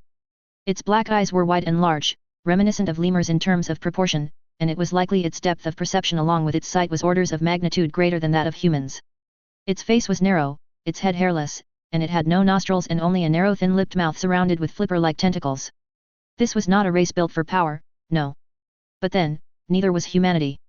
This his older self began, his bearded face darkening as he stared at the being, his eyes ablaze with furious hatred, and it took Atticus aback with the depth of emotion his older self let show. Is the Zalanan an ancient race as old as the Forerunners? Perhaps older. His older self turned towards Atticus, who met his gaze, a gaze that lost its bottomless pools of hate and instead now showed a cold abyss devoid of emotion. And our greatest enemy? Atticus narrowed his eyes towards his older self. Greater than even the precursors? Atticus asked, unwilling to control the dubious note in his voice. Or even the flood? His older self smiled grimly. Can one ever truly consider a fundamental aspect of reality an enemy? His older self posed to Atticus with dark undertones. Fundamental aspect of reality. They simply are. His older self ominously warned him, they are not a problem you will face, not even in my immediate future. His older self continued, and you should be grateful of that truth. Atticus decided to shelf his curiosity about what his older self knew about the one thing that he honestly feared above all others. So these Zalen and Atticus began, returning to the subject at hand. Questions about intrinsic beings like the precursors shelved away to be asked later. Are they magical? He thought they likely were if they were supposedly the great threat his older self was making them out to be, but the possibility existed that they weren't. The Forerunners were able to access the domain and capable of feeling living time, and they weren't magical. Neither were the ancient humans. Yes, although not in the way our kind and other earthborn species are. His older self stated. Their powers centered onto one singular facet of magic. And they wield it to perfection. The space around them warped once more. This time, Atticus could not stop his surprise from showing as his eyes widened at the sight of hundreds of ships, massive ships, locked in battle. There were two distinctive kinds of fleets that Atticus could make out despite the variety of the ship both fleets possessed. One bore mulberry hues of hull color surrounded by golden shields, whilst the other fleet bore familiar grey, white and blue colors and shields. Yet what disturbed him the most was that the ships he knew were likely that of his people were losing. They surprised us. His older self spoke solemnly as he began to walk on space, his arms behind his back, the robes beneath his armor flowing despite the absence of everything in this memory. Atticus followed silently. We long ignored events of the galaxy in favor of seclusion. His older self began as the ships began to play in real time. Massive lances of energy bellowed out of the bellies of ships, electric arcs of green and silver of color struck ships that rippled shields, missiles that looked like silver raindrops through hulls like piranhas through decaying flesh. As our cousins waged a war of survival, we turned a blind eye to them. His older self looked at him with a side glance. We destroyed remnants of Forerunner technology, the weapons in particular, wherever we found them, including their last refuge beyond the galaxy, but once any threat to our people was neutralized, we did not lift a finger to assist them. His older self shook his head before his gaze was directed towards one of the larger ships that was on the precipice of destruction. So the weapons still exist, but they do succeed in destroying the weapons of the Forerunners. Good, he thought grimly. He still remembered the pain that he'd experienced decades ago from that event. Magic had been torn asunder with those weapons, and life within the galaxy was always in danger of extinction and sterility with their existence. He drew back towards his older self. You abandoned the mundanes? Atticus questioned sharply. Atticus had no desire to involve himself or his people in the affairs of their cousins, but to abandon them in their plight, in their hour of need? It was callous, wrong, and completely surprising. He knew that they were coming, eventually, so for him to abandon a potential ally that was also kin was greatly surprising, troubling. It was our greatest mistake. My mistake. His older self said as the capital ship was destroyed by one of those green arcs of destructive energy. The battle once more froze. His older self turned to him. Our people have a predisposition to seclusion, to avoiding others unlike them.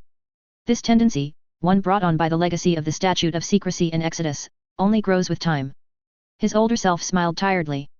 And I, after decades of manipulation and monstrous crimes, let it go. His older self stared away at the frozen battle. Emily had then too tired of our involvement. I saw no more reason to involve myself in the development of our people beyond nudges towards certain scientific or magical research and development. Our involvement in the politics of the Federation crawls to near nothing. His older self took a moment to glance at Atticus. Just as we had always hoped. His older self stated before looking back at the battle, a wry yet almost mournful look on his face was apparent. Atticus always had the kernel of hope, that he would have the chance to breathe. Something he'd not allowed himself, had not been allowed, for so long. It did not surprise him that after they'd settled Sealstees that he'd let go almost completely once everything was stable. But to this extent? To the point that he'd facilitate the conditions so much that his people would turn their back on the mundanes completely? That was unrecognizable. Our people grow wonderfully, Atticus. In time, the values we treasure only become staples of how a celestial should conduct itself. Personal growth, growth of our civilization's pool of knowledge and much, much more. Yet, this also fostered a belief of what our role in the universe should be. We saw ourselves as quiet paragons who made strides in seclusion from all other life in the galaxy, or in the universe. Once the full breadth of this galaxy's history became known to our people, this had only grown in severity. The Forerunners' folly, the ancient humans' irresponsibility, and in the end, it was agreed that our people were not to fall into the same pitfalls as those civilizations had fallen into. His older self's expression crinkled with tangs of self-abasement. Fate likes its ironies. Atticus long noted his older self wasn't giving too much detail about the future. Especially about what allowed his complacency to be let run astray. Did you even try to convince our people? Atticus questioned. I did. His older self said with a soulful incline of the head. It wasn't enough to convince the whole of the Federation to make an exception. And you chose not to act anyway. Personally. Atticus stated instead of asked, his frustration kept out of his voice but it still welled inside of him. Yes. His older self stated as he met Atticus' judgmental eyes. To have acted would have caused immense damage to the political stability of the Federation. Ah. So he did turn over more of his executive powers to the councils by that stage. It was an idea that he had considered, distantly. One that he'd happily do if it meant their techno-magical civilization would mature even more. But even so. You must have seen this war. Atticus accused. You chose to not act decades, perhaps centuries ahead of time. His older self was unfazed under the accusation. I did not see the war until decades after I'd given up key parts of my authority but I did not move to regain it. He answered simply yet it was weary. Atticus didn't like what he was hearing at all. What about the mantle of responsibility? Atticus asked with a heavy frown, shifting his tactic slightly. You must have disclosed this, our people must have known this. Over time, it was dismissed. His older self stated. It was called arrogance of praise, this notion that it is our duty to tend to all life in the galaxy, a notion hardened by evidence of older and now extinct civilizations. Fostering life into eventual sentience, yes, this was something that was universally agreed something we could do in time but more than that. His older self slightly shook his head. Atticus remained silent for a moment. Arrogance of empires. From a certain viewpoint he could understand why his people would come to that conclusion. And that ties into our inactions to the mundanes. Atticus stated instead of asked. His older self turned to him. Yes. He simply stated. His older self continued our cousins lost. They were technologically outclassed, numerically outnumbered, and faced against an enemy that was unrelenting and without mercy. Earth was destroyed and the remnants of this branch of humanity were hunted mercilessly throughout that sector of space once the leaders of the Covenant blamed them for the loss of their great journey. His older self stated without any inflection in his voice. His older self said all of that with utter calmness, without any emotion, as he spoke of the extinction of the other branch of humankind and their shared cradle. It was discombobulating. The Covenant. Atticus zeroed in on. The zealots who deified the Forerunners. Considering how close they were to Sol, he wasn't surprised that it was them would wage war on the mundane branch of humanity. The Covenant. His older self said with an incline of the head. They possess a vast hoard of Forerunner technology they can barely understand or use yet what they have was enough to destroy a vastly inferior humanity. They were a threat, however minimal, even to us once you consider the size of their empire and their fleets. His older self's expression shifted and it turned dark. Yet it was not their numbers or their technology that would threaten everything we have worked for but rather their obsession with the Forerunners which led to the release of the Xalanen. His older self turned towards frozen battle once more. By the time we realized that something was amiss when the Covenant were practically destroyed, it was too late and our colonies at the edges of this star cluster were attacked. Atticus shook his head before he looked harshly at his older self. You must be able to see hundreds of years into the future. And it mattered not. His older self easily answered, his voice firm. I am not omniscient, we will never be omniscient. Even at my strongest, I can only actively see within 10 light years around Celestes. They build up their strength tens of thousands of light years from Celestes in a sector that we did not monitor through technology so we never knew about it. He was beginning to understand. Atticus' gaze was piercing as he looked at his older self face. And the attack, the only way something like that could be missed by me, us, and the Farseers. His older self didn't turn towards Atticus but his bearded face did crinkle. Yes, if they were able to manipulate the very strings of living time. They unraveled time from the structures of the universe itself around us and made it play to their tune, made us see what we would have seen without their release. Even I, had not noticed the manipulation until moments before the first colonies were attacked. How? How could they manipulate living time like this? Atticus asked. He knew it was possible, to blind people. He'd done to the symbols and the monks had done it 2 centuries ago. But the scale, the sheer scale and the ability it would take. It was monumental. We still don't know. His older self admitted before he turned around to face Atticus. Their biology gives them something we have been unable to zero in on. His older self stated. We have theories, good theories but they are unsubstantiated and ultimately they do not matter. His older self's gaze turned harder, colder. What does matter is that you change your future from this point onwards knowing all of this his older self said with a piercing gaze. Begin to change the future. Exodus cannot be as damaging as we have planned it to be. It leaves a scar that would haunt generations to come. Our people's lifespans compound it even further. His older self paused for a moment, a strange hesitation crept up in his body language, but it seemed to flicker away in less than half a second and reevaluate the necessity to rid Earth of all magic. It might offer an opportunity to ensure bonds are kept with our cousins. Atticus' eyes hardened, though internally his mind was going a mile a minute. He could see where he was going with this. But eventually the mundanes would develop faster than light capabilities and inevitably settle other worlds. To develop such a monitoring system planet by planet is going to be a massive undertaking. In truth, it would also be a massive weight off of his shoulders. The temptation to consider this a boon from magic herself was great, yet he knew that it would only be indulging his conscience. Atticus met his older self's gaze once more, who seemed satisfied with his quietness. He had a suspicion that his older self regretted the act. Perhaps that was why his older self reached out this far instead of reaching closer to his own time instead of here and now before they left Earth. That his older self's timeline would be untouched must have contributed to the decision. Yes, Atticus would think about it. His older self's expression turned hard once more. I cannot tell you where the majority of their kind are imprisoned, nor can I even tell you what event led to their eventual release, only that you must not turn a blind eye to the Human Covenant War, whatever you decide to do with Earth. Our isolation made us blind to the events of the galaxy, and it has costed us greatly. Atticus met the piercing gaze of his older self for a long while before he spoke. Answer me truthfully this one question. Atticus said as he met his older self's gaze unblinkingly. His older self didn't react for a long few seconds before he nodded regally. I have not lied to you once, nor will I lie to you, but you will keep things from me. Have you been manipulating my future? Atticus asked harshly as he searched every microinch of his older self's expression. The look of confusion on his older self was not what he expected. It looked genuine. No. His older self stated with the bell of truth in his voice, I have not manipulated your future. His older self looked slightly amused. We do not develop the ability to manipulate living time around people in the physical past. He already knew that his chosen path would be altered slightly, yet before this sojourn, he'd never seen any timelines that matched what he'd change once he was back on Earth. Either he'd learned something in the interim from his older self that would change his choice to alter his path, or there was something off. In any case, for now, he accepted the statement of his older self. Atticus glanced at the frozen battle before turning back to his older self. How many years are we in the future? 750 years. Atticus eyed the man, and his older self smiled. The ritual holds. His older self smiled ruefully. It does more than hold up. He met Atticus' gaze. This is a choice. You understand?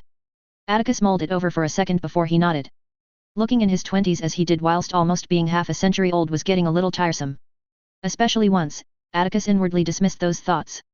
Yes, it was doubtless that he'd make the choice to appear older like he felt sooner or later. And more than hold up. He had an idea about what he meant by that. Has Sealstees truly been everything we hoped it'd be? Other than these problems. He could see up until the beginnings of the settlement, but not much further than that. More. Atticus could hear the smile in his older self's voice. And the sadness. There are hiccups along the way. Hiccups that have had consequences. Atticus glanced at his older self, who was smiling ruefully as he stared at the world below, but generally speaking, it's been quite the journey. Atticus let that settle in. Yet not good enough. Atticus said as he turned to face the frozen battle again. No, it wasn't. They were engulfed by a flash again, and they were once more back in orbit of Sealstees, though at a different point. He could see now a gigantic station hanging just beyond the exosphere. It had 8 arms that looked like a combination of docking arms and weapons array. Why should I act drastically? Atticus finally said as he latched onto his older self's eyes. Atticus gestured in a wide arc with his arm, never breaking eye contact. The war with the Xalanen seems to be going poorly, yes, but it is not hopeless. Atticus challenged. His older self's expression was impassive as he spoke.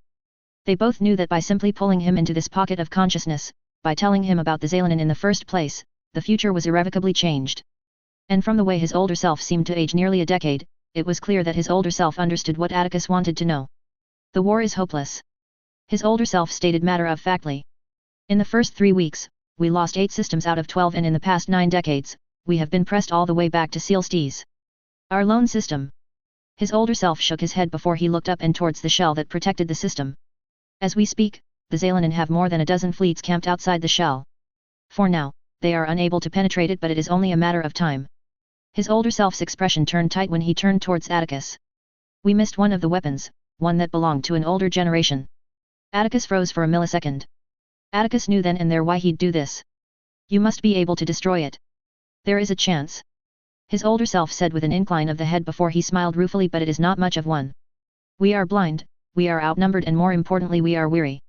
Weary. Atticus this time let his anger show. You're talking about our extinction. And we have been fighting for 9 decades. His older self calmly stated, though his expression was stern. You do not know war, Atticus. Not one like this one has been. Our best armies have been reduced to near nothing by an enemy that has counters to our magic and possesses technology equal to our own. It is a small mercy they cannot see the future, but with their ability in manipulating living time and the threads connecting individuals, entire regions of space, it makes little difference. His expression softened slightly, but, we will not die out. We have learnt the lessons of the Forerunners and the ancient humans. Atticus realized what his older self meant. You've got an arc somewhere. His older self only smiled and didn't answer. Probably wouldn't ever answer, Atticus thought to himself. No matter how hard he pressed. Still, it was comforting that all was not lost, even in this alternate timeline. Even by a complacent version of himself that Atticus could hardly believe was him. Would 3/4 of a millennium truly turn him into this? My plans failed. Older self explained, drawing Atticus' attentions, and he looked pained as he looked at Atticus. I failed. But you have the opportunity to right many wrongs that have come from our mistakes. Mistakes largely born out of complacency, Atticus thought to himself silently. Atticus gazed upon his older self with a long look. He still looked regal, composed, in control, yet there was a taint on him now that Atticus disdained heavily. Mostly because he understood. Oh, he understood it well. His older self let it all go, just as he hoped to do one day. Yet, it was that very desire of his that has contributed to this near-hopeless future. And Atticus feared, knew, it was also the decisions he'd taken, decisions that weighed so heavily on him that led him to this path. Atticus turned his gaze around, towards Sealstees.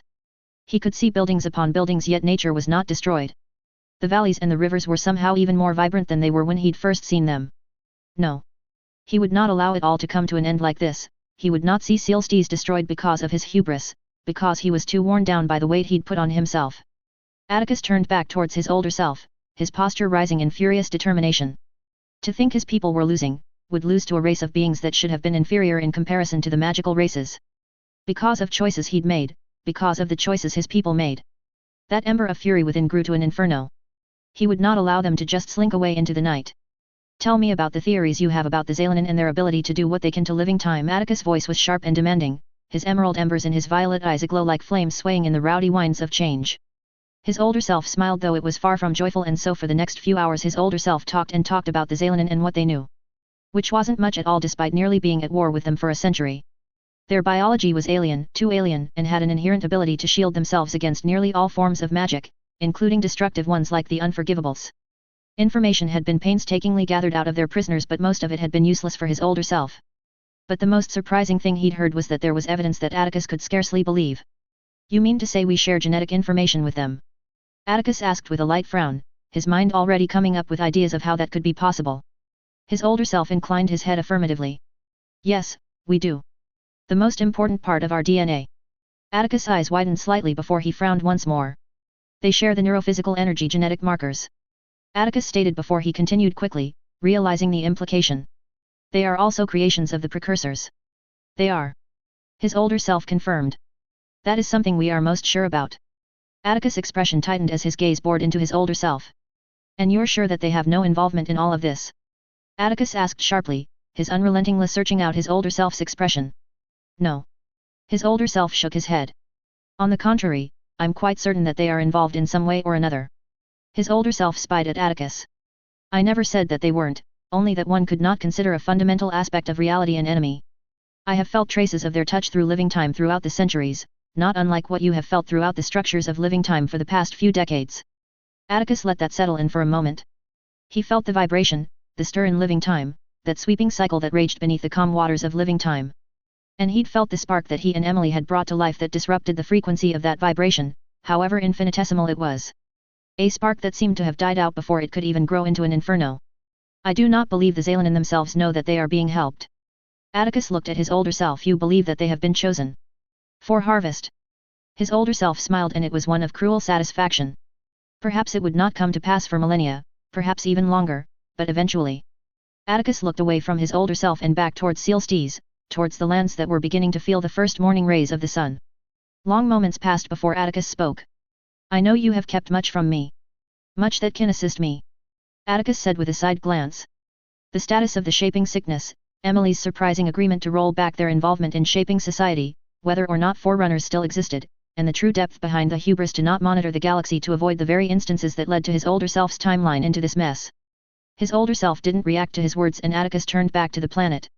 Unfortunately, he was more sure that this was himself than a manifestation of something and he honestly hated his older self for what he'd shown and told him.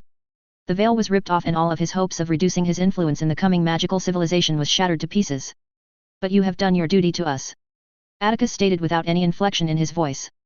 He knew that there were countless of timelines that were unaffected by this act of his older self. Time after all, could not be wiped clean in such a way. Not in this part of the multiverse at least. But this act also created countless of timelines that would have a chance now to do things better, versions of himself that would apply what they learned today and do better. Thank you. Atticus said as he turned around, his arms behind his back as he met the same but older, wearier violet eyes with emerald flecks. Take me back. His older self didn't speak for a long moment before he inclined his head, glimmer of gratefulness showing in his eyes and the world around him began to distort, shift, before he was engulfed into a bright light and moments afterwards, Atticus' eyes snapped open, the sight of clear blue sky greeted him and the hum of his magic in his veins, in his core was a delightful comfort. Atticus released a deep breath before he cast his gaze downwards. Virgin lands untouched by civilization greeted him and Atticus, after a few moments of recollecting himself, closed his eyes. Reality around him began to fade away, his consciousness once more unbound from time and threads of timelines, of possibilities sailed by his field of perception, a breathless shudder vibrated through this dimension of consciousness. What he'd seen before, was no more. Dozens upon dozens of likely timelines, were now different, no more did they follow the timelines he'd seen before. He watched himself through himself into expanding the number of mithril seeds he'd implant, now well over 6 dozen, and watched as the scale of work within Sealstees tripled with every viable world and moon marked for Terra alchemy. Sealstees was not the only major change in the years to come. Plans made years ago, decades ago, were upended and the Ravenite threat ended decades before they originally planned. Europe, China, and North Africa were given aid, the scars of the war was deep but nowhere near as long-lasting as it once could have been. He watched as the Grand Alliance grow much sooner in size in the wake of the ashes of the ICW, his and Emily's defeat of Cull Aica and the Raven brought them immense goodwill on the magical world stage beyond the levels he'd originally seen, and the magical world followed Illow's lead more and more as the years flew by and the new millennium arose. New country ships were made sooner and union of communities happened to inhabit these country ships as the mundane world around them changed. Eventually exposure still happened and exodus was still the eventuality though more did it willingly as a consequence of his new drive to diplomatically win over every community and concession were given to those who still resisted but eventually everyone agreed without the necessity of force. As the newly christened Federation of Magical Peoples departed Earth in masse in country ships, one last act of magic was invoked onto their mundane cousins. Illos still settled Sealstees, their new home world, though there were far more country ships that settled across the solar systems as more worlds were crafted for habitation. That spark that he'd felt him and Emily beginning to rouse into existence was now stronger than ever, and the ripple across the faceless and infinite surface of time was deeper, stronger, and it was marvelous. Atticus drew out of living time, a breathless sigh escaped him as a fierce grip of pride seized his heart, a reinvigoration he had not felt for many, many years. He rose from his lotus position and rounded his gaze towards the stars, towards the area of space where he knew Earth was.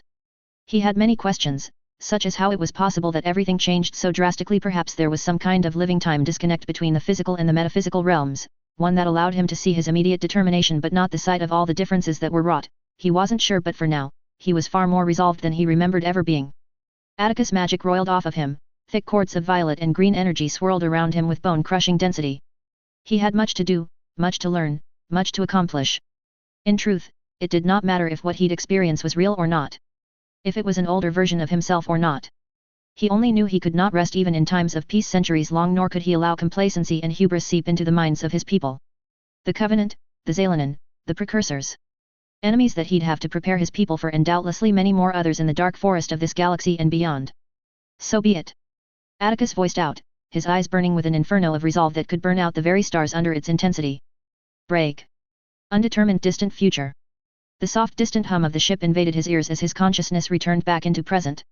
His eyes snapped open and the sight of the shimmering curtains of slip space was welcome, knowing that he came out of it at the right moment. He let his control of his magic slip, just enough for it to touch the threads and streams of living time, and he could feel the consequences of his action already reverberate. Living time was connected beyond simply the present and the future, beyond simply this timeline and those that branch away from this present. He let a feeling of satisfaction creep into his center, uncaring that he twisted the truth to that version of himself. Finally, he managed to succeed in achieving both of his purposes. That version of himself, in that moment in time, was just before the point where it all started to collapse. Seeing a weak, older version accepting his failures would rouse him out of the mindset he was unknowingly falling into and retain that hunger, that desire, that had served them well prior to his ascension to Lord and King of Illos. It is done. Atticus stated authoritatively and with heavy gravitas as he turned towards the other companion in the room. He met her dark blue eyes, ancient eyes, as she walked over to him, her long black silky black hair swaying with every clinking step she took. Atticus rose from his position and turned towards her. Emily inclined her head slightly, the deep well of magic that was comparable to his, reached out into the plane layered onto reality. They feel it. She tilted her head slightly away from him, her eyes flickering as she continued to reach out and beyond the membrane of consciousness. She pulled away and turned towards him, a hateful gleam in her eyes. We have our chance. Atticus nodded silently before he raised his hands slightly and within a flash they were back onto the bridge, a cavernous oval deck that was well over 400 meters wide at its longest manned by a 32-man bridge crew. The noise within the bridge died out completely once they arrived. Take us out of slip space. Atticus commanded. They dropped out of slip space and immediately, the oppressive power wafted into the ship, a kind of power that could inspire the sanest men into insanity. The neurophysical field of energy, magic, in this system was warped and undulated, as if it was space warping around a black hole, bending and twisting at the will of beings of immense power. Atticus and Emily unleashed the chains of their magic, volumes of their magic streamed out, so much so that they were akin to stars in the way and rate they were expelling magic, and it did the job, the unwanted oppressive power pushed away by their might alone. Your Graces. One of the crew spoke out, visible relief on his face before he recomposed himself, though there was a glint of worry in his expression. I have a fix on their location. The view screen changed and a gas giant filled most of the view, yet unmistakably, they were also there in their monstrous sizes, sizes that saw them taller than the moons they were nearby. The hues of his magic began to darken at the sight of them, violet turned dark red and green turned poisonous, as they often did when he thought or saw them. Emily fared little better as her magic darkened into abyssal black and was moment of shearing away at their ship. Leave this system and return to the fleet. Do not come back. Atticus saw the pained expressions of the crew, his people, but he also saw their acceptance and their resolve. Atticus took himself and Emily away in an orange-blue flash of light, right above one of the frozen moons of the gas giant, and they both flared their magic like miniature stars sparked into existence. The flow of neurophysical energy in the system trembled, shook, under the weight of their collective power, disrupting and shattering the total command the beings had on it in this system. Their gigantic insectoid heads, heads that were size of moons, turned towards him and Emily, their huge beady black compound eyes latching onto him and Emily. They were cold eyes, uncaring and emotionless, bereft of any markers that made them out to be anything other than horrors made manifest. All of the 23 beings' arms were aglow with magic that ripped the space around it like wet paper, each of the beings' forearms were miniature black holes that were so powerful that the moons around them were being affected by their pull. Atticus raised his hand and a portal to a dimension opened before spitting out a gleaming blue-silver sword that rippled with power 100-fold more than either he or Emily could ever generate on their own, and Atticus let a fraction of its power stream into him as he took hold of it. Emily brought out her own trident of equal power, though darker and more ominous than his was.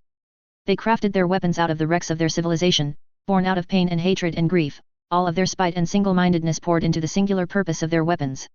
Her magic grew wild, like a star a microsecond before it was to supernova, violent jagged tendrils surrounded her form. His own was little better. Atticus' grip onto his sword tightened, crackles of white lightning that could scorch entire planets surrounded him, ready to be unleashed at a moment's notice. Emily raised her trident, black energy with streaks of dark blue danced around the weapon, the depths of magic growing to unimaginable proportions, and within a single moment, she disappeared and re-emerged above one of the beings, a massive lance of energy akin to the plasma jets and gamma rays ejected out of the poles of black holes lashed into the being. The being's pained cries reverberated into the plane of consciousness and the field of magic trembled by the depth of its pain, and Atticus felt hateful satisfaction before he too joined the battle, a battle that was meaningless for they had already lost the war. Chapter 88. Note, if you would like to read ahead, the next chapter is available on Discord, whilst at least the next 3 chapters after it are available on patreon/boombox117. The Discord channel is discordgg/vr88t64ye7. 40 POV. He stared at himself in the mirror, his eyes scrutinizing each and every inch of his uniform just to make sure that it was without crinkle, without imperfection. It was a habit of his, a bad one, that he couldn't kick and cropped up whenever he felt nervous. He'd done this when he'd been moments away from going to his graduation from the Illusion Guard Cadet School, his graduation from the Navy Officer School, and when he was pulled into a meeting with the king that somehow landed him this captaincy. For goodness sake, his brother said, exasperated as he walked into his quarters, startling 40. He hadn't even heard his brother get in. He turned around, and whilst he began to move out of his brother's reach as his arm went up, he was still too late to evade the mild whack across the back of the head. Marissa sends her regards. Gaius said with a grin that grew on his face. Ah, of course. Their sister, really, their sisters, always hated when he got into this mood. Claiming that it was unnatural. He snorted as he scratched the back of his head. She told you? 40 asked. That and then some. I agree. Gaius said flatly as he looked up and down at 40, a small smile forming on his face. It looked proud. Prouder than the first time that 40 disclosed the news that he was coming with him to Sealstees. As much as his brother had grown very capable in hiding his emotions from their family, that news had caught Gaius off guard and 40 hadn't failed to see the surprise and concern he had felt. At the time, it pissed 40 off. 6 years was a very long time to be away, especially since they were still so young. They'd barely even moved past their final maturity when Gaius departed, and even before then, Gaius has been long busy apprenticing under the king. 40 was not the reckless but lovingly cheeky boy he used to be. The cadet school had trained that out of him, and the navy polished him even further. It had hurt to see his brother think so lowly of him. It's the sign of the end of days to see you so low on confidence, Gaius said with a smile before he gripped him on the shoulder, an intense look in his eyes. The months of slip space travel had done wonders in easing away the small amount of resentment that 40 had felt, even if most of that was spent on different ships. Gaius had changed in the 6 years he'd been away, that much had been clear the moment he'd returned home, but seeing him command and lead had opened his eyes to where Gaius' concerns came from. Gaius had always been a deep thinker, someone who always considered every little facet before moving to act. It made him as successful as he was. As successful a leader that 40 knew Gaius had in him. 40 was not that. He wasn't reckless, but he wasn't cautious either. He knew that he was an aggressive person, driven to succeed at all costs, and Gaius knew that. 40 also knew that he was charismatic. Even as a child, people flocked to him except Mrs. Kovac, and that had only continued as he grew up. However, Gaius' concerns that he'd let that side of him triumph over the well-being of his crew was unfounded, and 40 took measures to ensure that his brother would see it. You have earned this post, 40. You alone. I know you will succeed in the mission. You will be the first to see black holes, pulsars, and neutron stars. You will be the first to detail and report the strange and wonderful things that exist in this galaxy of ours. Gaius' hand gripped tighter onto 40's shoulder as 40 felt a swell of emotion stirring within him. All of his life, 40 wanted to do something remarkable. Achieve something remarkable. 40, you are so promising, you will do great things. 40, how did you do that? You're so cool. I expected as much, Mr. Fortenko. I expect many great things from you. On and on it went. His friends, his family, his teachers, his idol. All of them had great expectations of 40. And yet, he always felt as if he wasn't living up to their expectations. He wasn't a dormant archmage like Gaius was. He wasn't a runic genius like Magnus was, or a seer like Marissa. He was just, the best of the rest. Graduating in the top 10 of his class from the Pandrosian, graduating top of his class from the cadet school, and all he felt was that he was lacking. It was why he signed up for the Navy officer school as soon as he heard about it, and why he'd thrown himself at it with everything he had. And now, for the first time in years, he finally felt like he was living up to the promise, to the potential, he had. He wouldn't be a famous inventor like Magnus was cracking up to be, or a top businesswoman like Livia, or truly special like Marissa was, but he would be a pioneer, the man who would inspire the next generation with his adventures. 40 cracked a smile, a hardened smile, to his brother that let him know how much his words meant to 40. Gaius smiled warmly at 40 before his eyes took a mischievous glint, the same kind of glint that Gaius always had in his locker. You will the first to meet alien life. Gaius' tone lowered into a conspiratorial one. Though I do hope you won't be the first to sleep with one. Mother would be disappointed. At that, 40 laughed loudly before pushing Gaius away. Only Mother. 40 said with a grin. Gaius' lips twitched. Perhaps our sisters too. For a moment no one said anything until both of them cracked into a fit of laughter. 40 wrapped his arm around Gaius before he led them out towards the door when they calmed down a little. Thanks, Gaius. Appreciate it. Gaius smiled warmly at 40 before he wrapped his arm around 40. Don't sweat it. After that, the walk towards the hangar bay was quiet. When they arrived, it seemed like every man and woman was there. And at the center of the hangar bay was the king himself, patiently standing there with a mild smile on his face, the same smile he remembered so vividly when he'd met the man that night. 40 stood by his crew, the crew he'd gotten to know well for the past few years and the crew he'd spent every waking hour with for the next 7 years. The hangar bay was as silent as a grave, the distant hum of the power conduits felt like it was a suffocating noise as every eye fell on the king, who stood unfazed despite the long silence. It seemed as if the king was waiting on something to give him the go-ahead to speak. The king smiled slightly as his gaze fell on 40 before looking to the rest of the crew. I've always been obsessed with stories. The king began, his voice traveling through the hangar bay with ease. Stories about great heroes and terrible villains. Stories about struggle. Stories about triumph. Stories with lessons in the crooks and crannies of the tale. Lessons that would leave me to think and consider longer than it took me to finish the tale. The king paused for a moment, letting his words sink in. Yet there is one kind of story that had a kind of magic that I could never get enough of. The king smiled at him, at the crew before veering off towards the rest of the assembled people. The story about the journey. Life will never go exactly the way you expect it to. The king said gently to them, although 40 felt as if the king was speaking directly to 40. Life is unpredictable, even for someone like me who was gifted sight to see echoes of possible futures. It will throw challenges your way. It will place mountains in front of you to climb over. The king placed his arms behind his back before he bowed his head slightly.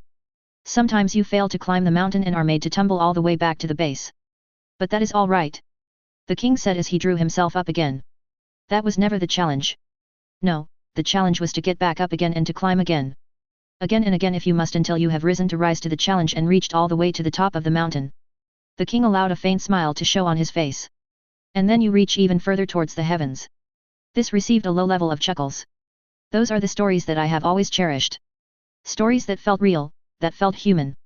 Journeys that were harrowing, terrible, and yet, journeys that characters, that people, completed despite the difficulties, despite the impossibility they had felt at times during the journey itself, but hadn't let themselves give in, never gave up. People who grew up to rise to the challenge and became better for it. Those were the kind of people that I felt were heroes. The king gestured towards him and the rest of the crew. And these people who stand before you are of that same caliber of heroes who are rising to the challenge that is set before them.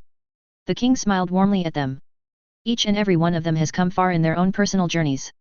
Each and every one of them has spent years and years to become the best at what they do, striving and struggling, and each and every one of them knows that the journey they are to set upon will only be harder than anything they have faced thus far. The king's voice turned grave, more solemn. They will be away for 7 years. 7 years. The journey to get here felt long enough, and I cannot begin to imagine how long it will feel to be away from home for 7 years. And yet, it has not fazed them at all. It will not faze them at all. The king spoke gently, yet the words felt like it had the power of thunder, a thunder that shook his very bones with how confidently, how assuredly he'd spoken. These people, our people, will find and see and report great and wonderful and strange sights. They will push the boundaries of our understanding of this galaxy beyond what we would have thought possible. The king continued, his gaze now trailing towards the rest of the people in the hangar bay. I do not need to be a seer to know that, for I know the hearts and minds of this crew. The king said as he turned back to him and his crew. I know that these people, our crew, will rise to the challenge with the same vigor and passion and heart as the Argonauts did when they completed their arduous journey. The king smiled. And just as the Argo returned home after the arduous but worthwhile journey, the Gallimimus will bring you all home, safe and whole. The king stared directly into 40's eyes. Just as I know that this captain will bring back the crew home safe and whole, for I know that he is the man whose character will not allow anything less. The king finished. 40 swallowed dryly as he stepped forward. It felt like he was walking on jelly legs. He bowed deeply towards the king and spoke directly from the heart. I will bring my crew back. Safe and whole. Just as I know that they will do the same for me and the rest of our shipmates. Just as I know that my crew is devoted to furthering Illo's knowledge of the universe. On this, you have my solemn vow. And mine. His crew behind shouted out before they grew into a single voice, chanting out the same thing over and over again. The king smiled warmly at the sight before he bid 40 to rise. I never had any doubts. The king said, and the feeling that 40 felt was indescribable. For he knew that the king meant every single word of it. The next 48 hours went by quick as they resupplied the Gallimimus with enough stock of supplies to last them 2 decades, and before long, he was on the bridge with his bridge crew standing by whilst the rest of the ship crew were watching him on the hollow. Men and women of Illos. 40 began before pausing for a few moments, a frown coming across his face as he stilled in reciting the speech he'd written so long ago and intended to use in his address to his crew. Yet, as the moment arrived, the words felt lacking. As if they bore nothing of significance, nothing of substance.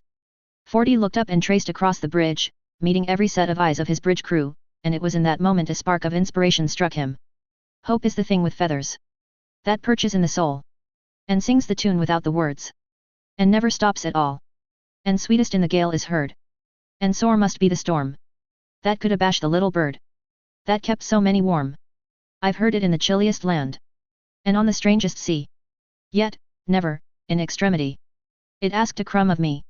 40 finished reciting the poem of the mundane poet Emily Dickinson. A trace of a smile formed on his face as he broke the silence that had followed. Those words are not mine but that of a mundane poet from the 19th century, yet I find those words to be the most perfect set of words to mark our departure into the unknown. 40 said with a slight incline of his head. We are departing with food and supplies to last us decades. We have trained for this mission of seeking out the unknown around our future home for years.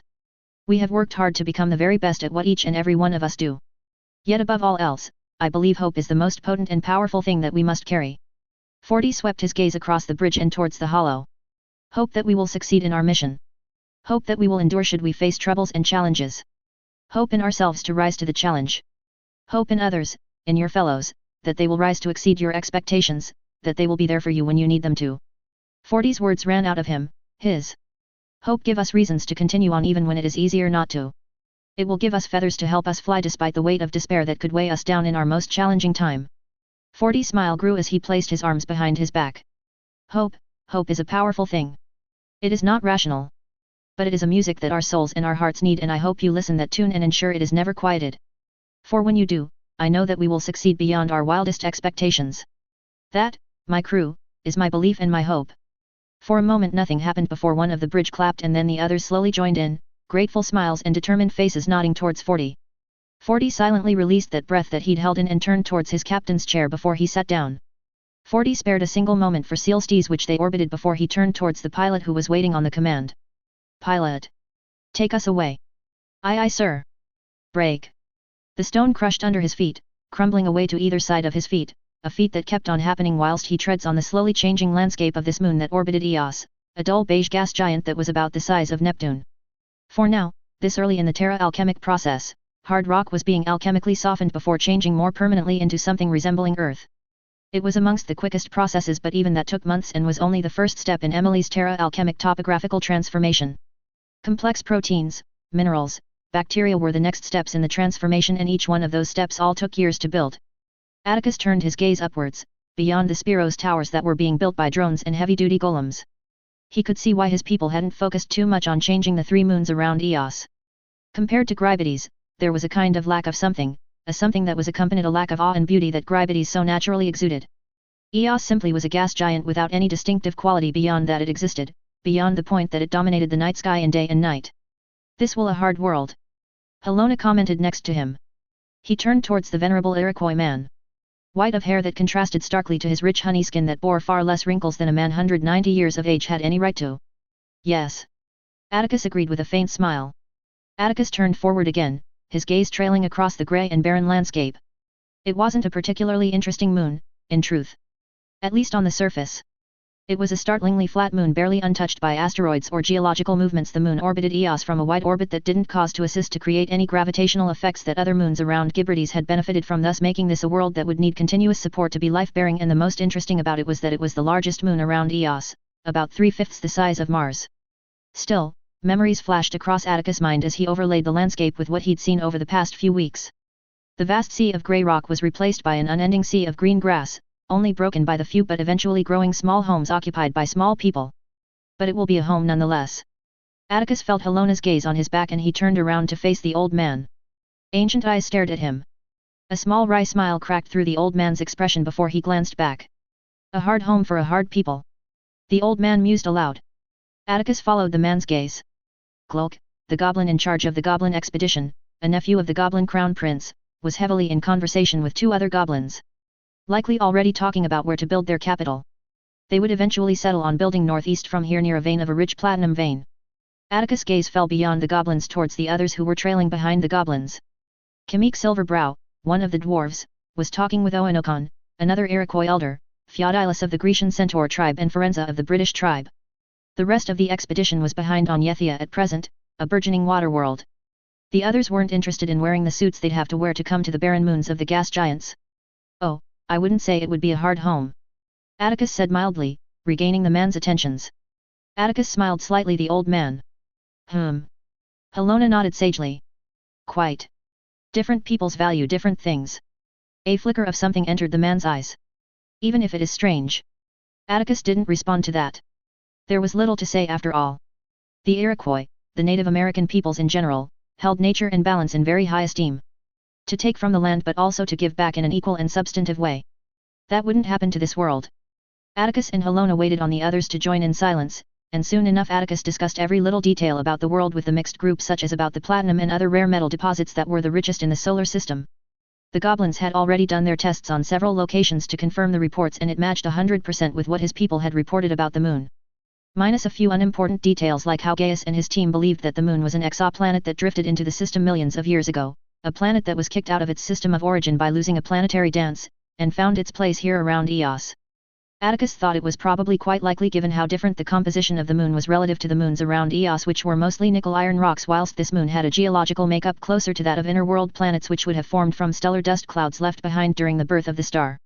Cloak was ecstatic, for a goblin, and was giving hints about claiming this moon for the goblin nation once the terraforming process was complete. No one would contest it. The dwarves were more interested in Ibranides, a moon around Grybides, whilst the mer people were keen on cohabiting Yethia, which was closely turning into a semi-water world. He told Cloak that they would be given first priority, though that the details would have to be discussed with the races and peoples of the Grand Alliance. Atticus would address the Sealstees system with Whole Alliance once he'd dealt with the Rave Knights. They soon arrived back onto the ship and made their way towards Yethia, where the rest of the expedition was, a few hours-long journey. Atticus was in his room reviewing the progress reports of the first large manufacturing hub which would be stationed around Dexarus, nicknamed Hephaestus Forge, when his doorbell chimed. "Come in," he said, his eyes still looked towards the reports. The HF hub would be the first manufacturing hub that would be capable producing some of the more advanced ancient human technologies, things like synthesizing neutronium or producing rare crystals used for producing particle energy beams and lances that the hubs on Ilos weren't exactly geared towards producing. A high-scale manufacturing hub that would consist of massive assembly arrays that would be predominantly be manned by advanced golems working in tandem with nanite constructors.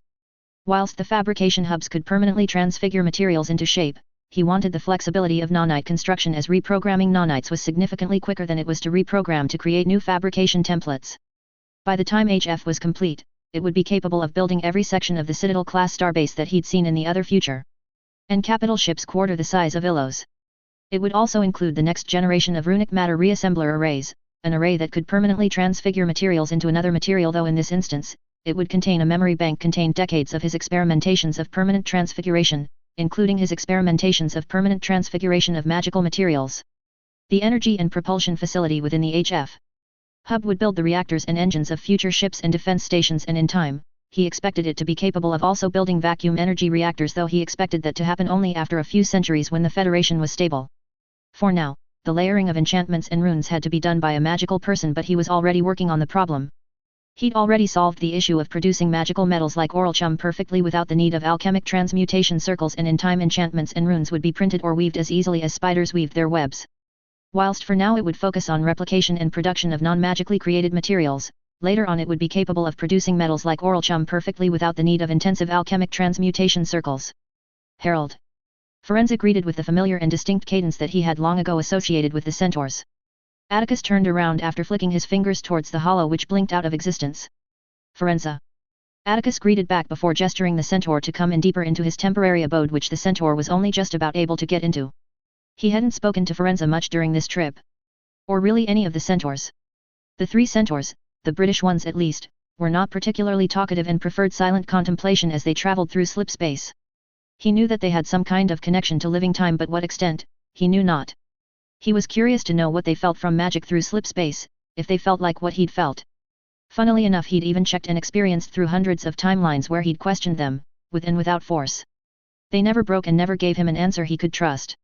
Their lack of dialogue continued especially once he'd emerged out of his sojourn when they arrived in the Sealstees system, though he could see they were more and more engaged with the mission as they traveled through the savannas of St. Anis, through the valleys of Sealstees and through the rocky Arctic forests of Yethia, at least at the beginning, before they simply refused set foot on Sealstees again. It was the first time he'd seen their magic at play. It was tender, the way they reached out to nature, and even more fascinating was the slight stirring that he'd felt from those worlds, as if they were turning in their sleep from the warm hand on their shoulders. The Iroquois were less subtle to their approach, less graceful than the centaurs, and less effective. But it was also something he could replicate compared to how to the more soothing way the centaurs evoked nature magic into stirring, into reaching the precipice of existing.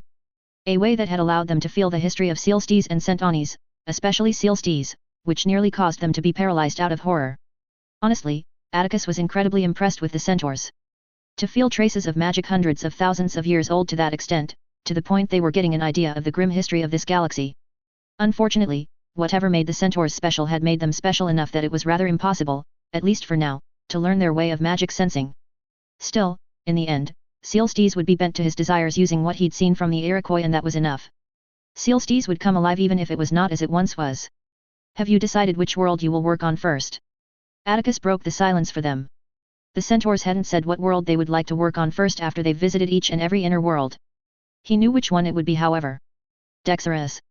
Forenza answered simply before his silver eyes latched onto Atticus. Atticus nodded. I understand. He searched the centaur's eyes a little vaguely. He'd seen enough to know that the beings knew what he planned for Sealstees. Perhaps that factored into their reasoning as to why they chose Dexterous, in more ways than one. You may observe if you wish. Forenza stated, a flicker of interest showing in his expression. It may aid you in your trial to come. Atticus smiled faintly. Trial? He asked mildly with a curious expression. Forenza tapped the deck with his hooves as if to physically express murmurings.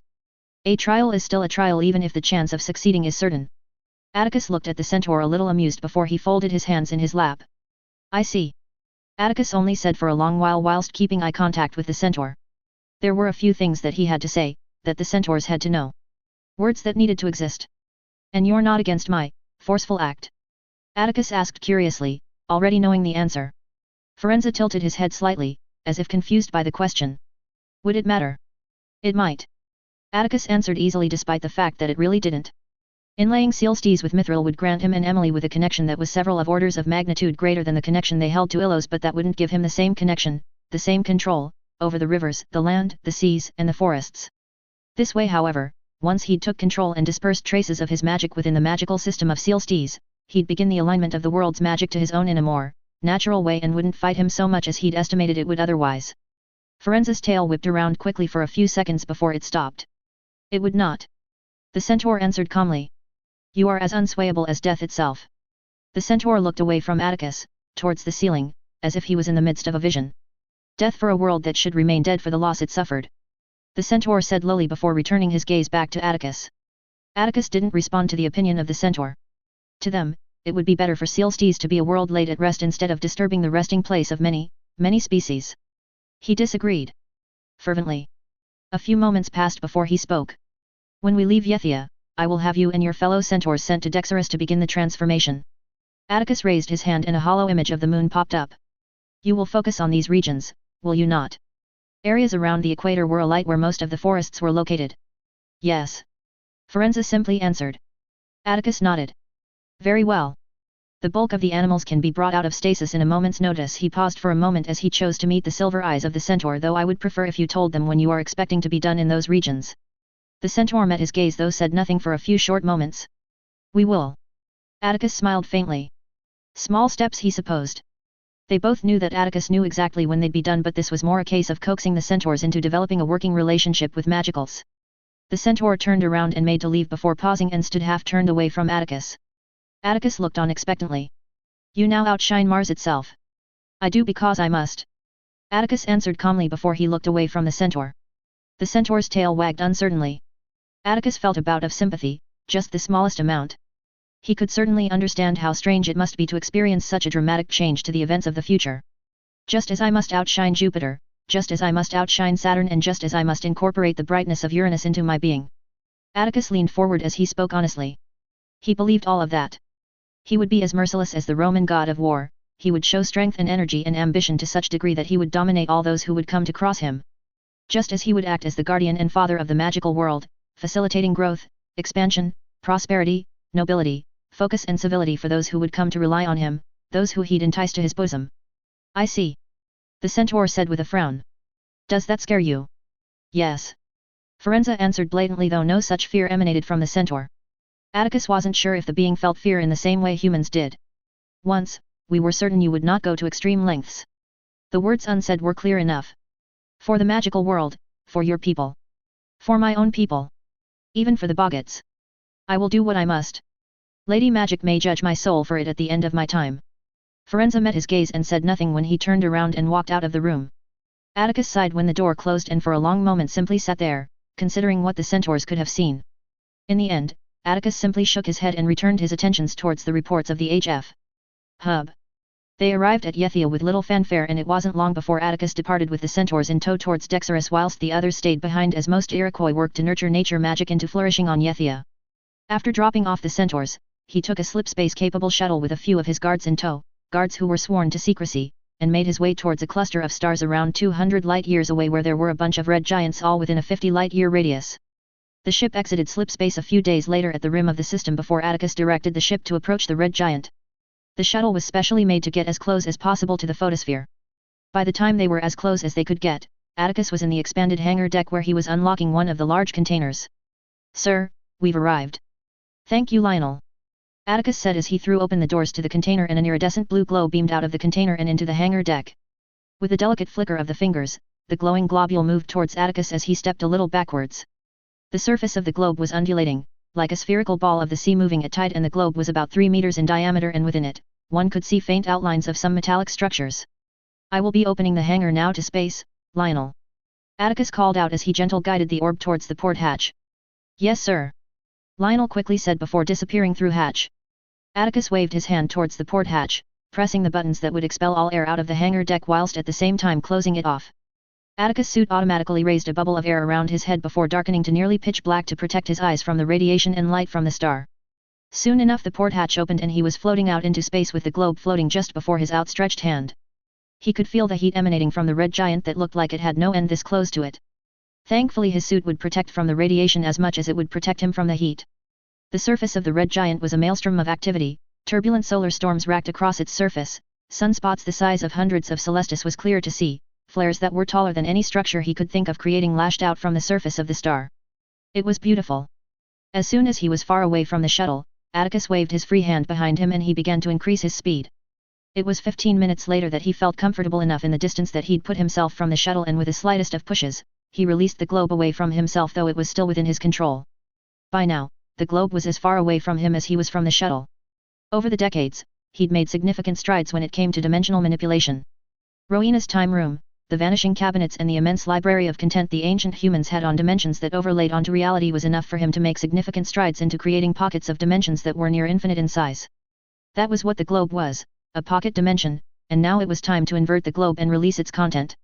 Atticus raised his hands, his eyes were glowing as his magic unfurled itself from the bottom of his core and weaved his hands in intricate motions. First, he reorientated the globe to the exact position it needed to be in before his hands began to glow a blue-orange hue. Runes, illusion runes, flashed into existence before he sent them towards the globe and encircled it. The runes began to move, rotate, as they sunk into the surface of the globe, and though he could hear nothing in the emptiness of space, he imagined he could hear the sound of a latch unlocking. The globe began to glow as bright as the star itself before it had burst with the same kind of superheated explosion as that of a nuclear bomb, but instead of a mushroom cloud rising to the top, a massive round mirror burst through, so large that it cast him into the shadows. The mirror was 3 times the circumference of Earth and it was indestructible to conventional means. Atticus waved his hands around himself and strings of enchantments wrapped around him, enchantments that would fortify his suit several orders of magnitudes greater than needed, but nonetheless, it added an illusion of safety as he began to move towards the other side of the mirror. The front of the mirror was as hot as the surface of the sun itself, though that paled in comparison to the beams of energy that was being directed to the tiny cross-section that was at a distance of half the radius away and parallel with the center point of the mirror. The entire mirror was angled towards this cross-section, and with the same clever runic arrays at the back of each mirror pane, there was zero loss of energy as they reflected energy towards this tiny cross-section. Atticus stayed clear from the beams and went towards the back of the feeder. With a wave of the hand, Atticus' magic crept up into the keyhole of the feeder and he felt the feeder unlock. It was keyed to his magic and a particular feed rate of his magic as an added protection, so without those two combinations, it couldn't unlock. Inside of the device, glowing orange-white light faintly shone through, and at the very center of it, there was a large triangular symbol that contained several triangles. Manifestation. Revelation. A higher perspective. These were the meanings that this runic symbol was ascribed to, and it was this that, along with years of high-level physics studies, that earned him the ability to ascribe conversion of other forms of energy into neurophysical energy, magic. With another wave of the hand, a small globule of mithril flew from the capsule that had hung from his mid-rift. A few flickers of his fingers towards the feeder brought out a number of thin wires that he made to sink into the small ball of mithril. Atticus' hairs stood up as he felt a trickle of the magical energy the mithril began to emit as it fed on the magic that was now feeding it. It was potent, he mused to himself. The magical power per second that was being fed into the mithril was akin to half the magical power he possessed. He couldn't even really imagine the amount of power that this mithril seed would contain when it had fully devoured this red giant. Atticus closed the feeder and raised his hand towards the mithril sphere before waving his wand away towards the star. The mithril sphere jetted away, and after a few minutes had passed, Atticus forced it to stop. It would grow to the size of a planetoid in 40 to 60 years, and once that was done, Atticus' eyes darkened. He would see the mithril seed sink into the red giant once it was implanted with mobile feeder and consume the star inside out. He'd done the calculations once he'd had a bit of time after his conversation with his alternative self. They'd already realized long ago that there was a hard limit to the conversion rate, a conversion rate that transformed about 1/20th of energy into magical energy. However, there was also a way that would convert massive amounts of energy at 1/120th to magical energy at a much faster rate. At the time, he and Alice had dismissed that option because it was wasteful in comparison to this method and they didn't want to waste so much of the energy produced by the vacuum energy reactor. A thinking that continued with his plans with the 13 stars. But, he had no reason to be so conservative, especially since time was not a friend of his and his people. Atticus turned his gaze towards the red giant. By the time the mithril seed was the size of a planetoid, he'd place the seed into the star and would grow large enough to be 3 times larger than Jupiter itself. Brimming with magical energy that would sustain his civilization for untold amount of generations. Brimming with energy waiting to be wielded against their enemies. Yes. It would be wasteful, but he had no time to waste. Atticus turned around and darted back towards the shuttle. As he entered the hangar and repressurized the hangar, the door to the inner ship opened and Lionel and Aldrin walked out. Mission was a success, boys. Atticus said to his trusty guards. Aldrin, take us to the next stop. Atticus said as he transfigured his suit into something a little more comfortable. The next trip would take about 10 hours and he wasn't so keen to remain in his suit whilst he was meditating. Yes sir. Aldrin said, and soon enough, they were on the way towards the next red giant. Break. Sealstees, Aryan continent, Northern Sealstees. Minnehaha POV. She tilted her head slightly, her ear angled towards the sky as she waded through the forest. The wind rustled the leaves, sounds of plants and trees made to sway by the wind were all that filled her ears. But, no sounds of life outside of the vegetation. There was no music of the birds, no buzzing of insects. There was no hum and song of the spirits. It was odd, she mused to herself. There were signs that this world once upon a time bore life. There were echoes of it. She felt it through her magic. Traces. Very small traces, and it was like one day, it just seemed to cease to exist. All gone within a blip of time. And it left this world strangely sterile of life itself. Almost to the same extent as those worlds that the Illusions were changing to suit life. She'd seen enough of this world's ecosystem to know that it was very close to death for a long time before the hardest of flora managed to fill in the gaps. But magically? This world was rich, richer than even her homeland. The magic here felt like a thick blanket that covered her from head to toe. Yet, it was lacking in warmth, of substance. And, it was also scarred. She shuddered slightly as she remembered that first trace of magic. She had felt horror as she felt echoes of dead spirits of nature, echoes of their cries as they made to die within a blip of time, the same blip of time that killed off this world's children. The others had felt it too. The centaurs especially. They were horror-struck by what had happened to this world, and to Centanis and to a much lesser extent the other 2 inner worlds. But this world haunted them.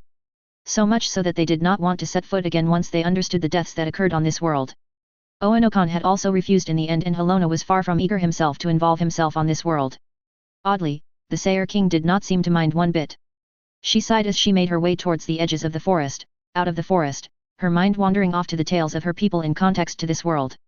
Her people believed that long before the world was created, there was an island floating in the sky where the sky people lived, living quiet and happy lives where no one died and no one was born and no one experienced sadness. It was a blissful existence. One day, one of the sky women realized she was pregnant and gave birth to twins, an occurrence that never had happened before, and it enraged her husband, who ripped out the tree of light in his anger which had illuminated the island as the sun had not yet been created, before pushing his wife through the hole he created. The sky woman tumbled and tumbled towards the waters below, but 2 birds saw her and caught her before she could fall and carried her on their backs and brought her to the other animals, the animals that lived in the waters. The animals realized that she was not a water animal, and one by one they tried to pick up mud from the bottom of the waters, but they kept on failing. Until, little Toad tried, and when he reappeared, his mouth was full of mud which the animals took and spread it on the back of Big Turtle. The mud began to grow and grow and grow until became the size of North America. The Sky Woman then stepped onto the land and sprinkled dust into the air and created the stars. Then she created the moon and the sun. She then brought her hands to her mouth and blew a sharp whistle, and notes of music began to fly throughout the world until one of the notes took root into the maple trees, and another into the rivers, and another into the earth, and another into the rocks and seas. The notes of music began to change and turned into voices of their own, and when the Sky Woman gave birth to twin sons, the sons added notes after notes to each voice, making them come alive like the Sky Woman was or the twins were. The spirits were born from these notes, from these voices. For a time, things were as perfect as they were on the floating island, except Flint, one of the twins, began to destroy much of the work Sapling, his brother, had done, and in the end, they fought to conquer one another, and in the end Sapling had won. As she glanced around, she couldn't help but wonder if Oenokan's superstitious beliefs had a hint of merit, that Flint had won on this world. She wasn't a literalist like a few of the elders were, those few who ascribed much value to ancient tales and creation stories like Oenokan was prone to do, but it was a tale that was stuck into her mind. She smiled a little wryly as she continued to walk. She found herself often stuck with ancient tales in her mind, more than she'd wished to. Especially since the subject of her concerns was very troublesomely involved in those ancient tales. Flashes of the symbol of Hainan and its links to the prophecy, the floating island and the man's connection to the Thunderbird dominated the forefront of her mind. She sighed as she continued to walk, her mind once again drifting to the subject at hand. She did not know what to think of the Sayer King. Even more so now that she'd had the chance to speak with him a number of occasions.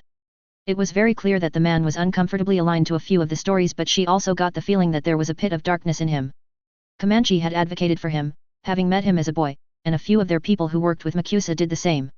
She'd almost refused to even learn what they were set to go, even though she already knew of rumors that the Ilogians had found Atlantis. The oaths were almost offensive with how restrictive it was. In the end, Comanche had convinced her and the other elders, and to say she was surprised was putting it lightly.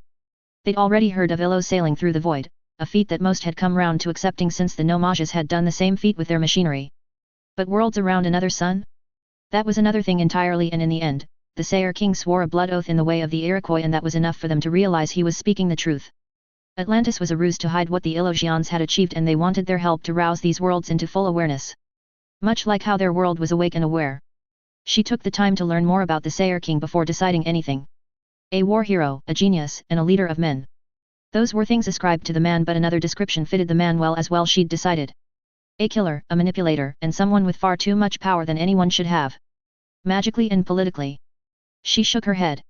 Despite that, the earth, the wind, and the sun all told her things that seemed contrary to what she thought of the man. Herald. Ark Builder. She didn't understand why the spirits would always return those two words to her, no matter what method she used to seek an answer. Always those two words accompanied with the symbol of Hainan, the thunder spirit of her people.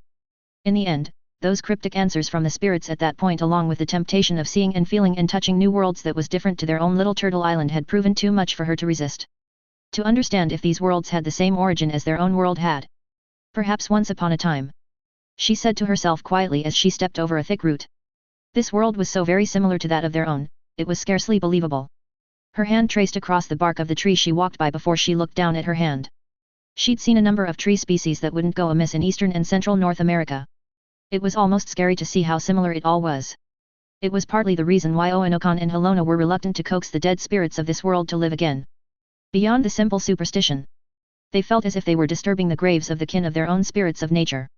She made it out of the forest a few hours later and made her towards the camp that was about a 10-minute walk away. When she realized that she didn't tire as much as she did back home, she'd made an effort to exercise her old bones. A twinkle shone in her brown eyes. She'd already lost half a stone since she'd been. She saw the young man Gaius there conversing with a few of his people. One thing she most certainly noticed was that there were many, young people here. People who were about a century and a few decades shy of even being considered to be an elder. She knew that they were only in their third decade, for the most part, unlike the Sayer King, who was very clearly older in his magic even if he looked like a man barely out of his final maturity. She'd asked the Sayer King once and he'd told her that these people were all more or less raised on Ilos and were picked for this as they were the generation that were the ones who knew technology and magic like it was the back of their hands. Ah, Minnie haha. The young man said with a smile. She returned it kindly. Are we ready to go? There was a camp by the valley northwest from here where most of the people were located. Gaius shook his head. No. I've just been in contact with the king. He wants you to come to him at the Trident Stream. The young man said sympathetically. She nodded amiably. That is fine. I think I have a few hours left in me. She said with a smile. Soon enough they were in one of the skyboats the Ilogians liked to use. It certainly was preferable than the broomsticks the Europeans long used. Although in her opinion she much preferred the carpets. Especially the very large ones. She smiled to herself as she lost herself to her memories. She and her husband had many great out of that carpet.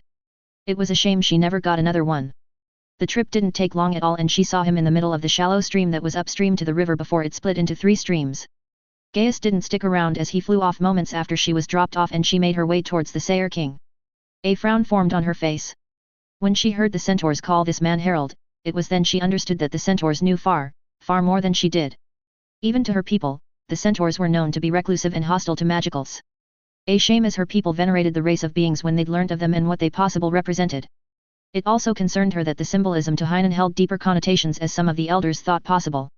She'd dismissed it then, but now she was confronted with an unwanted consideration. As she neared him, she could feel his magic emanating from him. It was gentle, tender, and she realized that he was feeling the river much like she and her people did. Or at least attempting to. It was a very good attempt, she conceded. The Sayer King turned around and offered her a slight smile. How am I doing thus far? She tilted her head as she zeroed in on his magic. It was coarse, his attempt, but there was promise there. Good for someone not of my people, she answered. For her and her people, their relationship with nature was symbiotic. Like a glass of water, one would not be able to separate out the water droplets, that is how in tune elders of her people are with the spirits. His attempt, it was like a drop of sugary water. It was clear, it was of the same hue, but it was changing the water itself rather than being inseparable to the water. High praise. The Sayer King said with an amused lilt to his voice before he closed his eyes, and her breath hitched as the volume of his magic grew orders of magnitude greater than what it had been before. She did have to admit, that his ability in magic was astonishing, and even more so his level of control. She had little trouble imagining that this man, even as young as he would have been at the time, had defeated the European who nearly broke the statue of secrecy in New York. Her eyes widened as she felt him change the magic around this river. She could feel, the music, the tone of the very river shift. Where before it was water, it was now akin to a glass full of sugary water, and for a moment, she felt the ancient trace of the dead spirits around these parts grow stronger, as if they were being resurrected. No, that wasn't the right word, it was as if pieces of broken vases were being gathered and used to make something else. But a gasp escaped her as she realized what exactly he was doing. Oanokan and the centaurs are right. The Sayer King spoke as he reopened his eyes. White glowing eyes were cast towards her, his arms rising slowly. The spirits of this world are dead. They have been for many, many years. I can respect their desires to let the world rest in peace, but Sealstees itself does not want remain dead. The Sayer King smiled gently at her as his magic began to retreat into him, his eyes no longer aglow as they dimmed as the seconds ticked away. You mean to use their corpses to create new spirits? She accused harshly. It was an abominable act. The Sayer King made his way towards her, his head shaking. Is this world in balance without its spirits? The Sayer King asked her, but left her no time to answer as he exited the stream of water. It is not. You have felt the wounds on this world. The life it once bore and the majesty of this world once upon a time. So much so that even now we can feel traces of this world's history echo through time. Does this world not deserve to awaken from the near-fatal wound it was made to suffer? Why should I not heal this world and at the same time use the ashes of its spirits to bring forth new spirits that would, for all intents and purposes, be the legacies of those ancient spirits? If that was what you were doing, if that was all that you were doing, it would have been one thing. But it is not, is it? She returned with narrowed eyes, though the Sayer King's reaction surprised her as he seemed to deflate as he approached her. No, it is not. The Sayer King gave her a weary smile before he waved his hand and chairs came into existence. Please take a seat. The Sayer King gestured towards the seat. When he saw her resolutely standing, he only offered her a kinder smile. I will explain my reasoning, he assured her. She sat down. The reason why I am doing this is related to why this world has lost all of its life and all of its spirits at the same time. The Sayer King stated calmly. You know what happened? She asked skeptically. Not even the centaurs knew, of that she was fairly certain. How could the Sayer King know when the centaurs were far beyond him when it came to interpreting nature and its memories? Only because of my ancestor. The Sayer King explained and then proceeded to tell her an unbelievable story that she could scarcely believe. A story of horror and death and unforgivable crimes. A story of ancient humans, their ancestors, who fought for life and in the midst of it all lost their ways and were cruelly punished for their erring ways, and yet it was that same punishment that allowed them to survive, as the race of beings who defeated them wiped the galaxy clean of the infection that sought to devour it. She would have thought it a lie had the Sayer King swore an oath to the truth of his tale. Yet what disturbed her even more was the fact that the Sayer King believed that the galaxy was still very far from a safe place, for he did not believe the infection was eradicated, nor did he believe beings like these forerunners were gone from the galaxy. Sealstees needs to live. This system needs to live. Our future depends on it. The Sayer King said solemnly as he bowed his head. I know that this method is not ideal, but I will do what I must to ensure we have a safe haven. Ark Builder. That word rang in her mind. You intend to take the magical world here? She simply stated, her eyes boring into the man. She'd already suspected it really. It was hard not to after seeing how the dwarves and the goblins and even the centaurs had looked at each world like they were at a market shopping for goods. The Sayer King smiled slightly before nodding, his expression falling into seriousness as his smile wiped itself away from his face. The intensity in his strange eyes captured her into stillness. I have seen far enough into the future to know that our time on Earth is coming to an end. The man raised his arm, forestalling her response. You may disagree, you may deny, but before you do that, you should speak to the centaurs who have seen the same futures.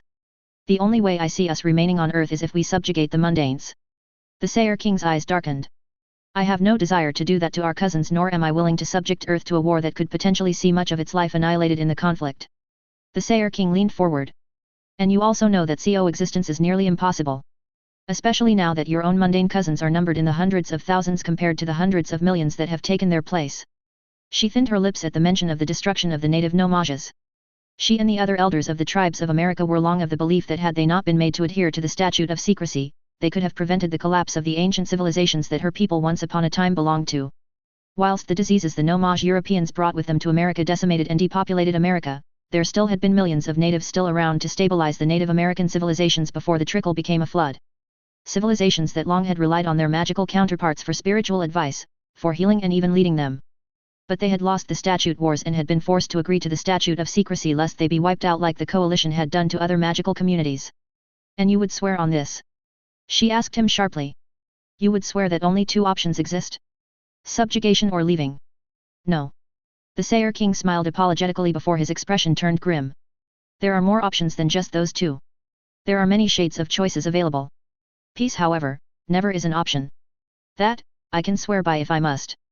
The Sayer King leaned back, his gaze turning towards the stars as evening was beginning to fall.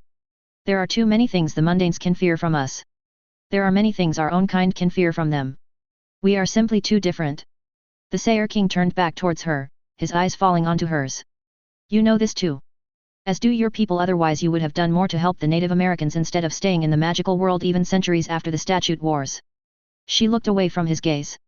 That was hardly ever discussed amongst her people.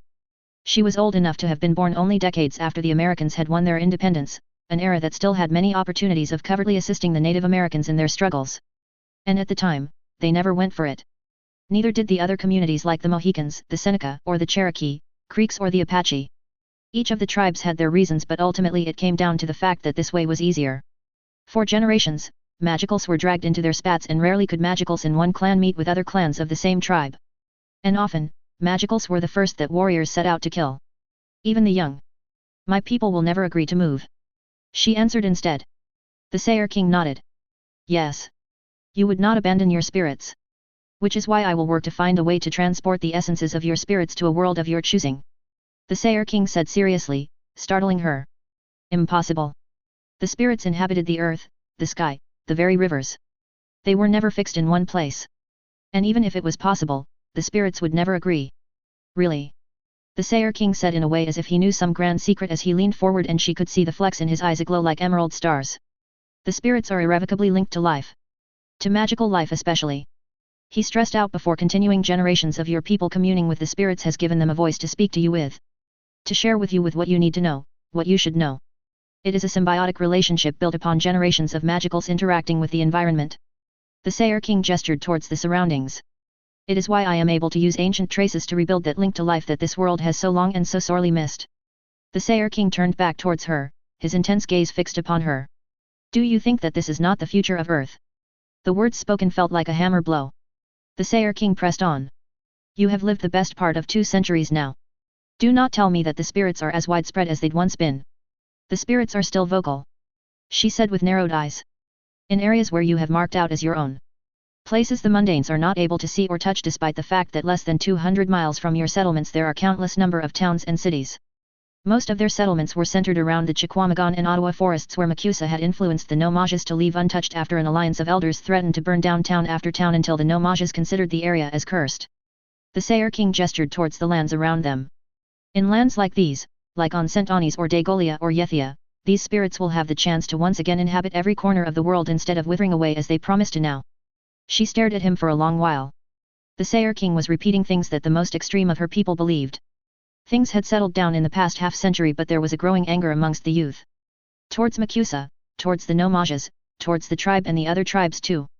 All because they felt as if they were doing nothing, had done nothing, about the loss of voices, but they were young. Young and stupid as all youths were. Change was always happening. It was a fact of life, and she and the rest of the elders believed that this was merely a cycle, just as the cycle of the always winter had come to an end many, many generations ago.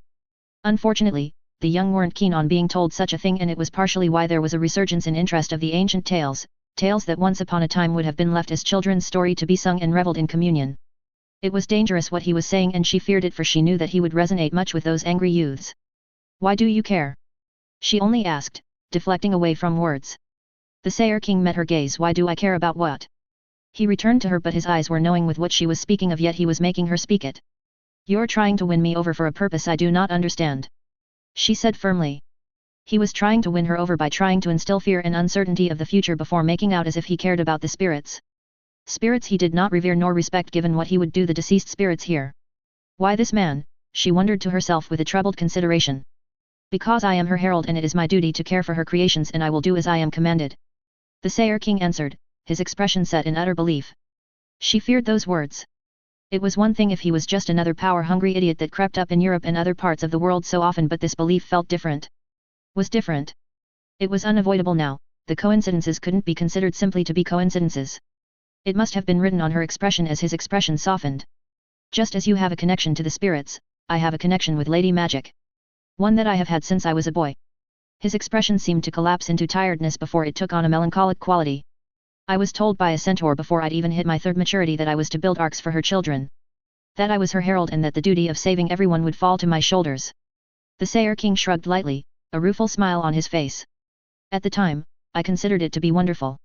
After all, not just anyone can be her herald. The Sayer King chuckled softly as he shook his head before he sighed. A heavy responsibility to shoulder. She said quietly as she stared at the Sayer King. Herald. Ark builder. Whether or not it was true if he was truly the reborn Hainan as prophesied mattered not. To think this man had been that young to be told of such a heavy thing was unconscionable. It made more sense now, those newspaper clippings of the boy's speeches before the elders of his culture.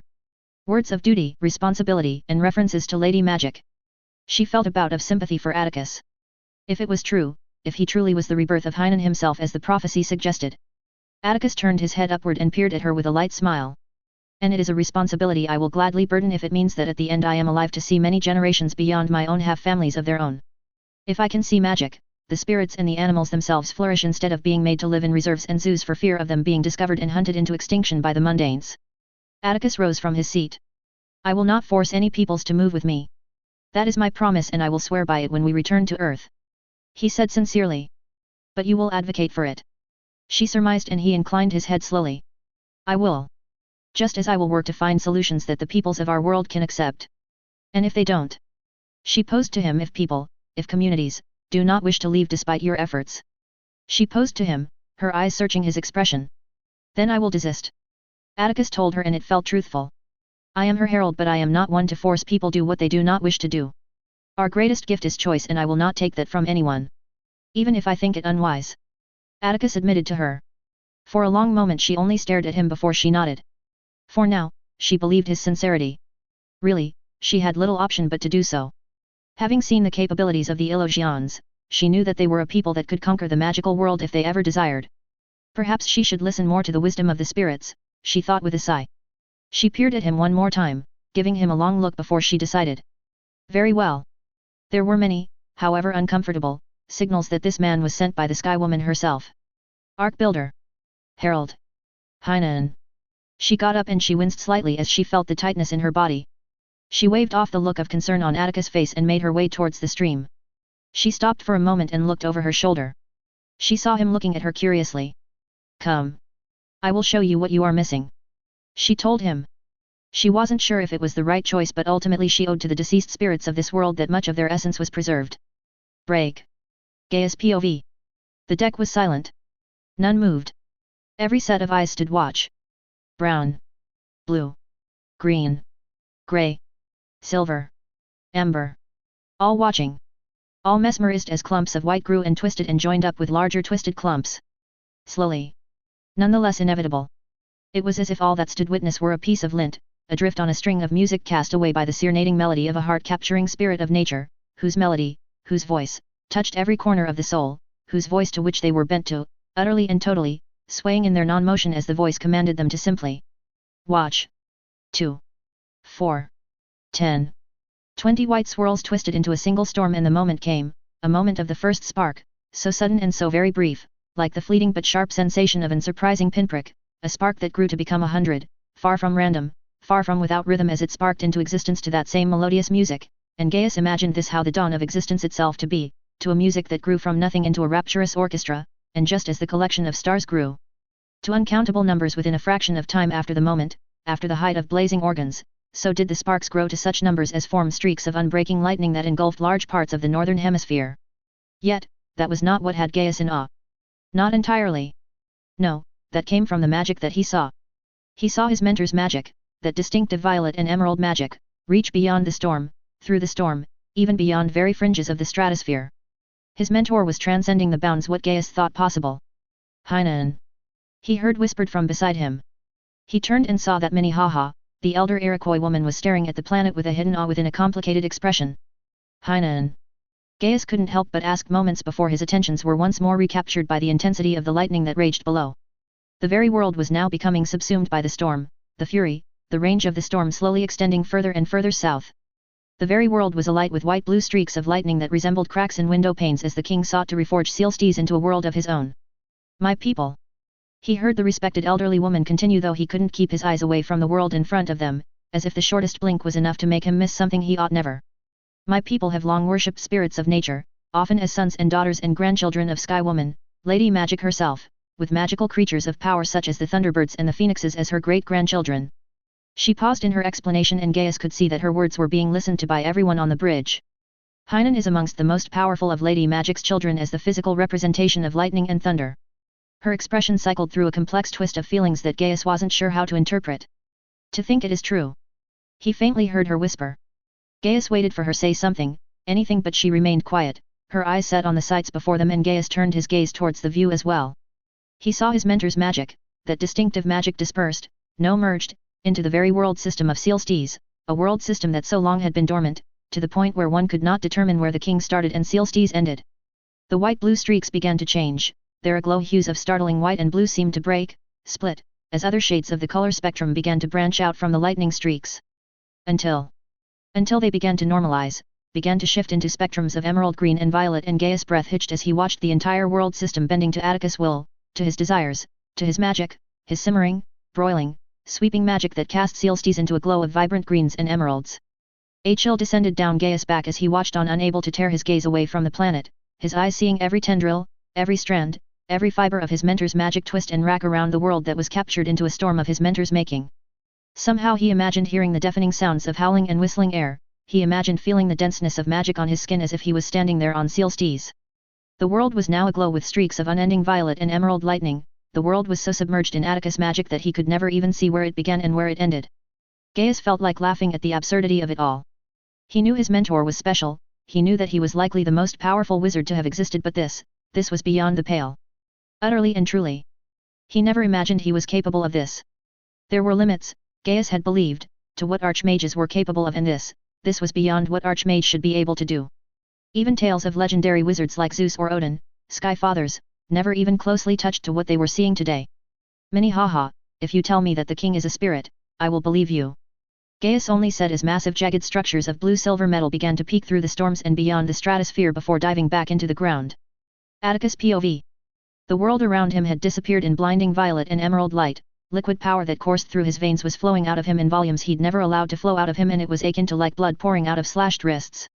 Boom, boom, boom. Thunder rumbled with the consistency of a machine gun, each rumble shaking the world with the force of a life-ending asteroid striking the world. Lightning sizzled and burnt the wet air. He could taste burnt ozone on his tongue even through the haze of suffocating magic. It was apocalyptic, this monstrous unistorm that he'd conjured, and for the first time in decades, he felt close to death. His body felt like it was tearing itself apart. The howls, the screams, the sharp agonizing whistling of the wind were like physical sounds that wanted to escape through his throat as his magic submerged into Celestis' proverbial soul, a soul that was shaking, shook, tearing itself apart just as Atticus' own body was tearing itself apart as he interacted with the dormant, near-dead, magic of Sealstees. The lightning that he was generating felt like miniature cracks into the fabric of the universe itself. His channeling of nature magic, his bending of and simultaneous submersion into Celestis world magic was altering and shattering in a way he'd never physically experienced before.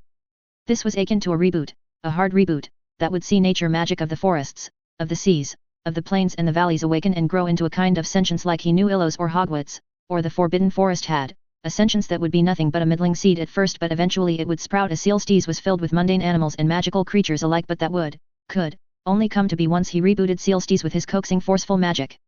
It was not the soothing ways of the centaurs, or the probing ways of the Iroquois, but it would work. It would work. A mantra that filled his mind again and again as he stood there with his body slowly falling apart, even as he felt his magic touching every corner of the world, and it was moments, or was it hours later, that he felt something akin to a heartbeat, a weak heartbeat, a fleeting heartbeat, but a heartbeat nonetheless, one that was growing in strength, and in turn his hopes grew in strength, but it soon turned too fast, too hard, too demanding, and he could feel himself losing grip onto Celestes. Calm. Calm. Calm. That word repeated itself in his mind, a word that was shouted, whispered, screamed, begged, allured, all attempts made to guide the sleepy world back into awareness, into awakening, and he was failing to wake Celestes up peacefully and calmly. The very ground that he stood on was shaking apart, the maelstrom of his magic entwined with nature magic was slowly disintegrating the entire region he was located, and all he could do is hang on, to keep gripping onto nature with fierce and unbreakable will until he felt it fully awaken. Even at the cost of his body. Time passed, the vortices of flesh-ripping scythes of cyclones surrounded him, just waiting, almost menacingly, for him to lose control and let Celestes fall into an uncontrollable rage that he feared would forever cast the shattered remnants of long-dead traces of nature magic into the abyss, and a swell of agonizing fury rose within him like a kilometer-high tsunami as he firmed his grip onto Celestes. Calm.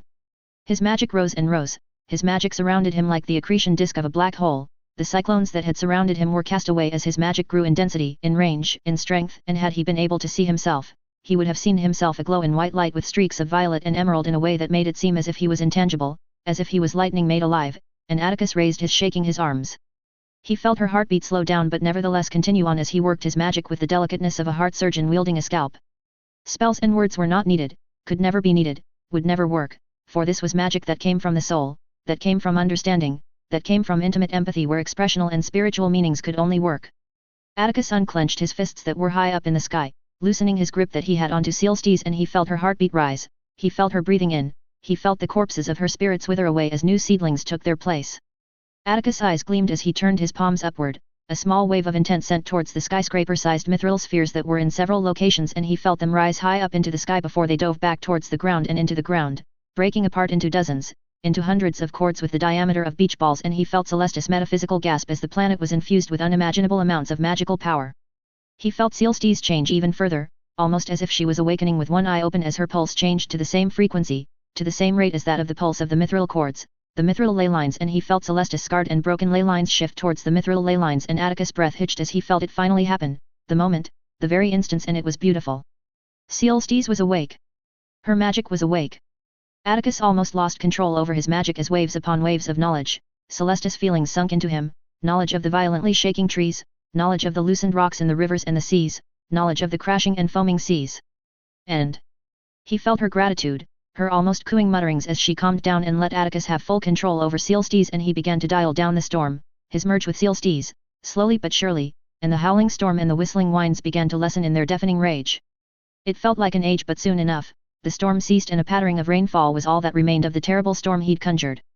As Atticus gazed upon the ruined landscape, a landscape with untold uprooted trees, a feeling of regret filled him, yet that feeling of regret was muted down by the warm touch he felt from Celestes herself, a touch that gave him sights of restored nature, stronger than ever as she communicated to him that nature was change, chaos, and that it was long due for much of her to change. Atticus stumbled weakly as his foot gave way to the slipper half-broken rock. A tired smile came across his face as he sent a wave of gratitude to Celestes, something that the planet seemed to rejoice at, and Atticus began to laugh, uncontrollably. He'd known that Celestes would become alive, but he hadn't felt the almost conscious nature of Celestes as he had now. He'd felt her through his experiences but not her desires, and man, wasn't that a mind twister to know that a planet could have desires. Atticus closed his eyes and sent a feeling of unity to her, and she sent the same feeling, albeit slightly different, back to him. It had traces of deeper meaning behind it, as if she meant unity beyond just him and her. Yes. Atticus whispered as he turned his gaze towards the hazy sky that was fast clearing up. There will be more, Celestes. He spoke aloud, not really to her and not really to himself. Many, many more. Atticus said, his eyes alight with victory. Yes. There was far more to come. That was a promise. Chapter 89. Note, if you would like to read ahead, the next chapter is available on Discord, whilst at least the next 3 chapters after it are available on patreon/boombox117. The Discord channel is discordgg/vr88t64ye7. 24th of September, 1972, Illos. Emily POV.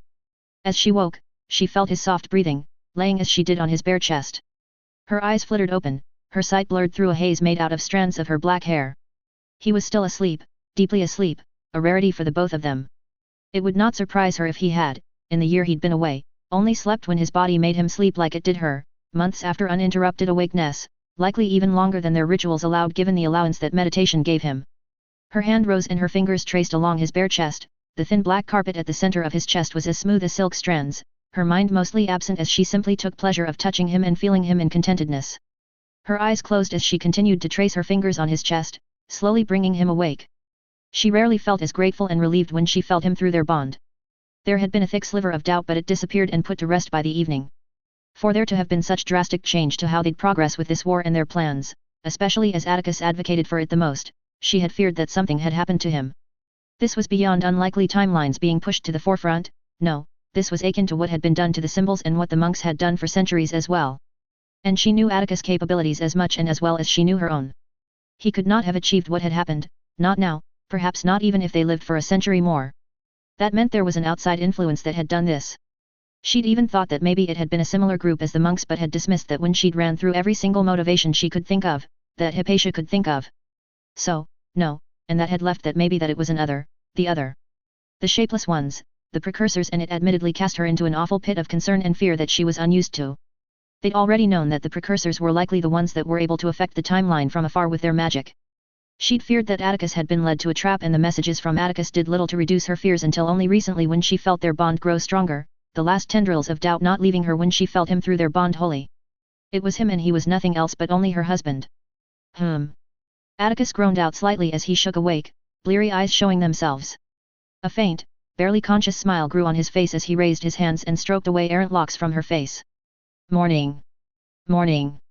The faint smile grew in strength as he stroked her cheek gently, his eyes taking in every detail of her as the last shackles of sleep snapped off.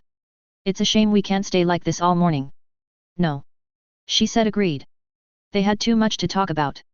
Everything had still gone the same way as Atticus' visions had seen, but all that was now coming to an end. As it was now, the magical world was holding its breath as the Chinese were subjugated, violently, and were closing in on putting the final nails onto the coffin that was the ICW, as its influence and reach was confined to Alexandria whilst the rest of North Africa were being cowed into submission by the Rave Knights. And were it not for Habe, the ICW would have been done for already.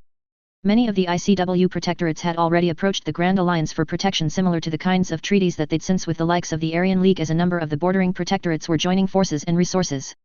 Ironically, many of the now former ICW protectorate ministries were being led by former ICW officials, often towards the halls of the Grand Alliance, as the organization continued to leak personnel after the close call that Alexandria suffered.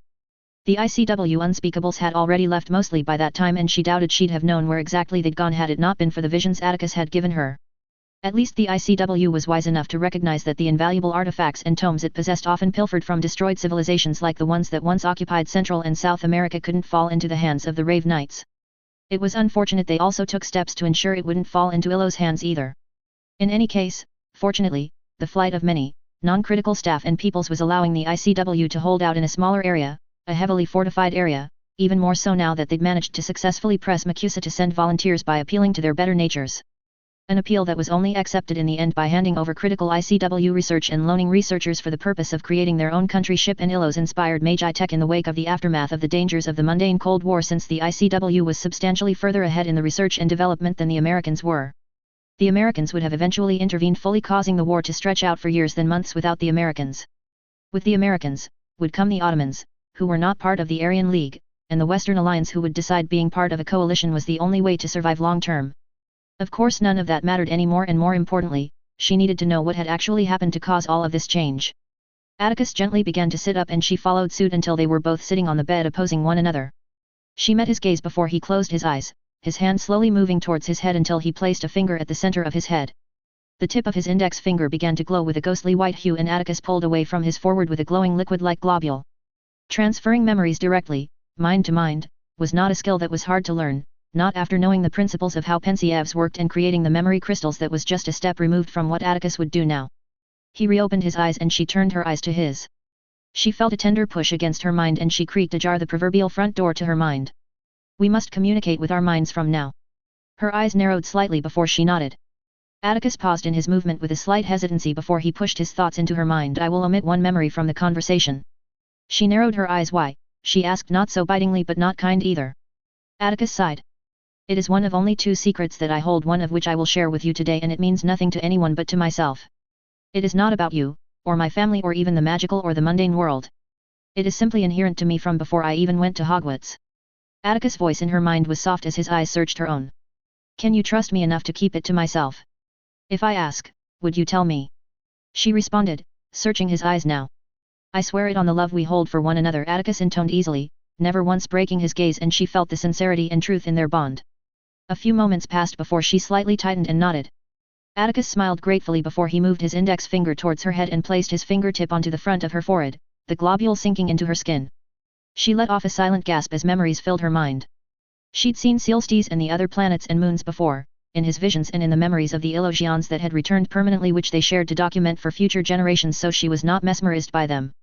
What she was mesmerized by and shocked by was the surprise and shock she felt from Atticus when he'd been pulled against his will far into the future, a shock she similarly felt and deepened when she saw the sight of her husband only, older. The thought gave her trouble and she watched as the eyes of her older husband flickered towards Atticus.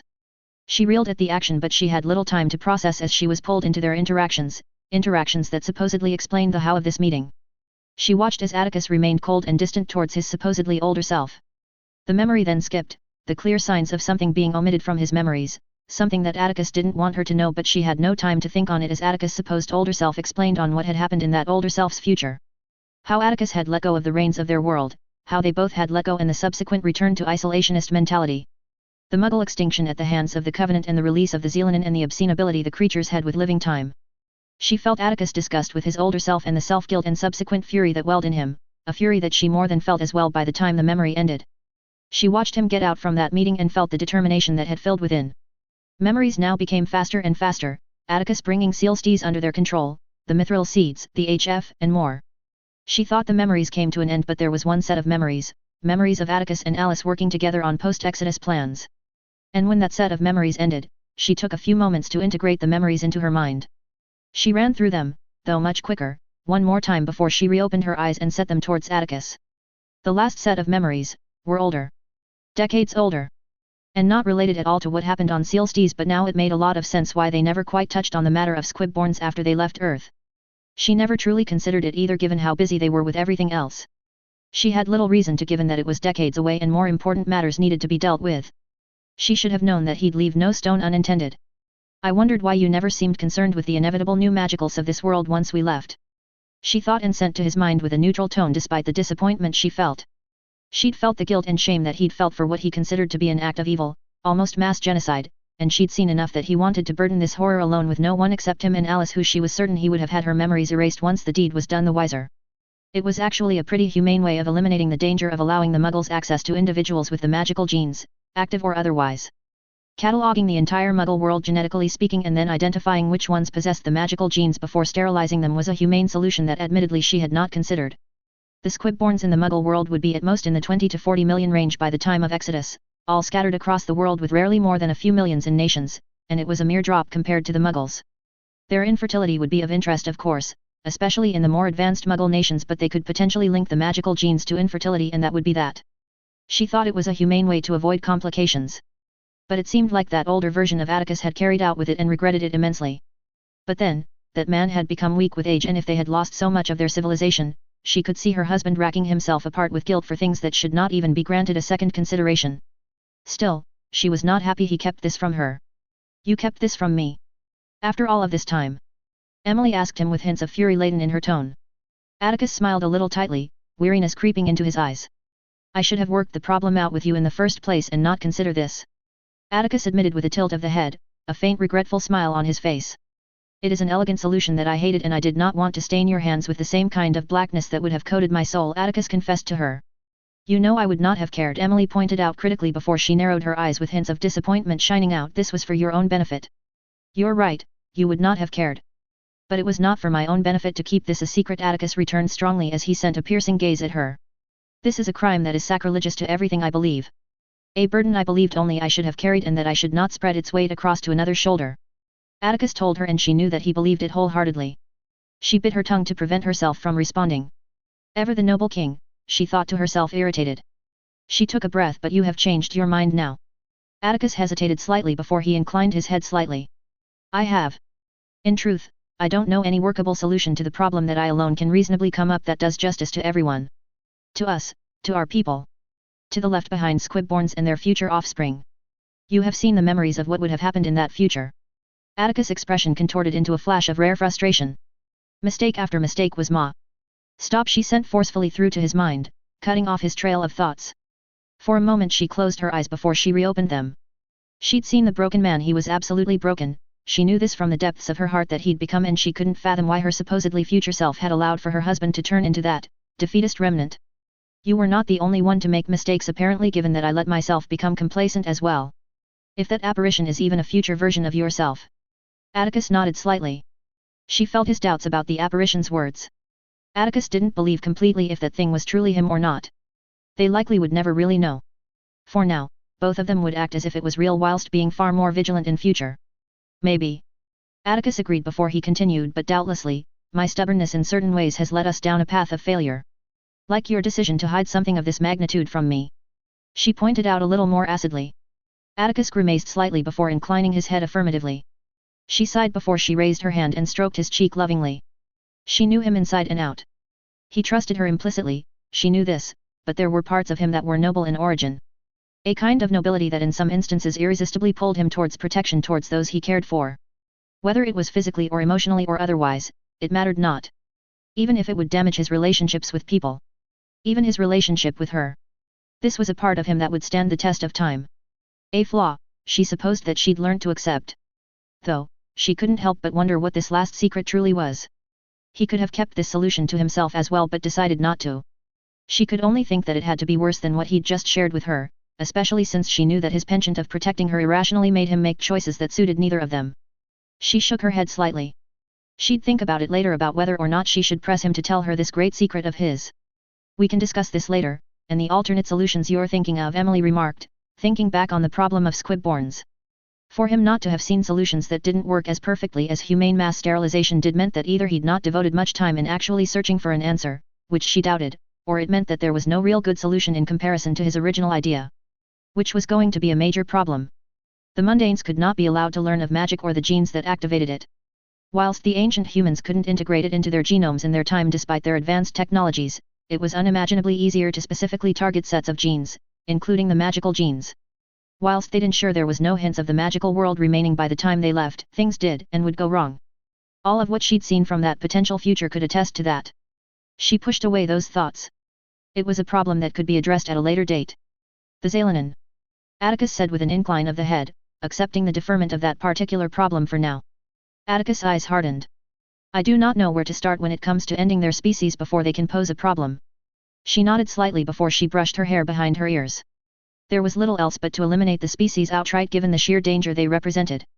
A race that could blind every seer to that degree and likely able to influence countless of other divination techniques was not a species that could be allowed to roam the universe.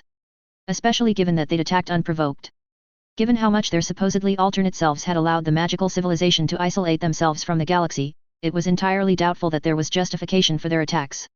Nor could it even be an accident. Especially considering the magical territories would be tens of thousands of light years away from Sol Quadrant and supposedly extremely isolationist.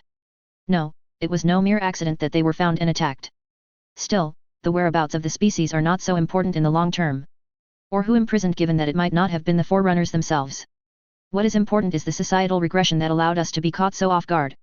Yes, she agreed as a light frown came across her face. I can't say I'm surprised. The tendency for isolation was almost genetic at this point. The magical world for centuries, perhaps even over a millennium, could have interlinked with the rest of the magical world much more than what it had been, prior to their influence. There were many reasons for that, but ultimately, it could be boiled down that self-sufficiency was utterly easy to accomplish with just a bit of magic, along with the stigmatism and distrust that magicals had faced for millennia, along with an unhealthy amount of infighting amongst clans, made small communities become endemic across the magical world. Smaller communities that had need of nothing. The Sealstees system and the surrounding systems would have everything anyone could ever need, and there was little benefit to interacting with the galaxy at large. It also validated, in her opinion, of the necessity of retaining as much power as they could. Their plans with the Federation must have changed drastically for them not to have the political power to bend it to their will. Possibly by giving magical societies too different from their own one too many voices that mattered far too much. Clearly, that was a mistake. Letting go, as that apparition called it, might have involved in also ceding political power to the other societies whilst also drawing back their own influence from Sealstees and Dexerus as a whole, which were going to be their main strongholds. Neither am I, in hindsight. I expected more, Atticus said with a tightening of the jaws. She knew that he was highly disappointed about what he'd heard of their people in the face of granting away responsibility to the wider magical public. Atticus released the tension and sighed, shaking his head in the process before meeting her gaze again. With the changes that I want to make in the coming decades, we can work to reducing the number of independent peoples, binding them much closer politically. She remained silent for a long few moments before she answered. We will modify our old plans for a greater magical empire, she voiced out into his mind, more a statement than a question.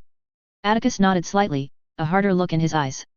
Their plans consisted of holding Sealstes and Dexarus along with the Dwarven and Goblin worlds as specific empire worlds. The rest of the worlds in Sealstes, and later beyond Sealstes, would be members of the Federation, with Aziza, Takamagahara, and New America as almost equal senior members of the Federation. It was their way of lessening the burden of ruling and rise of instability by granting worlds a voice to shape the path and direction of the magical world. At least in appearance. Or so had been the plan. Of course, the plan was always for Sealstes to be the center of the magical world. Most of the magical beings would be located on Sealstes or Dexarus by design, and it would also be the most techno-magically advanced world by unimaginable stretch. It would be a hub of activity for the magical world, and they'd built the tiers of governance with that in mind. The Council of Representatives, the Council of Magical Lords, the Council of Magical Races and the High Council would form the most powerful institutions of any world within the magical civilization, and with it would ensure a level of attraction, either for power or progression, that would prove to be irresistible. Economic migrants and ambitious powerful individuals would consistently move to Sealstes, ensuring population density would grow at a higher rate than the rest of the worlds in the system. Sealstes, simply put, would be a jewel that would turn every magical into a caricature of a greedy goblin in their bid to have a piece of it. But obviously, it seems like they had not skewed enough of the system. Not after the way it seemed to collapse on them in the future. However willingly that collapse was didn't matter, since it started at their hands. Yes. It will mean that we will have to work a lot harder in the coming decades in setting the groundwork for effectively vassalization of more than 3/4 of the magical world. Atticus stated to her before explaining what his ideas were, and her mind was active throughout it all as she finessed some of his points and ideas. Aggressive campaigns of dangling gold, resources, and the promise and delivery of a country ship would see them bind blocks of communities in a singular, more manageable nation entities, whilst they fell into an arrangement of agreements with Illos in a vaguely similar way like the agreements that had bound tributary or satellite states to ancient empires, albeit with the subtle economic and cultural domination of the present United States. The Grand Alliance would grow, but in reality it would consist of mostly politically aligned nations that were beholden specifically to Illos, a fact that would be carried over to the Federation once they were settled into the Sealstes system. Suggestions went back and forth, even if she knew that Atticus had already seen what they would do. He accepted her decision of more aggressive absorption of magical communities, specifically vulnerable communities in the path of the Rave Knights, so that they'd disappear into the greater and loyal population of Illos. More mind healers would be trained over the coming years with an accelerated training plan to reset the indoctrinated scions of ancient families across Europe. They'd also increase the rate of adoption of squib-born infants who were being born more and more as the mundanes became less primitive. An adoption rate increase by a factor of 4 would not impact their society greatly, especially now that the first generation of clan children were adults and having children of their own. Atticus told her that these endeavors would likely increase Illos' population to finally breach the 100,000 mark by the end of this decade, and after Avalon was integrated into Illos in the 80s, they'd reach 150,000, making them second marginally only to Makusa. As their discussions wound down, she frowned as she eyed him critically. Any problems? She questioned, knowing that it is never easy, nor would it ever be easy. Atticus' expression turned colder, harsher, as if his face was made out of granite. We'll have to farm more active clandestinely. There are a number of interested parties that will survive thanks to our sooner than intended intervention. Every action had an equal and opposite reaction. It was poetic the way this rule in classical physics fitted well in sociological behaviors. At least from a very top view perspective. Like who, Emily asked, and Atticus listed off a number of names. Many of the names she was vaguely aware of, some European nobility and others Atticus had to tell her who they were. From American politicians and unspeakables to Arabic nomadic tribal leaders to Ottoman nobility, these mages had differing reasons and motivations for becoming a problem. They are not a threat, Atticus remarked dismissively, not when we'll deal with them before they can grow into one. In most instances, rewriting their memories and subtly shifting away their mindset from action into inaction will be enough. And in other instances. Emily tilted her head slightly, a faint smile on her face, one that Atticus matched, albeit a little more strained. The Rave Knights, the political games they'll have to play. Shaping a new exposure and exodus in a significantly different post-war world. For the past 5 or 6 years, they'd scaled back some of their active interference as they'd more or less automated the path to the timeline they'd selected. Everything and everyone had been accounted for, judiciously and absolutely. A timeline that was nothing but mist in the wind now. Of course, over time, they'd adjusted when and where they needed, but it was clear to her, to both of them, that there couldn't be the same kind of reliance on Atticus' sight and those like him as they'd mistakenly fallen into in this supposed future. We can no longer reasonably rely on sight alone, Emily voiced out the elephant in the room. Atticus smiled grimly as he bowed his head slightly. I know. We'll have to rework the Office of Farsight. Atticus stated before continuing with an inaudible sigh, complex emotions warring on his face, and she tangentially realized there was a real crack of confidence Atticus held in his sight. Atticus drew her back in as he continued, "We'll have to work with Perelius and Hypatia to combine their offices, or at least share much more in terms of resources and intelligence than simply have both of them operate on their own." Yes, that was a good start, she thought to herself. It wasn't difficult to infer that the whole intelligence apparatus had failed in this alternate timeline because of the over-reliance on sight and traversing living time. Why would they need intelligence when they could see the future, was a thought that would need to be strangled in the crib, and they were well positioned to do so, as Emily knew that many of the currently training seers were shaken by the revelations that the future could change so easily so fast without them even knowing it. Atticus eyed her closely. "I have changed Fortenko Hardy's mission scope with that in mind. He will now search a radius of 10,000 light-years around Sealstees, and I have seen that he will find Forerunner relics and several other civilizations, and some of them are spacefaring." Her eyes sharpened at that, and Atticus understood what was behind them. Atticus placed his finger once more on his forehead, his eyes closing and the tip of his finger glowing, and soon enough another globule of glowing mist surrounding his finger. Without gesture and only the slightest exertion of will, a glass vial materialized, and Atticus placed the memories into the vial. "They are not a threat, at least not yet, nor have I seen us interacting with them," Atticus voiced out as the vial floated towards her. "In that vial, there are multiple timelines worth of memories that gives us more or less the nature of the three main spacefaring civilizations. 2 of them have had significant Forerunner influence, having had access to abandoned relic Forerunner ships. Dangerous," she surmised as she grabbed the vial, her eyes lingering long on the vial before she returned her gaze to Atticus. "An opportunity," Atticus suggested with a gleam in his eyes. "You want to use this as an opportunity to foster a culture of intelligence gathering?" Emily realized before also realizing that it went deeper than that which Atticus picked up on. "Yes, and also to instill a sense of quiet vigilance in our people." "A quiet vigilance," she pondered before she shrewdly answered. "A quiet vigilance that would never set the hearts and minds at ease." Atticus smiled grimly. "Whether or not there will be instances that we will war with these species, I do not know. One of them I can see that happening easily enough given how disturbingly similar they are to us in terms of violence and competition, but ultimately it doesn't matter if we do and if we don't," Atticus stated with a stoic expression. "Simply the threat of a hostile entity at our borders, however exaggerated, will ensure the same level of complacency that doomed that timeline would never happen." Emily calculatingly finished with an arctic coldness in her thoughts, her mind continuing on rampantly thinking over how it could cascade onwards. Paranoia was a powerful tool, and with exposure and exodus likely still fresh in the minds of the magical peoples even centuries afterwards thanks to their long lifespans that was likely set to increase substantially in the century to come, the idea of never again would be something that would be hardwired into their people, making sure that the long peace wouldn't dull their sensibilities in the face of this new threat. "Not with us, making sure it will not," Atticus agreed before continuing with a lopsided smile. "We'll have nothing but only a little moment of peace." Even as he said that, she could see the hardness in his eyes. The tale of his alternate older self, regardless of how real it was enough to forsake his hopeful dreams of a magical world that didn't need significant input from them in the centuries to come.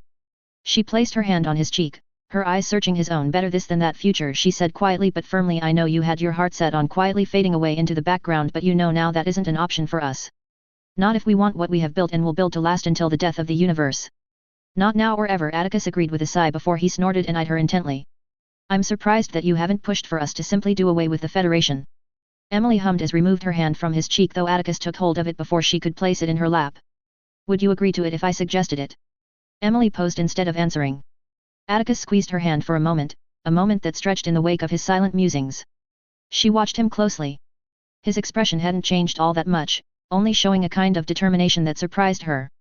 "There are merits to it," Atticus conceded, and she showed her surprise at his words. Atticus smiled faintly as he continued. "It would be a bloody affair, one that would see us spending many decades into stabilizing the magical world, but ultimately, it could work with enough time and will." She eyed him calculatingly for a long few seconds. "You're not just saying that." "I'm not," Atticus admitted. "More than anything, I have seen the potential of what my stubbornness can cause for our people." Atticus met her gaze. "And the loss of all of the efforts we have expended into building the future of our people." Atticus circled his thumb over the back of her hand. "My way should not be the only way," Atticus stated as his head bowed slightly. "I have forgotten that." His faith in his sight was truly shaken with the events that had transpired. Or perhaps it was better to say that his faith in directing them towards the best possible future was shaken. In a way, it was almost akin to a priest coming to terms with the fact that the God that he'd dedicated his entire life to didn't exist. That there was no God that cared or loved for him. She didn't like this kind of doubt plaguing him. Emily shook her head. "Have you ever forced me into agreeing with you?" she asked rhetorically. Atticus looked at her curiously whilst he sent a feeling of no through their bond. "Then your way has never been only yours. It has been mine, and mine has been yours," Emily voiced out as she placed her hand on top of his, causing him to stop his ministrations. What we will do now is the next best thing to an empire, and that will be enough for now. We can always change our decision of going with the Federation at a later date. They at least had a number of centuries, perhaps close to a millennium, before action could be taken to take greater power in the magical civilization. Emily eyed him meaningfully. I agree that this is a major setback, this lack of certainty your sight brings us, but ultimately our strength has never come from simply your sight. Our strength has been our magic. Our insurmountable will, our genius, and the people we have trusted to support us. And most importantly, each other. Fate might have brought them together at the beginning, but now, they bent fate in whichever way they desired. Neither these Zalanin or the Shapeless Ones would stand in their way. Even in their most hopeless circumstances, versions of themselves had come back into the past to see them rise against insurmountable odds. Their enemies might be able to bend time to their will, but she and Atticus could bend the very strings of fate itself to their will. Atticus' face twisted into a fond expression as he untangled their hands and stroked her cheek. I agree. He communicated with his mind after a long minute. The words were said with utmost affection, and she couldn't help but smile back, even as an odd thought entered her mind, a thought on what it meant to be husband and wife.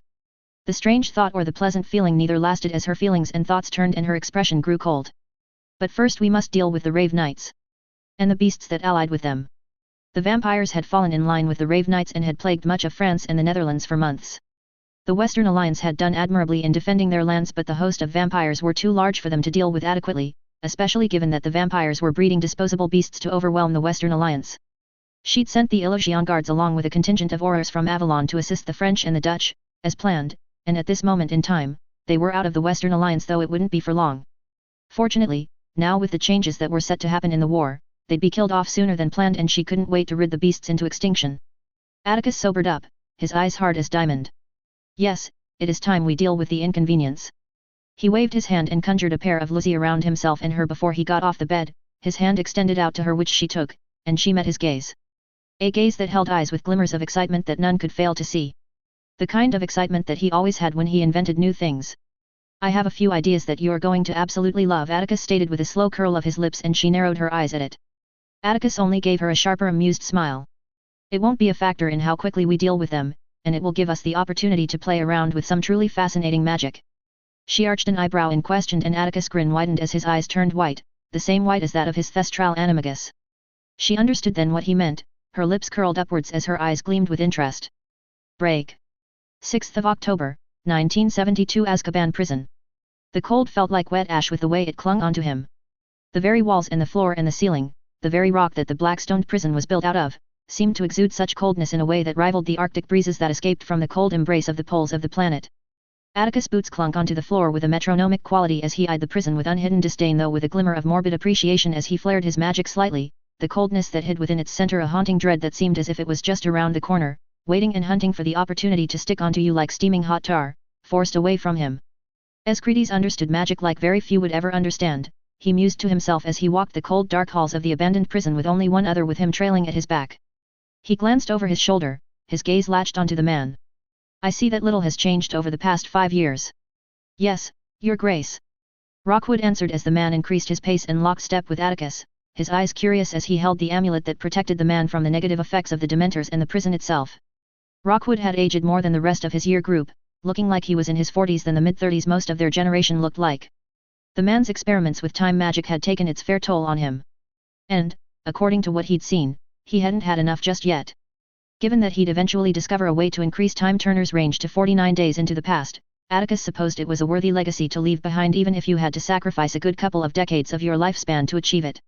As you know, the Unspeakable's archive holds very little on what Escrides had done to create this prison. Rockwood explained, and Atticus waved his hand lazily in affirmation. The principle Escrides had used to create the prison stones was of course simple, the difficulty was mostly deciphering how he'd applied the principle. The principle was no different than what was used today or centuries before. He'd felt the principle all of his life in Sayre Manor, and he'd seen a different way of doing it in the form of the rebel stones they'd came across in the ancient Indian ruins decades ago. But it is thought that the Dementors are directly tied to the prison itself, which many have taken to mean that as long as the Dementors exist, so will the prison in its state. A feedback loop, so to speak. Atticus commented, and Rockwood nodded keenly. The idea was one he'd come across a number of times in his readings on the Dementors and the prison itself. Unfortunately, it was very wrong.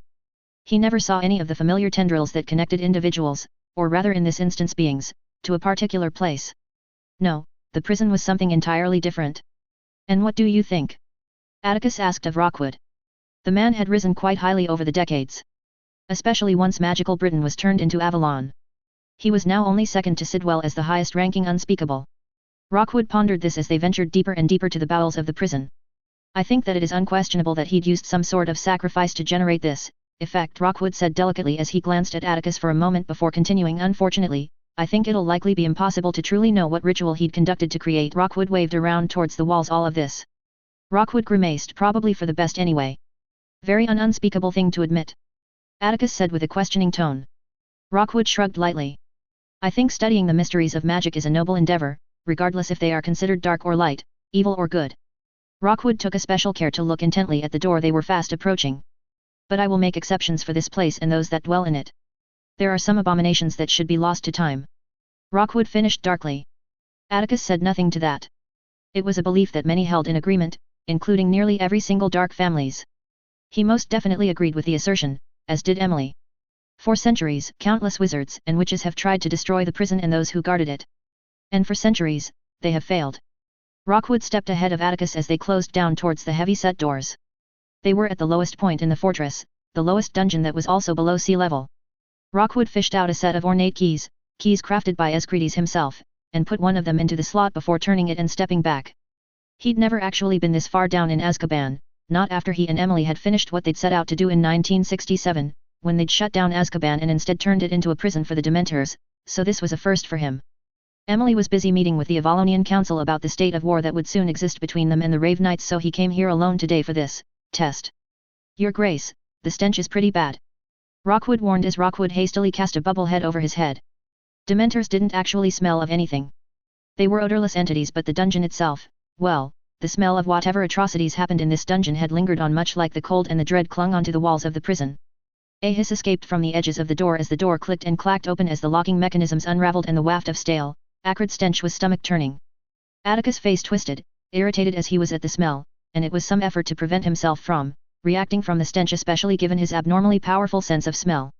With an exertion of will, he dulled his sense of smell as much as he could, and it proved to be enough to make it tolerable. Rockwood looked at him surprised and was startled when Atticus began to walk towards the nearly fully open door and hastily followed suit. A ball of light flashed into existence right in front of him, level with his heart, and it chased away the pit of blackness that this dungeon was within, though that was not what was taking his attentions, nor was it the frantic pulls of chains that seemed to be as loud as an air raid siren as chains whined and thrashed. No, it was the extended skeleton hands that seemed to claw at the very air as they tried to reach them. Merlin, Rockwood choked out in a muttering tone before he recomposed himself, clutching tightly onto the amulet as waves upon waves of despairing, joy-sucking dread pressured against them from all directions. The Dementors were arrayed in a series of rows that seemed to stretch on infinitely, their haunting breathing that entwined with a chilling rasping, grating screech was an awful melody that danced with the sounds of whining and thrashing chains. Atticus' eyes hardened to violet gems as he slowly extended out his arms, his magic rising with the power of floodwater, and he latched onto a specific exertion of magic as he bellowed Siloleensi with a furious and menacing howl that almost shook the very foundations of the dungeon. A detonation of magic rippled out of him, blinding light that spread out from him like a never-ending mist descending down the slope of a dewy hill, though it was not the light, nor the immense power that ripped out of them that caused the Dementors to screech out in pain and horror. No, it was the very nature of the magic itself, as the mist formed into a horde of gigantic glowing white basilisks that wrapped themselves around nearly every single Dementor, their cries of pain and horror turning into screeches of what seemed to be the very embodiment of agony itself. Atticus began to walk forward, his eyes aglow, magic crackling around him as reality bent around him, the pressures of his magic seeming to weight down on the world itself, and the Dementors began to lean away from him even as they stood wrapped, bounded by his patronuses. He gave them a visceral look of hatred as his gaze swept from side to side. He truly hated these things. They were creatures worse than anything on this world, and only the Flood themselves could rival the abominable creatures. It took great effort to imprison every single one of the creatures. Both he and Emily had practically herded the creatures into a tight space before their people remotely placed specifically designed chains on the creatures, chains that prevented them from hovering or floating away, forcing them to be little better than rocks at the bottom of the ocean. The ones at the front must have sensed his hatred that he intentionally let seep into his magic as they begun to quiet down despite the pain they were being subjected to.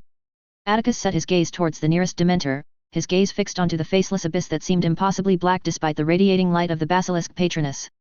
Atticus' gaze dropped to the creature's stomach, the roiling essences that contain at the very least life and soul and possibly even consciousness, of all kinds of hues swirling in the belly of the foul beast, and it turned his stomach much like it did the first time he'd set his eyes on the foul creatures. His hatred deepened and he raised his left hand. The creature recoiled at the action, but it would be to no avail, and a ring of blue-orange magic formed out of his palm before racing forward and hovering about the Dementor. The diameter of the ring grew and grew until it was large enough to encircle the Dementor, and he tightened the ring around the foul beast, his satisfaction rising at the panic he caused in the Dementor and the others near it, and with a jerk of the other hand, he unclasped the chains that bolted the creature to the base of the dungeon. With a flick of his finger, he pulled the Dementor forward towards him and then passed them towards the doors, and Atticus simply swiveled around towards the door. "We're done here, Augustus," Atticus remarked as he continued on, but not without leaving a little device within the dungeon that would monitor their reactions. Rockwood followed quickly, though not without curiously glancing at the still active Petromuses. "Are you not going to cancel your Petromuses?" he asked as they stepped out of the dungeon and into the hallway. Rockwood quickly closed the door and locked the door afterwards. "No," Atticus answered firmly, his gaze still set on the bound Dementor. "I've charged each patroness to last a day." "But that's..." Rockwood fumbled with his words for a moment, and Atticus finally turned to glance over to him, curious as why he stopped. It was then that Atticus realized that he was calculating how much magic he'd exerted in the effort, and it was a mere moment afterwards that Rockwood came to an answer given his startled expression before a dry smile came across his face, a smile that Atticus understood well and clear. "It was only that meant it's not really fair, is it?" Atticus turned away from Rockwood's gaze and back towards the Dementor. "No," he mused, "it wasn't fair, but then, nothing truly was," he thought as he turned his gaze towards the belly of the Dementor. They returned back towards the top of floors of the prison, towards the open courtyard where a few people, mostly Aurors and a couple of Illusion guards, were waiting. With a wave of the hand, Atticus dispersed the ring that had held the Dementor, content with the chains that bound it in place in the middle of the ritual circle. "Move and I will torture you for weeks," Atticus stated simply with a menace in his voice. The Dementor seemed to understand as it jerked his head slightly, the haunting breathing dulling to nearly nothing. A noise around him made him veer his gaze towards the ensemble of people who were staring at him a little strangely before they realized they were staring and quickly turned their gaze away from him. He was a little confused as he frowned towards Rockwood, who looked a little amused, as if knowing what the great secret was. Atticus changed his expression into an expectant look, and Rockwood quickly lost his amusement and answered. "The Aurors here today have all served Azkaban duty at one point or another, and they've never seen a Dementor quiver in fear of, well, anything." The Dementor wasn't quivering in fear. Atticus dismissively. "They only know pain and hunger.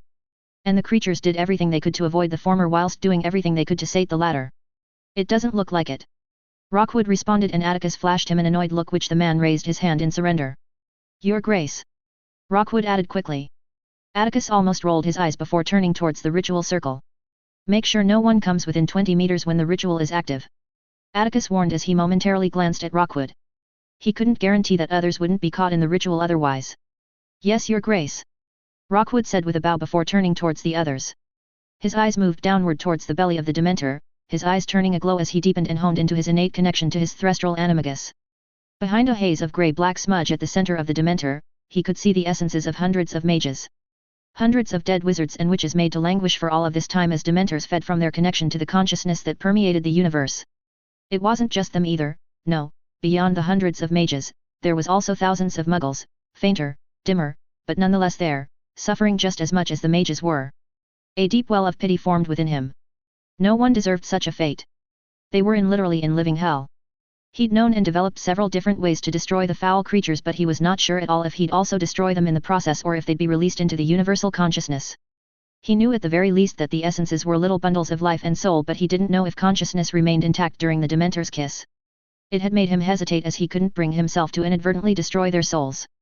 Even if did not he know if the essences had even the slightly semblance of sentience, or if they were rendered as nothing but traumatized specters of souls that lost all humanity and sanity and awareness. Atticus sighed at the utter callousness of those who came up with the bright idea of using the Dementors in any capacity, not that he truly thought they even understood what they were doing. It was an inhumane punishment few truly had understanding of what they were confining people to, even if they were the worst of the worst. He would not even sentence Grindelwald to such an existence. But, if this didn't work, then he would have to sentence these poor souls to non-existence, a fate they never deserved and a fate they'd share with Grindelwald. Asclepius was a mad genius, Atticus said quietly with an odd sort of respect as he turned his gaze to the abyssal blackness covered by the ghostly hood. Madness often could create the most astounding insights humanity could make. Genius, nonlinear thinking, obsession, and an imagination that could scale from delusional to hyper-intuitive, made a potent mixture, that was certain.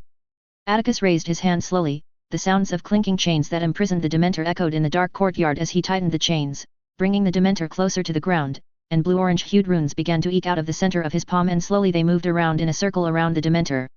More and more runes formed out of his palm, many more runes than it usually took him to alter reality to his desires.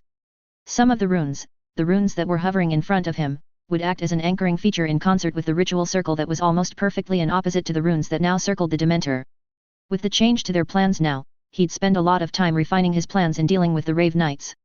Many of the Rave Knights were utterly indoctrinated, and this was a number that reached well into the thousands. The few options they had available were neither satisfactory nor would some of the few other options be comprehensive enough. A significant portion of the indoctrinated had been altered through years of mental manipulation, and at this point, it was embedded deep into their minds and psyche. Death or life imprisonment were the only real options, and he'd favored the former simply out of practical reasoning. That was until this idea had come to him.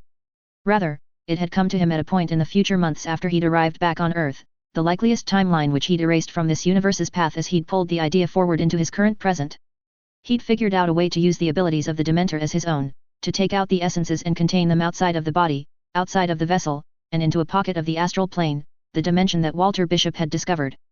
The astral plane was a semi-physical, semi-consciousness reality, an in-between of sorts, that was layered onto the physical world, and it was the same kind of odd nature that allowed ghosts to manifest themselves into the physical world.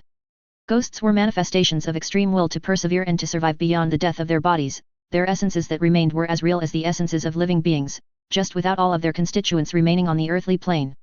What they were doing, however, with this pocket within astral plane, made after a long week worth of effort between him and Emily, would instead provide an almost pseudo-afterlife until they could be released, or perhaps given new life. A brand new start. He'd seen the success, finally, of clones made from the extracted DNA from the criminals during the purging era of the criminal world. Success that would see magical clones that could finally be able to utilize neurophysical energy, magic, unlike the failure upon failure he'd encountered with the previous iterations. Iterations that missed the critical combination of the mind consciousness, body life, and the soul spirituality, but the combination of the body with these essences, cleaned of memory and experiences within the astral plane, would finally provide success without the need of a mother's life fueling the growth of a new life and connection to magic, and a brand new start for many souls. He felt her through the bond moments before she arrived.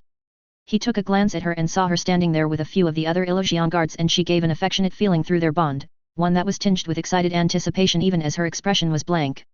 It wasn't surprising after all, as this alone would see them on the same levels as the greatest of necromancers in recorded history. Atticus turned back towards the Dementor, his white glowing eyes latching to the abyssal hood. Atticus raised both of his hands, both glowing a dull off-white hue, and moments later all of the runes that surrounded the Dementor flickered and twisted from the blue-orange glow into the same off-white hue, and the runic ritual circle did the same half a second later. The Dementor must have realized something was off as it began to screech inhumanly and trashed against the chains, but it would do it no good. The world around Atticus turned into a uniform grey as the connection to his thestral form deepened, and the distinctive hue of the essences provided the only color in his gaze. The screech of the Dementor rose even further in pitch, its shrieks and its thrashing were desperate now as Atticus saw the very form of the Dementor begin to vibrate, trembling, but it would only get worse as the magic of the ritual grew in strength and virility, the taste of magic in the air tangible, and it wasn't long before the form of the Dementor was akin to the surface of water subjected to the frequency of sound waves emitted from music speakers playing a bass-heavy song.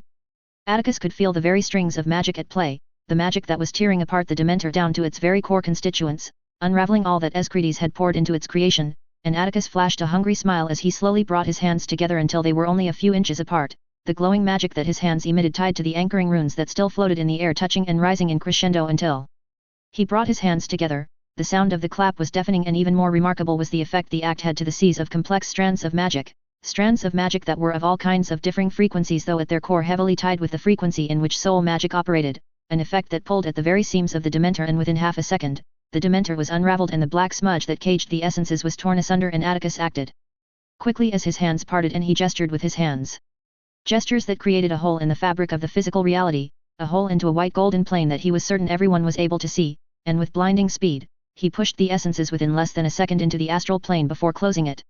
The runes that circled around the once-been Dementor began to die out just as the runes in the runic ritual circle began to die out, and the thick magic that permeated around him began to fade away, though it left still a lingering effect that he didn't think would fade away for at least a few days.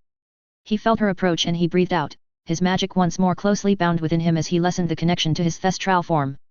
It wasn't needed, not specifically, in order to accomplish what he'd accomplished, but it did help. He turned around and he could see the absolute fascination in her eyes as her gaze trailed in the spot of where the Dementor had once been, a spot that left no trace or indication that there once had been a foul creature, before she turned them to him. Now that she'd seen the magic that was in play, she would be able to replicate it just fine without him, which was excellent.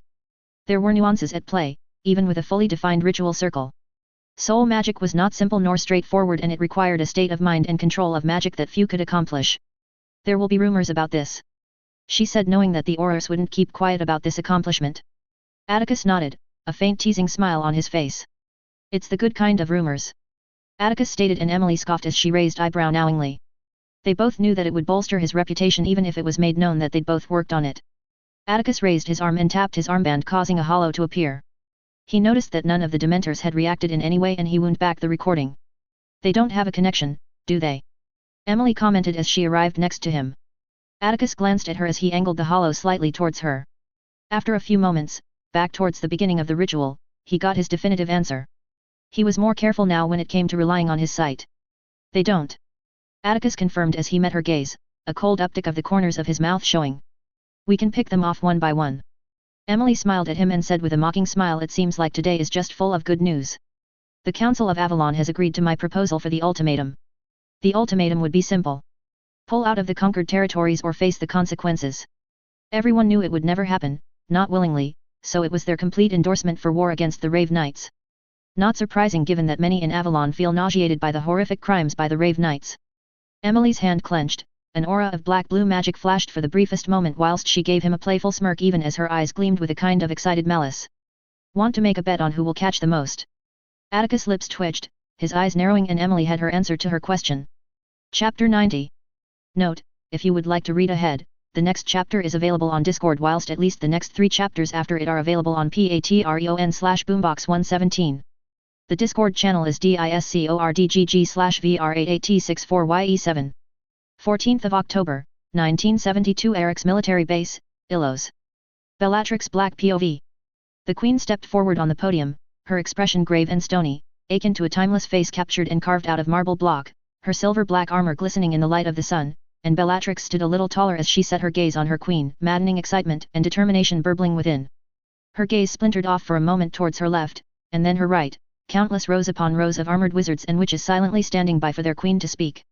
There must be at least 3,000 mages here in the 2nd and 5th regiments, many of whom were active Illusion guards like herself and her platoon. She turned her gaze back to the queen. Today was the day, finally, that they went to war. The Rave Knights didn't respond to Illo's ultimatum and instead gave their response by attacking the Croats and the Dutch ministry with vampires at their back. The attack against the Croats was swiftly put to stop by an Illusianization coalition led by Habe, whilst the attack against the Dutch was halted by a combination of efforts by the Western Alliance and by the 2,000-strong Avalonian forces under the command of Manfred Bulstrode. Bella's eyes gleamed in excitement. The drums of war beat its irreverent song in her mind, liquefied fire coursed through her veins as the prospect of fighting with next to no restraint drew nearer. She yearned for the fight, the thrill of casting down mage after mage with her spells and her power, and even more so, she yearned to prove herself not only to her fellows and to her family that she was one of the greatest fighters alive, but also to the Queen herself, she thought to herself as she watched the Queen make a move to speak with reverent and devoted eyes. She wanted to prove that there could be no one better guarding her back, that Bellatrix Black was worthy to be given the prestigious duty to guard her back. There would be no one better, no one willing to go further than herself, and she would prove it in the war by going further than anyone else ever would for the Queen. Now more than ever. She'd always revered the Queen, the Lady of House Slytherin, a woman who stood taller than everyone with only one mage, her husband, even close to equaling her greatness. A woman she grew up hearing about, who won allegiance before it was known who she truly was, power and right of blood made manifest. The Queen was all that Bellatrix had aspired to be. Yet, that reverence had been childish, brought on by her desire to be more than what her parents had wished of her, would have demanded of her had things difference. Now, that reverence was 1,000 times greater than the devotion the priests of magic had for magic itself. The Queen was her Lady Magic, her god, and she owed the Queen such worship and 1,000 things more. How could she not? The Queen had noticed her condition after the competition at Hogwarts and told her that she'd instructed the Academy healer to test for the rare illness, bipolar disorder, and it wasn't long after she'd been given the elixir paid for by the Queen herself. The Queen had given Bella her mind back, a mind that she only noticed had been slipping since her 3rd maturity the moment she got it back soon after she'd drank the healing elixir. The memory sent shivers down her spine. Her emotions had always been strong. It was what had made her such a fierce fighter that could best anyone she fought, even if they were more skilled and stronger in magic. Her emotions fueled her magic, but it had also made her unstable. Like a double-headed axe balanced on the edge of its hilt, she was prone to the faintest stimulus or thought once provoked, and would come down with whiplash speed against anyone or anything with little inhibition stopping her. Not even family would have eventually been safe from her, from what she heard from the healer who told her of the high chances of the illness worsening with age. Nearly all of her family thought little of her condition over the last few years, merely considering it a side effect of the Black family magic, never even realizing that she was slowly descending into insanity. Only her sisters and her mother looked relieved and not surprised like the others when she told them of the illness that threatened to eat her inside her out. And now, she thought as a wild and instinctive swell of magic surged within her, a swell of magic that she controlled with iron-hard control in a way she hadn't been able to before, she knew was reaching feats of magic in a mere year instead of the years or decades it might have taken her. She'd poured her sweat, blood, and more blood into the academy program, and every spare hour she had was spent in the training rings, where the Illusion guards dueled against one another, or in the academy library that put the Hogwarts library, and when it came to obscure battle magic even the Black Library, to shame. And, she thought to herself with a delighted gleam, with the pristine control of her emotions, and of her magic, she graduated early and was rated amongst the very best of the newest Illusion guards graduates. So yes, she owed the Queen, her once idol and now her savior, more than she could ever repay, but she would do all she could to repay it anyway. Men and women of Illos, the Queen began, her voice carrying into the air like a reed through a summer breeze. Most of the mages present were Illusion guards, but there were a sizable bunch that volunteered for the war and were accepted as auxiliary troops. There would have been thousands more had it not been for the entrance standards that disqualified direct participation in the war. Truly, Bellatrix thought to herself as her head tilted so that she could peer around, Illos would be able to fight this war on its own if it really needed to. There were just that many mages willing to fight for their king and queen. Today should have been another Saturday. The Queen continued, her dark eyes trailing from side to side, her regal gaze bearing down onto them. A Saturday spent as a Saturday should, with family or with friends or with colleagues. Yet that is not where we are, nor will it be the only Saturday where we will be away from our loved ones and our homeland. The Queen said, her voice picking up speed. Many have asked, why is this our responsibility? The Rave Knights are not a threat to Illos or Avalon or the Grand Alliance, why are we getting involved? The Queen continued, her powerful voice lullabying them into deathly stillness. It was a minority voice, those who protested the King and Queen's ultimatum, but it was a vocal voice, Bella thought to herself disdainfully. Most of it came from Avalon, but there were some in Illos that didn't like the prospect of a war that in their minds was unneeded compared to the existential threat the ICW had once posed almost 2 decades ago. In Avalon, it was those who hated the King and Queen rather than anything else, for the crimes of the Rave Knights was well known, well documented, and universally reviled. Ironically, it split the secessionists in half, as many of them knew or were married to the squib-born and half-blood refugees from the continent. Because it is within our blood. The Queen said firmly, her eyes sweeping across the rows of mages. Each and every one of us, have Illos within our blood, new and old, we have fed from its fruits and its air, we have slept within its halls and we have enriched ourselves with the knowledge gathered within. And, beyond all of that, beyond the nourishment that this land has given us, it is the principles and ideals that have nourished our very souls and our hearts the most. Principles of meritocracy, of equality, and constant growth to become the greatest version of yourself.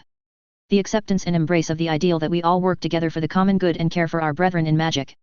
The Queen said with rapturous eyes, her arms aloft as she spread them as if to wait for them to embrace her. And how we have grown under the blessings of Lady Magic. We are a people, a pool of outcasts that have grown into an ocean of unlimited horizons, with unlimited potential to reach the pinnacles of magic and science. Our stories, our destinies are forever entwined and locked in step to the halls of greatness, the Queen stated, her words seeping into every single person's skin. But, the Queen began, her hand raising into the air once more, we will not walk it alone, no, my people, my fellow Illusions. No, our destiny is greater than that, it is more responsible than that. The Queen's eyes roved around the room. With greatness, comes great responsibility, my fellow Illusions. My husband, your king, knew this before he was even of age after a terrible tragedy that nearly destroyed his family. Bella knew this to mean the famous call to duty Wiesengamot speech that forever changed magical Britain and the magical world itself. Many historians pointed that out, that moment, that session, to be the moment that everything changed irrevocably. As Illusions we have that great responsibility thrust upon us. We are a people who bear a kind of strength and fortitude, not only of magic but also of mind and soul, that has not been seen since the days of Atlantis itself. And because of that, my fellow Illusions, we will once more answer the call to duty. Queen stated, her dark eyes radiating power as the air around her began to shimmer and warp as she raised her hand, her index finger pointed towards the skies. We are Lady Magic's chosen, her favored children, and we must answer her ringing call of duty as her gift and her children are warped and destroyed beyond recognition. A call to duty to once again stop those who abuse their gifts and those of others and spit in her face for the powers they were granted. The Queen said powerfully, passionately, the Queen's magic thickening the air around them with each spoken word.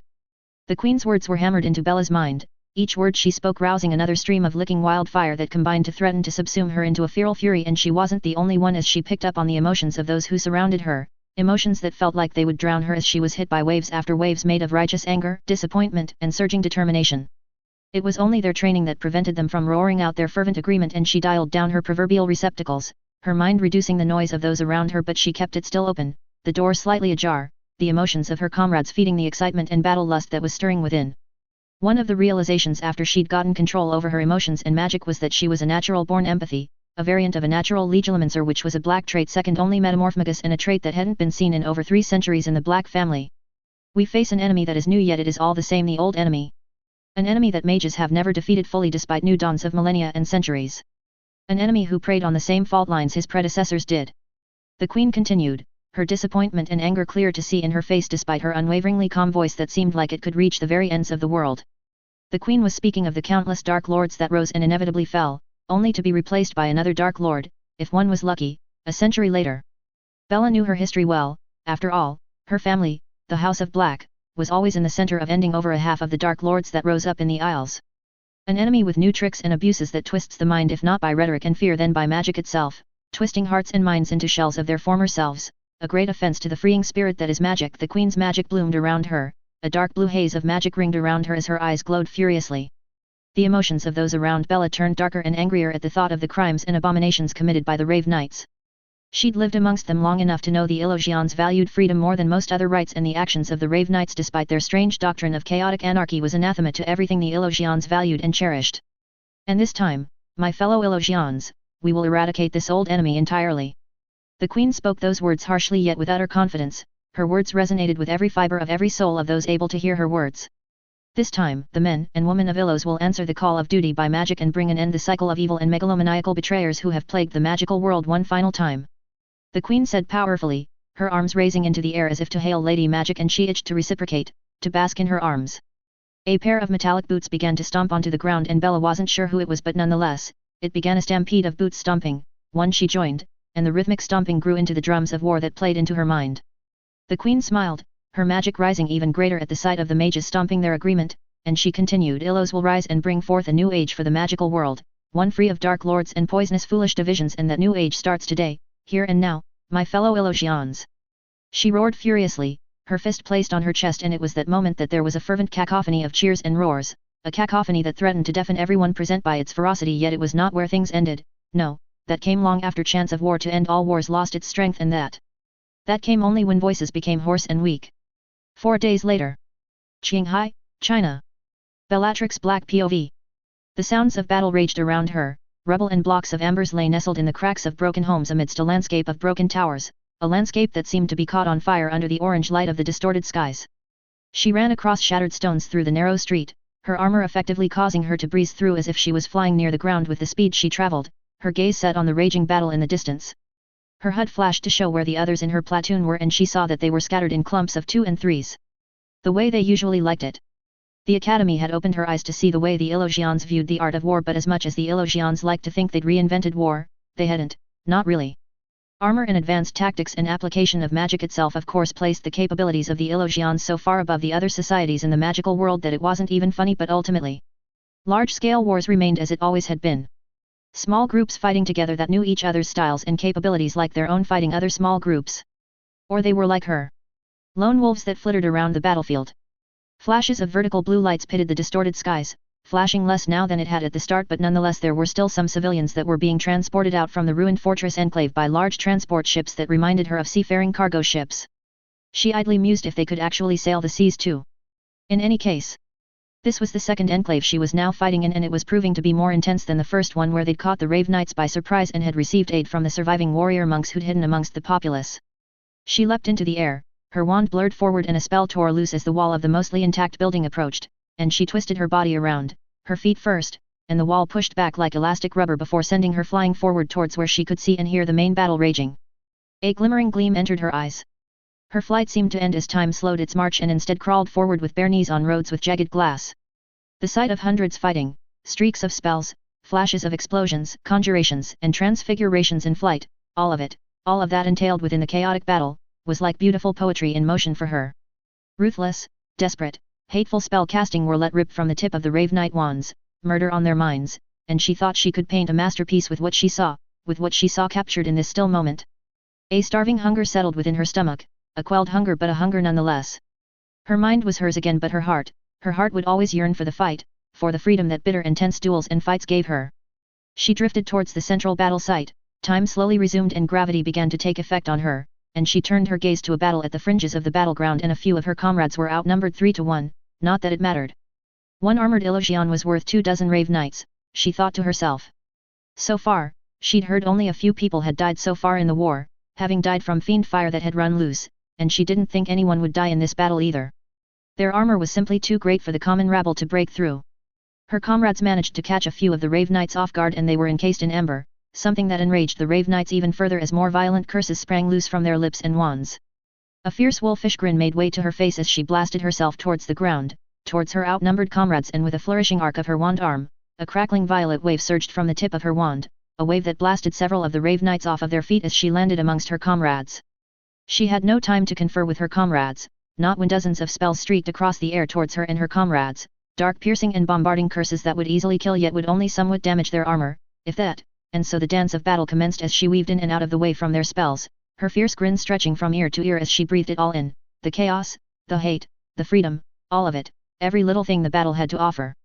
It was slightly more than a minute afterwards that she was hit by an errant curse on the shoulder, a gouging curse she realized, that spun her off of her feet and into the air, and she crashed into a broken home and she became lodged into the wall. She had no time to think, for another spell was sent after her, a crackling inky blue spell, Contudo Eolus she realized, a dark curse that superheats air into a powerful demolishing wake, and also realized it was too late to evade away from the spell. She grunted with clenched teeth as the spell collided into lower midriff part of her, the resulting explosion ramming her deeper through the collapsing structure with smeared stone covering her from face to toe, but it also lodged her free, enough for her to step free from the rebel towards the source that would soon receive her ire. Before she broke free completely from the rebel confines of the former home, her wand with blinding speed pulled the molten stone off her armor, and with a sweeping arm, she swept the tip of her wand towards the other rebel around her. With sharp and bending twists of her wrist, broken stones scraped and thumped as pieces flew all around to merge into a bulking menace with rows of teeth fit to make Vlad the Impaler blush at the sight of them. She launched herself through the rubbly confines, stones and glass joining in flight with her for a brief moment as she shattered through, and her eyes latched onto the one who she suspected had so unceremoniously got the better of her. Briefly, the Rave Knight spotted her and curses were let loose. He was quick. But he was too ignorant of his surroundings, she thought to herself mockingly as she shielded against the barrage of spells as she fell back to earth and a hulking mass slammed into the Rave Knight with the strength of 20 bludgeoners. She pointed her wand towards the Rave Knight, a deadly spell crackling at the tip of her wand as the teeth of the chimera construct bit through the flesh of the Rave Knight, the sounds of agony and pain in his panicked voice absolute music to her ears. She sighed when she let the moment pass, which that lasted less than half a second, a moment of nearly overwhelming desire, and with blinding speed she launched an ember bullet at the Rave Knight and watched for a moment as the gas flashed around the Rave Knight and hardened into ember with the chimera construct's teeth sunk deep into the man's thigh before she dashed forward, back towards the battle at large. Hundreds of spells streaking across the air, no rhythm or rhyme to their direction in this chaotic maelstrom of battle, and she joined the fray, eager as she was to join in the orchestra with her own instrument strumming a melody of discord. She spun around, out of the way of a nasty-looking bolt of magic that shattered the rebel behind her like a hammer to a pane of glass, and whipped her wand across and blasted out a destructive spell with menacing speed. The wizard draped in feather-tipped robes slashed his wand, a block of rebel sprang loose and intercepted her spell, shattering in the process into a cloud of dust. With a jab, the Rave Knight sent the cloud of dust racing towards her, a cloud of dust that twisted into a cloud of black droplets. Bellatrix snarled as she leapt into the sky, her armor making what should have been a few inches hop into a leap 20 feet high, just in time before the droplets hit where she'd been. A series of explosions ripped the ground to shreds and shockwaves smashed into her shield she'd erected, and she arced her wand upward, the tip of her wand crackling moment before she released a powerful banishing spell that sent her back down and out of the way of the curses the Rave Knight let loose. She whirled her wand in concentric whirls, the air hummed for a brief moment before she jabbed her wand forward. A putrid-looking lilac-yellow spell sprang loose with blurring speed, and the Rave Knight erected a shield in the same motion as he arced his wand upward, a dangerous dark gold spell sent careening towards her. She sidestepped it and began a series of spell chains. Her wand arm moved like a whip, a kaleidoscope of spells streaming out of her wand like water spewing through a hole on the other side of an overfilled dam. The Rave Knight did all he could do to evade and shield against her spell chains. She snarled. 2 other Rave Knights joined the fray, breaking her assault and forcing her shield and evade. She swatted away an ugly yellow spell and waved her wand with a flurry of motions, raising vicious lions and wolves from the rebel in the brief respite she graciously took advantage of before she was once more pressed into defense. Her transfigurations didn't last long, blasted into smithereens as they were, and she briefly considered her next moves, though it seemed it was unneeded as one of the Rave Knights was taken off guard and encased in ember. The 2 Rave Knights swept their wands around them, erecting Protego Maxima around them, and ember bullets smashed into the shield half a second after they were raised. Black. She winced at the bark of her name through the comms as she began to pelt the Rave Knight shields with a flurry of spell chains, and spider webs were beginning to form on the surface of the shields. He must have been warned by the HUD system that she was pinned down. If I see you playing around with your food one more time, I will haul your ass out of the rest of this campaign and make sure you end up on refugee duty. Commander Quay Mage said with a clear scowl in his voice as he ran away to somewhere else. Bella resisted the urge to whine and instead turned morose. Yes sir. She said with a faint hint of moroseness that she couldn't prevent as she increased the ferocity of her spells until finally the shields burst. She didn't abate her spell casting, rather she dialed it up. Her wand was a blur in motion. Spell after spell ripped out of her wand, each of them capable of ripping off in their own right. A yelp of pain escaped the lips of one of the Rave Knights when her gouging curse struck the man on his left leg, and she followed up immediately with her left arm. A bullet of amber streamed forward and encased the man fully, all while wearing a stupid, shocked and fearful face. Unfortunately, she was a little too slow again as she was upended by a vine pulling on her leg, though she fell into the pull, allowing her to twist her head out of the way of the familiar concussive curse that potentially could have knocked her out due to whiplash, and in the same motion, she pointed both of her hands towards the Rave Knight. A gale of strong wind she flicked towards the Rave Knight, catching him off guard, and immediately an amber bullet shot out of the opening on the top of her gauntlet. The Rave Knight tried to evade it, but by the time he realized, the bullet had already imploded into an orange mist that hardened in less time than even enhanced eyes could perceive. Bellatrix clicked her teeth as she lazily burnt off the vine. She was still slow, too slow. She knew very well that without her armor she'd be a hell of a lot worse. In a way though, she thought to herself, the armor was a handicap at times. The desperation, the danger to life wasn't the same, and it made it easier for the subconscious to lax. She sighed as she shook her head.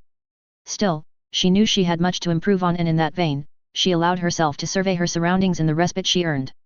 The battle was winding down. There were far more ember blocks than there were enemies. It wouldn't be long before the battle ended. She winced. She hoped the commander wouldn't reassign her to scour the countryside and surrounding countries for any Rave Knight presence. Given that she hadn't killed anyone this time, she thought he shouldn't, like he'd threatened to. After all, the best duels were at the enclaves, she was certain of that. She held no patience to hunt down Rave Knights and their collaborators in bumfuck nowhere. No thank you. And with that last thought, her eyes hardened, her wand raised, and she ran towards the area where she saw the largest concentration of spell fire. Meanwhile, at the Xiaoping Fortress Enclave. Emily POV. The wind howled against her, its licks, its touches, its sharpness was furious and squally, yet it did nothing, could do nothing to her as she floated serenely in the sky, draped in simple Rossi attire, akin as she was to a boulder left unchanged and unwhittled away by the ravaging streams of water that called on its ally, time, and her cool, almost indifferent gaze was set on the battle that ravaged and rampaged below. The magical cores of all those below were alight, like embers of dying fires caught in a moment of blissful melancholy, and even those who no longer moved, no longer flickering under the gentle touch of the winds before the storm, were bright little fireflies caught in the eternal moments before the earth twirled on its axis. Catchment that came from the eternally churning mind of Walter Bishop, the man that developed amber, a substance that transitioned from gaseous form into a solid, mineral-like substance similar to its namesake in texture, which suspended biological functions indefinitely until release from the amber. The battle was minuscule compared to those fought in other enclaves, and it was purposeful. To corral and harry the Rave Knights so they could evacuate the innocents with greater ease. Vertical blue lenses of shielded anti-gravity fields penetrated through the dome, through the veil, like pieces of truth piercing through a deck of interlaced lies, and within their cores they carried away innocence into the bowels of cloaked transports. Shielded transportation developed by a fusion of illusion magic and ancient ingenuity, the shining example of ever-growing harmonization of science and technology. It was her choice, to rescue civilians by the means of such flashy beams of light. What better to inspire horror and awe than such symbolic means of rescue, one that drew on the ancestral memory to be taken to be saved into the realm of the skies, skies that belonged to the gods. The hum that escaped her throat was silent when she looked up, towards the near cloudless skies. The skies did belong, after all, to their people, her people. Just as the rivers and the oceans, the mountains and the earth, did. For all the zealous determination and desperation the Rave Knights fought with, her people fought with equal zealotry fueled by purpose and righteousness. Rising, rising, rising. Her people fought, and would continue to fight this war on their terms, protected by a belief that matched the invulnerability of the armor that guarded their bodies. Her eyes drooped low, her mind lost to the drifts of her thoughts. Belief. Belief, faith, was an odd weapon of mass destruction. She'd known that it could be before she'd even known what to call the phenomena. Her days at the orphanage had given her front row seats to the power faith could have, and in a strange, almost surreal way, this war was a war of faith in its own way. Priests and acolytes of chaos against those who preached and practiced order. Her lip curled up, morbid satisfaction settling within her core being. And both of them, both chaos and order, danced to her an Atticus tune, all of it a game of balance in a story that was soon coming to its foregone conclusion, their wands and hearts and minds all on strings to a predetermined conclusion. A game that all but a handful knew was a game that held little true consequence, even for the Rave Knights. Her gaze turned back towards the hazy orangey shimmer of the improved nullification bubble that distorted all wavelengths of light and some of magic. Death would not come for them, not truly. Not when most of them would have their uses still. Her gaze went westwards, beyond the skies, beyond the enclave, her curiosity peaked like the snow-capped peaks covering red mountains. Haunting in its beauty. Picturesque in its barrenness. It was poetic, in a macabre kind of way. A faint smile grew on her face. Atticus had infected her with his ways of seeing things, his strange drive to find meaning and symbolism in all that surrounded them. The enclave, and others like it, was hidden amongst barren cold deserts and brown sterile hills bereft of much vibrant plant life, of much of any life. Unpalatable. Uninspiring. Dead. The fourth enclave such that had taken root in these destitute lands, and the other 19 enclaves were not in lands any better. Arid and unneeded, away from the sights of those who'd hunted them far better than any mundane should have been able to. This region was only second to Tibet when it came to the least populated regions of China. Hiding amongst mines and the nomads and pastoral herders. That was what the Chinese had been reduced to. A people that could claim to rival, once upon a time, the ancient Egyptians, Sumerians, Assyrians, and the Romans. A people who lasted and revered amongst the mundanes 1,000 years longer than European mages before the statute was made official and enforced what already had been in place in many regions of the world. And a people who, once imperious, were made to agree to a suggestion by the ICW to hide in these, unpalatable lands rather than live and hide amongst the ever-changing mundanes themselves, away from their thousands of years-long ancestral lands in the southeast and coastal regions. With how close the statute of secrecy had been broken, only truly held in place thanks to the arrogance of the Chinese communists who wanted to eradicate the magicals as secretly as possible, the Chinese Confederation were given nearly no latitude to argue their case by the ICW. Emily raised her right hand, her fingers dancing in the shearing winds. Moments passed, her index finger stood taller than the other fingers, and a playful icicle formed at the top of her finger, her mind drifting towards the Chinese as magic began to build around her, dreadful, beautiful, siren-like magic. The Chinese Confederation had been falling towards a death spiral of inconsequence, hastened by the tearing teeth of the Rave Knights, and it was not a moment too soon that they'd break them out of that spiral into terminal decline.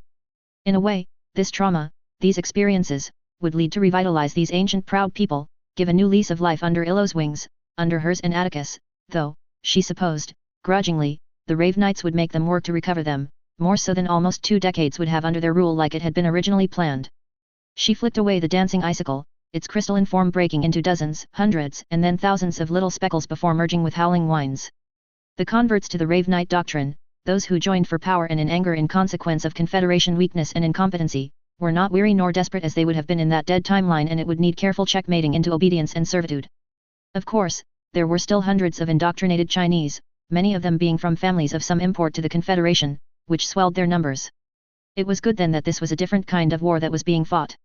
Her arms rose into the air and magic began to rouse, began to whistle, lower, lesser than the howling winds around her, yet it was abundantly clear that it was inevitable, foregone, that her magic would rise and rise and rise to eclipse the furious howls around her.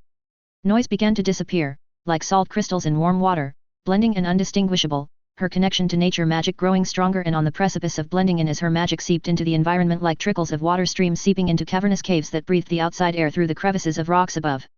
The campaigns here in China, and Russia led by Atticus, were to take inspirations of the Germans, thunder and blitzkrieg hail, hail, hail, a show of devastating force, whilst the real meat, the filling portion that would abate the war, would be carried out under the cover of night and shadows. Over 30 strike forces were infiltrating and striking and shattering the hearts of Rave Knight territories, Denmark, Greece, Norway, and Italy the main focal points to tear out the proverbial throat of the rabid beast. Her breathing turned shallow, the taste of cold ozone and magic thick on her tongue, the air thickening in pressure as the brightness of the day began to dim with the slow transformation of white clouds into bulbous grey ones. Atticus would push south and she would push east.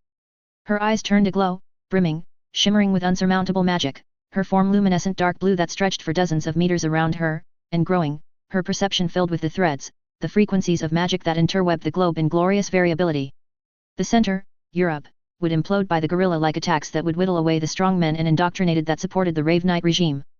Her train of thought diminished, focused, centered, on the electrified magic around her, on the disinclined magic that moved and ebbed and flowed with only the slightest flutter around her despite the storm of magic that was conjured up around, magic that bent and twisted energies of nature magic slowly to her will. Magic around her began to radiate like solar furnaces, reaching high and far into the clouds like angry clobbering meaty fingers hungering for the last pieces. Her heartbeat was slow, a metronome of unfailing constancy and precision. Time moved like salted snails, yet magic seemed unaffected, humming and thrumming in line with her slow albeit steady heartbeat, and it moved when she moved, it twisted when she twisted her arms, like silk sleeves draped over her arms. The air turned foggier, dewy. The clouds above were now a blanket of grey that stretched far into the horizon. No gap broke the blanket of grey, uniform in color, uniform in all. Light was a privilege denied, the grey clouds stifled its touch in their bowels, and the shadow cast towards the enclave and many miles around it was foreboding, ominous. Her eyes gleamed like twin black stars. Agonizing streaks wounded across the flesh of grey. The world cast in a fleeting blinding sunrise. Shockwaves rippled through the wet air, ears were struck deaf. Nature, the world, was in tune with her heart. Bent to her will. Dewy air turned wet, trickles of water dropped at all angles, the howling winds cast their paths adrift from the ports of clouds they left. She felt them all. Each drop. Every variability in size, in volume, in temperature. Her perception, magnified and accentuated, saw the threads that bound her to all. To life, to death, to environment, to water, and the role it played in everything. Like pheromones that traced and laced from one ant to another, to the queen, so was each droplet of water linked to her magic, so much so that they were her. And she was them. The uniform grey began to weep heavier tears, bulbous tears the size of tennis balls, the howling winds turned into shrieking tempests that could shear and tear through skin and bone. Amber capsules in their thousands sprang loose from the spatially expanded pocket within her Rossi, slowly encircling her like orbiting planets around a star, and it was in that moment that she loosened control. Strips of clothing began to be torn from her body, piece by piece until nothing remained, her body unharmed, unaffected by the fury of the storm she'd conjured. Her aloft arms, dry and wet all at the same time, began to undulate. Skin, muscle, and bone rippled all the same as she slowly fed the elemental change from her core, feeling like legions of pure magic marching down her arms. Her pale skin began to turn transparent, diffuser with every second, the ripples stretching into shorter wavelengths, furiously shorter, and it wasn't long before her arms were diffuse, flowing lengths of vertical waters connected a solid mass. Her aglow eyes gleamed, the sphere of insurmountable magic began to turn inward, the fusion of nature magic and her own magic drawn into her core without any distinction of what was what. It didn't matter, not in this moment in time. She was nature. Nature was her. The ripples soon engulfed the rest of her body, and her being soon became nothing more than a volume of water contained in her likeness. The sensations were almost overwhelming, even for one such as her, the sensations of being the physical representation of water, the life-giver, the life-taker, the element that could exist in more than one state. But she coped. No, she thrived as her right arm began to split into globules of water, the amber capsules remaining steadfast in their orbit around her. More of her began to split apart, her consciousness no more bound into the singular, instead now spread amongst the globules that once made a part of her body. Hundreds of her became thousands of her, and with the final leash of her control becoming unbound, thousands of her became uncountable, merged as she was with weeping rain, and the capsules of amber were subsumed by the thousands few still hovering water droplets, her. Beyond those thousands few, she felt each droplet within the skies and those that pooled within the streets and trickled down walls and roofs. Her consciousness was a blanket covering miles of air and earth and stone and life. She felt the water beads rolling down faces and hair and skin, and she experienced all that was happening, in every moment, in every corner and crevice, all at the same time. Her consciousness stretched far beyond human limitations. She felt every twitch of muscle, every contortion of those brave knights who let the rain fall on their faces. Twitches of hesitancy. Twitches of desperation. Even ghosts of twitches on the faces of those who were chained in body and soul by the mind. 1,000 stories were told in those twitches, and all of them, she could feel their understanding that they were in trouble, even if they knew not how it would come. It was time, she thought, across a plane of consciousness, and the hovering water droplets with ember hearts began to fall, yet unaffected by the shrieking tempest and hammering rain, slow at first but twice faster than the previous second that passed, and soon the droplets passed the orangey barrier towards the unassuming masses. The Xiaoping Fortress Enclave was one of the heavier fortified places in Rave Knight-occupied territories, its former status as the capital enclave demanded it so. Her people were pressing harder now, corralling the Rave Knights into open spaces. She would not keep her people waiting any longer. With a mere expression of will, the droplets containing amber capsules spread across the battlefield, each droplet moving to her desires as easily as the fingers of a masterful pianist moved across piano keys. A few of the Rave Knights noticed, but it was too late. Droplets with ember hearts crashed into them, one by one, several at the same time, and before long, a chain of amber prisons exploded into being all across the enclave within the space of seconds. Her people began to assemble in one of the open spaces of the enclaves, and with significant exertion of will, she pulled herself back from the greater of being, the pang of loss ruthlessly suppressed as her form began to coalesce into a bulbous round form until the large water globule resembled more like her figure likeness once more. The rain began to peter down as magic began to radiate from her watery figure and ice began to form on her watery likeness. It shaped around her, wrapping around her like cloth, and her watery figure began to ease away, opaqueness rising until pale skin was once more seen and flesh and bone was felt. She let off a sigh. The strain of becoming the very elemental itself was taxing even for someone like her. Your Grace. One of her people called out, and she turned her gaze towards the armored man. The helm rippled away, revealing a middle-aged dark-haired man wearing a stern expression that dipped as he bowed his head. You've captured them all. There are no Rave Knights remaining within the enclave. Emily smiled before she turned around towards the others. Some of the armors were damaged and she'd seen a few that definitely would need to be repaired if not replaced. Thank you for your hard work. The mages pressed their gauntlet hands against their chest in response, and her smile deepened before she glanced towards the nearest amber block. There were exactly 711 Rave Knights here, almost a fifth of the Rave Knights present in China alone. It was a major victory. The amber was one of the few substances that was extremely hard to transfigure, and even if you were able to, one could not separate man from amber. A truly ingenious invention that admittedly even she wasn't sure how she'd escape from. Commander. Please call it in. She ordered, and the man did as ordered. The transport ships would take the amber blocks and intern them until the war was over. Let's see if you can do better, my love, was Emily's last thought before she returned her thoughts to the next battle that must be fought. Break. 26th of October, 1972, Hogwarts, Great Hall. Lily J. Evans POV. Dozens of owls descended down in a great big flurry, and immediately heads swiveled around and noise rose resembling like the sounds of braying horses filled the Great Hall. With all forms of Mage tech devices banned from Hogwarts, save for uni-library tablets and the Mage comp held by each head of house that students could use to call home, it was the only way news of the outside world traveled in Hogwarts. She'd been dismayed by it, having practically grown with a Mage comp all her life, and she knew that many of the students, a large chunk being purebloods, were equally unhappy that they were cut off from their Mage comps. Her dad somehow wasn't against it all, saying that Hogwarts wasn't unlike the boarding schools that posh boys and girls attended with how strict education was. She shook her head as a tawny brown owl hovered above her head, its talon stretched out with her daily profit subscription. She oddly liked the paper more than the imp. The imp was a lot more international and serious, and she liked the odd little stories that the Daily Prophet sometimes did, like the story about the wizard who dedicated 50 years of his life to creating a perfect skincare potion that would hide wrinkles even on a 200-year-old, only for the man to create a potion that overproduced skin so much that it could be harvested and turned into leather. She shuddered at the thought.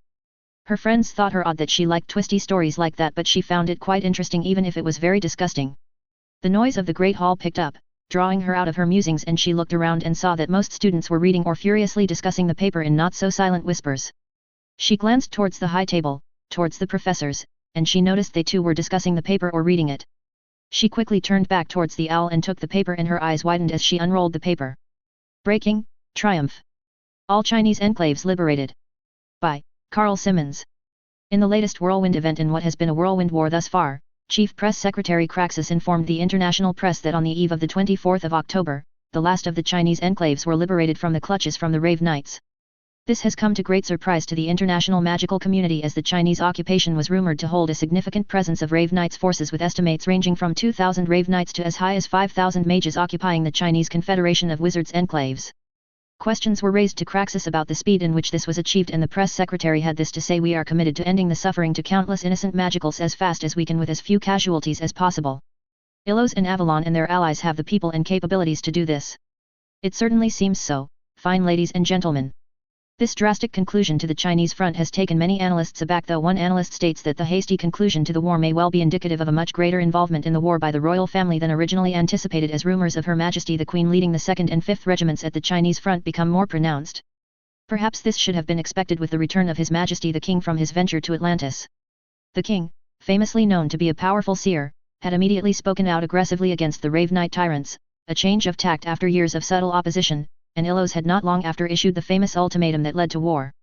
With the king rumored to be as powerful seer as the ancient priest Pythia of Greece, it may likely explain the royal family's direct intervention in the war despite the risk to their lives and to the royal throne of Illos and Avalon. Argus Pythorn, a reputed war historian, had this to claim.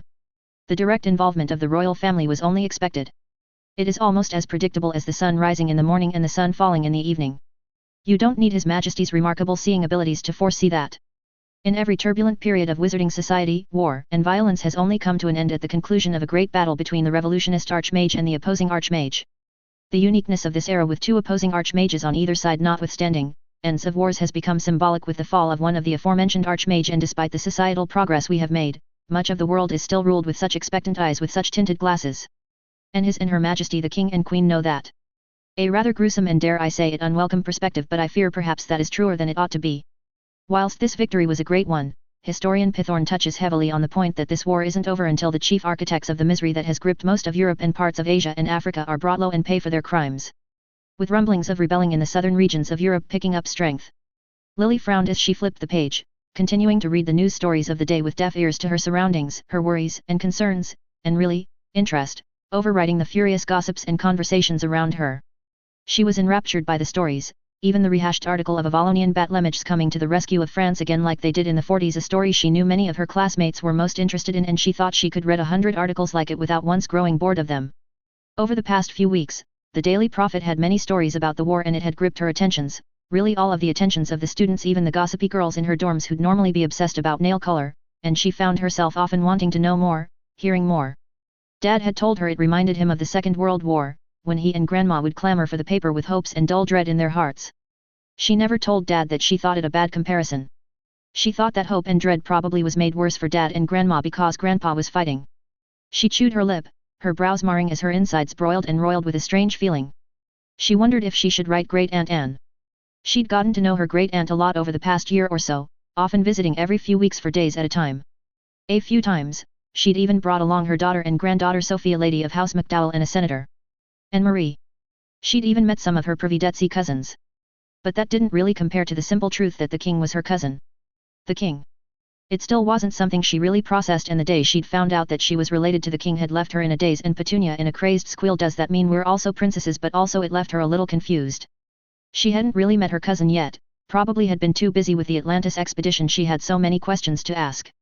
And it was probably for the best given how confused she was about everything right now. Whether or not she should feel as concerned as she was for her cousin or not. Most of her confusion stemmed from everything that had happened ever since she'd known she was magical. On one hand, it really was amazing that she was cousins with the king that many people considered to be much greater than Merlin himself, but on the other hand, she knew that he was partly responsible for causing all of the crazy changes in their lives, without any real choice. She knew that Daddy wouldn't have agreed to move them if they really had the choice, but she also knew that she wouldn't had the chance to meet all of her friends and to learn magic. Lily hadn't shared her confusion with her family.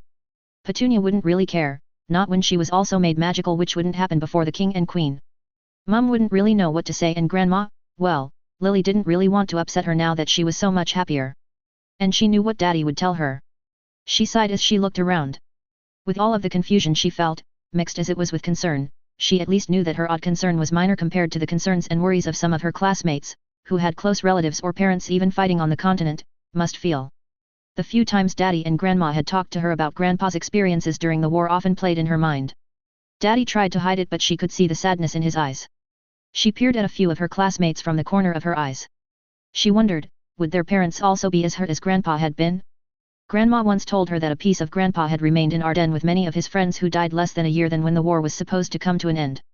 Lily hoped not. She didn't think anyone deserved that. Not her grandpa or the parents of her classmates, even if many of them were awful. She sighed silently as she reread the paper again. She wondered what this victory would mean. The Rave Knights were evil, incredibly evil, and did terrible things as bad as the Nazis had done, but the Nazis didn't have magic. She bit her lip, an awful tightness gripping her heart. If they continue to lose, what kind of horrors would they do the occupied countries? To the Avalonian and Illusion Battlemages? She felt someone bumping her on the shoulder and she blinked before she turned to her side. Marley was looking at her inquisitively before peering down at the paper. You've been reading that paper like the way I do when I cram the day before exams. Marley teased lightly, a mild grin worn on her face as she twirled her wand and erected a low-level privacy bubble around them. A very useful charm that every girl should learn. Lily couldn't help but giggle slightly. Marley was terrible like that. Her friend wasn't lazy and she was quite smart, but she had the bad habit of procrastinating a little too long and little too much. And oddly, when she was really cramming, she could tune out even the loudest three-peller crowd hours at a time. I don't think I could ever focus the way you can when you need to. Lily shot back with a mild smile. Marley looked pleased with herself with her words before she flung back her hair behind her ears, a light frown making its way on her expression. Marley tilted the paper towards her after she pushed away her muesli. Good news at least. Marley said brightly before she flicked through the pages and settled on a story about the French. Yes. Lily agreed. It was good news, but she couldn't help but worry. The Chinese Confederation was huge, but it was only one freed country. There were many, many more to free. Marley picked up on it and looked at her a little concerned. What's wrong? Lily was a little startled, but after a few moments she answered. I'm just concerned that this might become the only good news in a while. Marley raised her eyebrows in surprise before frowned heavily. I think I understand what you mean. Marley said a little awkwardly. Lily knew very well that Marley didn't like speaking of politics a lot, and that was mostly because she'd be grown to hate it after she was made to learn so much of it as a child on top of magical school. She knew that as a pure-blood noble daughter from an ancient house, Marley would be expected to be well-versed in politics. Another reminder that Lily was very lucky to be born to her parents. But I think as bad as it might get, it was always going to get bad eventually. Grandma more or less had the same opinion, Lily thought to herself. Probably because she'd seen the same kind of signs she'd seen the two great wars. Especially after the vampires began to attack the Western Alliance. Marley added almost with an afterthought, confusing Lily a little. What do you mean? Marley looked a little surprised. Well. Marley began slowly. I overheard Father talking to some of the lords he's friendly with. He seemed to think we didn't have long anyway until war broke out. Something about not wanting the English Channel being the only barrier between Avalon and the Rave Knights, which seemed like a real possibility after the vampires attacked. Marley said with a shrug before she looked around and turned to Lily, seemingly pleased enough though there was a hint of seriousness in her expression. Don't tell anyone I told you that. She said seriously. Father would be very disappointed if he knew I was telling anyone that, even if he approves of you. Lily rolled her eyes. If I was going to tell anyone your secrets, I would start with your crush on Hubert Rawlings. Lily said teasingly, causing Marley to blush a storm. Hubert Rawlings was a famous actor, but he looked very strange. He had a very long jaw and sharp cheekbones that looked like they were about to burst out of his face, like how monsters burst out of people in some of the horror movies. He did have a pretty nose and pretty eyes though, Lily thought. But really, no one fancied him. Not seriously. Well, except for Marley, she thought amusedly to herself. Said Marley narrowed her eyes. I'd kill you and make sure no one would ever find the body. Marley said with a deadpan, and the two girls stared at each other before Marley broke into a fit of giggles, one that Lily joined soon after. By the time breakfast was done, she was walking towards the library with Marley and a few other girls in the other houses, girls they'd known since school, chatting about anything and everything, though the upcoming Samhain was a core talking point. She'd go home for it. Her parents were still Protestant, and whilst they never said it out loud, they were certainly not the biggest fans of the festival and preferred to spend the day at home with the family, watching reruns of shows they'd watch together as a family instead. Oi Evans! Lily wanted to groan, and she shot her friends an angry glare at their delighted amusement and childish anticipation. She swiveled around, her books clenched tighter to her chest as she looked at the arrogant bespectacled boy, irritated. James Potter was a popular boy, really too popular, she thought to herself darkly. He was a well-known Quidditch player in the youth leagues, one that many thought would probably play for England before he'd graduate Hogwarts. His first game for the Gryffindors a few weeks ago, where he'd scored 15 times, only made him more popular than he already was. Almost everyone in Hogwarts liked Potter or sucked up to him. Even their head of house and Transfiguration Professor McGonagall gave Potter slaps on the wrist even when he'd at the very least earned a week worth of detention, like the time he'd snuck in a dung bomb in the girls' bathroom on a stupid dare. She sighed and simply stared at the approaching boy. He was looking at her with a stupid grin that she'd seen all too often on the M-Vision on the face of Monsieur Le Blanc, the handsome Frenchman on the show Casanova. She wanted to punch the look off of his face if she thought it would help. Unfortunately, she was quite sure it wouldn't help to stop him from bothering her. Really, she didn't understand why he kept on trying to be friendly with her. She told him plenty that she thought that he was an irritating spoilt boy, but it seemed like he never heard a word she said. Why couldn't he just bother the other girls that wanted to be bothered by him? Plenty of them gossiped about being the future Lady Potter enough for her to know they'd practically preen and die at the unwanted attention that Potter was giving her. Potter! Lily said coolly as he came to a stop in front of her, her traitorous friends having stepped away towards the walls, traitorously gossiping with one another as they watched. She glared at them, which made them look away. She wasn't fooled. She knew they were still watching from the corner of their eyes. They were devious like that. Ugh, she didn't understand why they thought all of this was romantic. Well, she did understand. They watched too much Casanova and other shows like it, she thought darkly to herself. They were 12, not 20. Ugh, she thought as a foul mood descended over her as she stared down at Potter. What do you want? She stated bluntly and quite unkindly. She didn't like being like this, but she didn't know how else to deal with James Potter. I was thinking that maybe we should go to Samhain together. Potter said confidently, his bright brown eyes alight behind the wide-framed glasses. Her eye twitched as she heard her friends gossip just a little bit louder, and she resisted the urge to hex the lot of them. I'm going home for Samhain. Like last year. she said primly, and she'd seen his face fall. She didn't understand why he was trying so much. Really, he wasn't like this at all last year. Sure, he was annoying, but they'd barely spoken in their first year. She continued, if that is all that you were going to ask. She drew out her words slightly, and when Potter seemed to falter, she simply turned around and began walking away, without her so-called friends. Wait. Potter said hastily as he ran after her, and she quickened her steps. He unfortunately matched her. What about Beltane? Potter asked eagerly. Going home. Lily said as she glanced at him from the corner of her eyes. She had to admit she kind of liked the flash of frustration on Potter's face. How Abu? I'm mostly likely going home then too. Lily cut him off, and she struggled to contain the smile that wanted to break out of her face. You didn't even know what I was going to ask. Potter protested, his arms waving around frustrated. Lily shrugged before she peered at him. I don't want to spend time with you, Potter. You're arrogant and spoilt. We have nothing in common. Potter suddenly stopped, and it startled Lily a little. We have plenty of things in common, and I'm not spoilt. Potter said, annoyed. Lily raised her eyebrow questioningly. You literally threw away a perfectly good broom that was better than most of the other students had, and got the newest model flash broom within days of its release. That broom he'd given away was worth at least 800 galleons, even if it was second-hand. The flash broom was worth 5 times that. Potter narrowed his eyes. You know very well that Eric was using a practically ancient broom that was getting pretty dangerous. I didn't throw it away. And Dad is good friends with the owner of flash brooms, so I was always getting the new model. Lily rolled her eyes. Sure. I don't care. You still didn't deny that you are arrogant. Lily pointed out a little triumphantly, unwilling to concede the argument to him. Potter gave another one of his infuriating grins. Of course I don't deny it. I know I'm arrogant. Potter said blatantly with a shrug, and Lily goggled at the admission. Potter grin grew sly as he eyed her. She didn't like it one bit. And you're arrogant too. No, I'm not. She exclaimed affronted. Potter dared to laugh, his brown eyes almost twinkling. Yes, you are. At least a little. Before she could refute it again, this time more harshly, he continued, in class you get a look when the professors raise you up when they ask you to try out the spells first, especially when Professor Flitwick does it. It's very subtle, but it is there. You keep it hidden, unlike me, but we both know that you're arrogant. Potter said succinctly before hastily adding, it's not completely a bad thing. Just. Potter shrugged, seemingly run out of words. Lily's mouth had sealed shut as she thought back on it. She was just confident in her abilities, right? She did think that almost all of her classmates were much worse than she was in all but one class, and that she didn't think they'd ever do better than her. That wasn't arrogant, was it? She set her eyes on him. He noticed that? She wondered to herself. Don't follow me. She murmured as she turned back around, hastily walking away.